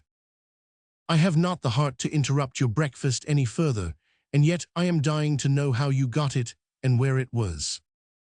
Sherlock Holmes swallowed a cup of coffee and turned his attention to the ham and eggs. Then he rose, lit his pipe, and settled himself down into his chair. "I'll tell you what I did first, and how I came to do it afterwards," said he. "After leaving you at the station, I went for a charming walk through some admirable Surrey scenery to a pretty little village called Ripley, where I had my tea at an inn, and took the precaution of filling my flask and of putting a paper of sandwiches in my pocket. There I remained until evening, when I set off for walking again, and found myself in the high road outside Briarbury just after sunset. Well, I waited until the road was clear.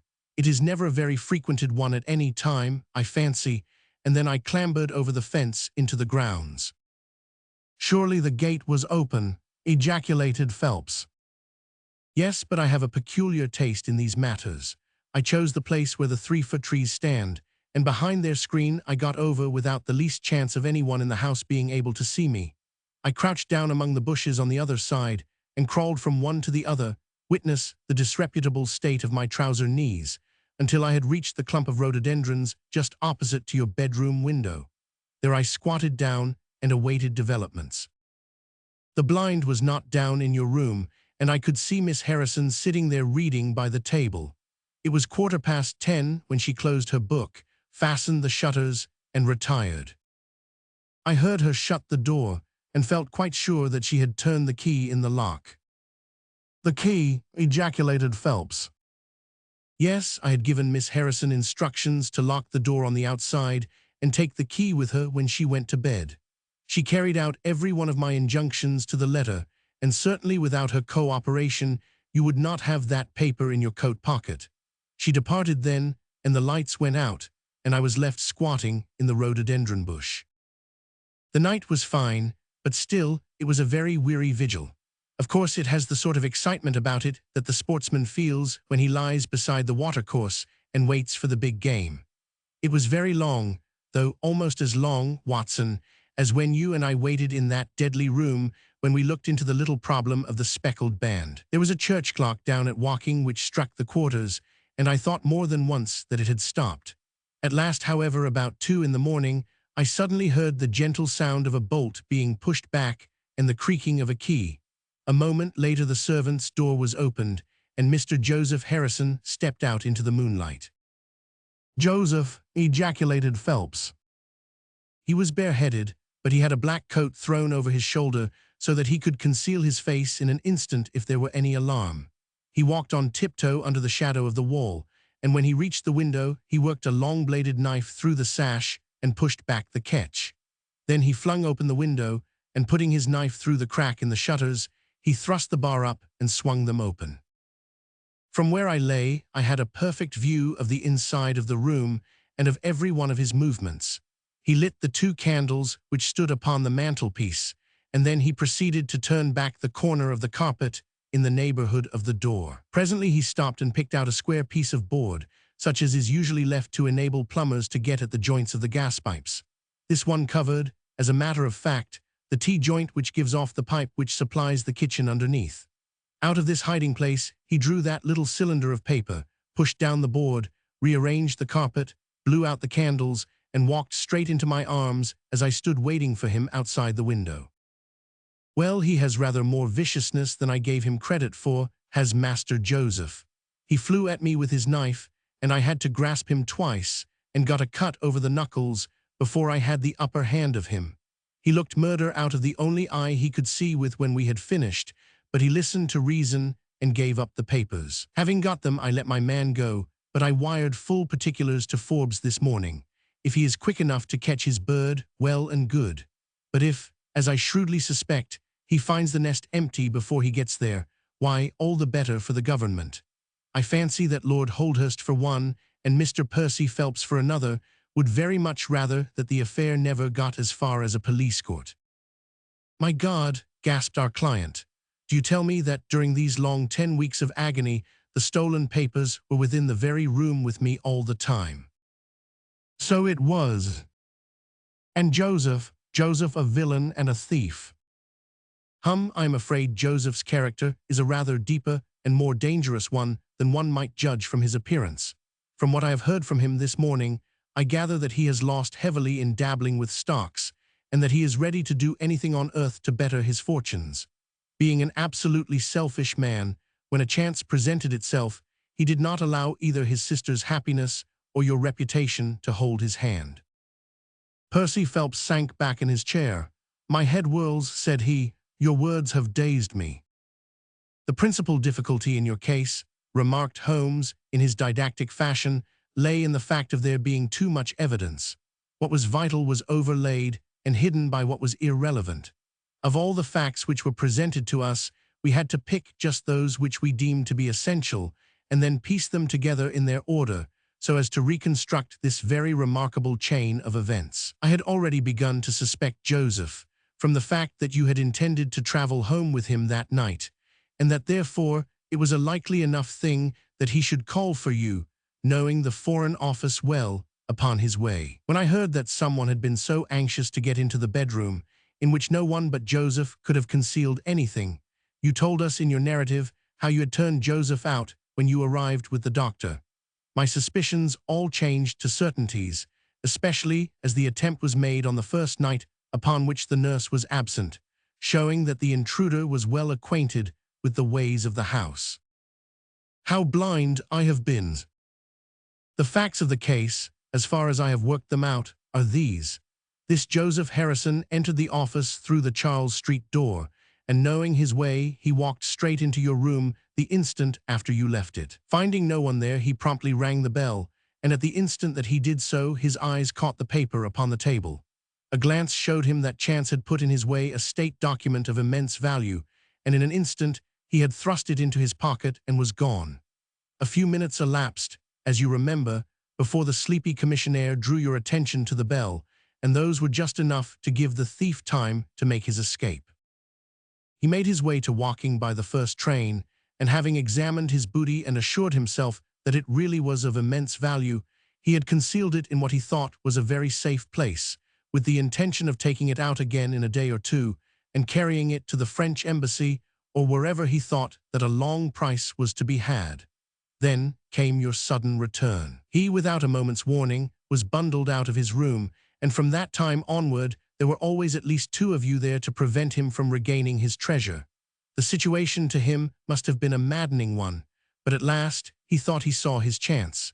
He tried to steal in, but was baffled by your wakefulness. You remember that you did not take your usual draught that night. I remembered.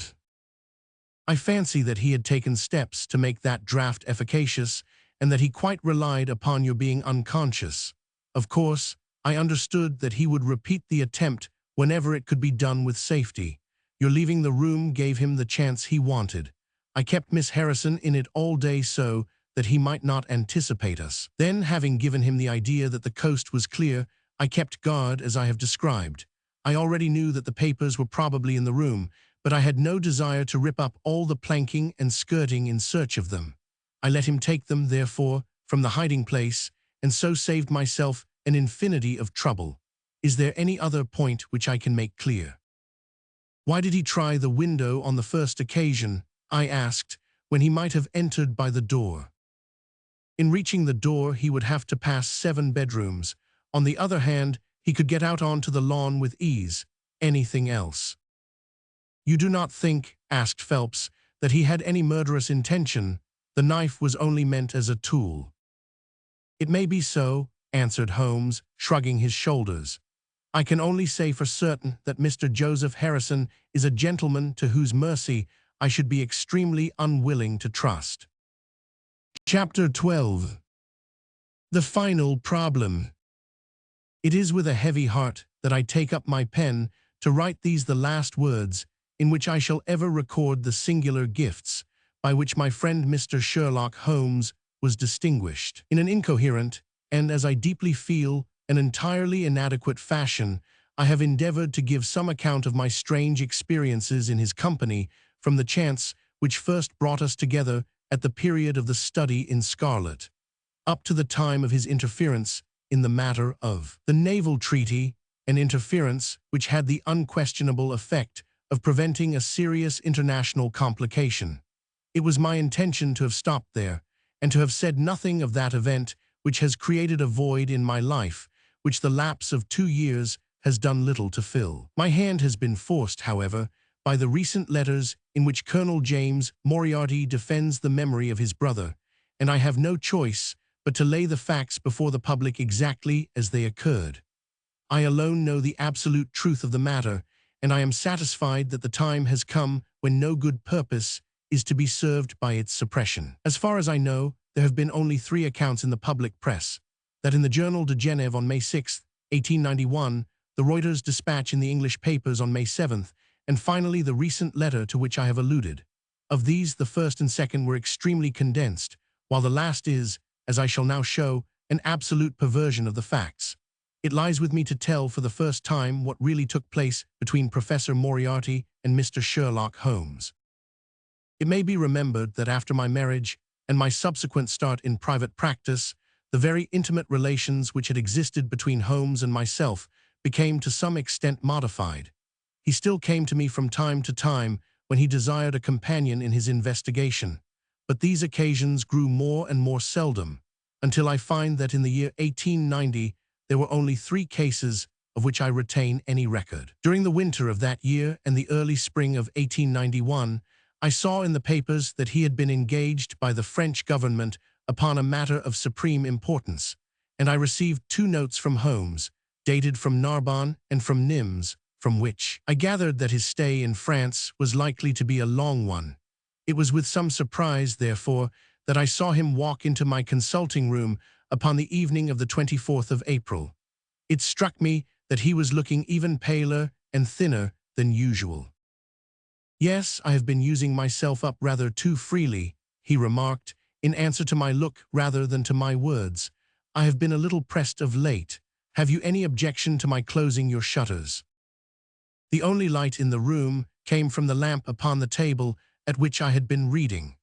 Holmes edged his way round the wall, and flinging the shutters together, he bolted them securely. "You are afraid of something?" I asked. "Well, I am." "Of what?" "Of air guns." "My dear Holmes, what do you mean?" "I think that you know me well enough, Watson, to understand that I am by no means a nervous man. At the same time, it is stupidity rather than courage to refuse to recognize danger when it is close upon you. Might I trouble you for a match?" He drew in the smoke of his cigarette as if the soothing influence was grateful to him. "I must apologize for calling so late," said he, "and I must further beg you to be so unconventional as to allow me to leave your house presently by scrambling over your back garden wall." "But what does it all mean?" I asked. He held out his hand, and I saw in the light of the lamp that 2 of his knuckles were burst and bleeding. "It is not an airy nothing, you see," said he, smiling. "On the contrary, it is solid enough for a man to break his hand over. Is Mrs. Watson in?" "She is away upon a visit." "Indeed, you are alone?" "Quite." "Then it makes it the easier for me to propose that you should come away with me for a week to the continent." "Where?" "Oh, anywhere. It's all the same to me." There was something very strange in all this. It was not Holmes's nature to take an aimless holiday, and something about his pale, worn face told me that his nerves were at their highest tension. He saw the question in my eyes, and putting his fingertips together and his elbows upon his knees, he explained the situation. "You have probably never heard of Professor Moriarty," said he. "Never." "There's the genius and the wonder of the thing," he cried. "The man pervades London, and no one has heard of him. That's what puts him on a pinnacle in the records of crime. I tell you, Watson, in all seriousness, that if I could beat that man, if I could free society of him, I should feel that my own career had reached its summit, and I should be prepared to turn to some more placid line in life. Between ourselves, the recent cases in which I have been of assistance to the royal family of Scandinavia and to the French Republic have left me in such a position that I could continue to live in the quiet fashion which is most congenial to me, and to concentrate my attention upon my chemical researches. But I could not rest, Watson. I could not sit quiet in my chair if I thought that such a man as Professor Moriarty were walking the streets of London unchallenged. What has he done, then? His career has been an extraordinary one.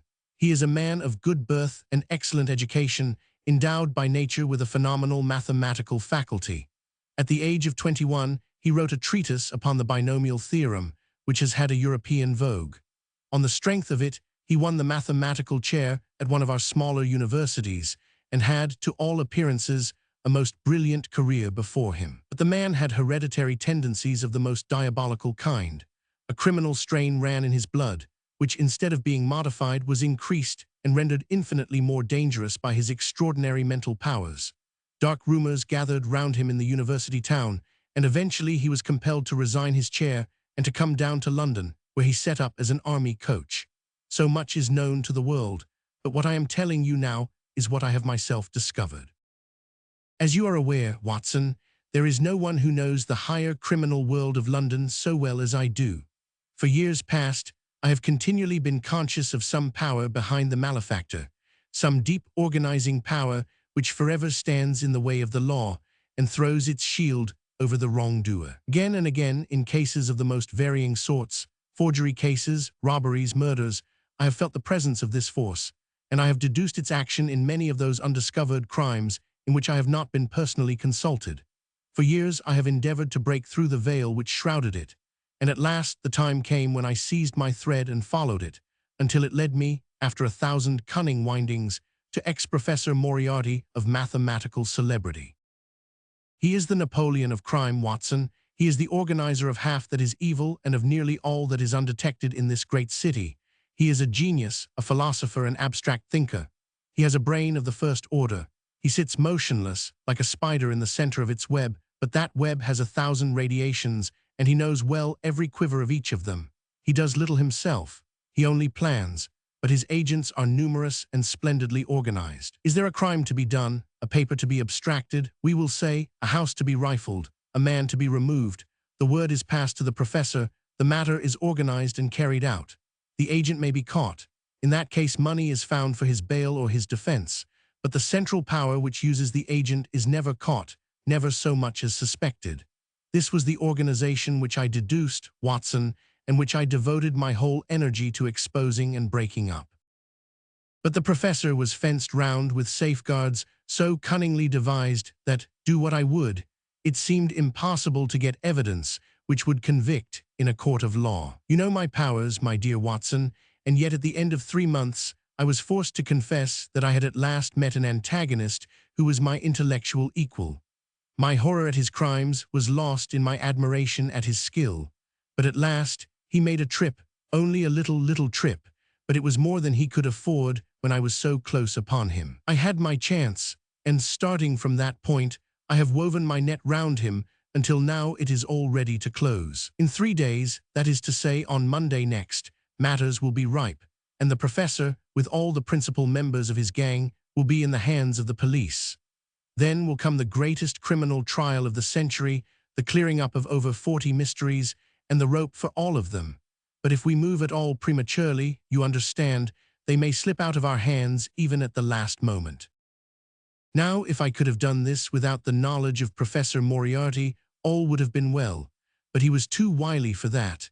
He saw every step which I took to draw my toils round him. Again and again he strove to break away, but I as often headed him off. I tell you, my friend, that if a detailed account of that silent contest could be written, it would take its place as the most brilliant bit of thrust and parry work in the history of detection. Never have I risen to such a height, and never have I been so hard pressed by an opponent. He cut deep, and yet I just undercut him. This morning the last steps were taken, and 3 days only were wanted to complete the business. I was sitting in my room thinking the matter over, when the door opened and Professor Moriarty stood before me. My nerves are fairly proof, Watson, but I must confess to a start when I saw the very man who had been so much in my thoughts standing there on my threshold. His appearance was quite familiar to me. He is extremely tall and thin, his forehead domes out in a white curve, and his 2 eyes are deeply sunken in his head. He is clean-shaven, pale, and ascetic-looking, retaining something of the professor in his features. His shoulders are rounded from much study, and his face protrudes forward, and is forever slowly oscillating from side to side in a curiously reptilian fashion. He peered at me with great curiosity in his puckered eyes. "You have less frontal development than I should have expected," said he at last. "It is a dangerous habit to finger loaded firearms in the pocket of one's dressing gown." The fact is that upon his entrance, I had instantly recognized the extreme personal danger in which I lay. The only conceivable escape for him lay in silencing my tongue.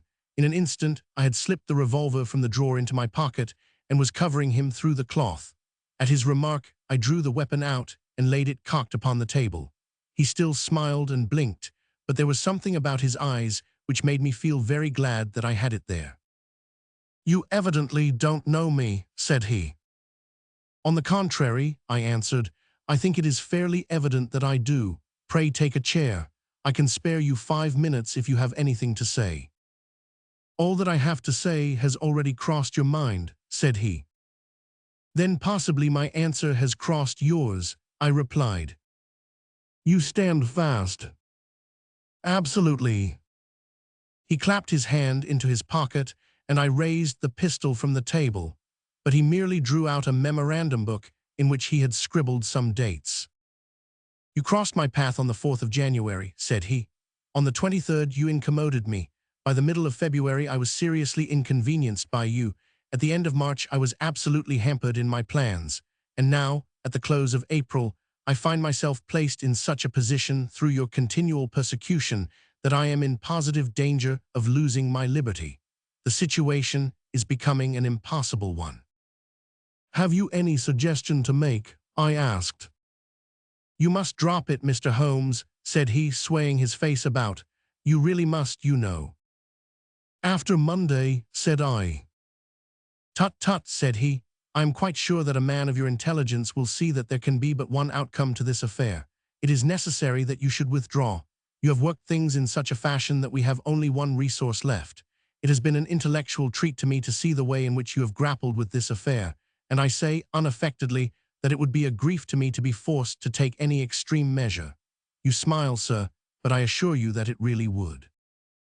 "Danger is part of my trade," I remarked. "That is not danger," said he. "It is inevitable destruction. You stand in the way not merely of an individual, but of a mighty organization, the full extent of which you, with all your cleverness, have been unable to realize. You must stand clear, Mr. Holmes, or be trodden underfoot." "I am afraid," said I, rising, "that in the pleasure of this conversation I am neglecting business of importance, which awaits me elsewhere." He rose also and looked at me in silence, shaking his head sadly. "Well, well," said he at last, "it seems a pity, but I have done what I could. I know every move of your game. You can do nothing before Monday. It has been a duel between you and me, Mr. Holmes. You hope to place me in the dock. I tell you that I will never stand in the dock. You hope to beat me. I tell you that you will never beat me. If you are clever enough to bring destruction upon me, rest assured that I shall do as much to you." "You have paid me several compliments, Mr. Moriarty," said I. "Let me pay you one in return when I say that if I were assured of the former eventuality I would, in the interests of the public, cheerfully accept the latter." "I can promise you the one, but not the other," he snarled, and so turned his rounded back upon me and went peering and blinking out of the room. That was my singular interview with Professor Moriarty. I confess that it left an unpleasant effect upon my mind. His soft, precise fashion of speech leaves a conviction of sincerity which a mere bully could not produce. Of course, you will say, why not take police precautions against him? The reason is that I am well convinced that it is from his agents the blow will fall. I have the best proofs that it would be so. "You have already been assaulted." "My dear Watson, Professor Moriarty is not a man who lets the grass grow under his feet. I went out about midday to transact some business in Oxford Street. As I passed the corner which leads from Bentinck Street on to the Welbeck Street, crossing a 2-horse van furiously driven whizzed round, and was on me like a flash. I sprang for the footpath and saved myself by the fraction of a second. The van dashed round by Marylebone Lane and was gone in an instant. I kept to the pavement after that, Watson, but as I walked down Vere Street, a brick came down from the roof of one of the houses and was shattered to fragments at my feet. I called the police and had the place examined. There were slates and bricks piled up on the roof preparatory to some repairs, and they would have me believe that the wind had toppled over one of these. Of course I knew better, but I could prove nothing. I took a cab after that and reached my brother's rooms in Pall Mall, where I spent the day. Now I have come round to you, and on my way I was attacked by a rough with a bludgeon. I knocked him down, and the police have him in custody, but I can tell you with the most absolute confidence that no possible connection will ever be traced between the gentleman upon whose front teeth I have barked my knuckles and the retiring mathematical coach, who is, I dare say, working out problems upon a blackboard 10 miles away. You will not wonder, Watson, that my first act on entering your rooms was to close your shutters, and that I have been compelled to ask your permission to leave the house by some less conspicuous exit than the front door. I had often admired my friend's courage, but never more than now, as he sat quietly checking off a series of incidents which must have combined to make up a day of horror. "You will spend the night here," I said. "No, my friend, you might find me a dangerous guest. I have my plans laid, and all will be well. Matters have gone so far now that they can move without my help as far as the arrest goes, though my presence is necessary for a conviction. It is obvious, therefore, that I cannot do better than get away for the few days which remain before the police are at liberty to act. It would be a great pleasure to me, therefore, if you could come on to the continent with me." "The practice is quiet," said I, "and I have an accommodating neighbor. I should be glad to come." "And to start tomorrow morning?" "If necessary." "Yes, it is most necessary. Then these are your instructions, and I beg, my dear Watson, that you will obey them to the letter, for you are now playing a double-handed game with me against the cleverest rogue and the most powerful syndicate of criminals in Europe. Now listen, you will dispatch whatever luggage you intend to take by a trusty messenger unaddressed to Victoria tonight. In the morning you will send for a hansom, desiring your man to take neither the first nor the second which may present itself. Into this hansom you will jump, and you will drive to the Strand end of the Lowther Arcade, handing the address to the cabman upon a slip of paper, with a request that he will not throw it away. Have your fare ready, and the instant that your cab stops, dash through the arcade, timing yourself to reach the other side at 9:15. You will find a small brougham waiting close to the curb, driven by a fellow with a heavy black cloak tipped at the collar with red. Into this you will step, and you will reach Victoria in time for the Continental Express. Where shall I meet you? At the station. The second first-class carriage from the front will be reserved for us. The carriage is our rendezvous then?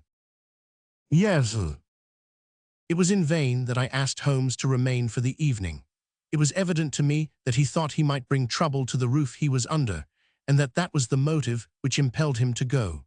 With a few hurried words as to our plans for the morrow, he rose and came out with me into the garden, clambering over the wall which leads into Mortimer Street, and immediately whistling for a hansom, in which I heard him drive away. In the morning I obeyed Holmes's injunctions to the letter. A hansom was procured with such precaution as would prevent its being one which was placed ready for us, and I drove immediately after breakfast to the Lowther Arcade, through which I hurried at the top of my speed. A brougham was waiting with a very massive driver wrapped in a dark cloak, who, the instant that I had stepped in, whipped up the horse and rattled off to Victoria Station. On my alighting there, he turned the carriage and dashed away again without so much as a look in my direction. So far all had gone admirably. My luggage was waiting for me, and I had no difficulty in finding the carriage which Holmes had indicated, the less so as it was the only one in the train which was marked engaged. My only source of anxiety now was the non-appearance of Holmes. The station clock marked only 7 minutes from the time when we were due to start. In vain, I searched among the groups of travelers and leave-takers for the lithe figure of my friend. There was no sign of him. I spent a few minutes in assisting a venerable Italian priest who was endeavoring to make a porter understand, in his broken English, that his luggage was to be booked through to Paris. Then, having taken another look round, I returned to my carriage, where I found that the porter, in spite of the ticket, had given me my decrepit Italian friend as a traveling companion. It was useless for me to explain to him that his presence was an intrusion, for my Italian was even more limited than his English, so I shrugged my shoulders resignedly and continued to look out anxiously for my friend. A chill of fear had come over me, as I thought that his absence might mean that some blow had fallen during the night. Already the doors had all been shut and the whistle blown when— "My dear Watson," said a voice, "you have not even condescended to say good morning." I turned in uncontrollable astonishment. The aged ecclesiastic had turned his face towards me. For an instant the wrinkles were smoothed away, the nose drew away from the chin, the lower lip ceased to protrude, and the mouth to mumble, the dull eyes regained their fire, the drooping figure expanded. The next, the whole frame collapsed again, and Holmes had gone as quickly as he had come. "Good heavens," I cried, "how you startled me." "Every precaution is still necessary," he whispered. "I have reason to think that they are hot upon our trail. Ah, there is Moriarty himself." The train had already begun to move as Holmes spoke. Glancing back, I saw a tall man pushing his way furiously through the crowd and waving his hand as if he desired to have the train stopped. It was too late, however, for we were rapidly gathering momentum, and an instant later had shot clear of the station. "With all our precautions, you see that we have cut it rather fine," said Holmes, laughing. He rose, and throwing off the black cassock and hat which had formed his disguise, he packed them away in a handbag. "Have you seen the morning paper, Watson?" "No." "You haven't seen about Baker Street, then?" "Baker Street." "They set fire to our rooms last night. No great harm was done." "Good heavens, Holmes, this is intolerable." "They must have lost my track completely after their bludgeon man was arrested. Otherwise, they could not have imagined that I had returned to my rooms. They have evidently taken the precaution of watching you, however, and that is what has brought Moriarty to Victoria. You could not have made any slip in coming." "I did exactly what you advised." "Did you find your brougham?" "Yes, it was waiting." "Did you recognize your coachman?" "No." "It was my brother Mycroft. It is an advantage to get about in such a case without taking a mercenary into your confidence, but we must plan what we are to do about Moriarty now. As this is an express, and as the boat runs in connection with it, I should think we have shaken him off very effectively." "My dear Watson, you evidently did not realize my meaning when I said that this man may be taken as being quite on the same intellectual plane as myself. You do not imagine that if I were the pursuer, I should allow myself to be baffled by so slight an obstacle. Why, then, should you think so meanly of him?" "What will he do?" "What I should do." "What would you do, then?"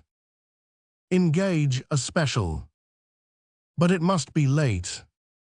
"By no means. This train stops at Canterbury, and there is always at least a quarter of an hour's delay at the boat. He will catch us there. One would think that we were the criminals. Let us have him arrested on his arrival. It would be to ruin the work of 3 months. We should get the big fish, but the smaller would dart right and left out of the net. On Monday we should have them all. No, an arrest is inadmissible." "What then?" "We shall get out at Canterbury." "And then?" "Well, then we must make a cross-country journey to Newhaven, and so over to Dieppe. Moriarty will again do what I should do. He will get on to Paris, mark down our luggage, and wait for 2 days at the depot. In the meantime, we shall treat ourselves to a couple of carpet-bags, encourage the manufactures of the countries through which we travel, and make our way at our leisure into Switzerland, via Luxembourg and Bâle. At Canterbury, therefore, we alighted, only to find that we should have to wait an hour before we could get a train to Newhaven. I was still looking rather ruefully after the rapidly disappearing luggage van which contained my wardrobe, when Holmes pulled my sleeve and pointed up the line. Already, you see, said he. Far away from among the Kentish woods, there rose a thin spray of smoke. A minute later, a carriage and engine could be seen flying along the open curve which leads to the station. We had hardly time to take our place behind a pile of luggage when it passed with a rattle and a roar, beating a blast of hot air into our faces. There he goes, said Holmes, as we watched the carriage swing and rock over the points. There are limits, you see, to our friend's intelligence. It would have been a coup de maître had he deduced what I would deduce and acted accordingly. And what would he have done had he overtaken us? There cannot be the least doubt that he would have made a murderous attack upon me. It is, however, a game at which two may play. The question now is whether we should take a premature lunch here or run our chance of starving before we reach the buffet at Newhaven. We made our way to Brussels that night and spent 2 days there, moving on upon the third day as far as Strasbourg.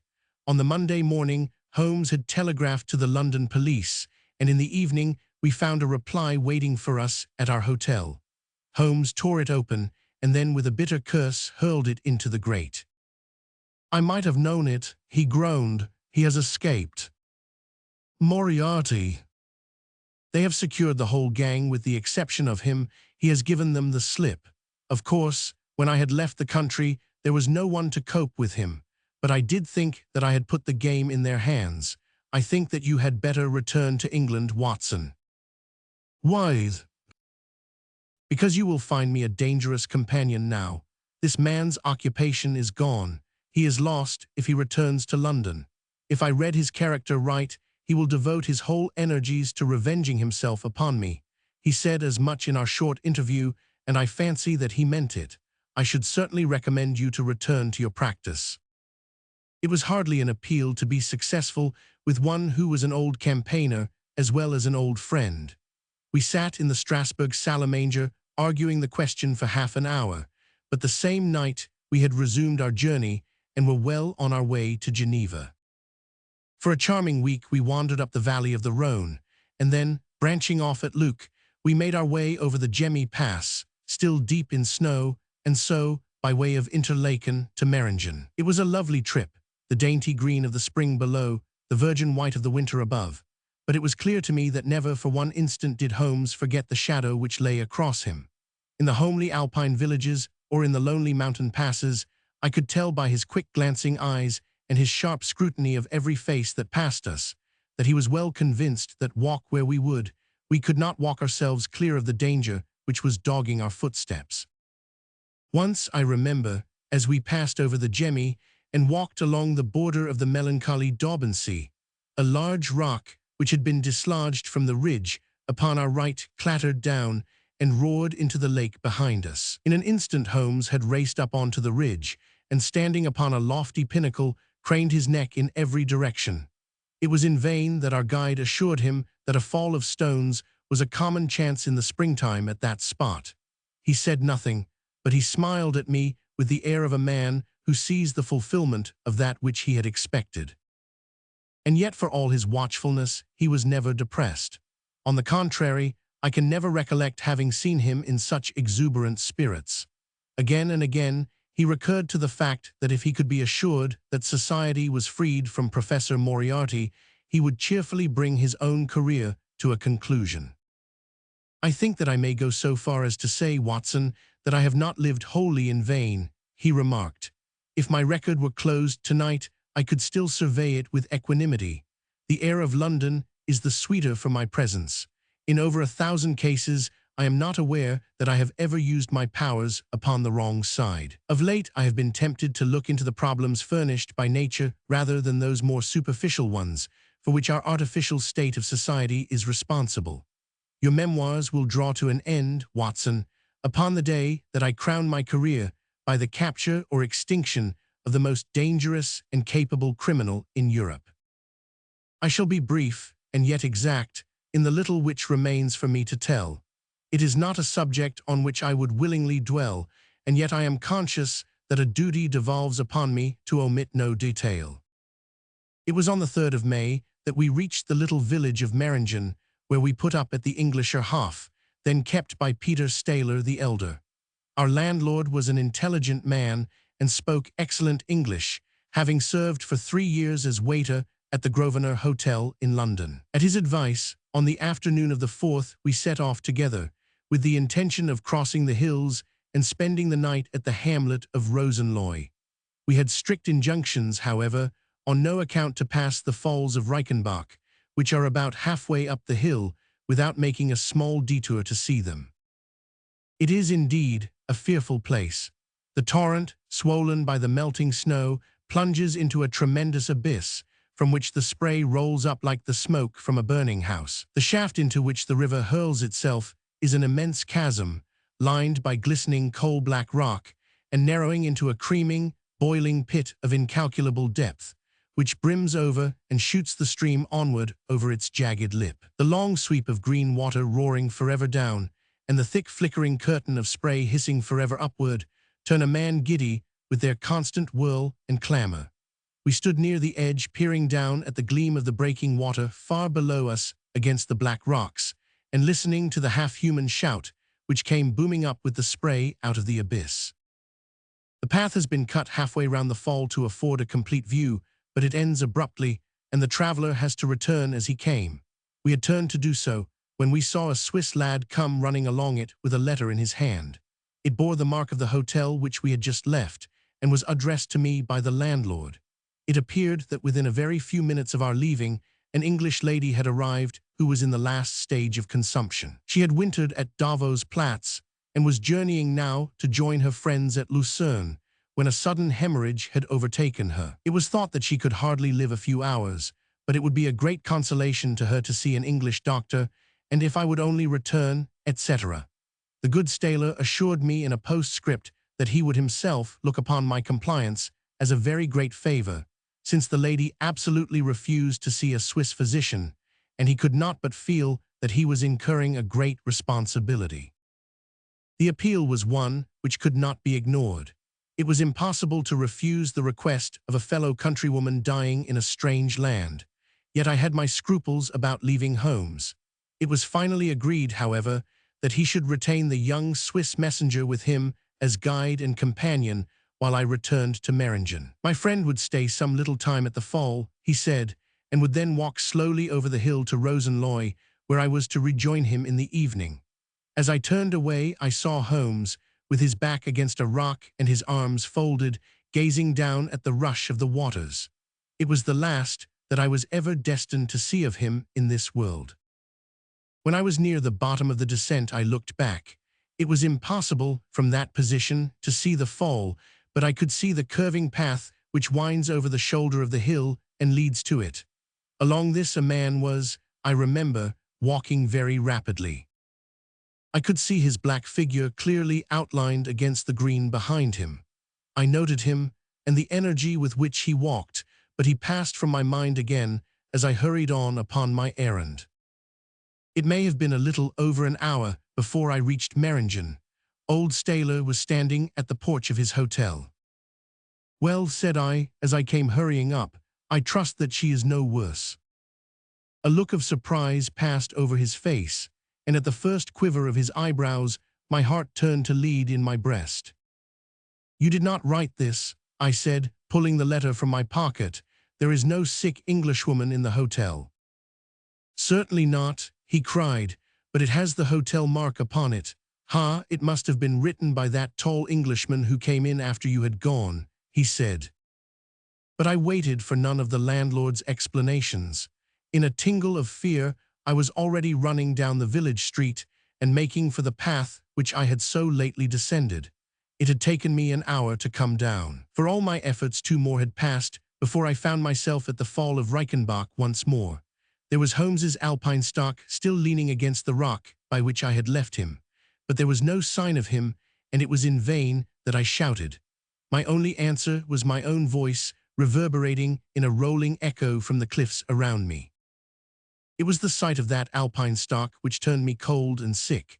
He had not gone to Rosenloy then. He had remained on that 3-foot path, with sheer wall on one side and sheer drop on the other, until his enemy had overtaken him. The young Swiss had gone too. He had probably been in the pay of Moriarty and had left the 2 men together. And then what had happened? Who was to tell us what had happened then? I stood for a minute or two to collect myself, for I was dazed with the horror of the thing. Then I began to think of Holmes's own methods and to try to practice them in reading this tragedy. It was, alas, only too easy to do. During our conversation we had not gone to the end of the path, and the alpine-stock marked the place where we had stood.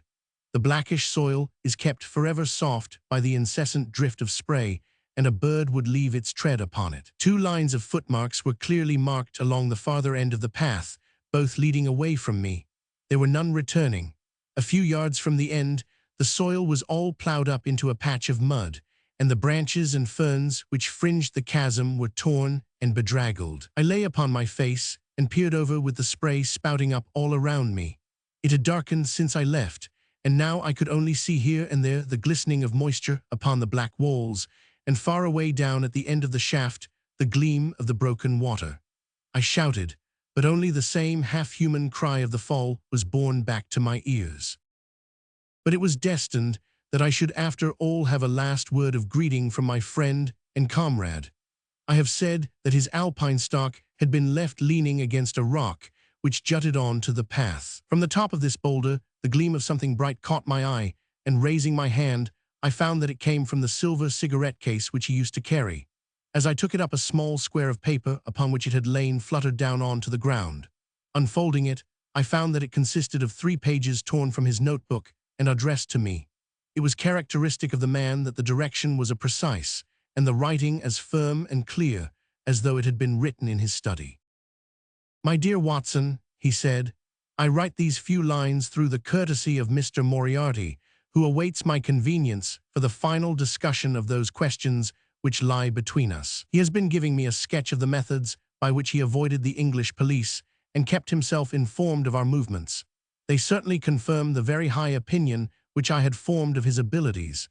I am pleased to think that I shall be able to free society from any further effects of his presence, though I fear that it is at a cost which will give pain to my friends, and especially, my dear Watson, to you. I have already explained to you, however, that my career had in any case reached its crisis, and that no possible conclusion to it could be more congenial to me than this. Indeed, if I may make a full confession to you, I was quite convinced that the letter from Meringen was a hoax, and I allowed you to depart on that errand under the persuasion that some development of this sort would follow. Tell Inspector Patterson that the papers which he needs to convict the gang are in pigeonhole M, done up in a blue envelope and inscribed Moriarty.